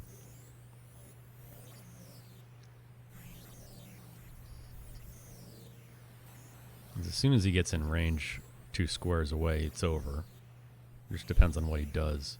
And, you just got to be careful on whether you're attacking too many units, because if you take out 5, more just keep coming, and you kill the units that are summoned, and she summons more. So when we get there, I'll go into detail about all the different all the different viable options you have on what you want to do. Because you got really 3 choices. And one of them is great if viewer cooperates. But that same option is horrible if he doesn't cooperate. The other 2 options are slow and risky, but more consistent. I always do the same thing now. And sometimes it's a complete disaster, and other times it's not. I mean, it's pretty insane how much time variance that last battle can give you. We're talking like plus or minus 10 minutes. And there's nothing you can do about it. But again, it's not really the difficulty, it's just the amount of time you spend there.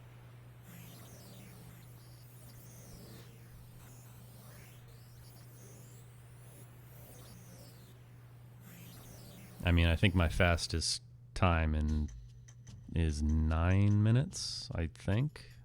I'm not completely sure. And then the slowest is 20.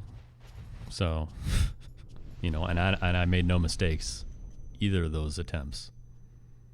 That's just how it goes. It really says a lot about how many things can really go wrong over the course of, 12, 13, 14 hours, however long it takes you to get here.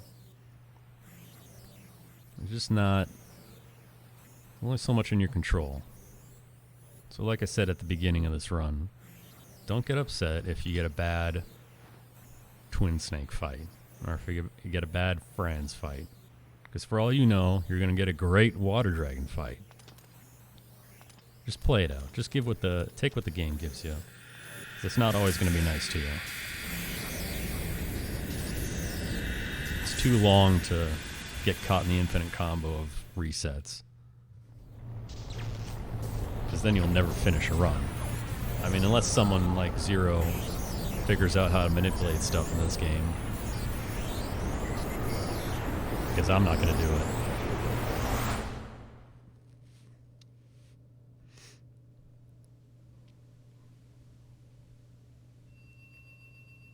And yeah, that's me basically pushing off all the hard work onto Zero. It's his responsibility now.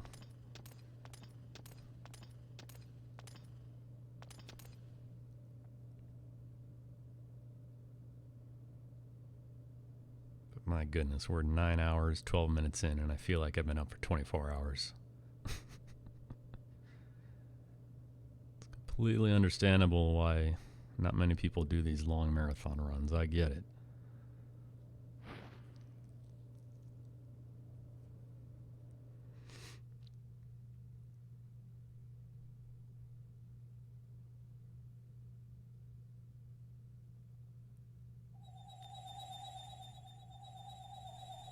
So Chris is going to take the True Water Rune here. It's hers now.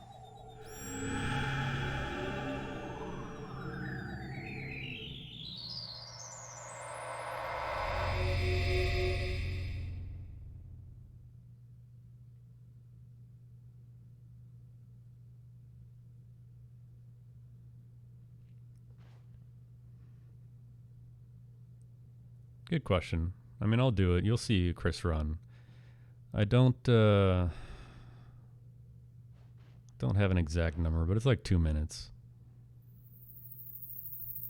But it's back and forth with her as Flame Champion. You gain some time early on, and then you lose some time here. You gain some time, you lose some time.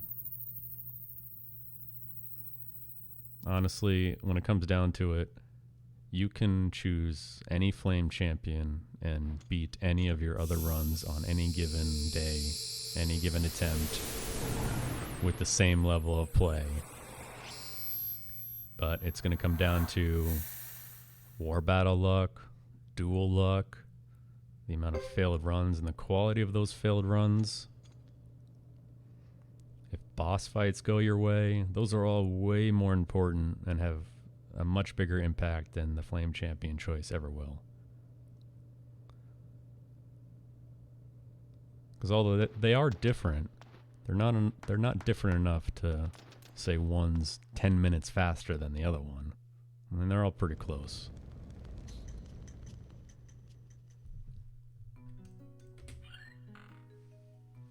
Late split. It's okay. No one cares.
Alright, we got a few detours to make at the beginning of Chapter 5 before we carry on with the story. Gotta be careful here. Watch out for Vicky's failed teleport, because it can really screw you over. The signal for that is when she says go and then oops or something afterwards.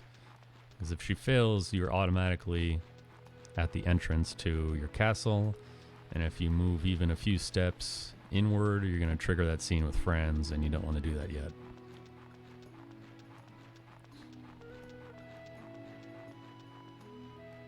First thing we need to do is go here. This is really unfortunate that you go here anyway, but by the time you get here, everyone's already gone, including the Rune Sage, which is really annoying. This is just a complete redundant visit here, but you got to do it because the Rune Sage is here now, not later. I'm not even going to buy the runes. You're just going to register the fact that they are for sale so you can buy them later from Jean.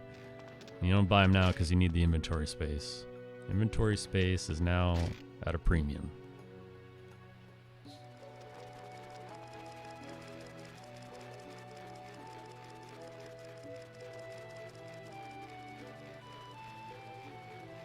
Walking in a straight line also at a premium. Some sloppy movement right here.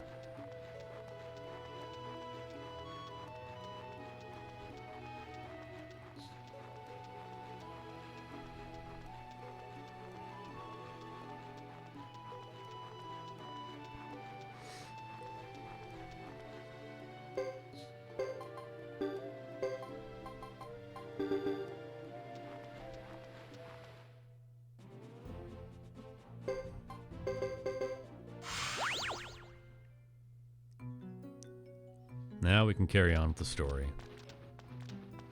That was really the only thing we needed to do immediately.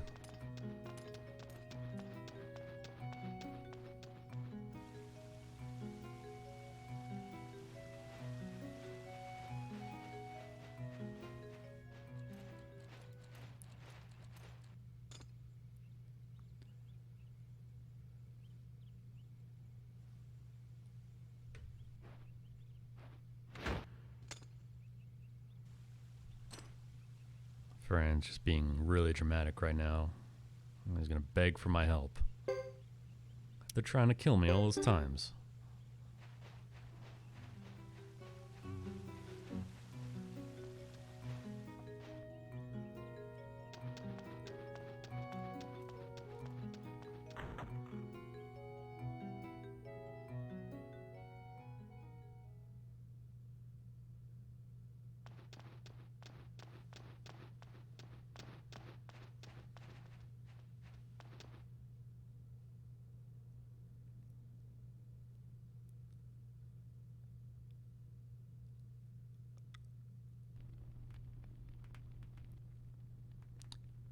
This is another one of those parts of the game that's my least favorite.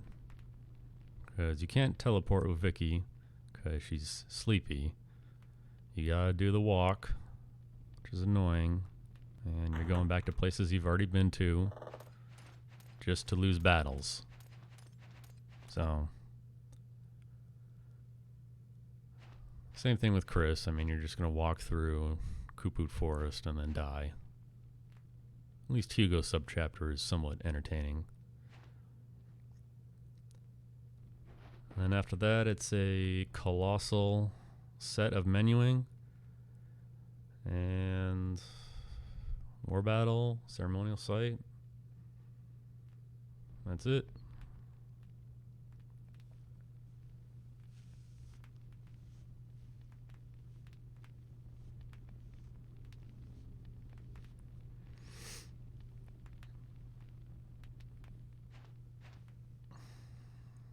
Welcome back. Your poor record. I'm not sure what, where you're at this point. I don't know.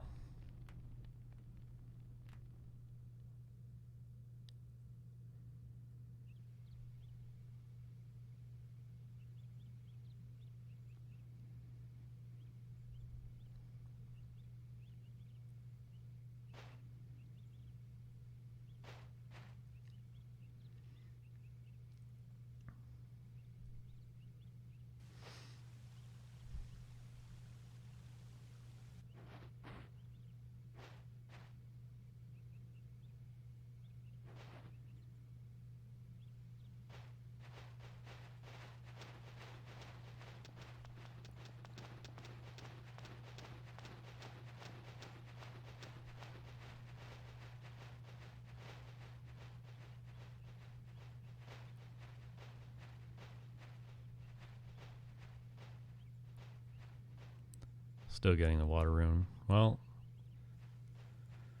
don't forget, I don't know if you were taking a nap earlier or whatever, but I have done 0 menuing.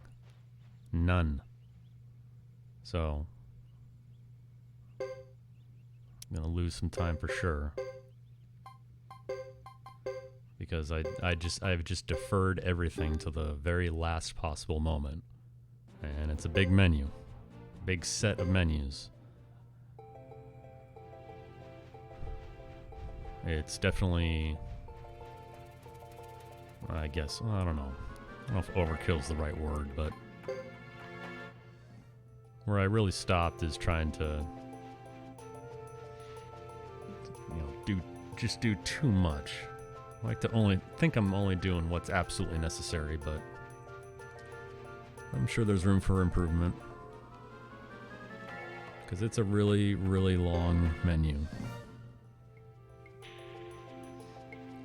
It'd be interesting to see how long it takes. Because I've never actually timed it before. I just know that it's a lot of stuff to do.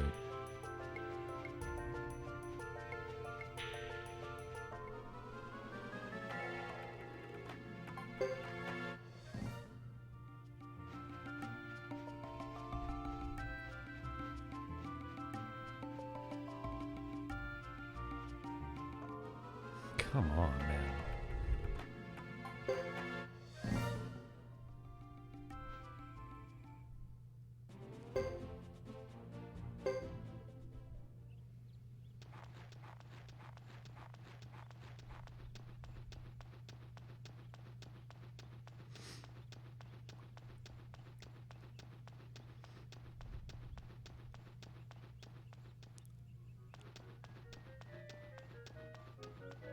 Yeah, like I said, for people who have only seen a completed Suikoden 3 run, they're not going to know what Hugo is like. So at least, hopefully, that'll be somewhat entertaining and new for people to see.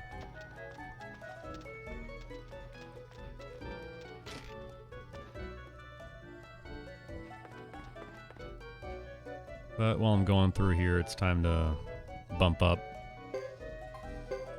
everyone's magic, including Godot.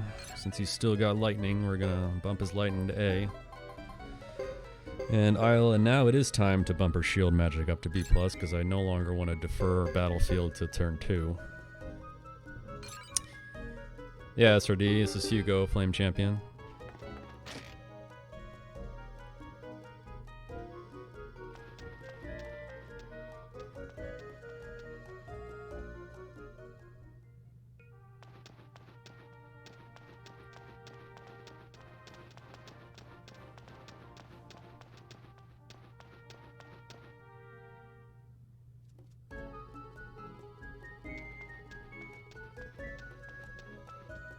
That shit again, man. Freaks me out. PSN version is just whack.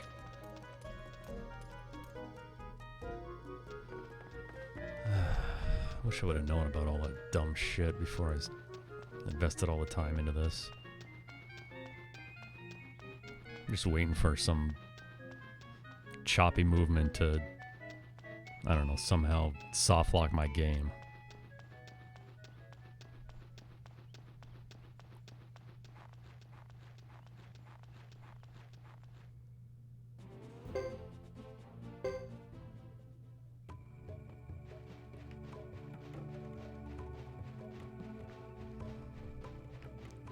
Could have avoided this if Vicky wasn't so tired. Just teleport me right to Labouk.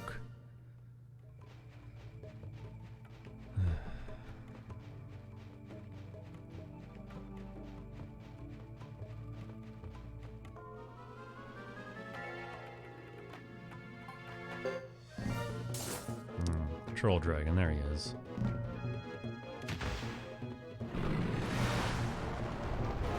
Yeah, that would be too easy, you're right.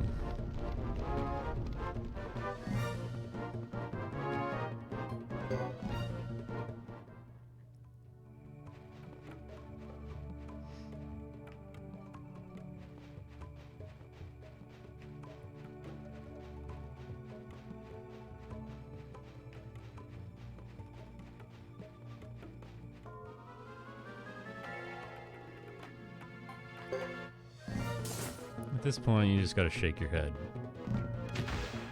Like I said at the start of this run, Godot's team is the worst at running away. Oh.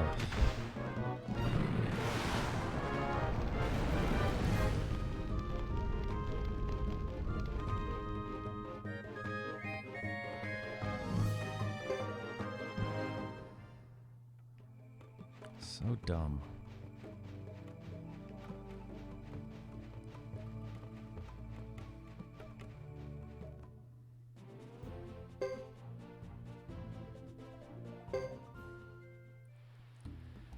Alright, now we're back to square one, right where we started the game, to fight the same boss that we fought 9.5 hours ago. I mean, they could have at least given me the Rock Golem or Ghost Knight, something different. Nah, just recycle Twin Snake, it's fine.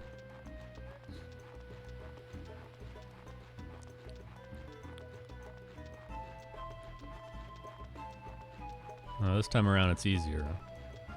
It's not that much easier though. You can still cause a stop chant on your team.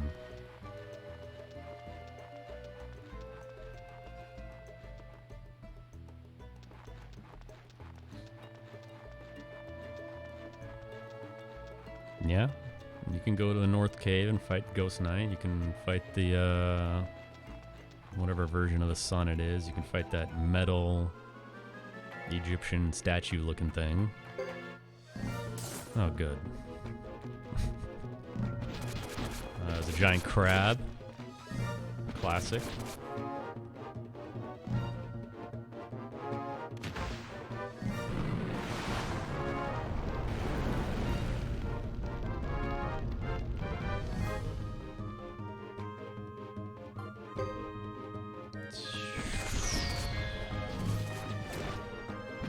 Alright, well, I'm going to use the bathroom right now since it's going to take 3 hours. Yeah, Nemesis, that's the name.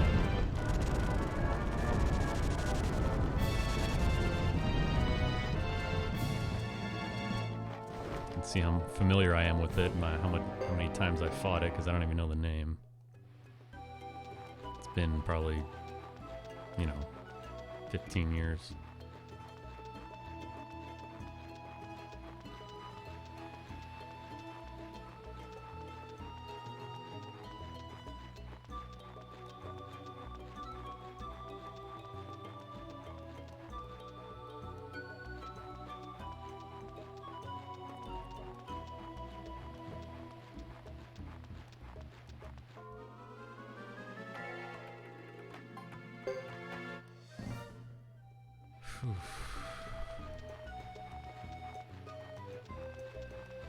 Remember when I said this area has a really low encounter rate?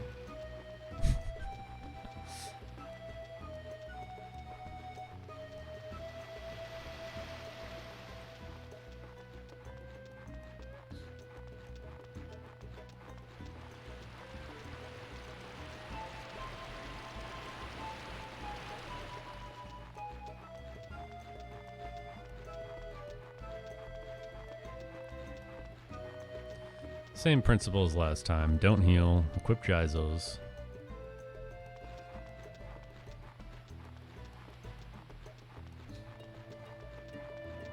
Right. I usually open the menu when my character is lined up with his eye.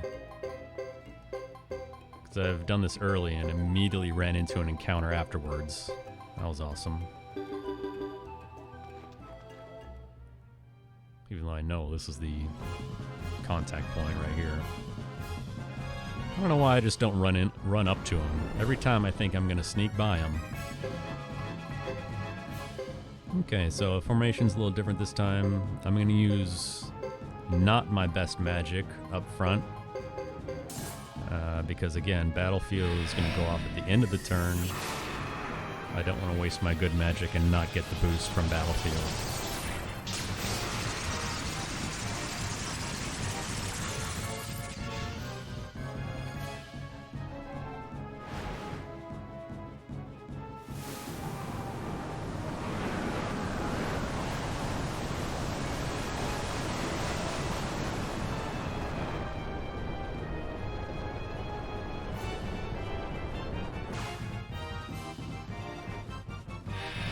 Perfect right there.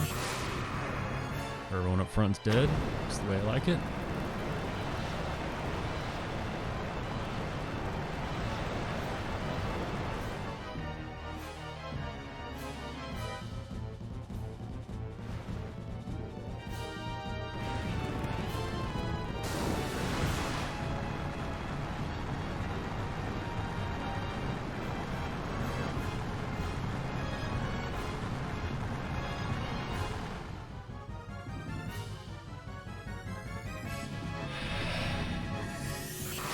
Alright, so this goes off, which basically means you win the fight.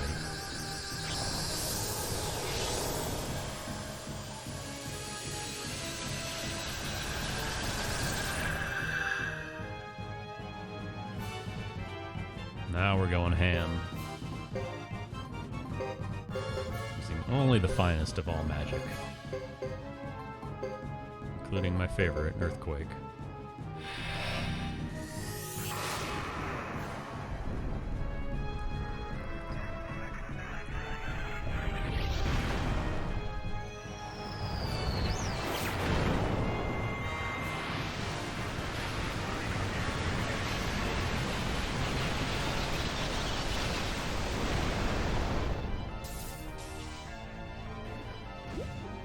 Now he can do nothing.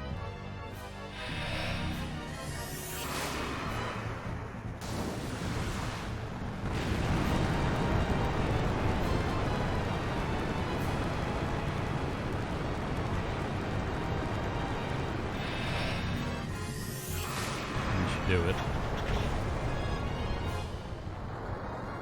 Got him.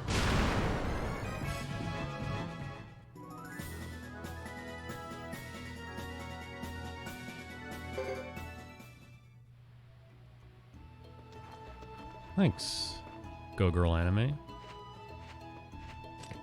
Lurking, always appreciated. I know I'm a lurker myself. I'm not a big chatter. Appreciate it. All right, so this treasure chest, you do want to take some gear that we're going to use to equip Fred with later. Don't forget to heal, because that was a pretty devastating boss fight in terms of damage done. Not taking the rage? Nah. Don't need it.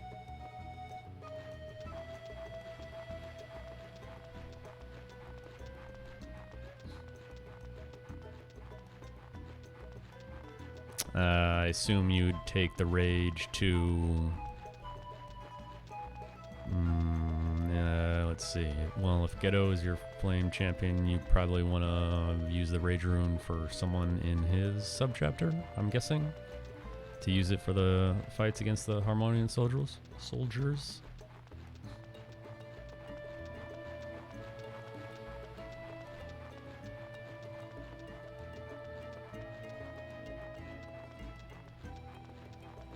I don't know, maybe I'm wrong though.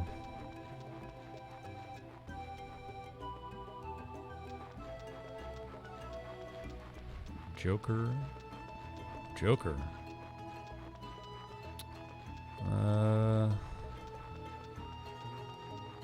Yeah, I don't know. I wouldn't. I don't bring Joker anywhere.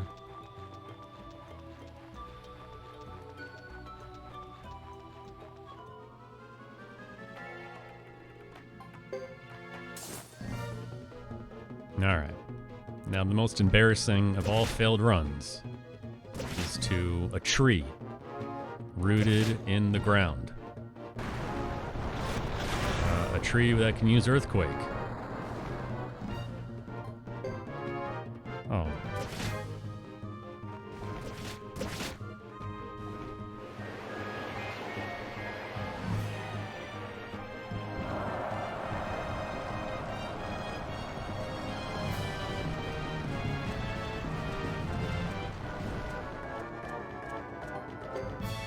Oh, come on.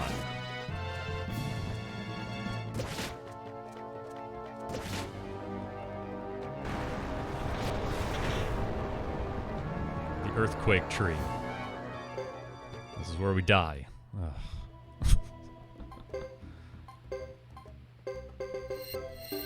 The double heal. That's how you know I'm pissed. It's for the 3 battles and you breath. Okay. Yeah, I would have guessed. Okay. So my my battles are a bit different then.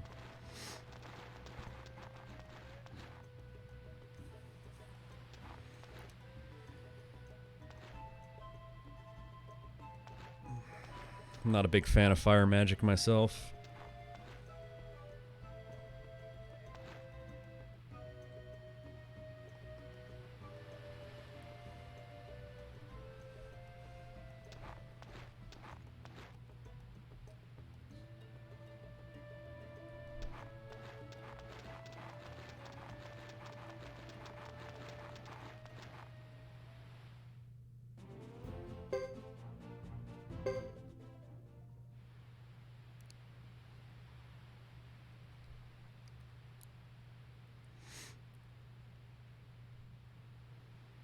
So again, it's pretty lame that that everyone is gone now, because you know you just waste all that time teleporting here at the beginning of this chapter, just to go to the Rune Sage, just to open up Double Strike and Violence to be purchased at your castle, only to come right back here, walking the long way.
Some more dumb cutscenes to interrupt my flow here.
It's a good thing we didn't send Chris, because she would never be able to make it down that ladder.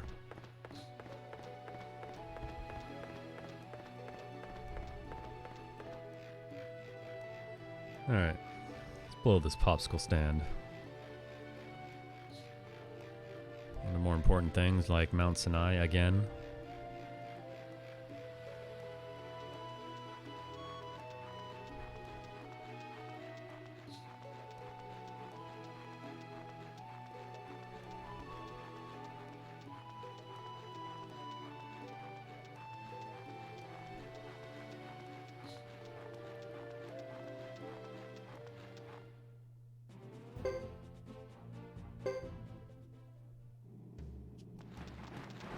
And another scene.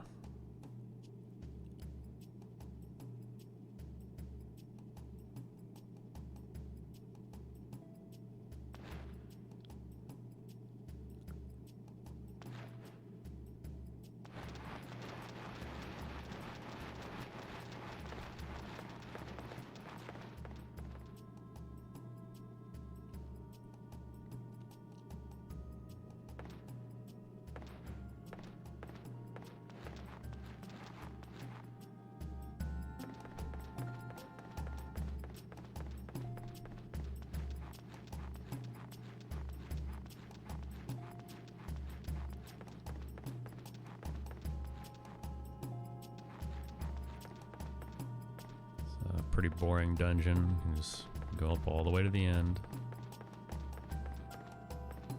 There's a few things that can go wrong here.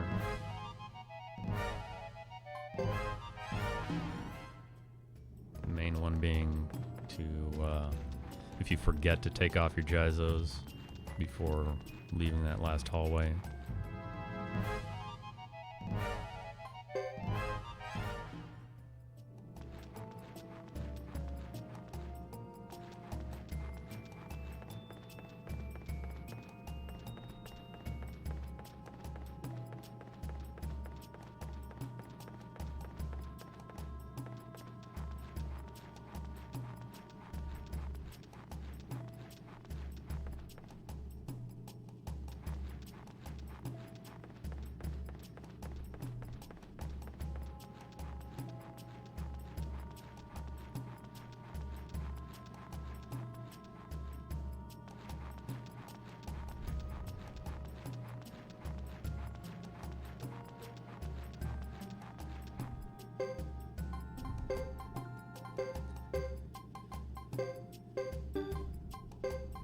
Take these off because, again, you're just going to die till the next fight.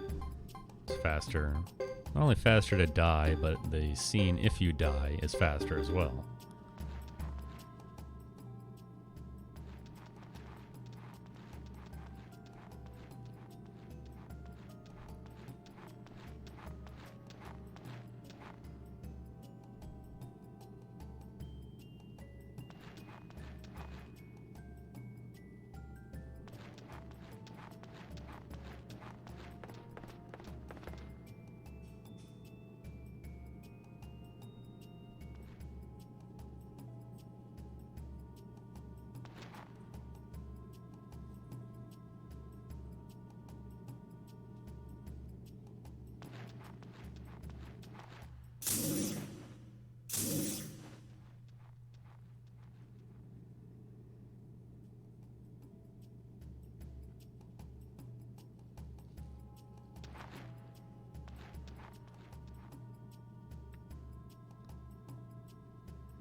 Sick hiding spots, dude. Never saw them coming.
Another auto battle. And another first round kindness rain. Classic. Thanks, Sarah.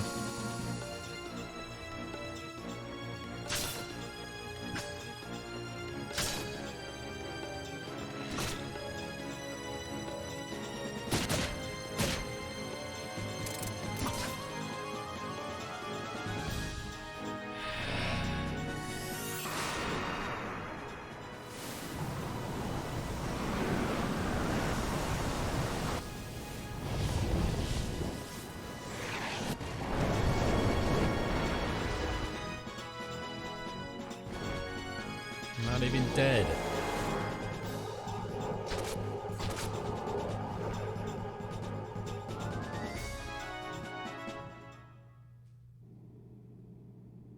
All right, we did it.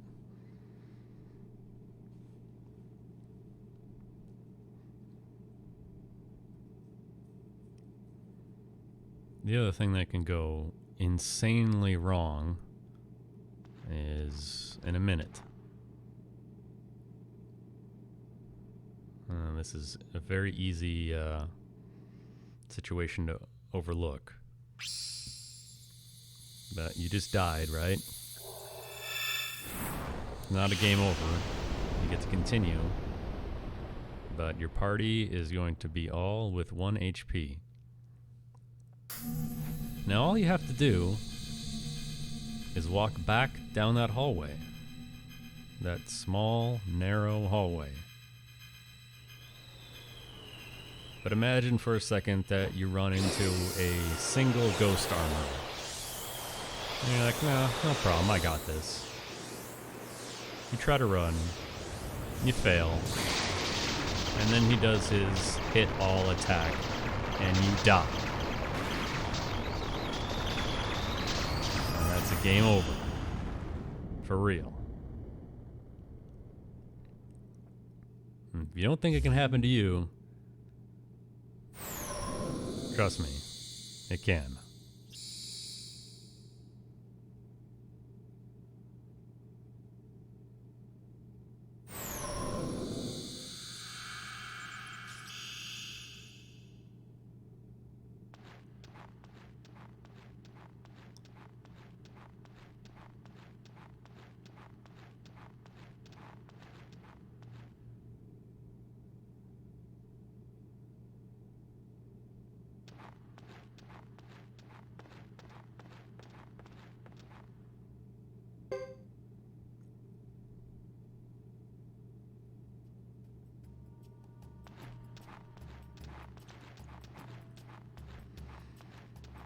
In a 108 run, this is probably the hardest part of the game.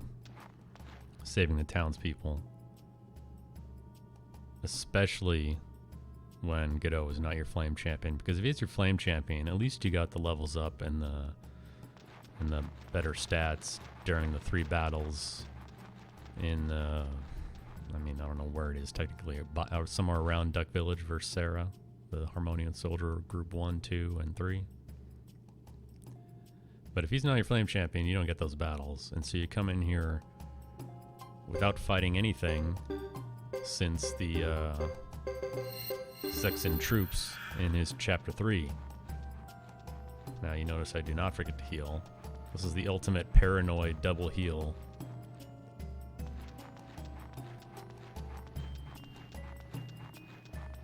So this hallway right now, you can still get encounters here.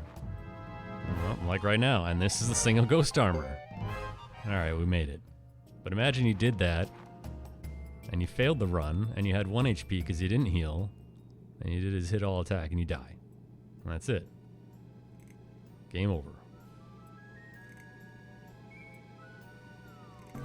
Now again, whenever you know there's a dialogue choice coming up, always smash with triangle. We gotta fight the battle first and die. And it's really tempting to not heal, to go through that hallway and not heal, because you get right into this battle and your objective is to die. So what did I just do? I just healed my party to full, only to die again. That's a bold move to take. I don't take it.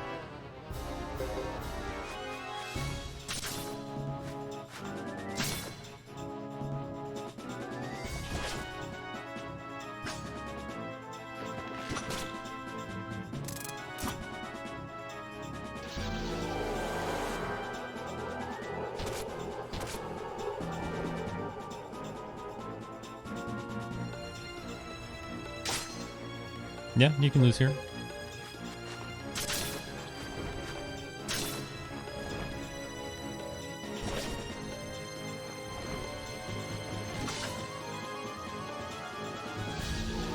Faster than trying to beat these bums.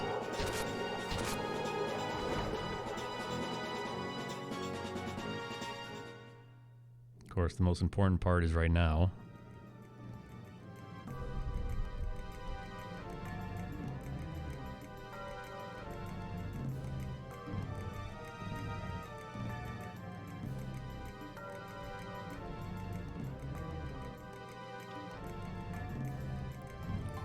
The most important dialogue option you'll have in the game, probably. You will not make it out of these battles alive if you mess up.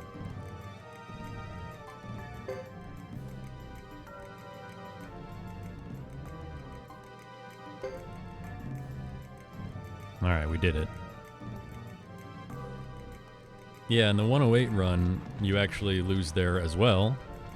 You choose to go back to the room, stay at the inn, refill your Jizos, do your equip changes, because you take more equipment from that treasure chest from Twin Stake 2. And then you come back and you have to win 2 battles only. So that's the best way to do it by far. Minimize the amount of battles you actually need to fight and win. And then Duke comes in and saves your sorry ass. Sorry, friends. It's over for you.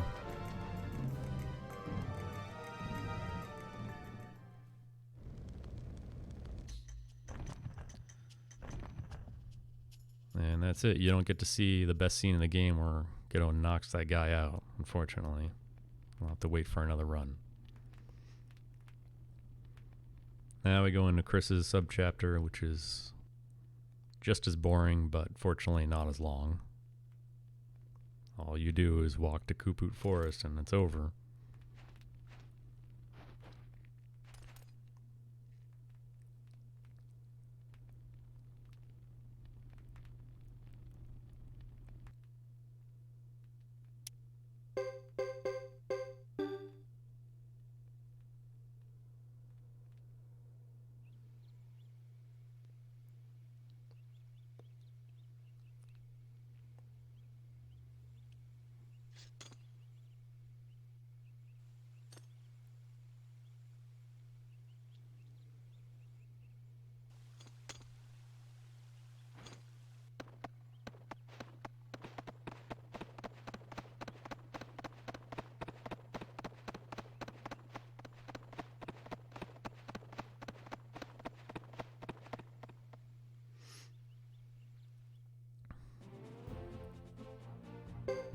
in. You can't teleport, so you gotta walk.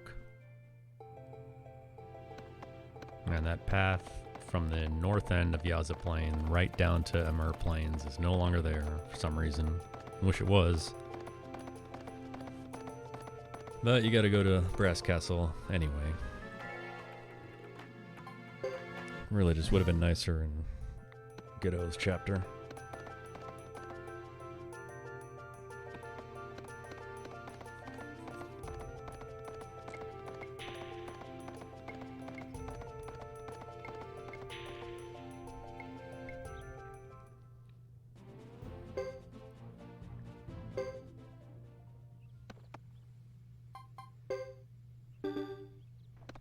Double check the water magic skill there in case I forgot to do it earlier.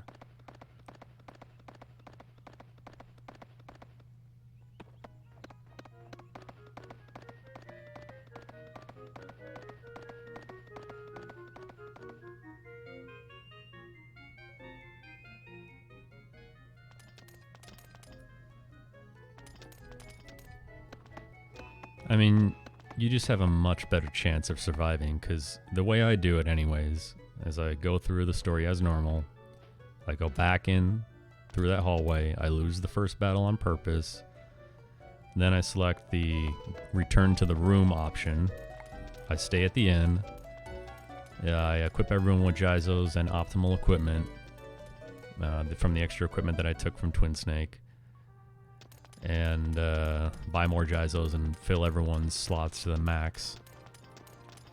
And then I go back in, and then you fight 2 battles. The first one is 4 Mirages and 2 Ghost Armors.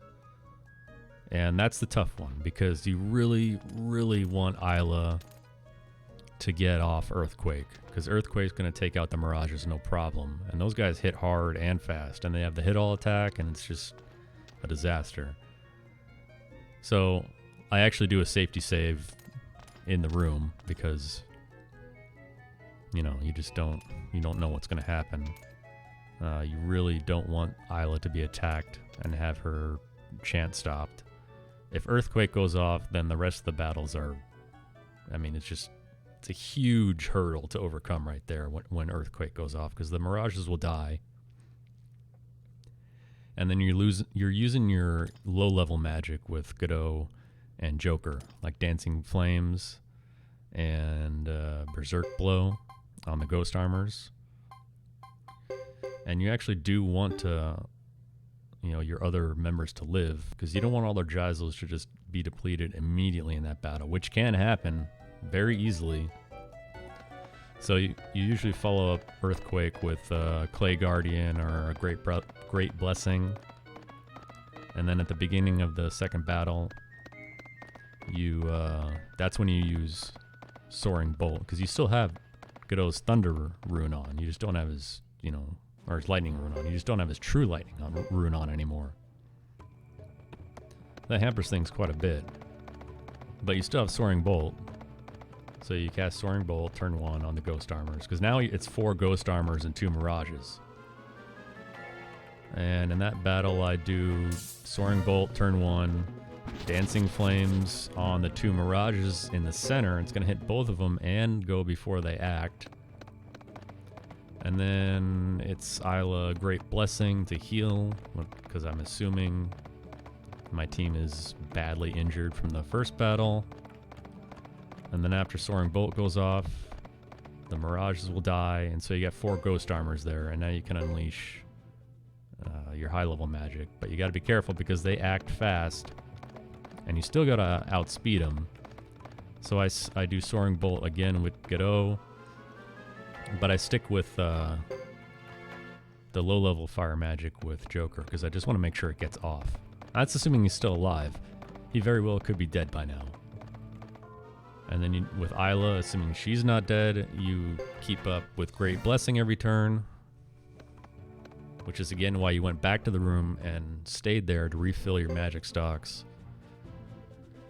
So it sounds like a lot, but it's a hell of a lot less stressful than fighting through the battles outright, because that's just going to be a giant pain in the ass. And again, if Gedo's your flame champion, you're just that much stronger. If he's not, you know, it's just easier for you to die. So that was a very long explanation to your answer. I'm just very familiar with that off the top of my head because I spent a lot of time on that.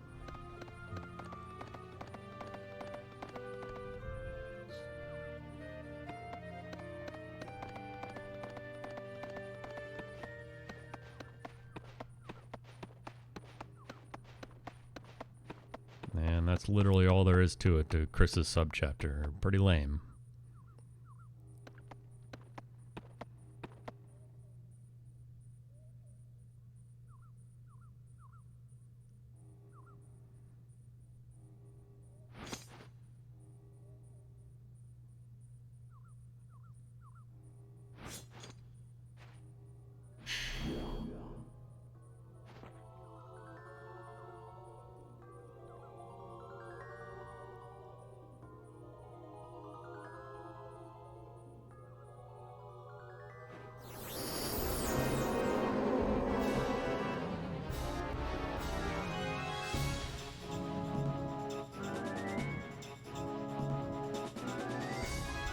By the way, while I was talking about all that, I forgot to mention why I would add Mua to this party. And it's because at this point, I'm pretty happy with how the run's going. So, it's like playing hockey for me. When you're on the ice, and you're up by a few goals, psychologically, you just kind of take your foot off the gas a little bit, right? You want to play defensively. You don't want to play haphazardly and lose that lead. People can come back real quick. Same concept here. I know I'm on a good pace now. So instead of keeping my foot on the gas, I take my foot off the gas and I start getting paranoid about dying, which is why I do the full heal before walking back through that hallway just a few minutes ago. And that's why I add Mua here. There's no reason to add Mua. There's zero reason to add Mua. And I don't even know why I picked Mua. I'm a high defensive character. But I can just see it happening where I run into a group of 3 troll dragons on the way here and just get smoked. And that's not my idea of a good time. Going out like that after 10 hours. So we've reached the point where I stop with the full-on crazy strats and I go with the paranoid, let's play it safe just so I can finish a run strats. Oh, absolutely, I've lost runs to failed runs. Everything that I'm doing isn't just an arbitrary decision by me. Everything that I'm doing is to stop something bad from happening that's happened before.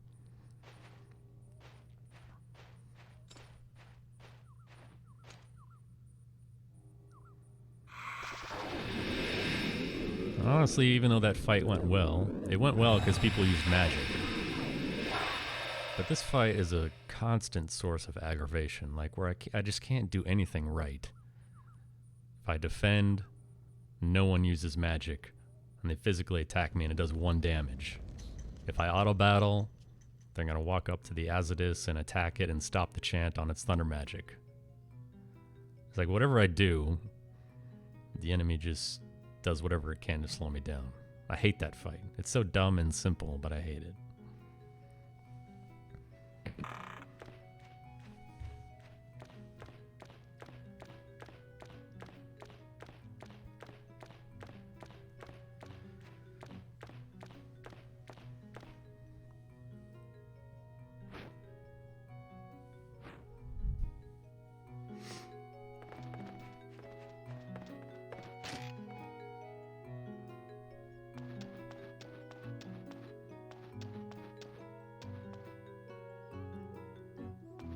So here we are, Hugo's subchapter. At least this is fun. You know, more fun than the other two anyway. Very simple. Exit to the world map and immediately come right back in.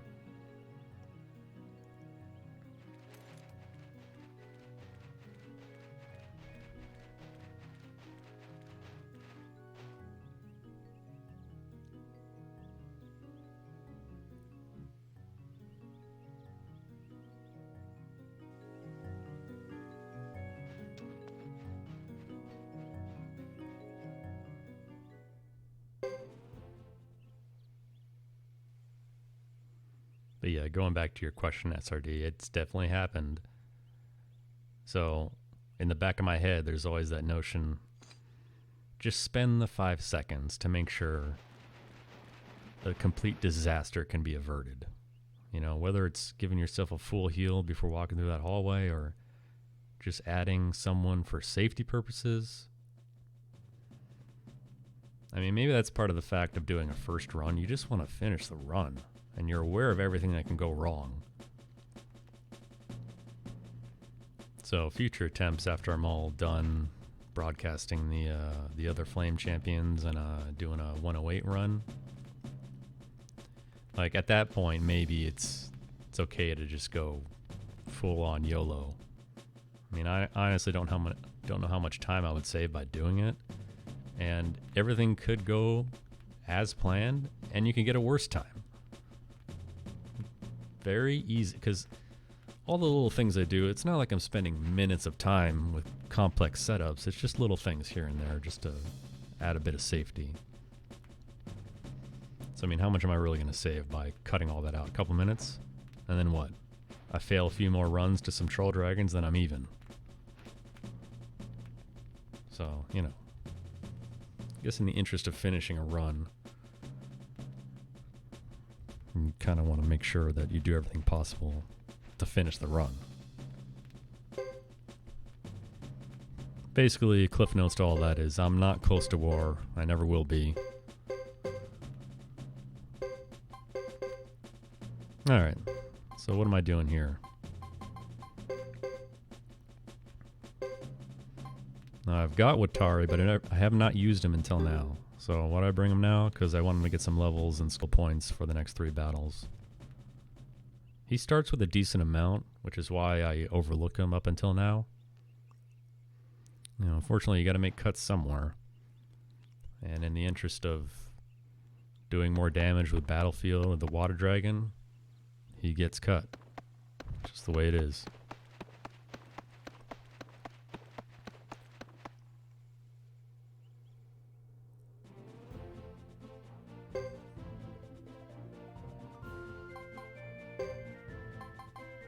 Some adjustments here, classic mounting strategy, and then that's it. I mean, it's really all you need. You don't even need to do that, because you're not going to be attacking at all. Actually, I don't even know why I did that. There's no reason to make that adjustment. Because the next 3 battles are free. Because remember, you still have Hugo's True Fire Rune. You don't lose it till after the 3 battles. Which means you got plenty of firepower to get through the battles without doing any effort at all.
Now, as I've mentioned before, item space is definitely at a premium.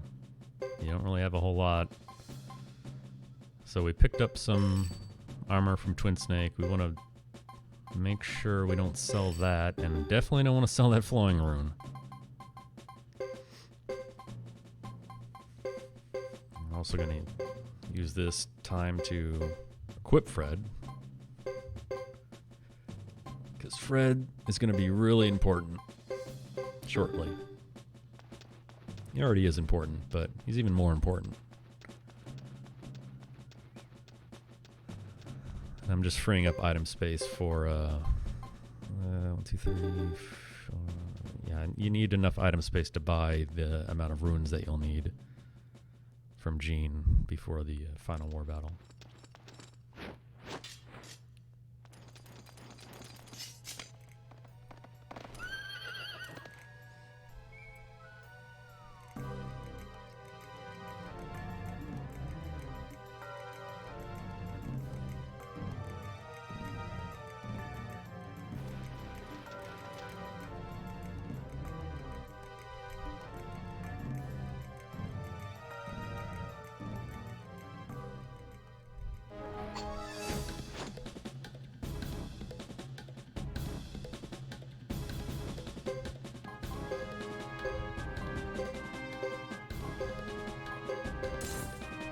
So these will be over very quickly. Fortunately, Blazing Wall doesn't cut it this time.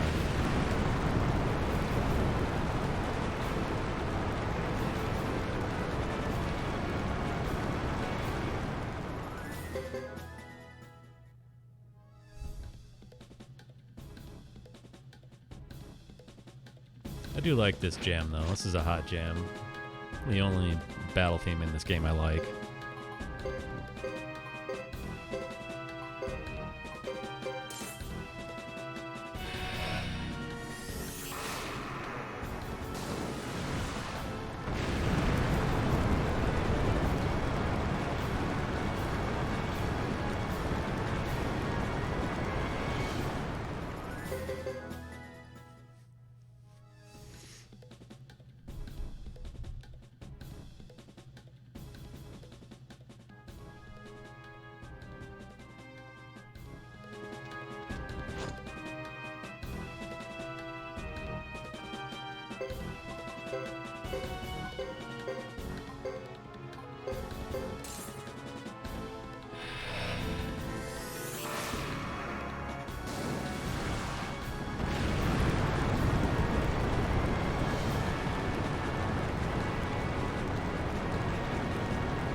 So, that was easy.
So immediately following this, we got another war battle. Second to last war battle.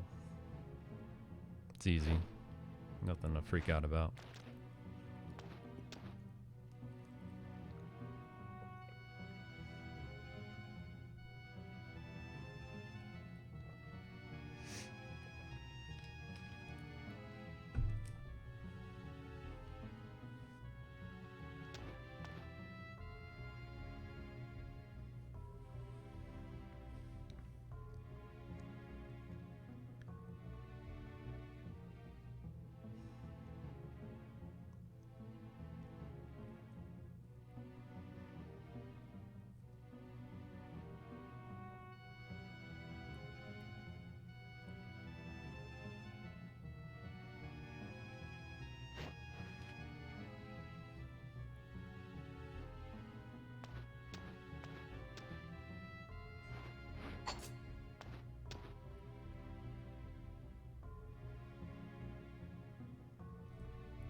even though this next war battle is easy,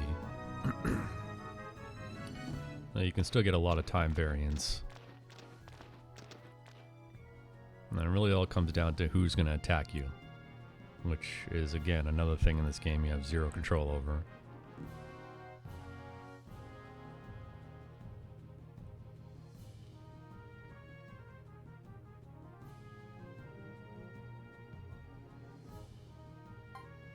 I'm going to make a small little check here. I never trust myself. I never trust the game to give me what I want. Even though there's literally only one person in reserve. So I just switch Anne for Beecham because the Quicken is much more useful than the small physical attack boost. Especially since you won't be attacking at all. You don't need the Quicken if everything goes as planned, but it's useful to have just in case there's an emergency that you need to take care of. I've never had anything go catastrophically wrong. You know, famous last words, right?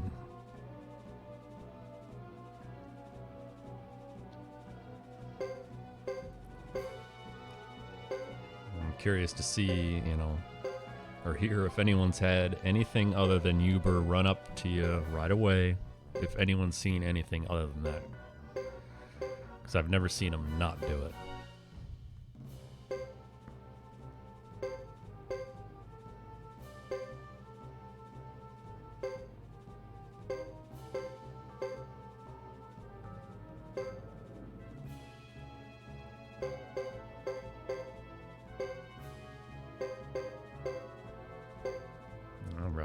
Right on cue.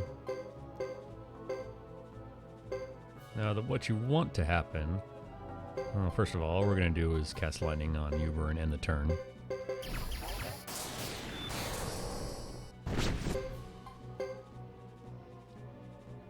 Same philosophy for all the war battles we've done so far. Advance, retreat. Advance, retreat. Now oh, successful retreat. Insanely rare.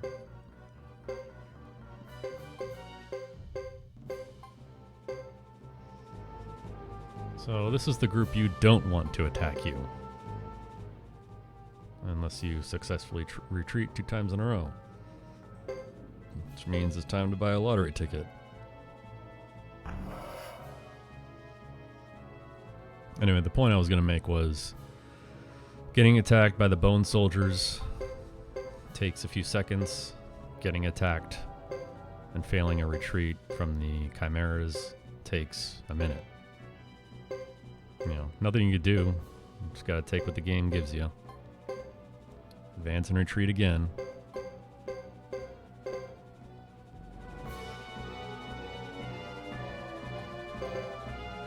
Yeah, see, there we go. There's the classic failed retreat. And Ghost Armor's not bad, but these things just take forever. Like the bone soldiers, they just walk right up and chop you down. Now this guy, sit here, do his hit all fire attack.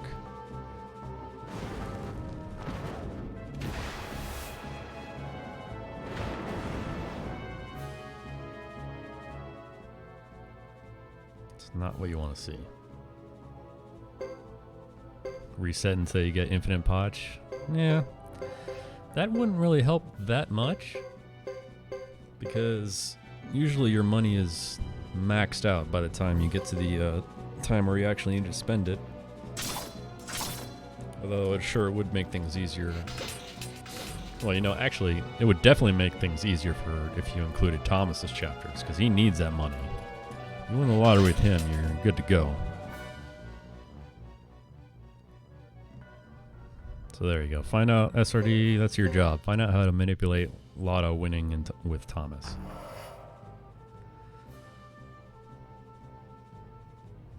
RNG manip is found. Yeah, I ain't doing that. Like I said, I'm pushing that off on to 0. So all I'm going to do is advance so I have 3 and 3.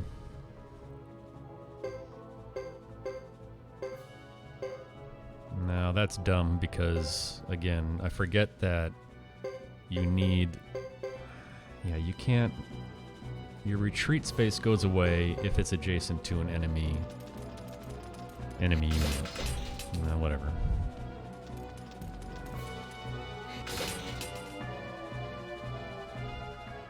So that's the battle you want right there.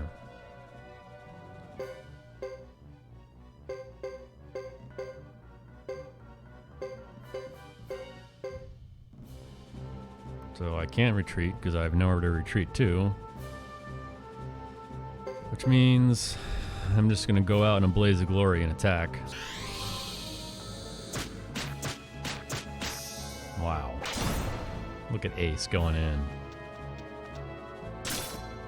Defending takes too long. Just going to prolong the battle even more.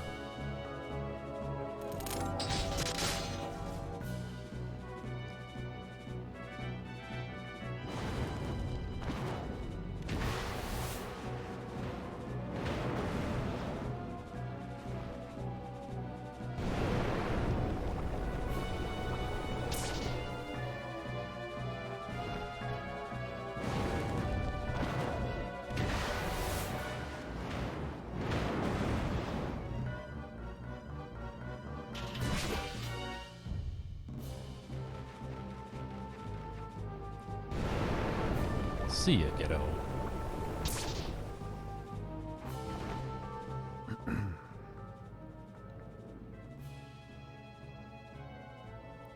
Fall back.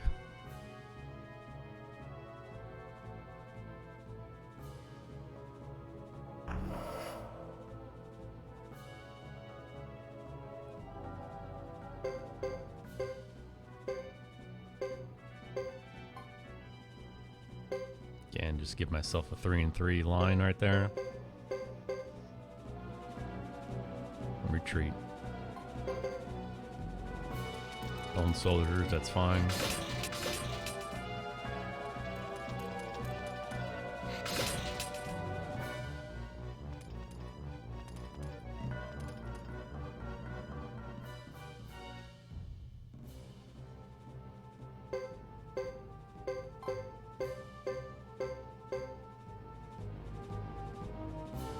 Not fine.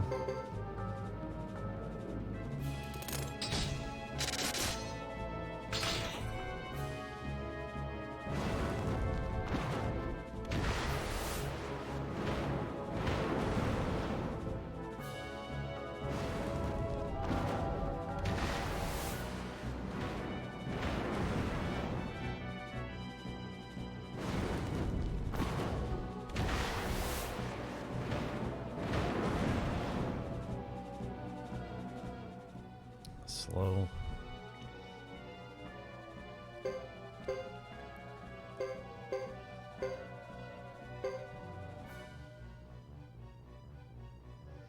But it's fine, because the battle's over now. Sasari's going to switch sides. He's only 2 spaces away from Hugo, which means he can strike.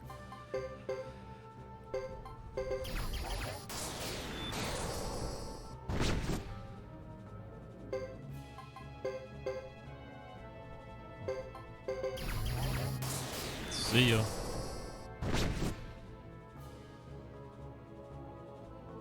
That's how that battle is supposed to go. The only way it gets better than that is if only groups of bone soldiers attack you, or if you get more successful retreats, or if they don't bother to attack Ghetto and just ignore him completely. So basically it wasn't that good.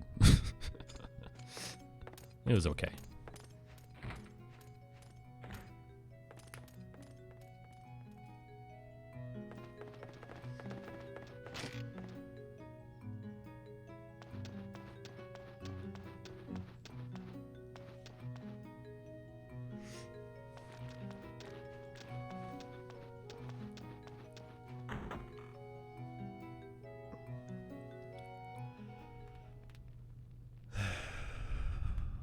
Now, if anyone who's watching this actually cares, and doesn't mind missing the time, or was looking to take a break of their own, now would be the time, because the menuing after this war battle setup is gross. It takes a while.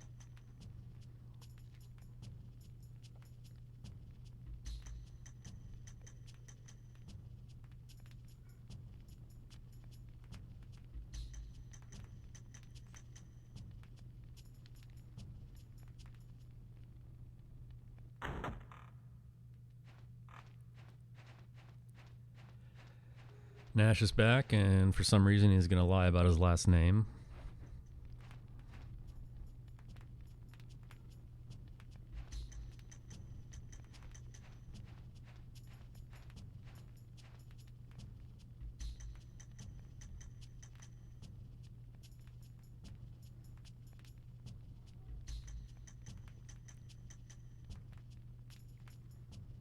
This is another dialogue option you do not want to accidentally mash.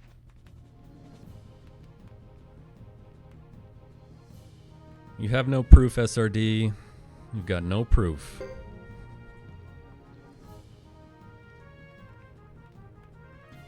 Alright, I'm going to adjust our units first, and it's easier just to put them all in reserve and make the adjustments afterwards.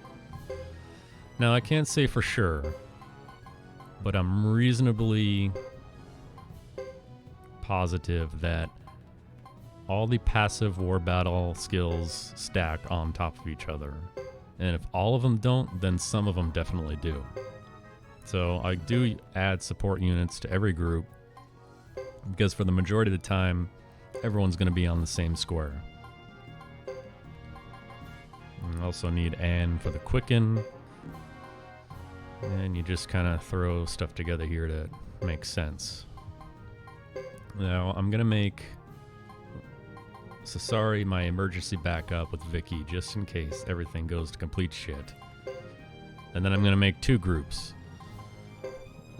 One, my defensive decoy group, which is this one. I choose those members because of their passive skills and defensive ability. And one, my attacking group, which is this one. So Fred, Dupa, Fubar, and Shiba, who are all heavy hitters.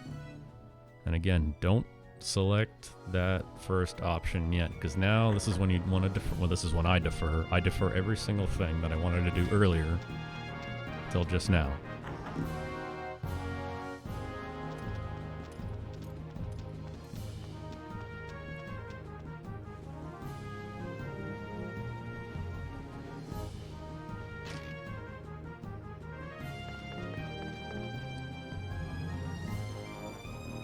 Start at the rune shop and buy the amount of double strikes and violences that we need.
Step one. Step two. This is why I got Gordon earlier. do this all now.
Yeah, that was fun.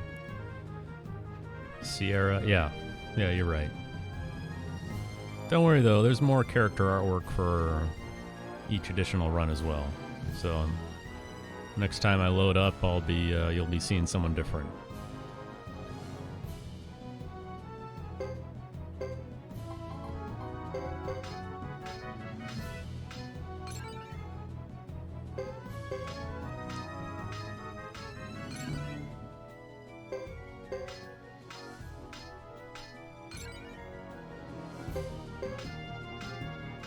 I told you. Told you it's a big menu.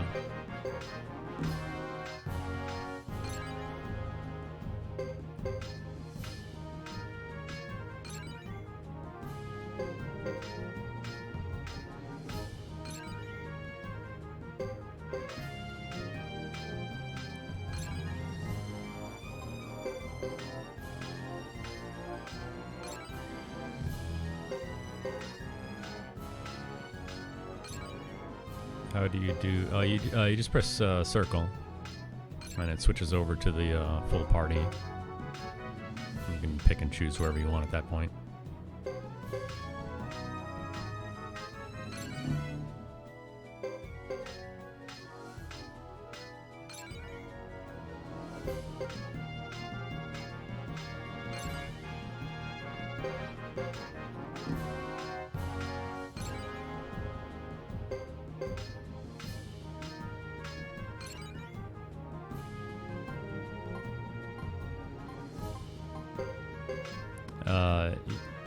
Yes, it works for every castle-based shop that you have.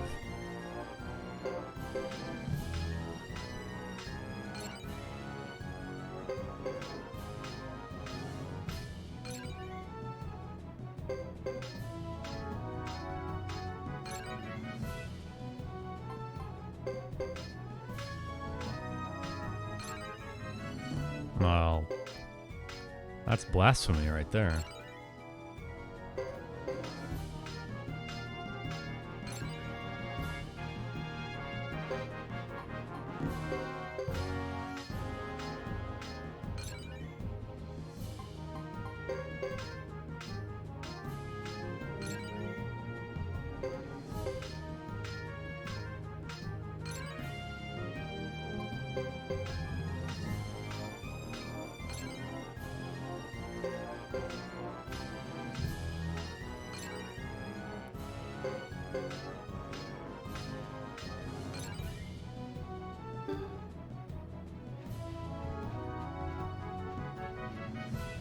this is the last time you spend your money, so you spend it all there.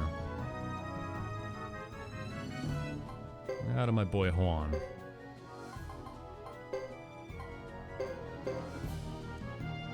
I'm gonna forget some things so we have room for other things.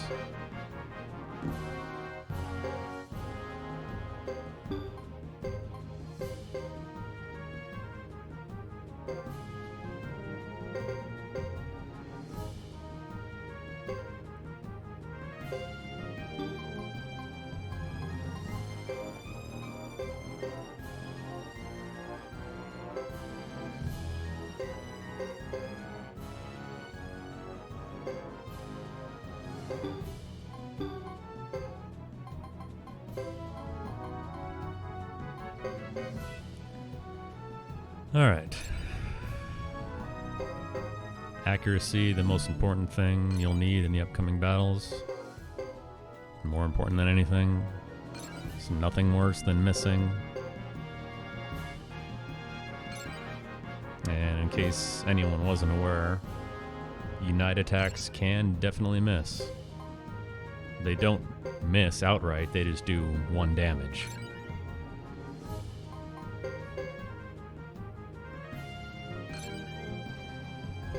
And swing may be a complete waste on Fred. He either does or doesn't get a second swing.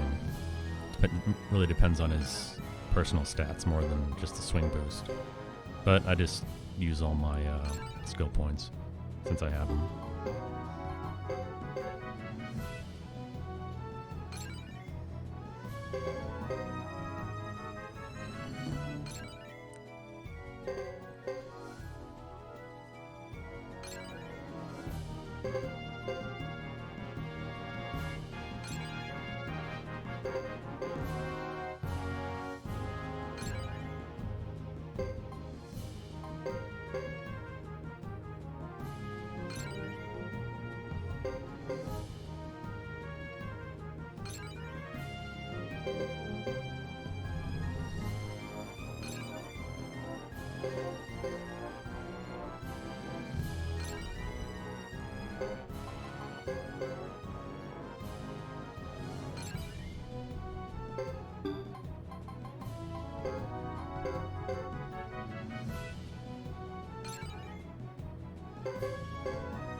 don't even know how long that took, but that's a lot.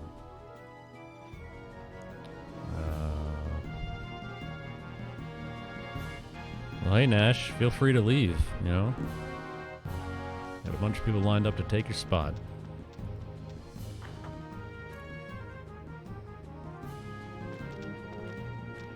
What the hell is that?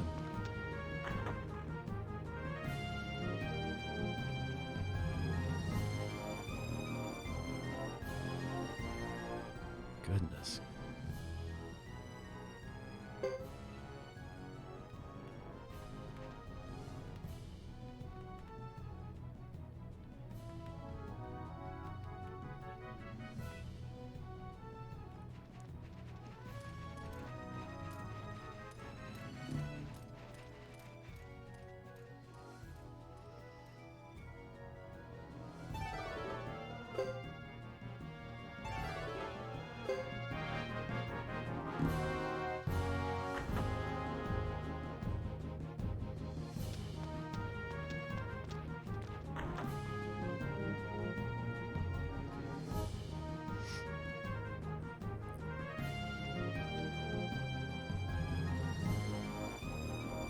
Alright. Well, that's going to happen here. Are we going to get caught in the Uber Infinite, where we chase them around the map forever? Or is he going to play nice? Let's see.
This scene is excessively long. They already hyped it up. It's enough. Let's go.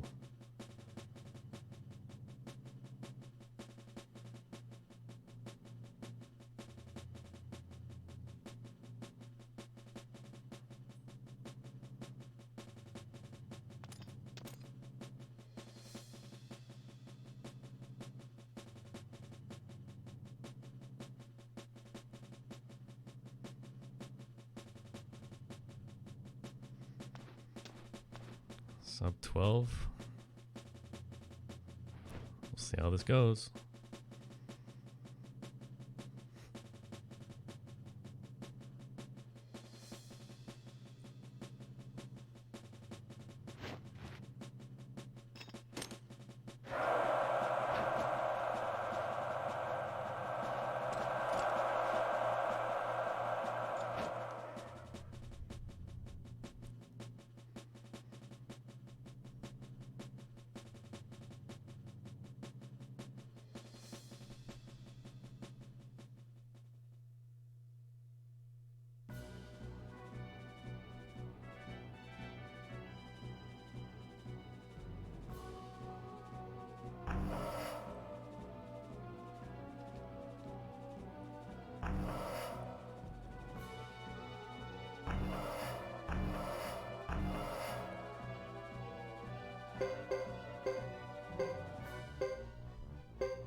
Okay. So we're gonna go through the right.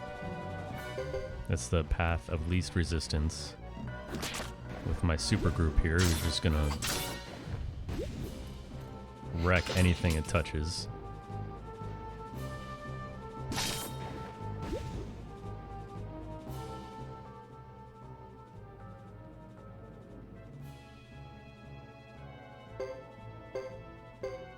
So here's the problem you have in this war battle. You don't want to kill more than 4 enemy units. If you do,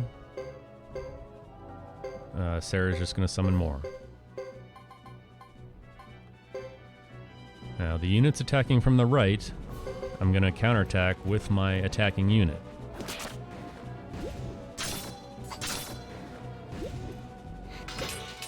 The units coming in from the left, I'm going to retreat with, because I'm not going to kill them. I do not want to kill them. I do not want more enemy units on the field.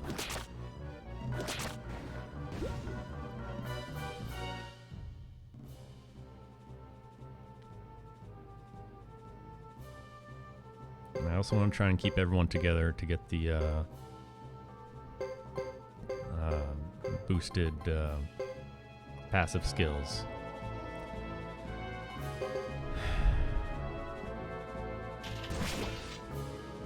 And this is where you really want the successful retreats to come through.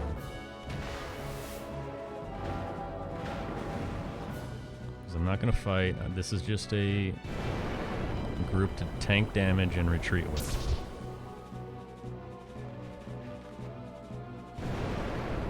No, Hugo did nothing turn 1.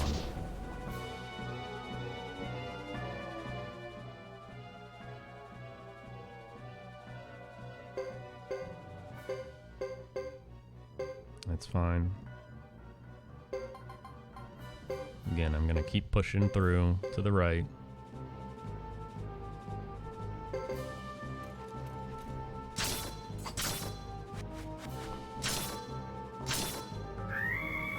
Oh, look at this.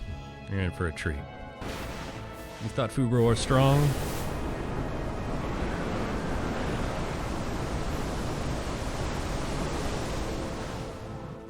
How about one-shotting an entire enemy team?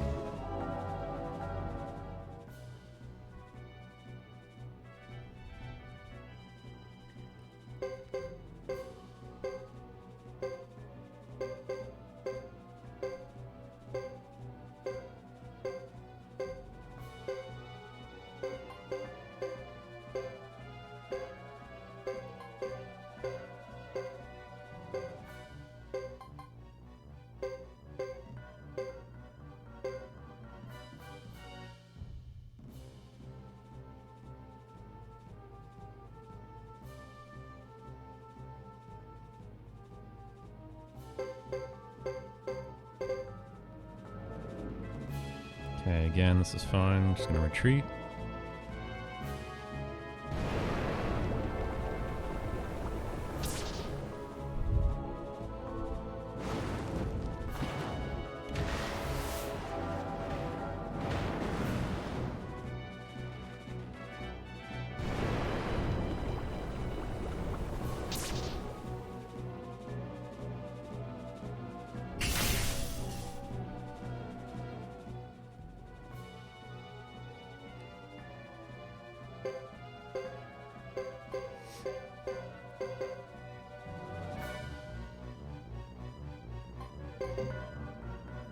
Of course.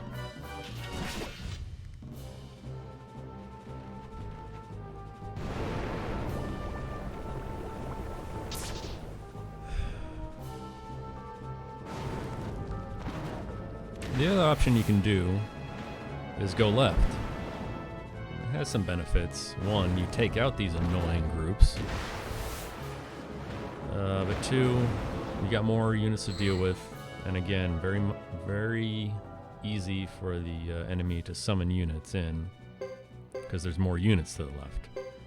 And you got Sarah. And if Sarah uses her lightning magic, which she... Oh, of course.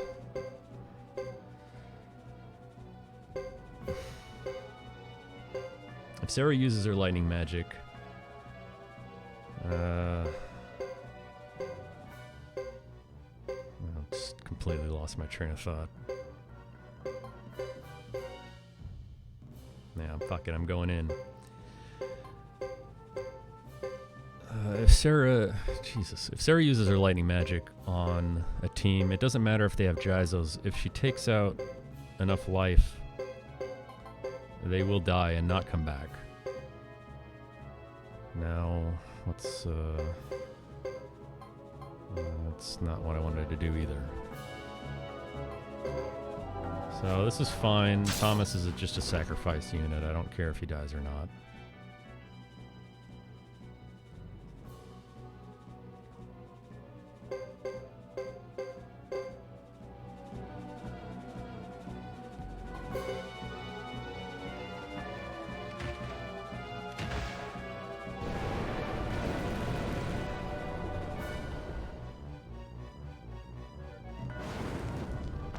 I don't remember what I was saying.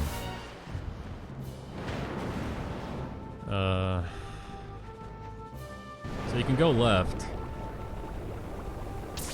and it arguably is more consistent, but it's also definitely slower and more dangerous. Going right. I've had this happen before. There's no reason to freak out. Hugo can change his mind.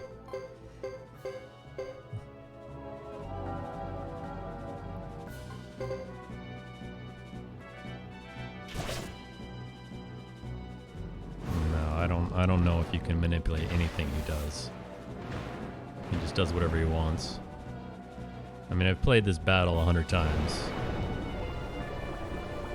I like to think I can manipulate him by taking my entire team right to make him change his mind.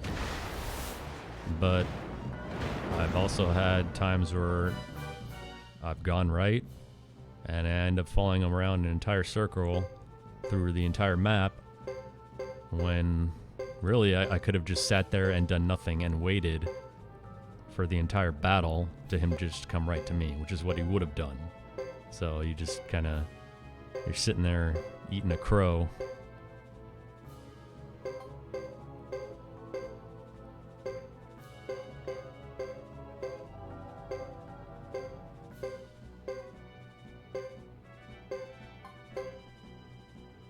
Wait, what, Alright, this is not good.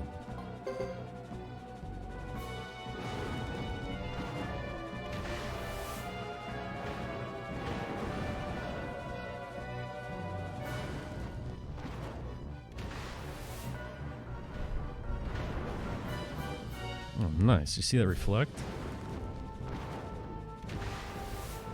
What?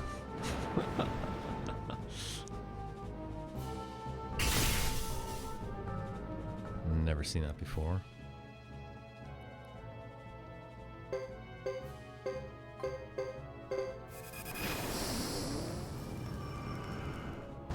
That's painful, but that's okay. That's not okay. Well, 10 hours and 58 minutes without making a dumb mistake. And I just made one.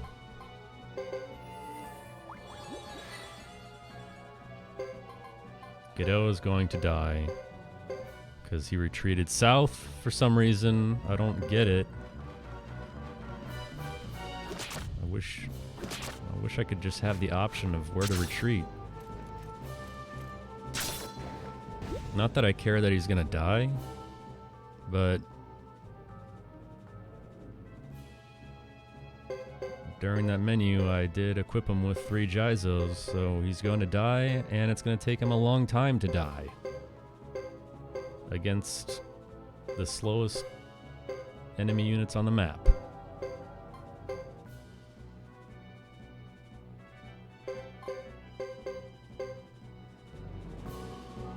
Dang, dude. 11 hours without doing something stupid.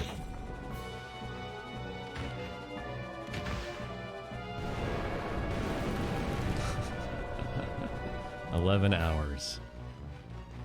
You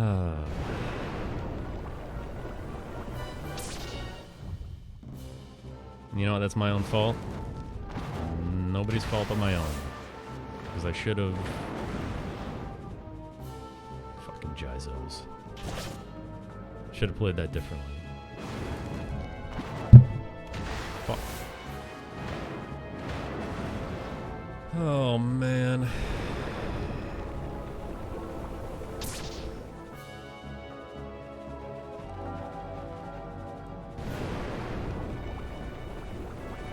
Yeah, it is, actually.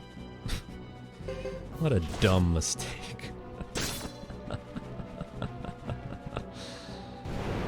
Oh, fuck. Alright, now I'm gonna kill him.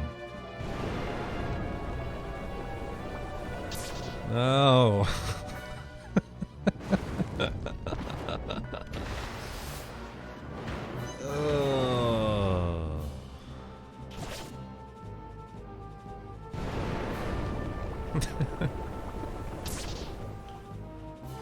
Hey, there we go. What an idiot. Yeah, fall back, thanks. Whew.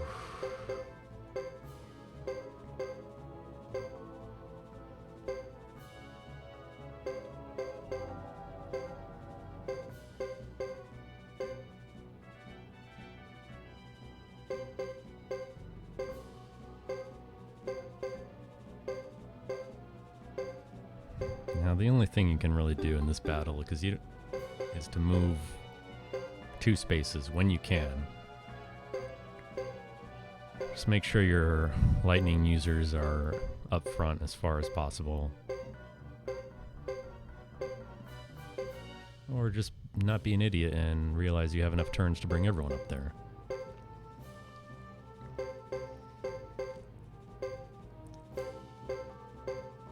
That is such a dumb mistake.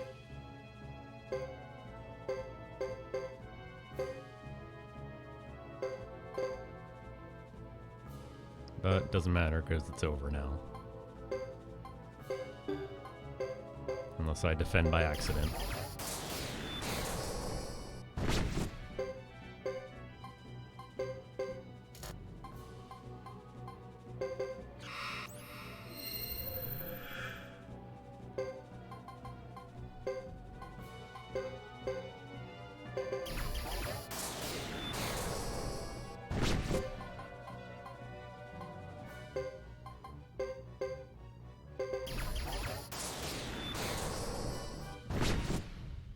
Dang, dude.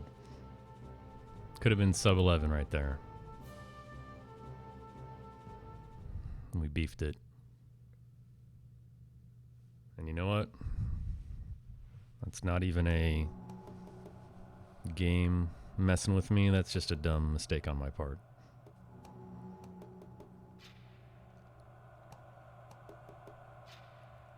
But we're here. All the major hurdles are finished. We've only got some minor ones. Sarah, as mentioned before, in every battle that you have against her, can still use Breath of Ice, turn 1, move 1, outspeed Silent Lake, cause a stop chant on, in this case, Chris. And, you know, he probably won't die if that happens. Especially since, you know, you loaded everyone up with Jizos, but that would be a giant pain in the ass and a giant time loss if it does happen.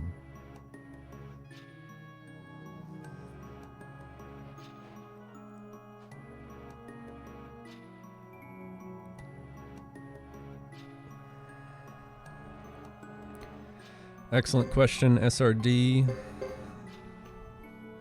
I am adamant that you need to include the ending. A few reasons. There's a few things that can affect the endings, and everyone's ending is different in length. So you choose your flame champion, you choose the ending that goes along with it as far as I'm concerned.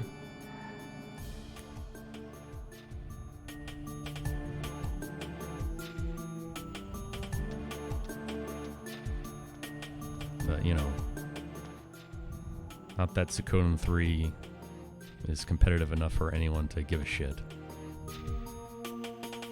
People can run the game however they want.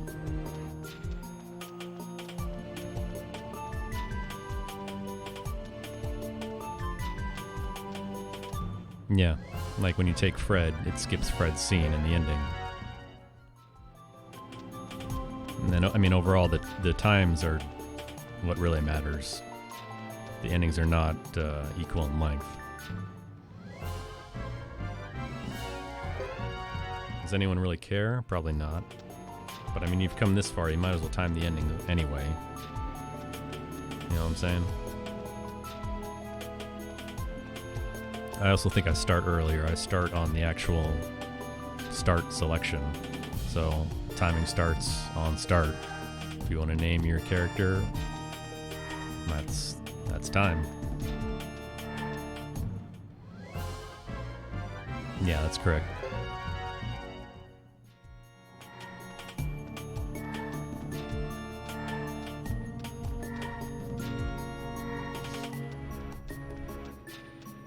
All right.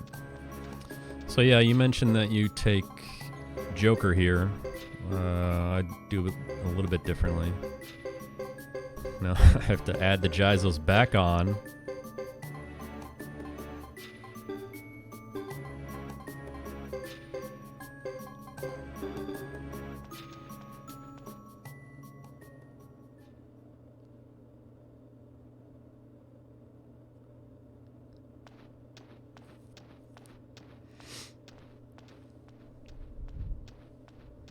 Here's the most appropriate dialogue of the entire game. You're late. Sorry, Hugo, it only took me 11 hours. Can you skip the Lucia making Chris blush? No. That's going to be the same no matter where Chris ends up. Alright. Huber. Turn 1, Earthquake, Battlefield, Furious Blow.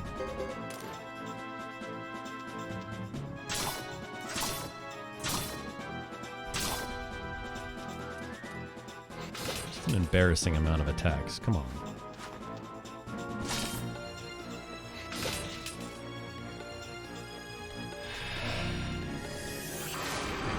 My favorite spell. This is why. Get the hell out of here, everyone.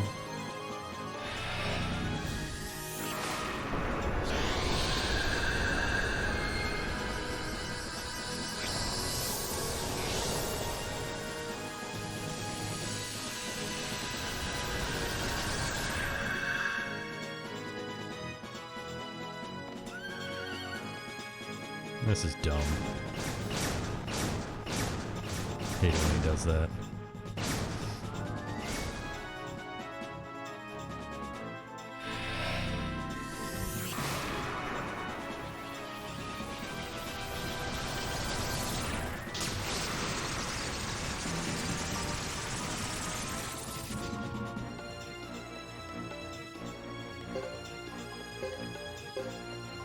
Unfortunately, Yumi, you only get one turn with her.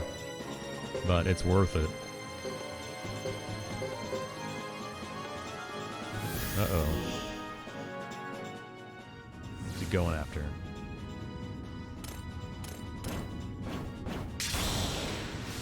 Yeah, no one cares.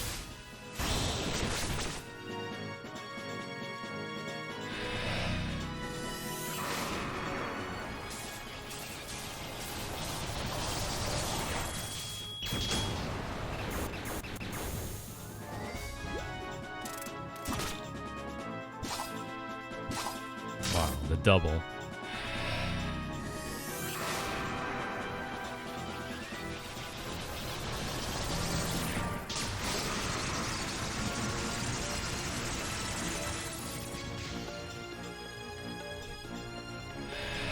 And this should end it.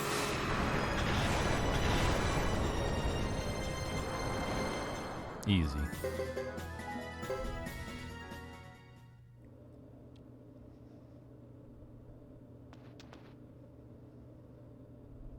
You know what's weird? This scene right here.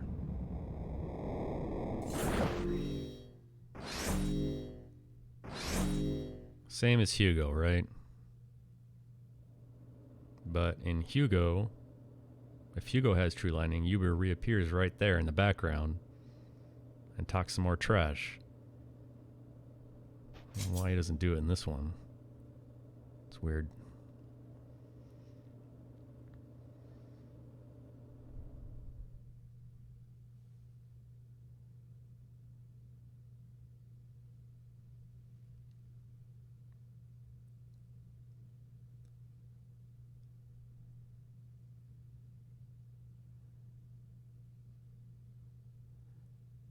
Yeah, that's true. I mean, he is kind of a hardcore gangster knocking that guy out in Labouk.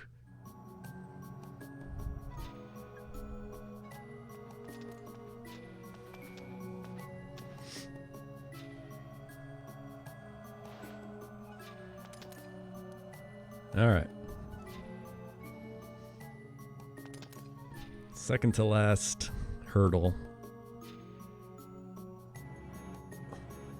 Battle with Sarah.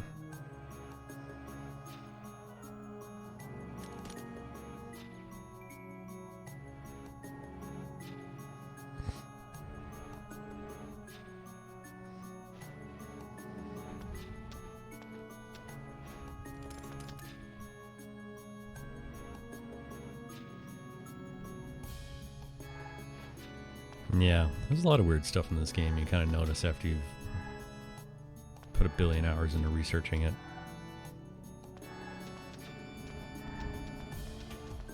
Some of it's, I think it's just oversight.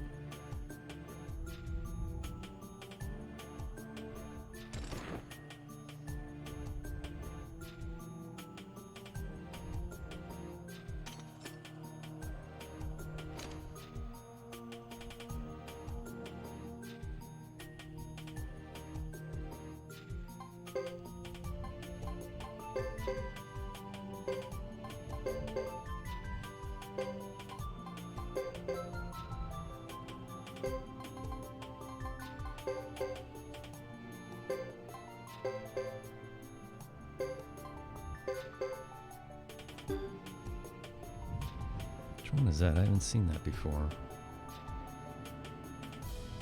Oh, was that yours?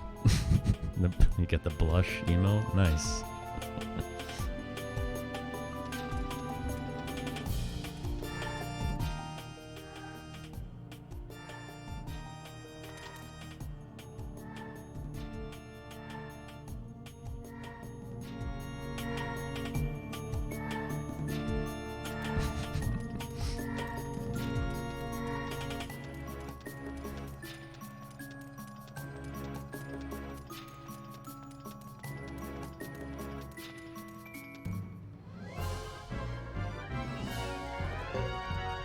You gotta hope for no failed runs. These are some of the worst failed runs in the entire game. You run into a group of 4 Aziduses, and you fail a run, and they all use Thunderstorm. And guess what? You're toast. Unless you're maxed out on Jizos. And then if you fail a run a second time, you're probably dead.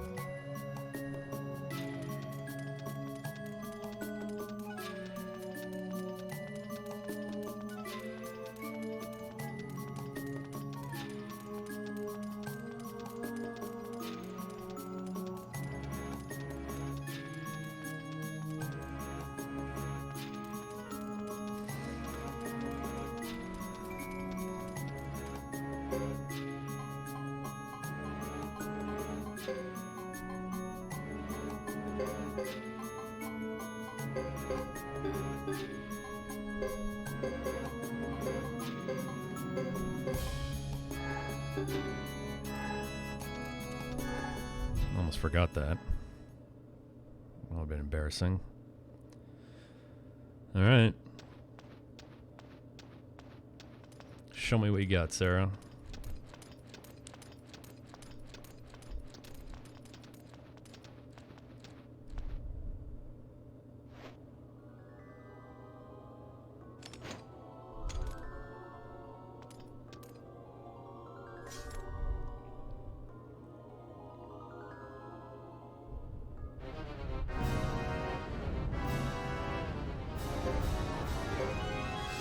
It's a pretty simple battle. Silent Lake.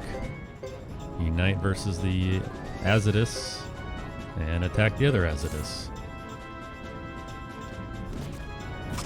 And the stop chant, nice. Sarah's casting something. Okay, that's fine. Even though it just heals all the damage I just did.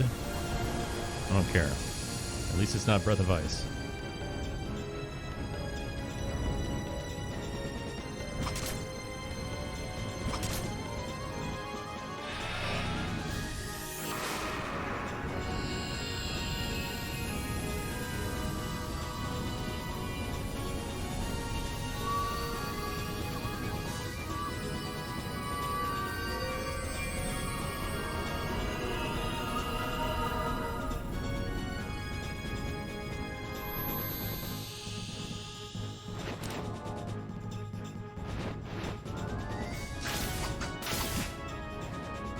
That's decent.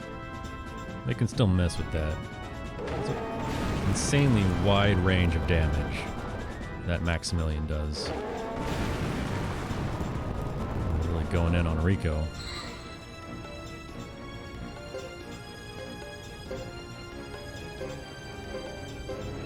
Since I've got violence activated, normally I'd take out the horror beast, but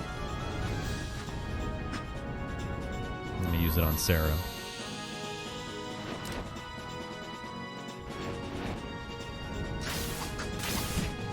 And that was pathetic. That is a huge miss. What a joke. Jesus.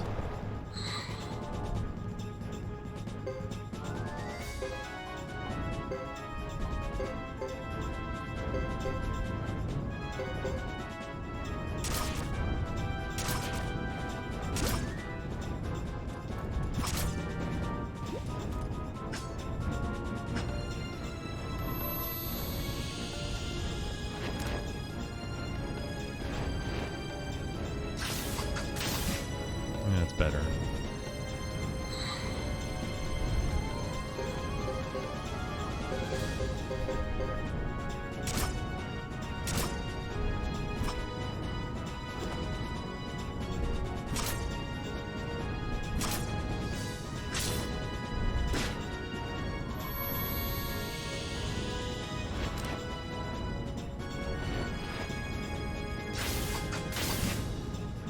Alright, that's the real hit right there.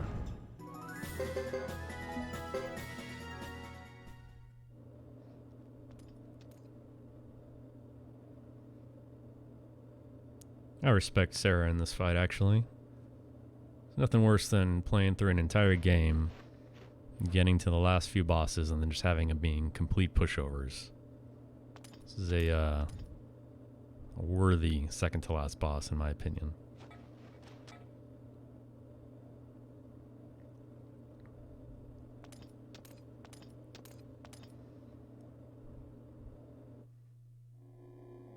So there's only one disaster that can happen from here on out, and that's the walk to the flame altar.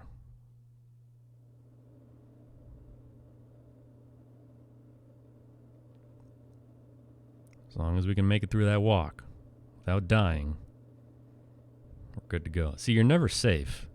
This run's never over until you get to the final battle.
I'm definitely not making this walk alone. Too dangerous.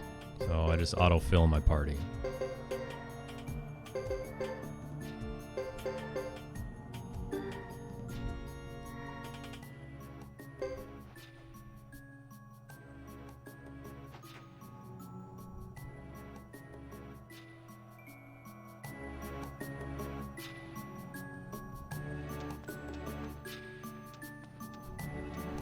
Support, just because that's an after battle heal.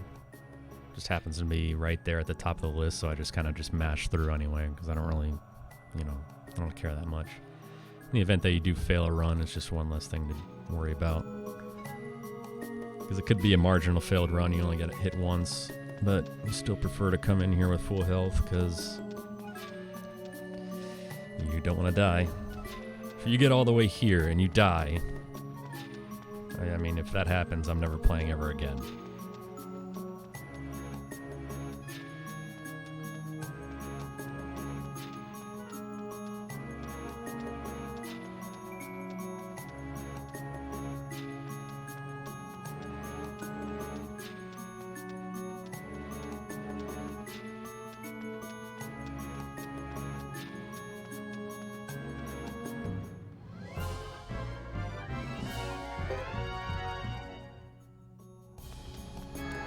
Luckily, in my experience, you really don't fail a whole lot of runs. Not just with this path, but all the paths. It's actually pretty rare to fail a run here.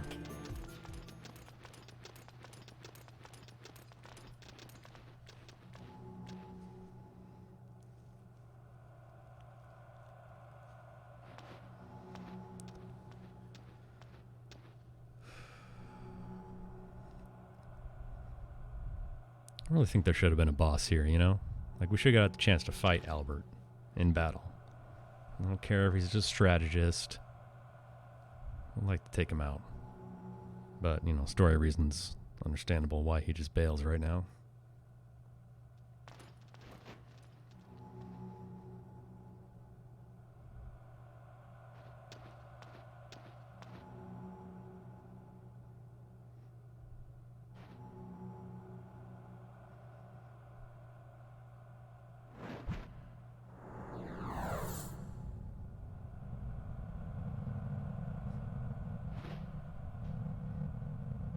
Guy's weak anyway. Can't even teleport himself. Gotta summon a generic enemy to do it for him.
Alright.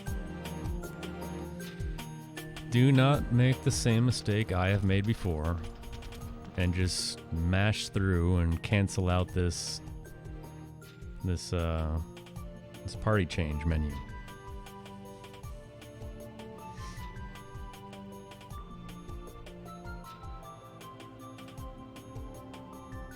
Because you can very easily just hit triangle right now, and then you're stuck with this party. And if you want to fix it, you gotta walk all the way back out, talk to Apple, walk all the way back in. Alright, so who's the final party? Well, Chris, she's coming. Which is a little bit different than what other people do, I know. But I'll have my reasons. Fred and Rico, that's a given. Atari and Ash, that's a given. So I bring Chris because I want to... Well, you'll see.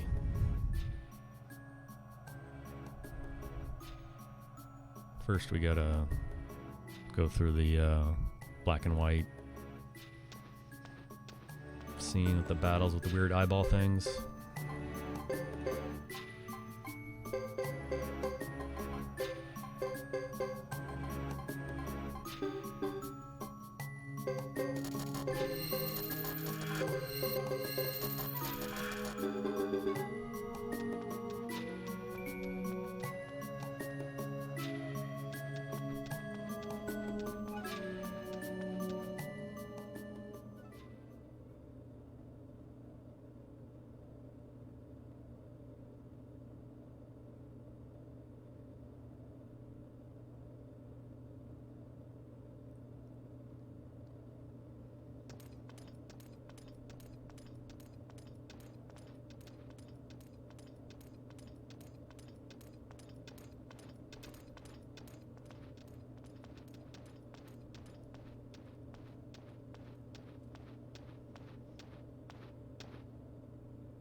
If you haven't seen this before, each flame champion has a different flashback. You know, Ghetto goes to Caleria, Hugo to Karaya, Chris to Brass Castle. Different dialogue too.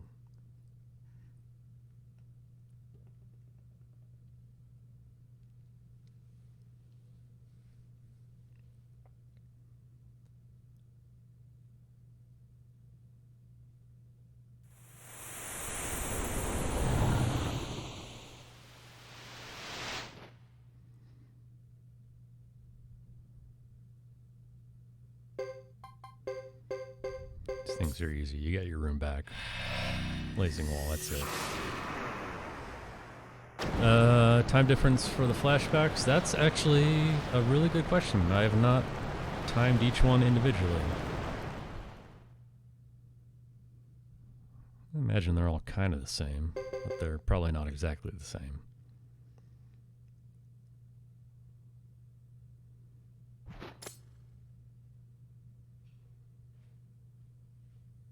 SRD just calling me out on my lack of knowledge right now. Embarrassing.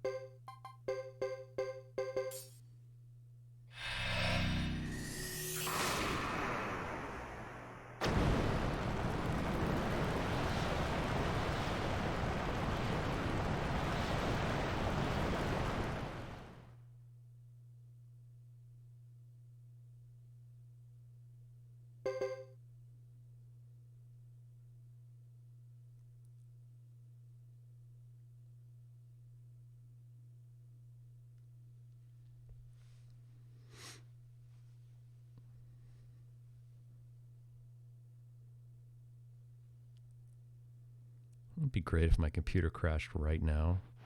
Which, by the way, I've been closely monitoring for the last 11 and a half hours. There's a little indicator if you're using Streamlabs on the bottom left that says percentage of CPU. We are at 89. I imagine that's not an ideal number.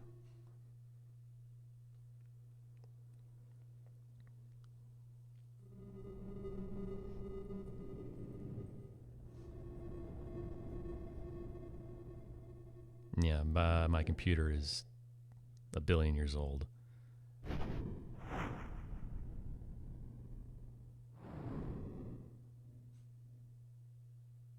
I'm actually surprised it's lasted this long and that it's made it through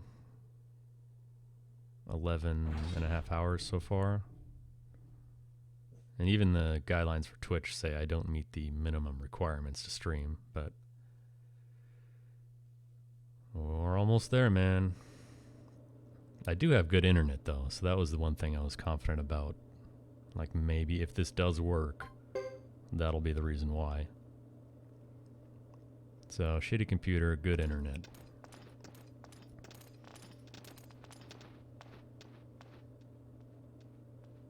But there's 638 dropped frames. I don't know if that's good or bad. It sounds like a lot, but maybe in the grand scheme of things it's not. I don't know anything.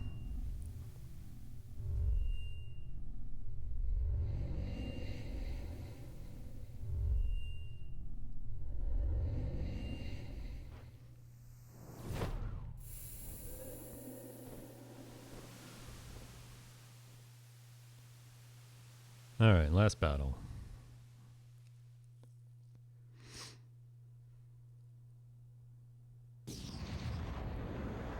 Now, my strategy is a bit controversial because it could blow up in your face. But, in my opinion, it's worth the risk.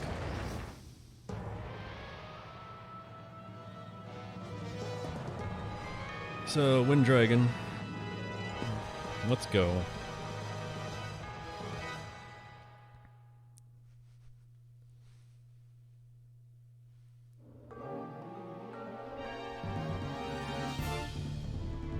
May have been wondering why I brought Chris. Valid question. Did you know that Silent Lake does work on the last boss? Because it does.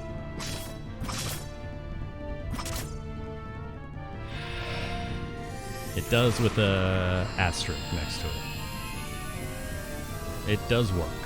However, the Earth Rune has the ability, it has that spell where it can completely negate all field magic, including Silent Lake. And it has the ability to do that dynamically, as in right now. So whether or not it wants to use it or not, I mean, it's really up to the boss.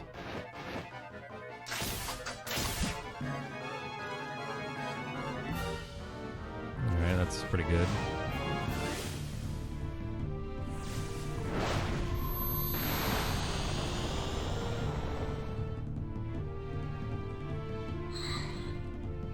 Okay, good.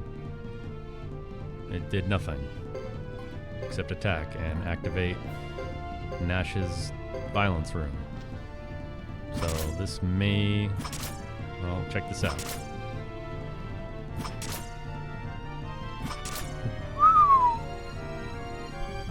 My boy Nash coming through. Oh, I gotta get ready. Let's see. With the insane damage.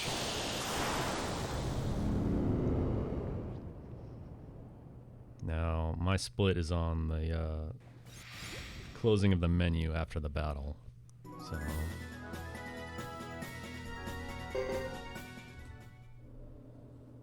1133 Wind Dragon kill. There you go. So, I've done a lot of testing with that battle, and Nash is a beast because he gets a natural high rank and heavy damage, which of course you can upgrade. And you steal the Chief's hat. You either get it in Hugo Chapter 3 earlier, or you steal it from Dupa. And then you equip it on him. Now, heavy damage obviously raises your chance to critical. And it also gives you an opportunity to do triple damage. Now, I was watching closely, that was a double damage critical. And it was still almost 4,000. He can do triple damage critical. So he can hit for 5k just on the first strike alone. Not that we needed it, because the battle ended immediately afterwards anyway, but still pretty cool. Nash, the real MVP. Didn't even need that second Maximilian.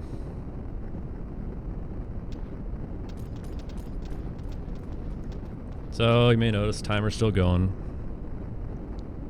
The only thing left to do now is to... You've come this far.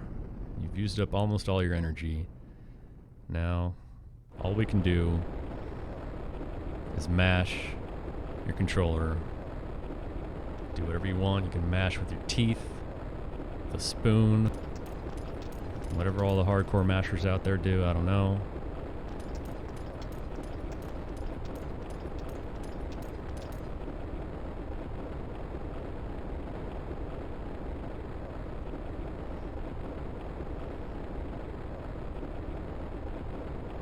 But I'll stay on mic until the last dialogue.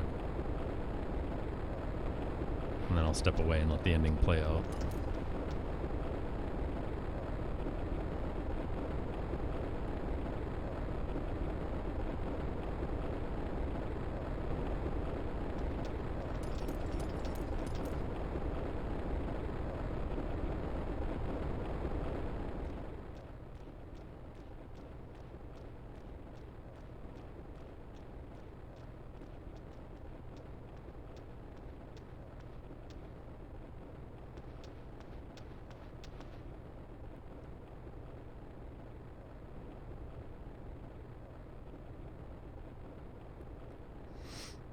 I want to bring Thomas or Cecile. No, there's just no room. I mean, you could if you want to not do Silent Lake, you know, put him in the back there. But, I mean, at that point it's a gamble. Is Silent Lake going to pay off? Well, today it did. Tomorrow it might not.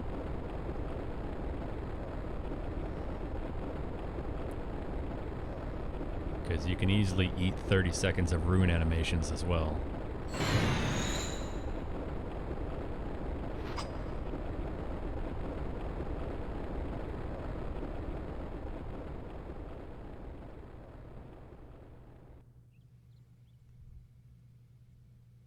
Yes, Juan is a plus 8%, I think. Which, you know, it's something. 8% doesn't sound like a lot, but then you put 8% on top of 5,000, and it's decent. Not really sure it's going to, you know, make a difference in the final battle when it's usually over in 2 turns anyway. I mean, it's not like you're going to end it in 1 turn. So, I'm okay with not taking Juan. Too many other benefits that you can have from other people.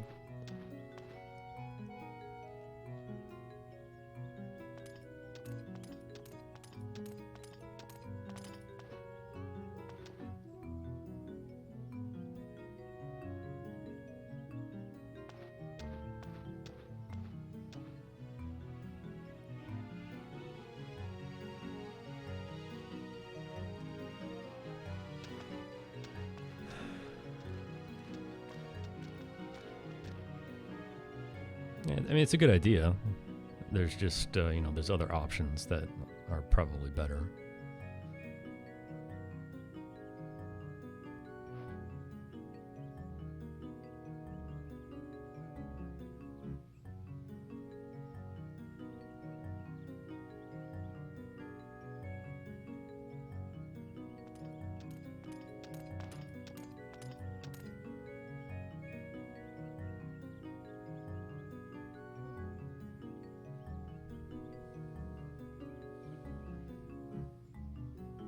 Also, we just hit 90% CPU usage.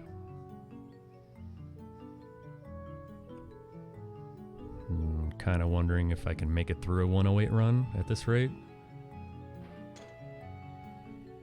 Maybe I'll buy a fan and a block of ice and put it in front of my computer.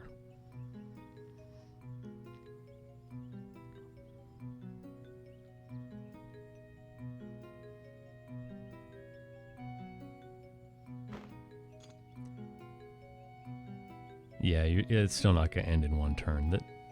The problem with the Lizard Unite attack is, 1, you can only use it 1 time. 2, it's slow. And 3, they all have locked runes. So you can't take off... I mean, the Fury is nice to have, obviously. And the Warrior rune on Shiba is nice to have, obviously. But they're not better than Double Strikes or Violences.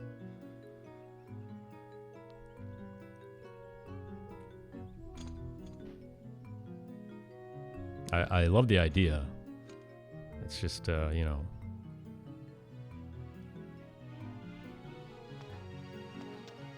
it's a tough sell. Especially when Fred and Rico are more than adequate and who you've used and gained levels with and used the skill points on throughout the game. Yeah, they suck. Well, I did find a use for 2 of them in the war battle. Like, you see those damage numbers are just insane, man. Which is why I lead to, boom.